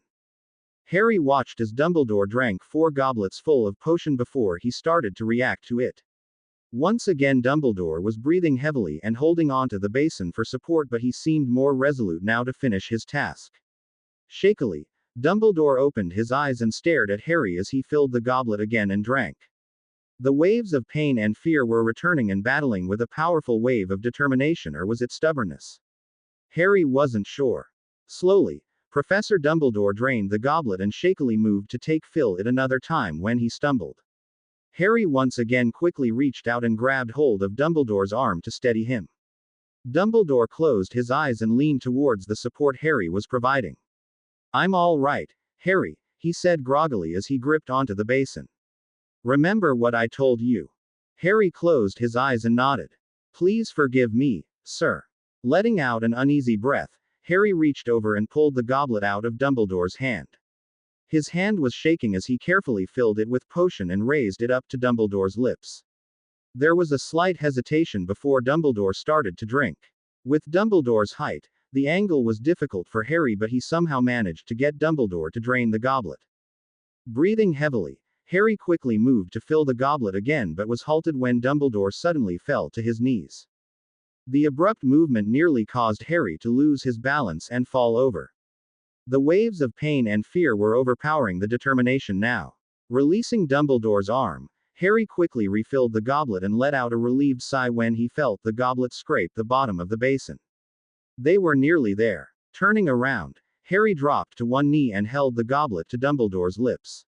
Professor, please drink, he quietly pleaded. Dumbledore weakly shook his head. No, don't want. Harry inhaled deeply as tears filled his eyes. He had never heard Dumbledore sound so frail before. The pain flowing off of Dumbledore was now overpowering the fear. Harry couldn't imagine what Dumbledore was actually feeling or thinking. Unable to think of any way to make Dumbledore do what needed to be done, Harry decided to throw caution to the wind. Please, Granddad, Harry begged. Drink this, for me. Dumbledore hesitated for a moment before he opened his mouth and slowly drank the potion. Harry had never hated himself more than he did now. Dropping the goblet, Harry knelt down and started running, though the steps months of healer training and 1 month working at a hospital had instilled in him. He checked Dumbledore's pulse to find it slightly erratic, checked his forehead for any sign of a fever but found none, and examined Dumbledore's eyes to find the pupils slightly less responsive than normal. All in all, Dumbledore could be worse off, but Harry knew time was still against them. The sooner they returned to Hogwarts, the better. Dumbledore slowly focused on Harry and smiled. You called me Granddad, he croaked. Harry grinned back. And I meant it, he said. You've always been like a grandfather to me, sir. I thought you knew that. Harry checked Dumbledore's pulse once again and found that it was becoming more erratic. We need to get back to Hogwarts. Can you walk, sir, or should I? No, Harry, Dumbledore said as firmly as he could manage. I shall manage. Some water, however, would be appreciated. Water, Harry said as he pulled out his wand and picked up the goblet. Right. He pointed his wand at the goblet and focused on the correct charm. Aguamenti. The goblet instantly filled with clear water. Harry moved to hand the goblet over when he noticed the water vanishing almost as fast as it appeared. He attempted the spell again, but once again the water vanished before the goblet could reach Dumbledore's hand. Frustrated, Harry tossed the goblet aside and conjured his own. It certainly wasn't as fancy as Dumbledore's, but it did its purpose. It allowed Dumbledore to have that much needed drink of water. Dumbledore slowly drank the water almost like it was the most treasured substance known to man. Harry gave Dumbledore the time needed as he rose to his feet and glanced into the basin to see a golden locket shimmering at the bottom. It seemed so harmless that it was nearly unimaginable to believe that inside it was something as dangerous as a piece of Voldemort's soul that needed to be destroyed. This was clearly a lesson in the looks can be deceiving area. Pulling his gaze away from the locket, Harry helped Professor Dumbledore stand and remained still while Dumbledore regained his equilibrium. Dumbledore tiredly smiled at Harry before his eyes shifted to the basin. The relief on Dumbledore's face was undeniable. That expression only encouraged Harry's eagerness to return to Hogwarts. He couldn't imagine what the potion was already doing to Dumbledore's body. Leaning partially against the basin and partially against Harry, Dumbledore reached in and slowly wrapped his fingers around the locket. The effect was immediate. The sound of water moving filled the cavern. Slowly, Harry and Dumbledore turned their gazes towards the lake and saw countless white heads and hands emerging from the dark water. Everything suddenly felt so cold as Harry slowly turned around and saw that the Inferi were rising from everywhere. Harry and Dumbledore would soon be surrounded by dead men, women and children who would do everything in their power to kill them. Well, this is a predicament, Professor Dumbledore said softly as he stuffed the locket into the pocket of his robes. Harry quickly turned and looked at Dumbledore incredulously. Perhaps the potion was already starting to affect his brain. A predicament? He asked. Sir. Remember what I told you, Harry, Dumbledore said as he moved to face the Inferi that were climbing onto the rock. Harry turned back around to face the Inferi that were coming from the opposite side and raised his wand. Please work. Incendio. One Inferi fell back into the water but the others continued to advance. Incendio. Another Inferi fell back into the water but the others continued forward and were getting closer. Closing his eyes, Harry desperately grabbed onto whatever strength he had and forced it through his wand. Incendio. He shouted. Opening his eyes, Harry saw a wall of fire blocking himself from the Inferi but it wouldn't stay for long. He needed to think of something else, something that would be stronger and longer lasting. Unfortunately, Harry forgot about the Inferi that were coming from other angles until a slimy white hand grabbed hold of his left wrist. Instincts took over. Harry turned quickly and broke free of the grip as he raised his leg and kicked the Inferi across its sunken face. Flipping backwards to give himself more space, Harry raised his wand and cast the only other spell he could think of. Lumos Solum. He shouted. Sunlight poured out of his wand, filling the entire island they were standing on. The Inferi instantly stopped their pursuit and began to retreat to the dark water. Harry took the opportunity to look over his shoulder for any sight of Professor Dumbledore and saw him staggering slightly towards the basin. There was a cut on his face that was bleeding slightly and he looked incredibly pale in the magically created sunlight. Harry hurried to Dumbledore's side to help although deep down he knew there was little he could do. The sunlight was slowly fading which meant time certainly wasn't on their side. Professor, are you all right? Harry asked breathlessly as he quickly checked Dumbledore's pulse again. Did they hurt you? Dumbledore shook his head as he forced himself to stand upright. Nothing a few healing charms won't cure, my boy, he said tiredly. Are you all right? Harry nodded. That is a relief. Very clever spell work, Harry. I think their determination took us both by surprise. Now, we should be on our way before your spell completely dissolves. Harry didn't need any more encouragement. He immediately moved to help Professor Dumbledore to the boat, every step slightly darker than the previous. Dumbledore was doing all he could to remain standing on his own 2 feet. Harry now realized that Voldemort's defenses had actually been well planned. Dumbledore was the strongest wizard Harry knew and if he was faltering. They were only steps away from the boat when Harry felt something wet and icy grip his ankle. Slowly, Harry turned his head and looked down to see dripping dark hair, sunken cheeks and frosted over eyes staring at him. Instinct once again took over. Harry quickly let go of Dumbledore's arm and turned to point his wand at the Inferi. It was then that Harry noticed that the Inferi had been following them but at a distance. Incendio. The hold on his ankle vanished but other Inferi were stepping up to take its place. Harry suddenly felt an arm wrap around his shoulders as a crimson and gold ring of fire appeared, surrounding the rock. The Inferi started to bump into each other while attempting to escape the flames, but they were trapped. Harry gripped the sleeve of arm holding him to find it dry and warm. It was Dumbledore's arm. Harry let out a sigh of relief and let Dumbledore pull him to the boat. The ring of fire slowly shifted to focus around Harry and Dumbledore as they stepped in the boat. The Inferi quickly took the opportunity given to them and slipped back into the dark water. The fire continued to burn around them as the boat began to move across the water. Harry slowly reached out and gripped Dumbledore's wrist and felt a reassuring pat on the back of his hand from Dumbledore. There were just some things that couldn't be put into words. Right now, the assurance that Dumbledore was still there with him was enough for Harry. Closing his eyes, Harry carefully sent a few waves of healing magic to Dumbledore through the hold Harry had on Dumbledore's wrist. It wasn't enough to repair any damage being done, but it would at least give Dumbledore a little more energy for their journey back. Harry was already starting to think of possible plans to get back to Hogwarts. He was tired, sore and out of his mind with worry concerning Professor Dumbledore's deteriorating health. The boat reached the bank with a small bump. Dumbledore stepped out first with a little more sturdiness to his step. Harry leapt out after him and followed as Dumbledore led the way out of the cave, the circle of flames remaining around them every step of the way. Clanking and tinkling could be heard as the small boat slowly sank back into the water with the chain following it. Their pace wasn't exactly fast, but it was steady. The moment they entered the antechamber, Dumbledore lowered his wand and the flames vanished. "We must hurry, Harry," Dumbledore said softly. "I don't know how long I will last." He looked at the wall of rock before them. "The archway has sealed again. It will need another payment will need to be made."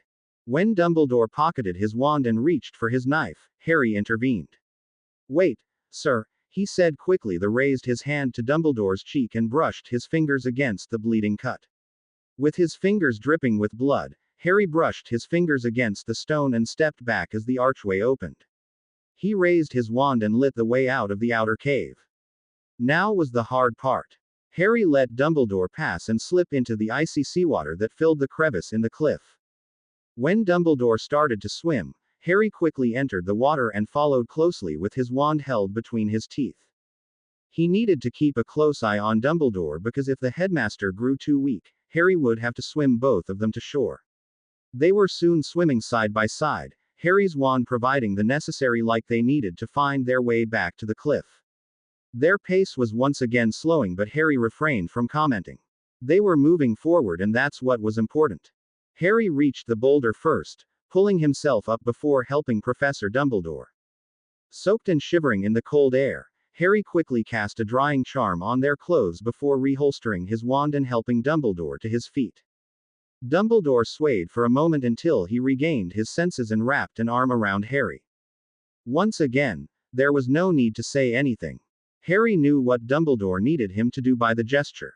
Closing his eyes and holding onto Dumbledore as tightly as he could, Harry focused on Hogsmeade and immediately felt the familiar sensation of being compressed into nothingness.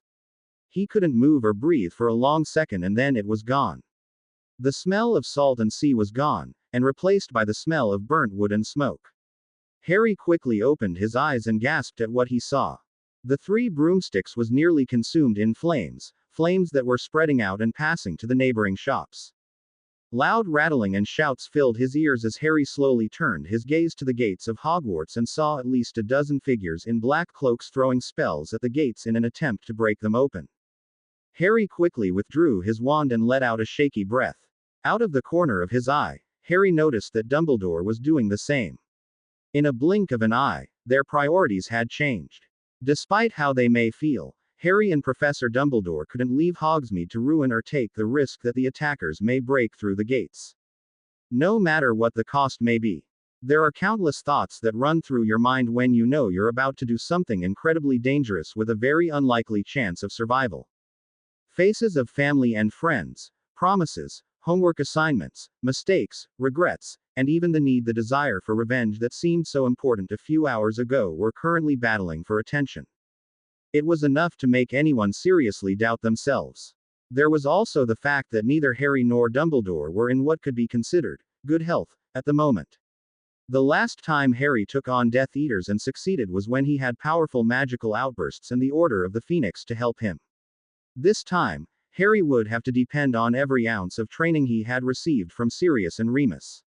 He just hoped it would be enough.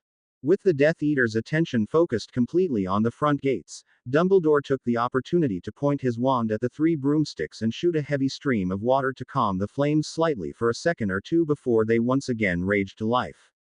Harry quickly reached out with his senses for anything that would reveal any sign of emotion. The anger and frustration from the Death Eaters made the task difficult but not impossible. "Professor," Harry said urgently.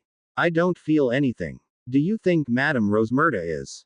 "I am certain she is fine, Harry," Dumbledore said confidently as he glanced around the town. "From the lack of uproar, I think it is safe to assume that the inhabitants of Hogsmeade have fled to safety. Prepare yourself, Harry. This will not be pleasant."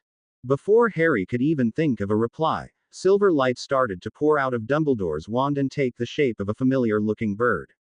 It immediately took flight, circling over them once before heading directly towards the Death Eaters, only soar over them at the last moment and continue flying towards Hogwarts.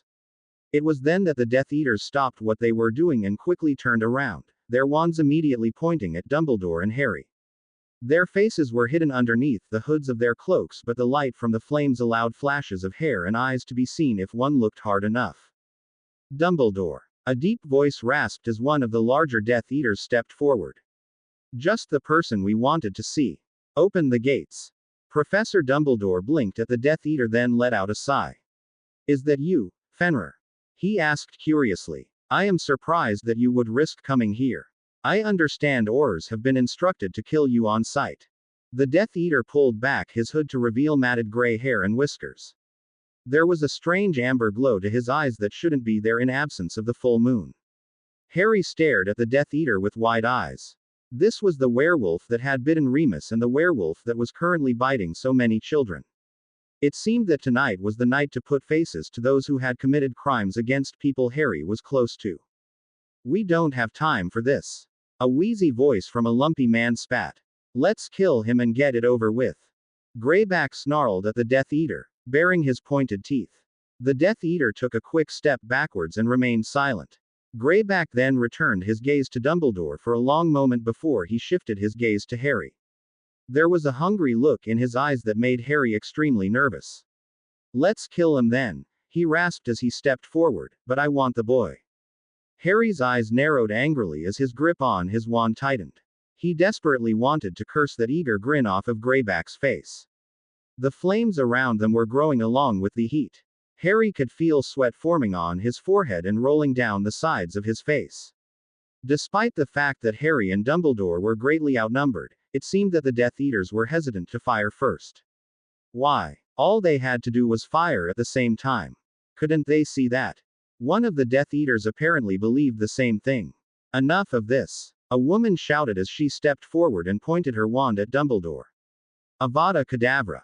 Green light erupted from her wand as Harry quickly pushed Dumbledore to the ground. Rolling off Dumbledore and onto his back, Harry flipped to his feet and started firing anything and everything that came to mind. The Death Eaters immediately started to realign into a half circle as they returned fire. Harry had to rely completely on instinct as he blocked, countered and dodged everything that came his way. Dumbledore had pulled himself to his feet and tried to help, but it was clear that his deteriorating health was starting to catch up with him. His spells were powerful but on the slow side. Working together, Harry and Dumbledore managed to disarm or render 4 of the 12 Death Eaters unconscious. Unfortunately, that left 8 Death Eaters, including Fenrir Greyback. The remaining Death Eaters were slowly closing in, forcing Harry and Professor Dumbledore to move further and further away from the front gates. Deep down, Harry knew they were in trouble, but he wasn't about to voice his fears. He turned out of the path of a purple-tinted curse and sank to one knee to fire low while Dumbledore fired high. They were doing what they could to work as a team and cover for the others' shortcomings. It was really all they could do until help arrived. Another Death Eater was struck and fell to the ground. The remaining Death Eaters intensified their attack and, before Harry knew it, Professor Dumbledore fell to his knees in extreme pain. Everything seemed to stop as Harry hurried to Dumbledore's side. Desperate, Harry mentally called for Fawkes, Hogwarts or anything else that could hear him and pleaded for help. On his knees, Harry wrapped his arms around Dumbledore to support him and nearly fell over when Dumbledore sagged against his chest. Pain and exhaustion were pouring off Dumbledore as his ragged breathing filled the deafening silence. Harry painfully closed his eyes as the reality of what was happening hit him. Professor Dumbledore was really dying. Just hang on, Professor, Harry softly pleaded. Help will be here soon, I promise. Dumbledore let out a long haggard breath. I am sorry, my boy, he said weakly. It is too late, must be strong, Harry, always remember, must be strong. Harry tightened his hold on Professor Dumbledore as he felt his eyes stinging with tears. Somebody please help us. A burst of warmth against his face was his answer. Opening his eyes quickly, Harry saw Fawkes landing on Dumbledore's leg, staring at Harry with a sympathetic look in his eyes. He knows. Fawkes, please take Professor Dumbledore to the hospital wing immediately. Harry pleaded. Please do whatever you can. Fawkes let out a loud trill as his talons gripped Dumbledore's robes. Harry quickly lowered Dumbledore to the ground and gave his good hand a reassuring squeeze. He knew he was probably making a mistake, but this was something he had to do. Dumbledore had wanted to defend Hogwarts and Harry was going to continue his task. Harry nodded at Fawkes, then moved away and watched as Dumbledore and Fawkes vanished in a burst of flames. Letting out a shaky breath, Harry picked up Dumbledore's dropped wand and rose to his feet. He turned and looked at the Death Eaters with a wand in each hand, only to find that all 12 Death Eaters were conscious and hand wands pointed at him. One down, one to go, Greyback rasped. I love it when they fight back. Harry glared hatefully at the eager werewolf as he put Dumbledore's wand in his holster and carefully pulled one of his sai from his belt. It quickly enlarged to its normal size, allowing Harry to comfortably twirl it between his fingers. His eyes never left Greyback's. Lucky for me, I know exactly how to fight back, Harry said coolly, and I know the affect Silver has on werewolves. Greyback's gaze shifted to the weapon as a bright orange curse fired towards Harry. Moving without thought, Harry blocked the spell with his sai and watched as it was sent back in the direction whence it came. The Death Eaters quickly moved to avoid the spell, which gave Harry the opportunity to move to a safer location before attacking. With every step, Harry felt a familiar presence enter his mind and grow stronger. Hogwarts was trying to tell him something and reassure him that he wasn't alone. Please do what you can. If they break through your gates. The words had only entered his mind when Harry felt a forceful wave of magic wash over Hogsmeade. The raging fire instantly died, only to be replaced by an overabundance of smoke that made it difficult to see. Several loud thuds could be heard as several Death Eaters were blown off their feet. Harry took the distraction as his chance and attacked. He stunned, disarmed and bound the Death Eater before moving on to the next. The stocky little woman was the next to fall as the rest of the Death Eaters regained their wits and re-engaged their attack on Harry. Harry could feel the presence in his mind growing, feeding him strength as he blocked, dodged, fired a spell, kicked, jumped to the right, fired a jinx, blocked an oncoming spell with his sai, and twisted his body as he cast a leg locker curse without conscious thought of doing so. He felt someone coming from behind and quickly turned while bringing his sai up and slashing down diagonally. A howl of pain filled Harry's ears as the lumpy Death Eater fell to his knees and grabbed his bleeding chest. Harry didn't spare him a glance as he moved on to the next Death Eater. He knew the injury wasn't fatal, just painful. Crucio. Harry ducked into an alley and immediately cursed for making such a stupid mistake. He was trapped now, and less quickly standing up, Harry closed his eyes and concentrated on the Hogwarts gates, turned on the spot and felt the familiar sensation of apparition. As soon as air filled his lungs, Harry opened his eyes to see the Death Eaters converging on the alley had just been in. The smoke was nowhere near as thick as it had been, which meant they would be able to see him just as easily as he saw them. Where are the Aurors? What's taking them so long? Harry quickly turned around and saw several figures hurrying to the gates with their wands out. There were a few adults, but the majority of the approaching bodies seemed to be teenagers wearing cloaks. That could only mean one thing. The DA and members of the Order were answering the call for help. Unfortunately, Harry wasn't the only one to hear the shout. The Death Eaters were now aware of where Harry was and immediately attacked. Now it was a frantic battle for Harry to divert attention of the Death Eaters for as long as he could. Letting out a shaky breath, Harry slowly walked towards the Death Eaters, waiting for the right moment. The Death Eaters approached with caution, every one of them frustrated and ragged looking. Harry had certainly put up more of a fight than they had been expecting. Shouldn't they be expecting a fight? This is Hogwarts after all. Harry could feel Hogwarts in the back of his mind, urging him to wait, but that was something he couldn't do. Stopping in front of the 3 broomsticks, Harry pointed his wand at the ground in front of the Death Eaters and silently cast a blasting curse. The effect was immediate. The street exploded, sending pieces of stone flying everywhere. Harry ran for cover as he heard the screeching sound of the large Hogwarts gate opening. "Harry!" Hermione shouted through the smoke and dust that filled the air. "Harry, where are you?" Harry turned to move towards the sound of Hermione's voice, but a hand grabbed the back of his jacket and pulled him backwards. A startled cry escaped Harry's lips as he tried to break free of the hold and immediately felt something slam into the back of his head. Pain and dizziness overwhelmed him. The loud clang of his sai hitting stone could be heard as Harry's body went limp. An arm wrapped around his chest and held him upright as warm air brushed past his ear in fast intervals. "Such a pretty boy," Greyback whispered into Harry's ear. "I can see why the Dark Lord has such an interest in you." Greyback inhaled deeply and licked his lips. "No fear. Interesting. Must be the work of that traitor, Lupin. I'll give you something to fear, Potter. Oomph." The arm holding Harry upright vanished, causing him to fall to his knees. His head was swimming in a sea of confusion as he looked up and saw Remus punching Greyback in the face before pointing his wand at Greyback's throat. There was a flash of long red hair and a tall body stepped in front of Harry, blocking his line of sight. "No one hurts my cub," Remus growled as he jabbed his wand against Greyback's throat. "Especially not you, Fenrir. I'll kill you myself before I let you anywhere near him." Hands gripped Harry under his arms and pulled him to his feet. Harry swayed slightly before closing his eyes and slowly regaining his equilibrium. Slowly, he opened his eyes to see Sirius staring worriedly at him and a rainbow of spells firing around them. Tentatively, Harry reached up and felt the back of his head, wincing at the spark of pain that shot through him when his fingers touched something wet. What had Greyback hit him with? "Are you all right, Harry?" Sirius asked quickly. "Can you walk? We need to get you back to Hogwarts." Harry shook his head frantically. "No," he said firmly. Out of the corner of his eye, Harry saw a red-colored spell coming their way and pushed Sirius out of the way. "I'm not leaving." Sirius glared at Harry, but Harry wasn't about to give in. He had started this and he was going to finish it. "Where are the Aurors?" Sirius let out a sigh and shook his head.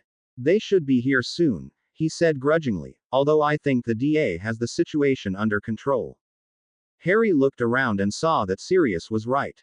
Ron, Hermione and Neville were taking on 2 rather tall Death Eaters. Cho, Ginny and Luna were dueling against thin female Death Eater. Justin, Hannah and Ernie were firing spell after spell at a short and plump Death Eater. Seamus, Dean and Tonks were teaming up against a pair of ragged-looking Death Eaters. The rest of the DA remained by the gates to prevent anyone from entering. Everyone was determined to defend their school, just like Harry and the council had taught them to. A loud cry of pain snapped Harry out of his thoughts as he quickly turned and saw Bill being attacked by Greyback. Remus was on the ground holding his bleeding arm in pain. Without a second thought, Harry hurried to pick up his dropped sai and wand while Sirius moved to attack Greyback. With the promise of fresh prey, Greyback pushed Bill aside and hungrily focused on Sirius. Harry took the opportunity to hurry to Bill's side and couldn't believe what he saw. Bill's face was covered with deep slashes that looked to be infected with something Harry couldn't make out. Instinctively, Harry reached out to touch the marks with his hand, but Remus' voice stopped him. "No, Harry," Remus shouted. "Don't touch him. He may be infected." Harry quickly pulled his hand away and looked over at Remus in alarm. Infected? But how? It wasn't the full moon. There must be something else about werewolves, something that Remus never told me. It's the only logical conclusion. Shifting his gaze to Sirius and Greyback, Harry could only stare at his godfather in amazement. He had never seen this side of Sirius in an actual fight before. Greyback was doing everything in his power to make it a physical fight while Sirius knew just enough tricks to make sure that didn't happen. Greyback was covered in blood, sweat and grime. His labored breathing and rash motions were clear signs that he was tiring. It was that moment that Harry had to make a choice that he had never wanted to consider. Greyback wouldn't last much longer. If they could hold him off, the Ministry could take him into custody. And then what? That was the ultimate question, wasn't it? What would happen if Greyback were to escape and infect more people, more children? Harry's eyes shifted to his sigh. Could he do it? Could he become the one thing he had never wanted to be? Could he actually go through with it, to protect his family? There was no question about it. Greyback would never stop hurting people. It was because of Greyback that Remus was living a cursed life. The pain and hardships in Remus' life was all the incentive Harry needed. Rising to his feet, Harry adjusted his grip on his sai. Greyback was a monster. Greyback was the reason people feared werewolves. Greyback was a Death Eater. Greyback was insane. Greyback needed to be stopped. Greyback bared his teeth and went for Sirius' face, making the decision for Harry. Sirius, duck! Harry shouted. Sirius dropped to the ground as Harry threw his sai at Greyback. Greyback turned to face Harry just in time to have the sai stab him through the chest. No one moved as Greyback stumbled before falling to his knees, gasping for breath. Harry cautiously approached with his wand at the ready while Sirius scrambled to his feet and quickly moved to cover the opposite side. It doesn't end with me, boy, Greyback rasped as his eyes fought to stay open. He sagged forward, his hands grabbing the ground to prevent himself falling completely. The Dark Lord will destroy you. He is unstoppable. Blood poured out of Greyback's mouth as his eyes rolled back. There was nothing to do other than watch as Greyback collapsed onto the ground, dead. Cautiously, Harry knelt down and pulled his sai out of Greyback's chest. Blood dripped off the weapon, making Harry feel slightly queasy. He had actually done it. He had killed someone and he couldn't bring himself to feel bad about it. Did that make him a horrible person? Did that make him a monster like Voldemort? A hand rested over his own before the sai was pried out of his hand. Harry slowly looked up to see Sirius' sympathetic gaze. You did what you had to, kiddo, Sirius said firmly as he tapped his wand on the sai causing the blood to disappear. He handed the weapon back over to Harry and rested his hand on Harry's shoulder. We can talk about this later. Moony and Bill need medical attention, as do you. Harry was about to argue when a swarm of apparitions filled the air from the back of Hogsmeade. The Aurors had finally arrived. Students cheered as a vast range of colored spells shot through the air towards the Death Eaters. Students ran for cover, casting shield charms to protect themselves. Sirius immediately pulled Harry to the ground and covered him with his own body. Harry was completely blinded, forced to rely solely on his hearing, which wasn't helpful since everyone was using nonverbal spells. Mors Mordra, a snide voice shouted. Harry managed to reposition himself to see an abundance of green fly up towards the sky and formed a colossal skull with a serpent protruded from its mouth like a tongue. It was the Dark Mark, Voldemort's mark that was usually only used to signify a death. Who had died? Had it been someone in the DA? Had it been someone in the Order? Harry needed to know. Forcefully, Harry pushed Sirius off and quickly rolled over onto his stomach to look around. His jaw dropped at the sight before him. Professor Snape was standing by the three broomsticks with his wand pointed in the air. Snape had conjured the Dark Mark. You idiots! Shouted Snape. Retreat. It's done. No. Harry shouted as he jumped to his feet and ran towards Snape. He couldn't believe it. Snape was betraying them, betraying Professor Dumbledore, the one person who had believed in Snape's loyalty. Harry didn't listen to Sirius and Remus shouting at him to stop. He didn't care if he was about to do something incredibly stupid. All he knew was that Snape had to pay for what he had done to the people Harry cared about. Professor Snape lowered his wand and lazily pointed it at Harry. Out of the way, Potter, he sneered hatefully. Do you really think you have the skill to duel me? Harry seethed with anger. More than enough, traitor, he said through his teeth. Attaching his sai back to his belt, Harry could feel it shrinking to its miniature size as he pulled Professor Dumbledore's wand out of his wand holster. With a wand in each hand, Harry took a defensive fighting stance and prepared himself to react without thinking. "You're as arrogant as your father," Snape sneered. Harry's eyes narrowed into slits. "I suppose I'll have to take your word for it since you're the one responsible for his death." He shot back. There was no reaction whatsoever on Snape's face. Snape didn't seem to care that Harry knew the truth. There was no remorse whatsoever, which solidified the fact that Snape had never thought he had made a mistake in telling Voldemort half of the prophecy. Snape flicked his wand at Harry, who immediately moved to avoid being hit. Harry pointed his wand at Snape, casting a body-binding spell while he twirled Dumbledore's wand over his head, bringing down diagonally and casting a cutting curse. Snape blocked both easily and flicked his wand at Harry's face. Harry quickly jumped to the left to avoid the stream of light before jumping in the air, turning and kicking Snape across the face. Snape stumbled slightly as Harry hit him with a bad bogey hex. With a few hasty flicks of his wand, Snape banished the hex and fired a red-colored curse at Harry, who blocked it before crouching down to swipe Snape's feet out from under him. Snape moved out of reach and started firing spell after spell at Harry. Jumping into defensive mood, Harry immediately put more space between himself and Snape. Desperation and adrenaline pushed aside any notice of pain or fatigue. Harry was too busy trying to avoid everything coming his way that he didn't pay attention to the waves of anger, frustration and desperation pouring off of Snape. They weren't important. The shower of spells stopped abruptly, causing Harry to lose his balance and fall to one knee. Breathing heavily, Harry stared up at Snape and the wand that was pointed at his forehead. Snape had every opportunity to kill him and Harry knew it. Snape was a faster, more precise dueler when it came to magic. "Go ahead," Harry said breathlessly. "Finish it. Finish what you started all those years ago." Snape glowered at Harry, his wand shaking in his tight grip. "It's harder when your victims actually have faces, isn't it?" Harry asked through his teeth.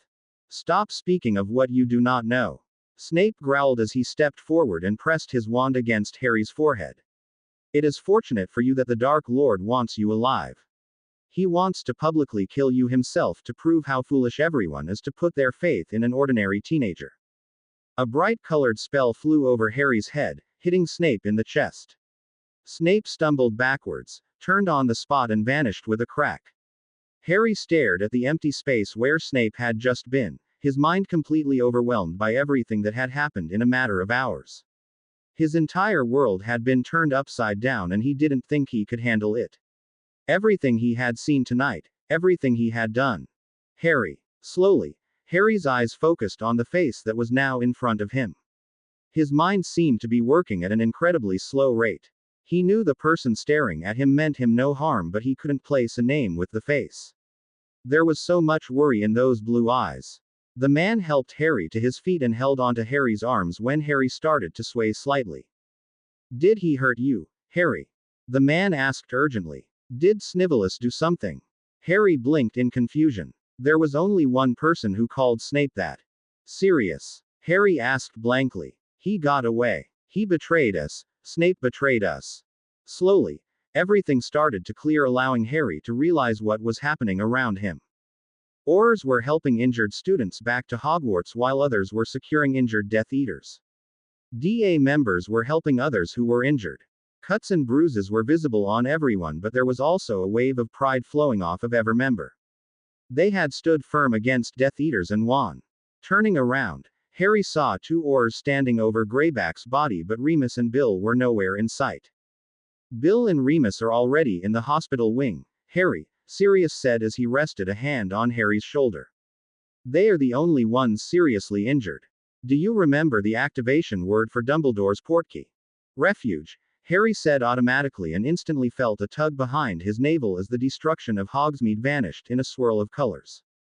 Before Harry could react to what was happening around him, his feet slammed into the floor of Dumbledore's office. An arm wrapped around him to prevent him from falling and ushered him to the fireplace. Harry didn't protest as he was turned around and pulled to Sirius' chest. Closing his eyes, Harry waited as Sirius threw some flow powder into the fireplace, shouted their destination and pulled Harry into the fireplace. Green flames rose around them before they seemed to spin fast down a giant drain until they stumbled out of the fireplace in Madame Pomfrey's office. Prying himself out of Sirius' hold, Harry hurried into the hospital wing and immediately saw Madame Pomfrey trying to console a distraught Professor McGonagall. Fawkes' soft mournful trills filled the air, leaving a sense of loss behind with every note. Remus was sleeping peacefully in a nearby bed, his right arm heavily bandaged. In the next bed was Bill, who was being tended to by his fiancée, Fleur. The next bed was hidden behind a screen, which was where Madame Pomfrey and Professor McGonagall were standing. A deep sea of dread filled Harry's stomach as he slowly walked towards the screen. Snape had said, "It's done." Did that mean that Professor Dumbledore was dead? Had Snape killed him? Did that mean that the Death Eater's main reason for coming tonight had been to kill Professor Dumbledore? The questions kept coming, each one building on the previous. It seemed to take an eternity to reach Madame Pomfrey, but when he did, Harry wished he had stayed away. The look of resignation on Madame Pomfrey's face only made Harry's dread increase. "I've done everything I can, Harry," Madame Pomfrey said softly. "There is no cure for the poison he ingested. There's nothing we can do except make him as comfortable as possible." She pried his chin up so she could take a good look at his face. Her face immediately hardened. "I have a bed waiting for you," she said strictly, then stepped aside. "Albus has been asking for you." Harry let out a shaky breath as his gaze fell on the screen blocking Dumbledore's bed off from the rest of the hospital wing. Professor McGonagall gave his arm a reassuring squeeze before she nudged him towards the screen. Nervously, Harry peeked around the screen and bit back a gasp at the sight before him. Dumbledore was tucked into the bed, wearing a nightshirt. His eyes were closed, his breathing labored and his hair soaked with sweat.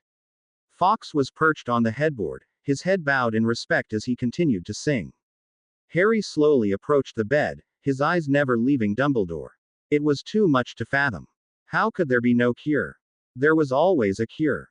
There had to be. Reaching out, Harry took a hold of Dumbledore's uninjured hand and was immediately assaulted with waves of pain, tiredness and fear. Harry tightened his grip as he picked up a flannel with his free and wiped the perspiration off of Dumbledore's forehead. Setting the flannel down, Harry rested his hand on Dumbledore's forehead and closed his eyes. There was no such thing as no cure. He was a walking cure. He could dampen the poison enough to make it curable. "Harry," Professor Dumbledore croaked as he partially opened his eyes. "No. It's my time. You have already done so much for me tonight. You have allowed me the chance to say goodbye." "No," Harry said firmly as his eyes started to sting. This wasn't the Dumbledore he knew. Dumbledore never gave up. Never. "I can do this. I know I can. Please, sir. I need you. We need you." Tears started to fall as Harry's voice began to waver. "There's still so much to do, so much that I can't do alone." Dumbledore weakly coughed and turned his head to meet Harry's gaze. "You are not alone, Harry," he said with a faint smile, then let out a shallow breath. "Your family will help you. Your friends will help you. You have everything you need, Harry, everything to finish what we started." Harry shook his head stubbornly. He didn't care how childish or how irrational he was being. He just couldn't stand aside and let Dumbledore die. He had his abilities for a reason, didn't he? "But they're not you," Harry insisted.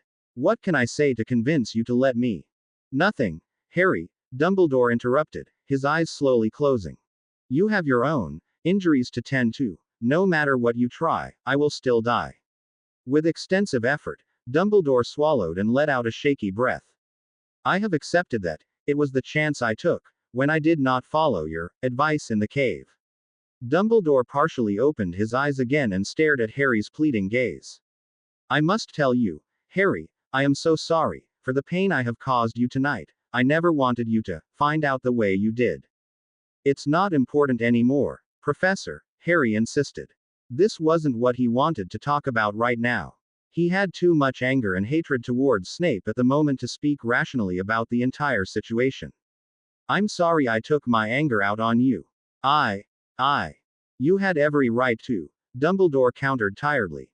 "Forgive me. I made so many mistakes." Slowly, he pulled his hand free of Harry's and weakly raised it to touch Harry's face. Harry meeting his hand halfway. Dumbledore's thumb brushed against a cut on Harry's face, causing Harry to wince slightly. You have faced so much, my boy, please, please do not hold on to your anger, towards Severus. There is so much, you do not know, Severus is doing, what needs to be done, Harry, remember that. To say that Harry was confused was an understatement, but he nodded regardless. Now wasn't the time to argue. The waves of pain pouring off of Dumbledore were increasing along with the tiredness. Harry didn't know how Dumbledore was still conscious and able to speak as clearly as he was. If Harry's body felt like it was on fire, he couldn't imagine what Dumbledore was actually feeling. It was a true testament to how strong of a person Dumbledore really was. Instead of giving into his pain, Dumbledore fought through it to pass on words that he felt needed to be said. Dumbledore's hand fell as his eyes closed. His breathing was extremely shallow and seemed to take so much effort. Harry forced himself to bite back a sob from escaping his lips. Sniffling, Harry grasped Dumbledore's hand again and held on tightly. There was so much to say, yet Harry couldn't seem to put his thoughts and feelings into words. How do you thank someone who risked so much for your happiness? Harry, Dumbledore rasped, his voice barely audible. The locket. I'll take care of it, sir, Harry said reassuringly. He had no idea how, but he wasn't about to say that to Dumbledore. Don't worry about it, Professor. Dumbledore let out a short breath before coughing weakly. Harry was horrified to see a small stream of blood escape the corner of his mouth. Acting instinctively, Harry grabbed the flannel and gently wiped the blood away. He could barely see through his tears, but he could see enough to know there wasn't much time left. A weak and pain-filled moan escaped Dumbledore's lips. I'm so tired, Dumbledore muttered. Harry leaned down and rested his forehead against Professor Dumbledore's. Then rest, Grandad, Harry said in a wavering voice. You've earned your peace. It's time for you to move on to the next great adventure. This time Harry could not hold back a sob. The words were just falling out of his mouth now. I love you, Grandad. I always have. A faint smile appeared on Dumbledore's pale face. Love you too, Emboy, he mumbled, but Harry heard clearly. Harry tightened his grip on Dumbledore's hand and listened as Dumbledore breathed in briefly, exhaled painfully, breathed in slightly, and exhaled as all the pain and tiredness seemed to drain away. The weak grip on Harry's hand slackened and Dumbledore's body remained completely still. Headmaster Albus Dumbledore had died. Harry didn't hold anything back as he wrapped his arms around Dumbledore and sobbed into Dumbledore's chest. Every feeling and thought from the past few hours seemed to be escaping now. It was impossible to determine where one emotion ended and another began. Of course, Harry was too distraught to even try. He didn't want to think or feel anymore. He just wanted it all to stop. Fawkes' song transformed into a stricken lament of terrible beauty, filling the room, the halls, the grounds with music that seemed to express everything in Harry's heart. It was almost like Fawkes was expressing Harry's feelings with his song while Harry expressed Fawkes with his tears. Arms wrapped around him and carefully pulled him away from Dumbledore's body. Soft words were whispered in his ear as he was ushered away from Dumbledore's bed. Harry, however, only managed to make it just beyond the screen before his legs gave out. Falling to his knees, Harry buried his face in his hands as tears continued to fall down his face. Sirius' strong arms wrapped around him from the left while Hermione's thin arms wrapped around him from the right. Reassuring words were whispered into both of his ears, but Harry couldn't make out what was being said. All he knew was that Sirius and Hermione were holding him, trying to comfort him, but none of it could push away the pain that filled his heart. None of it could erase the fact that the greatest wizard in the world was gone, leaving them leaderless in the middle of a war. How are we ever going to survive without him? Before long, Harry felt himself being pulled to Sirius' chest. Harry was too exhausted to care and just let everyone around him do what they wanted. He didn't protest when his body was repositioned and his head was tilted backwards, away from his hands. He didn't fight it when Sirius opened his mouth so a potion could be poured down his throat. He didn't bother fighting the darkness that quickly took him. At least in darkness, Harry wouldn't feel the pain that seemed to permanently etch itself in his heart. The hospital wing at Hogwarts was completely full for the first time in a long time. Most of the occupants were simply sleeping off emotional distress, but there were a fair share of injured. Remus Lupin was recovering from the muscle damage Fenrir Greyback had done to his arm. He would be as good as new in no time. Bill Weasley was still suffering from Greyback's attack on his face and would probably never be the same. Cho Chang had suffered a broken leg and a deep cut across her back, but her injuries had already been tended to. She was free to leave the moment she woke. Ernie Macmillan was sleeping off a concussion, Dean Thomas needed a broken collarbone mended, and Colin Creevey needed to regrow a few bones in his arm.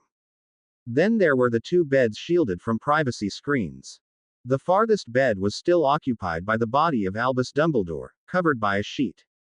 No one had even attempted to move the body yet, partially because they were still in shock and partially because they didn't know what to do. No one wanted to step forward and make the decision of where Dumbledore's final resting place would be. No one wanted to think of Headmaster Dumbledore having a final resting place. The next bed housed a teenager who didn't have any severe physical injuries. However, he did have more bandages and was hooked up to more devices than anyone else in the hospital wing. Harry Potter's injuries were almost a summary of his last few years at Hogwarts: physical, emotional, and magical exhaustion in addition to a mild concussion. He also had cut and bruises all over his body that had made Madame Pomfrey cringe. To help Harry recover, a needle was inserted into the back of his hand, which was connected to a tube running into a large flask containing a blue-tinted potion. The potion was a mixture of restorative drafts and nutrient potions developed in the last year to help someone recover quicker from magical and physical exhaustion. It was also that mixture that allowed Harry to wake before everyone else in the early morning hours. The rays of the pre-dawn sun could be seen in the windows, giving an unusual lighting in the hospital wing. Harry opened his eyes in confusion and blinked tiredly at the blurry area around him. His body screamed in protest as he reached over to the bedside table for his glasses. It seemed to take an incredibly long time to find them, since every movement sent an additional spark of pain up his arm and down his spine. Biting back a moan of pain, Harry slid his glasses on and blinked as everything came into focus. There was a privacy screen to his left and another screen to his right behind a chair that was currently occupied by a sleeping Sirius. Harry stared at his godfather in confusion before the memories of what happened the previous night washed over him. It was so hard to believe that so much could have happened in one night. It was so hard to believe that less than 24 hours ago Harry's main focus had been the end of the year exams. Not anymore. Now, Harry was worried about how he was going to survive without Dumbledore in his life. Dumbledore had always been there to help, never criticizing any of the mistakes Harry had made over the years. Letting out a weary sigh, Harry slowly sat up, wincing every step of the way. His healer training was telling him to listen to his body and remain still, but that was the last thing Harry wanted to do. There was absolutely nothing to do in bed other than think, which meant replaying the previous night over and over in his mind. Carefully, Harry pulled the needle out of the back of his hand and removed some strange-looking patches from his arms before slowly sliding out of bed. His feet touched the cold stone floor, sending sparks of pain up his legs. Gripping the bed for support, Harry slowly walked to the foot of the bed, his body seeming to grow stronger with each step.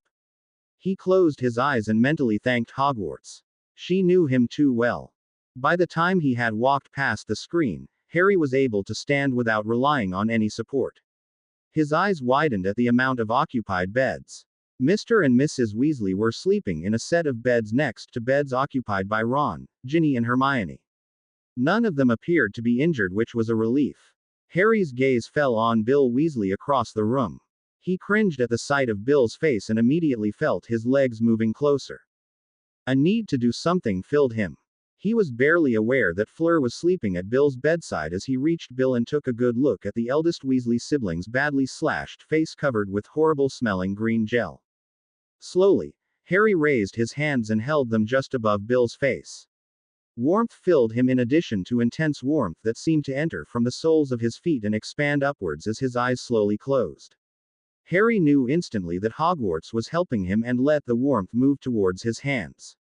Lowering his hands slightly, Harry allowed himself to fall into the trance and concentrated on healing. He could feel the poisoned wounds on Bill's face and urged the skin to mend. For a second, Harry thought he heard a gasp but was too focused on the magic flowing through him. He could feel the wounds closing and started to feel something deeper, something that felt rather familiar. It almost felt like something that Harry had felt when he had healed Remus, but not as concentrated. Bill was infected, but he wasn't a true werewolf. This wolf was more subdued but seemed to have the same protective urges that Moony had. Harry's eyes flew open as the intense warmth quickly vanished, only to be replaced with the emptiness that he normally felt after healing extensive injuries. He swayed on his feet and immediately felt arms wrap around him. It was only a matter of seconds before Harry's legs gave out, causing him and the person holding onto him to sink to the floor.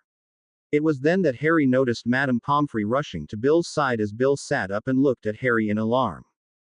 Gasps filled the room as everyone stared at Bill's face. Instead of grotesque slashes were red scars that would most likely never fade. Bill slowly reached up and touched his face, his fingers running over every scar. Bill's gaze shifted to Fleur, who let out an excited squeal and jumped into Bill's arms. Waves of relief and happiness flowed off of both of them as they cried into each other's shoulders. No one had the courage to interrupt them. Madame Pomfrey let out an annoyed huff, hurried around to bed and knelt down in front of Harry. "I don't know what you were thinking, Harry," she said as she checked his pulse. "What have I told you about overexertion of your magical reserves? You're still recovering from injuries sustained last night." Arms tightened around Harry as a familiar voice filled his ears. "Not now, Poppy," Sirius warned through his teeth. "You can yell at him later." We needed to think of something to say quickly. Harry shook his head slowly. "It wasn't me," he insisted. "Something was pulling me to Bill. I couldn't stop it." Okay. That was a partial lie, but there were too many people to even consider mentioning his connection to Hogwarts. At least this way no one would think Harry could control what happened. "That'll work," Sirius muttered and helped Harry to his feet. "Back to bed, kiddo. I think a few more hours of sleep could do all of us all some good." A hand maneuvered Harry's left arm to settle along a set of shoulders. Looking up, Harry saw Ron with a compassionate smile on his face. Sirius followed suit with Harry's other arm, which was slightly awkward because of the height difference even with Ron slouching. The moment Harry was away from Bill's bed, Mr. and Mrs. Weasley rushed over to Bill's side. Whispers filled the room as Harry was tucked back into bed. "Great. Just what I need. One of these days you're going to learn to think before acting, Harry." "That's enough," Madame Pomfrey announced as she reached Harry's bed. "This is the hospital wing, not the Great Hall." Silence filled the room, allowing Madame Pomfrey to turn her attention to Harry. She immediately inserted the needle back into the back of his hand after sterilizing it with a flick of her wand. "You will stay in this bed for at least the next 24 hours, Harry," she said sternly, then lowered her voice. "You know better than this.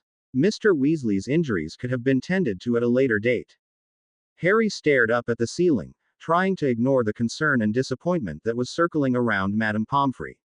She didn't understand. Helping people was what he did. "But I couldn't help Professor Dumbledore. I couldn't stop it." Yes, Dumbledore had refused the help, but that wasn't the point. The point was that it wasn't enough. Regardless of everything he did last night, someone still died. His abilities didn't count for a thing because there would always be something out there more powerful than what he could counter. That realization scared him more than he cared to admit. "Back to bed, Mr. Weasley," Madame Pomfrey said sternly. "No arguments." Reluctantly, Ron left, allowing Sirius and Madame Pomfrey to move closer to Harry. Madame Pomfrey started waving her wand over Harry while Sirius moved into Harry's line of sight. "No additional damage, Sirius," she said quietly. "However, I want him to stay on this potion for at least 4 more hours. With the headmaster, we just can't take any chances." Sirius let out a sigh and nodded as he started running his fingers through Harry's hair. "I know you're hurting, Harry," he said softly. "Please talk to me." Harry slowly shifted his gaze to look at Sirius. "He's really gone," he said softly. Sirius' gaze fell as he nodded. "Do you want to talk about it?" he asked as he sat down on the edge of Harry's bed and took his hand. Harry shook his head as he glanced around nervously. "Good point, Harry," Sirius said quietly. "We'll talk about it later with Moony, all right?" Harry nodded. I should let you know that Scrimgeour will be stopping by sometime today to speak to you, that is, if you feel up to it. Harry let out a frustrated sigh as he closed his eyes. He really didn't want to deal with Scrimgeour's support the ministry campaign at the moment. He probably thinks I'll agree to be his puppet now that Dumbledore's. Harry shook his head and forced the thought out of his mind. He wasn't going to waste his time on possible schemes going through the mind of the Minister of Magic. It would only give him a migraine. As Harry slowly drifted back off to sleep, Mr. and Mrs. Weasley visited his bedside, quietly thanked him and kissed him on the forehead.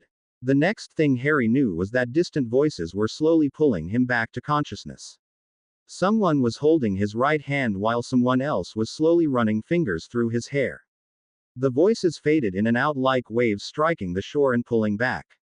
It made it incredibly difficult to figure out what was being said, but Harry found that he didn't really care. Sleeping seemed to be an extremely good idea at the moment. I can't believe the Daily Prophet got that picture. At least they're giving credit to where it's due. Scrimgeour can't deny anything now. Harry was the one who protected Hogwarts last night, not the Aurors. Any idea what took them so long to arrive? There was an attack on a Muggle town at the exact same time. It's on page 4 since the Hogsmeade attack covers the first 3 pages. 4 Death Eaters caught and another 4 killed, including Fenrir Greyback. Silence. What's the verdict? His magical levels are leveling out at last. He wasn't as receptive to the potion as I hoped he would be. Meaning, his body fought the potion. Serious. It's not a common reaction, but it was a possibility. And how do you know so much about this, Moony? Poppy and I have been researching this potion ever since it was announced, for Harry's sake. We knew it was only a matter of time before he needed it. Harry's never been one to say no when someone needed help. You think he tried to heal Dumbledore last night? It wouldn't surprise me. All the signs were there. Poppy, didn't you say it looked like the poison had somehow been altered? Not necessarily altered, Remus. Harry's abilities don't alter ailments. I believe he simply gave Albus' immune system a powerful boost to delay the poison's effects. Albus never should have been able to duel anyone, especially a dozen Death Eaters. Harry certainly did everything he could, but he was only delaying the inevitable. I just hope Harry doesn't blame himself. Silence. An arm burrowed under his shoulders and pulled his upper body upright with ease. Slowly, Harry blinked, his eyes open only to close them quickly with the intense brightness that filled his vision. His head swam in a sea of confusion as he was slowly lowered onto a mountain of pillows, propping his upper body at a comfortable angle. His glasses were slid on his face as Harry tentatively blinked his eyes to adjust to the bright sunlight. Slowly, everything adjusted and Harry was able to see that his bed was surrounded by people. Madame Pomfrey, Sirius and Remus were on his left while Ron, Hermione and Ginny were on his right. Mr. and Mrs. Weasley, Tonks, Bill, and Professor McGonagall were stationed at the foot of the bed. Every single person had a concerned look on their face as Madame Pomfrey quickly checked Harry over with a few waves of her wand. The grogginess is expected with the number of potions we've given you, Madame Pomfrey said as she pocketed her wand. You should be back to normal in a few hours. Until then, however, you will stay in bed, Harry. If you have a problem with that, then I do know several spells that will bind you to the bed. Harry let out a tired sigh and nodded. He really wasn't in the mood to fight with anyone at the moment. What's going on? He asked softly. Sirius sat down and grasped Harry's hand. We thought we should update you on everything before Scrimgeour arrives, he said. The Daily Prophet somehow got a picture of you fighting the Death Eaters and put it on the front page, so we can't hide what happened last night. Scrimgeour knows that you were instrumental to the victory and he's going to ask questions. Harry pinched the bridge of his nose in frustration. What kind of questions? He asked. If it's about where we went, then we will refrain from answering, Remus interrupted calmly.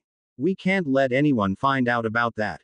Questions are being raised, however, concerning the front gate and some of the destruction to Hogsmeade. Eyewitnesses claim that something powerful seemed to be fighting with you before we arrived. Harry stared at Remus in confusion before realization struck. There had been no eyewitnesses other than the Death Eaters. Then how did the Daily Prophet get that picture? Someone must have been at Hogsmeade, but if that were true, then why hadn't Harry felt their presence? They most likely arrived after the fighting started. I was too busy trying to survive to notice them. There was no one else that I was aware of, Harry said smoothly as he met Remus' gaze. I was rather busy at the time. Sirius and Remus shared a glance before returning their attention to Harry. That's what we thought, Remus said reassuringly. We just wanted to make sure. Scrimgeour is currently under a lot of pressure because of this. Not many people are comfortable with the fact that a group of teenagers were all that stood between Death Eaters and their children. He will most likely be incredibly short-tempered and demand answers that he has no right asking. Isn't that what he always does? Harry asked bitterly. Why should today be any different? Hermione gave Harry's arm a sympathetic squeeze. We all know how much you cared about Professor Dumbledore, she said softly. Harry inhaled deeply as he looked away. I don't want to talk about it, he said through his teeth, then shifted his gaze to Remus. When is Scrimgeour coming? A few hours, Remus said carefully, then looked at Professor McGonagall. Perhaps we could have some time alone. Of course, Remus, Professor McGonagall said sympathetically. I trust you will find me later. Remus nodded and shifted his gaze to the Weasleys. They took the hint and reluctantly left, but not before giving Harry's legs a comforting squeeze. Bill looked like he wanted to say something but settled for giving Harry a grateful nod before following his parents. Ron and Hermione were more hesitant to leave, but a stern look from Sirius stopped any protests. Ron and Hermione quickly pulled Harry into an awkward group hug before reluctantly leaving. Madame Pomfrey also took her leave, closing the door behind her. Silence filled the room as Remus sat down on the foot of Harry's bed, his injured arm still bandaged. Sirius looked extremely stressed and in need of a few hours of sleep. It made Harry wonder what had exactly been happening over the past hours and how much of it he would be told. There were so many uncertainties now. Without Dumbledore as headmaster, would Hogwarts remain open? Would everyone be sent home to cower in their homes in fear instead of learning how to defend themselves? Dumbledore wouldn't want that in a million years. Harry, Sirius said as he held up a familiar-looking locket hanging on a golden chain, Poppy gave me this. It was hidden in Dumbledore's robes. Taking the locket, Harry stared at it closely, almost transfixed. It was smaller than what Harry thought it had been, and there seemed to be something missing. Flipping it over, Harry realized what it was. There was no serpentine. That was supposedly Slytherin's mark.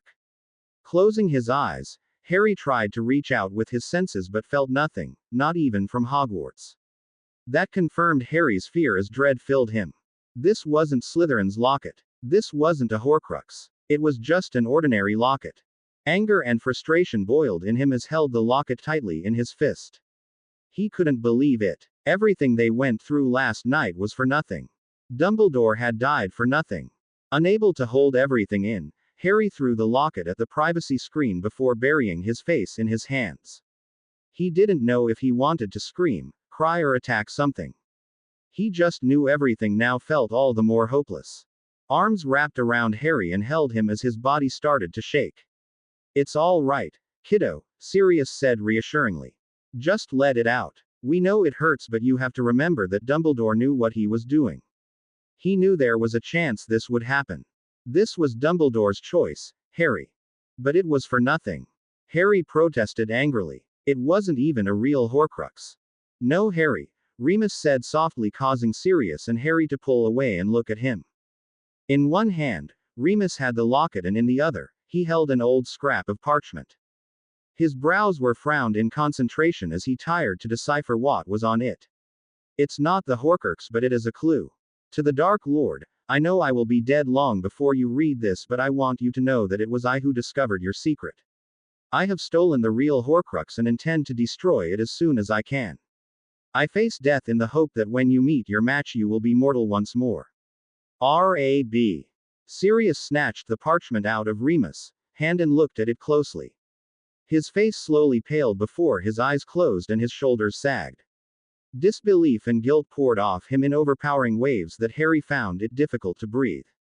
Arms wrapped around Harry's shoulders and pulled him away from Sirius, but the waves remained, drowning him in despair. Sirius, Remus scolded. Control yourself. Look what you're doing to Harry. Harry let out a relieved breath as the emotions were pulled back slightly, allowing him to think clearly.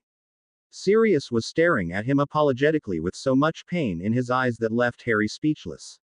The only times Harry had seen that look was when Sirius had talked about severe mistakes he had made in the past.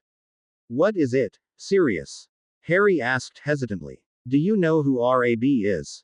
Sirius looked away and nodded. I recognize the handwriting, he said quietly. My brother wrote this. Regulus Arcturus Black. This was what got him killed. He knew. We could have known what we were facing. Sirius, Remus warned. Regulus made his own choices. At least we know Voldemort doesn't have it or knows what Harry and Dumbledore had been up to last night. All we need to do now is find out where Regulus could have hidden the real Horcrux, which we will do after everything calms down. That was certainly one way of looking at it. Harry knew they couldn't dwell on mistakes made, but it was so hard to keep a positive frame of mind after so much had gone wrong. Dumbledore's death had opened Harry's eyes to one heart-shattering fact. No one was safe from harm. Any one of them could be killed at any moment in this war. That absolutely frightened Harry. He hadn't forgotten last year when he had thought Remus had died, and that was enough to keep him going. The sooner this war ended, the better off his family would be. The dam had been broken. For the remainder of the afternoon, Harry talked with Sirius and Remus about the previous night and what the immediate future held for them. Decisions needed to be made, decisions that would not be accepted by those who did not know the entire situation. At the current time, Professor McGonagall was acting headmistress and Professor Slughorn would take on Snape's duties as head of Slytherin. Snape's betrayal was certainly a sore topic, especially when Harry relayed what Dumbledore had told him. Sirius was still extremely skeptical while Remus maintained a "we'll see" attitude. This was all proof Harry needed to know that he couldn't tell Sirius what he had learned about Snape's past. There was just too much history between the two of them for rationality to be considered. Harry had yet to decide whether to follow Dumbledore's word or do what his anger and rage wanted him to do. He wouldn't go out searching for Snape or something stupid like that. However, the next time they met face to face, Harry knew Snape would need an incredibly convincing defense for his actions. Harry would never trust Snape because he knew Dumbledore was probably the only person Snape was loyal to. With Dumbledore's death, Snape had a choice to make, and that choice would determine everything. How do you know the truth when your life has been centered around lies for so long? The privacy screens had been removed when Dumbledore's body had been taken to be prepared for the funeral, which would take place within the next few days. Hagrid, Moody, Mr. Weasley and Professor McGonagall had surrounded the floating body to an undisclosed location, leaving Harry feeling incredibly empty. He didn't think he was ready to think of never seeing Professor Dumbledore again.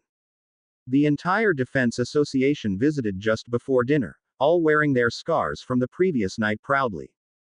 Due to the article in the Daily Prophet, the entire wizarding world knew that Harry Potter's Defense Association had played a large role in the victory at Hogsmeade.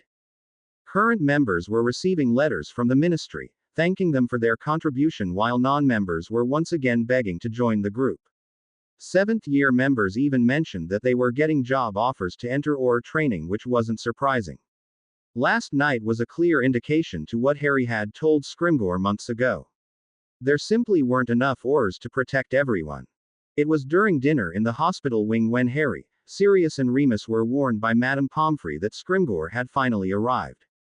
At the present time, Scrimgeour was speaking to the student body in the Great Hall and would most likely come to the hospital wing after dinner, which was when Remus was supposed to meet with Professor McGonagall. Sirius, of course, wasn't about to leave Harry's side, which wasn't necessarily a good thing. It had been a long day for Sirius, which meant his temper was bound to be shorter than usual. After another tedious examination by Madame Pomfrey, Harry was declared healthy enough to leave in the morning. Harry could tell by the faint waves of amusement that she was enjoying her job at the moment. She was doing this because she knew he hated staying in the hospital wing. Sirius and Remus were no help either. They seemed to agree that one more night away from the masses would be good for Harry. When voices could be heard from the hallway, Remus wished Harry good luck and left to meet with McGonagall. Madame Pomfrey gave Harry a sympathetic smile before she retreated to her office, leaving Harry and Sirius alone. As the seconds passed, Harry grew nervous and turned to stare out the window at the setting sun. The more he thought about it, the more Harry realized that he was currently at a turning point. He had his own choice to make. He couldn't do this alone. He knew that now. He needed help. The Order needed help. The door opened with a loud creak, startling Harry out of his thoughts. Sirius was immediately on his feet with his wand at the ready, only to lower it when he caught sight of Rufus Scrimgeour standing in the doorway, his yellowish eyes staring directly at Sirius.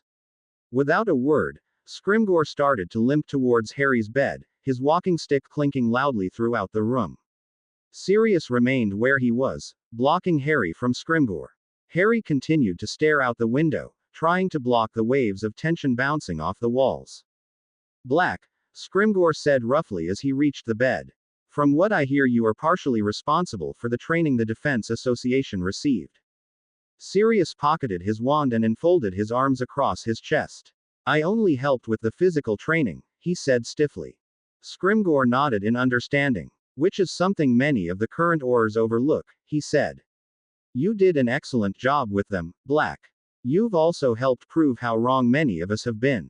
Children can make a difference in this war. They just need the chance to do so." Scrimgeour moved around the foot of the bed so he had a clear view of Harry. "My condolences, Mr. Potter, for your loss," he said sincerely.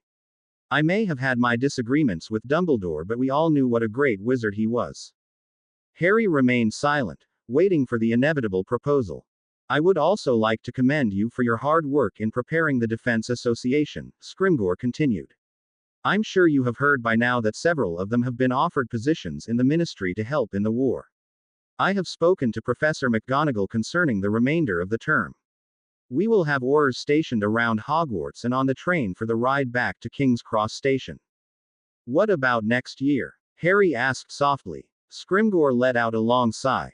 "That is really up to the parents and the governors," he said.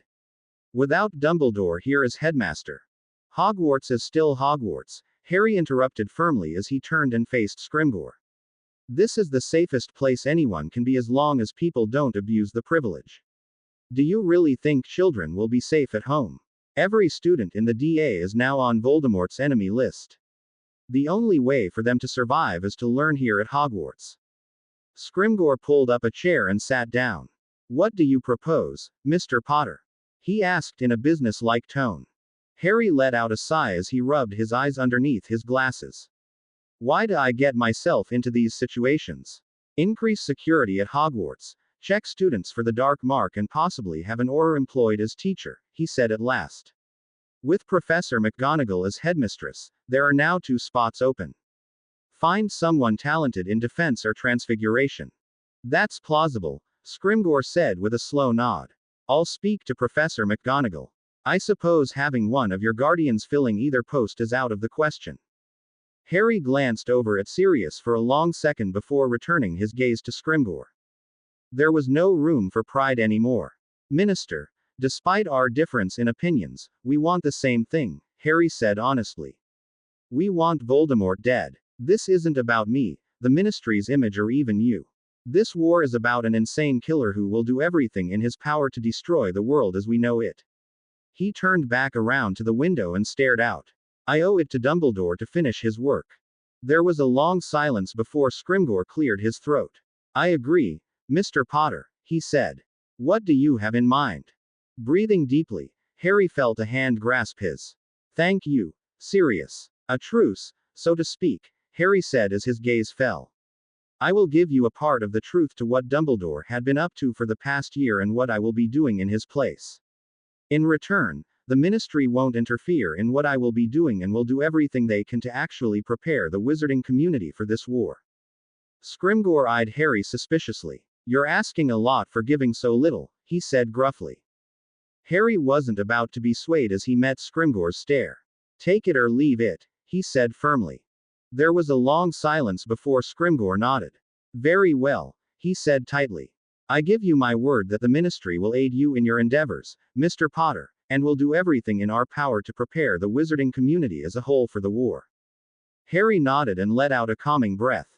Before the First War ended, Voldemort was seeking means to make himself immortal, he said softly. Voldemort fears death more than anything. He discovered a way to ensure his survival if his body were to perish. Professor Dumbledore was trying to prevent that from happening. I will try to prevent that from happening. Scrimgeour stared at Harry in disbelief. You're sure about this? He asked. Harry nodded. Scrimgeour let out a long breath, shaking his head slowly. How can I help you, Mr. Potter? Harry glanced at Sirius, who was staring at him proudly before turning back to face Scrimgeour. I need Auror Tonks and Auror Shacklebolt to help me with this, he said cautiously. This work we're going to be doing is dangerous and I'd feel better with a few trained Aurors to help us. Scrimgeour opened his mouth but Harry held up a hand to silence him. I trust Tonks and Auror Shacklebolt. They've been there for me in the past and I know they will follow me into battle if necessary. Scrimgeour rubbed his chin thoughtfully. I'll agree to Tonks since she is a part of your family, he said, and I'll do what I can to have Shacklebolt reassigned to your protection squad. As far as the ministry is concerned, you are now required to have an Auror shadowing you. Of course, no one will suspect Aurors coming to see me if you needed to pass something on. Am I correct to assume that Black and Lupin will be a part of this group? Harry nodded. Very well, Scrimgeour said as he rose to his feet. I'll keep you up to date, Mr. Potter. I trust you will do the same. Harry nodded as he felt some of the weight on his shoulders lift. Thank you, sir, he said with a relieved smile. Scrimgeour nodded, bid farewell and limped out of the hospital wing. Harry and Sirius watched him go in silence. The moment the door closed, Sirius pulled Harry into a fierce embrace. I'm so proud of you, kiddo, Sirius said into Harry's ear. Dumbledore would be too. Harry could only hope that Sirius was right. Dumbledore's funeral was scheduled for the following morning. All classes and examinations were postponed for the day to allow everyone to grieve. Aurors had been stationed to scan every witch and wizard who wanted to attend the funeral with secrecy sensors. There were rumors that people were even being checked for the dark mark, however, no one would confirm or deny it. The entire Defense Association was waiting for Harry when he was released from the hospital wing. It seemed that the DA had resumed their post of protecting Harry from every possible threat. Ron and Hermione had taken up offering silent support, which was usually a reassuring hand on the shoulder from Ron and a comforting squeeze from Hermione. Both of them seemed to understand that now wasn't the time to ask questions or talk about what they may have overheard.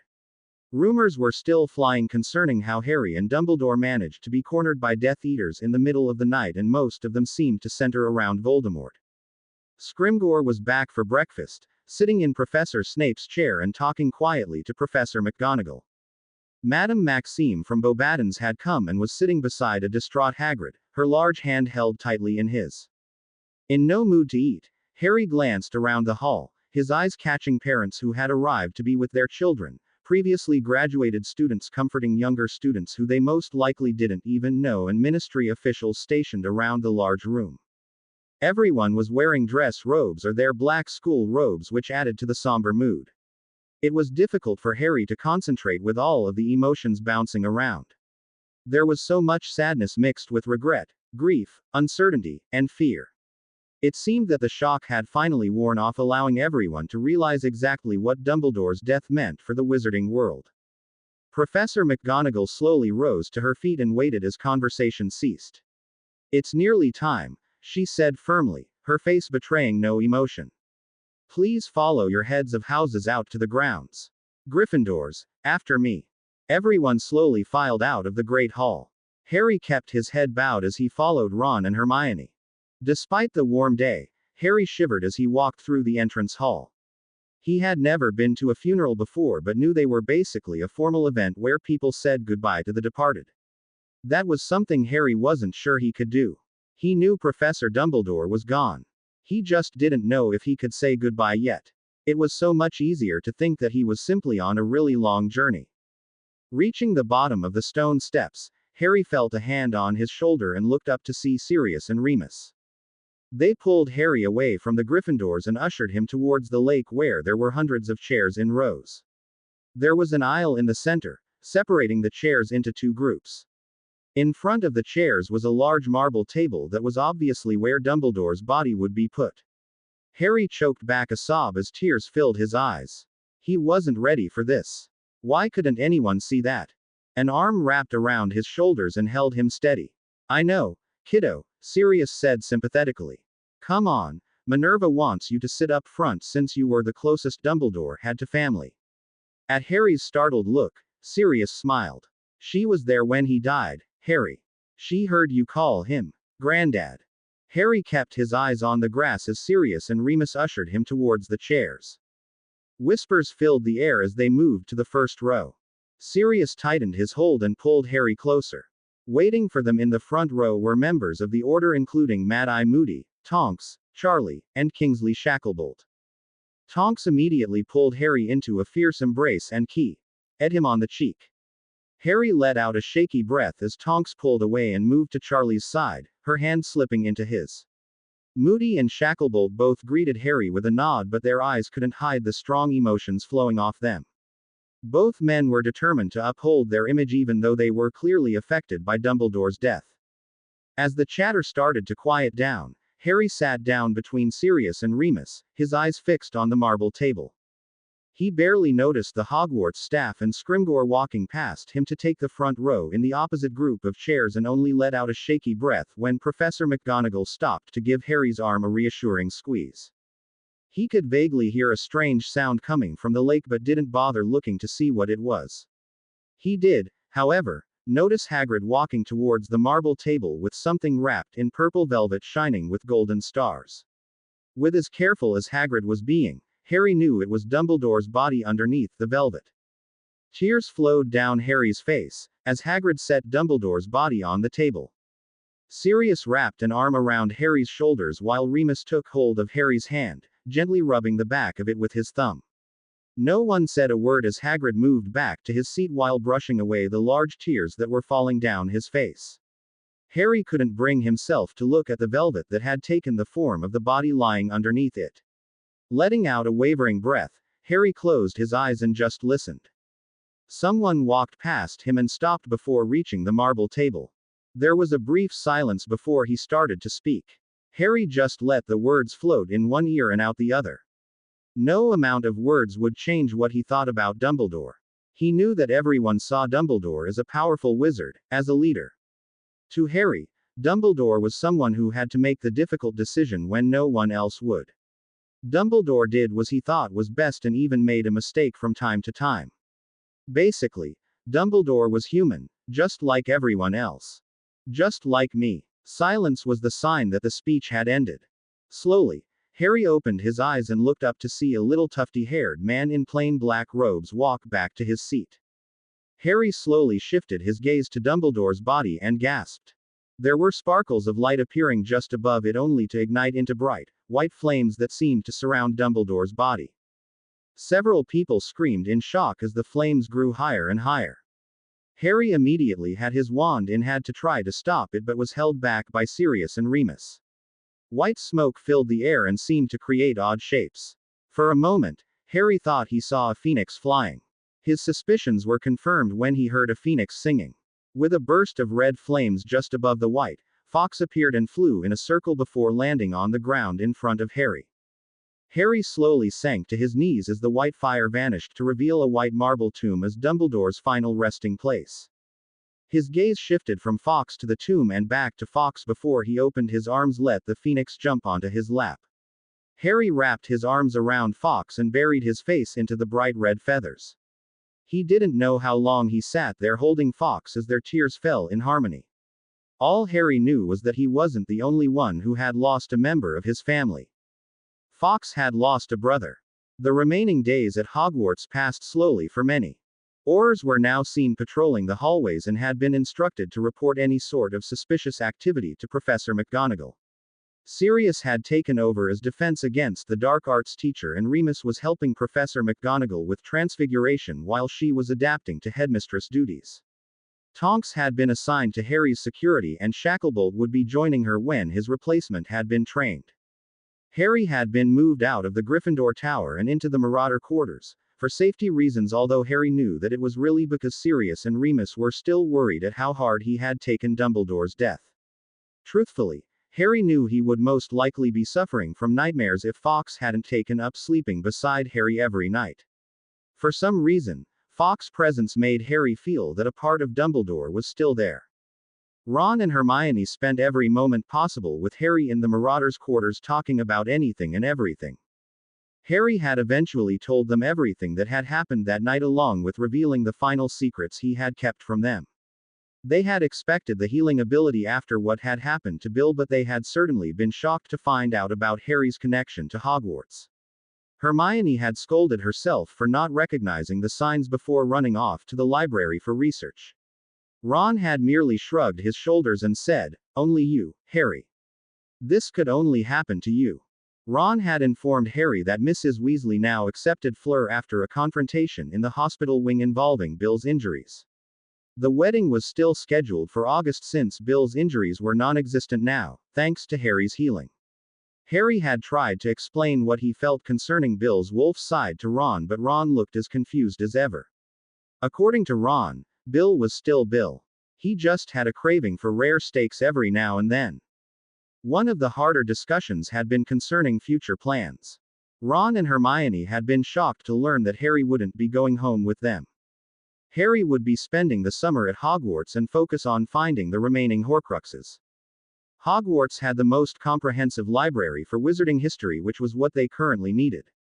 There was also the possibility of Hogwarts being able to help, which would significantly easier when school wasn't in session. Ron and Hermione had instantly offered to stay and help, but were immediately halted when Harry brought up their parents. In the end, Ron and Hermione agreed to speak with their parents and hopefully be able to come to Hogwarts after Bill's wedding.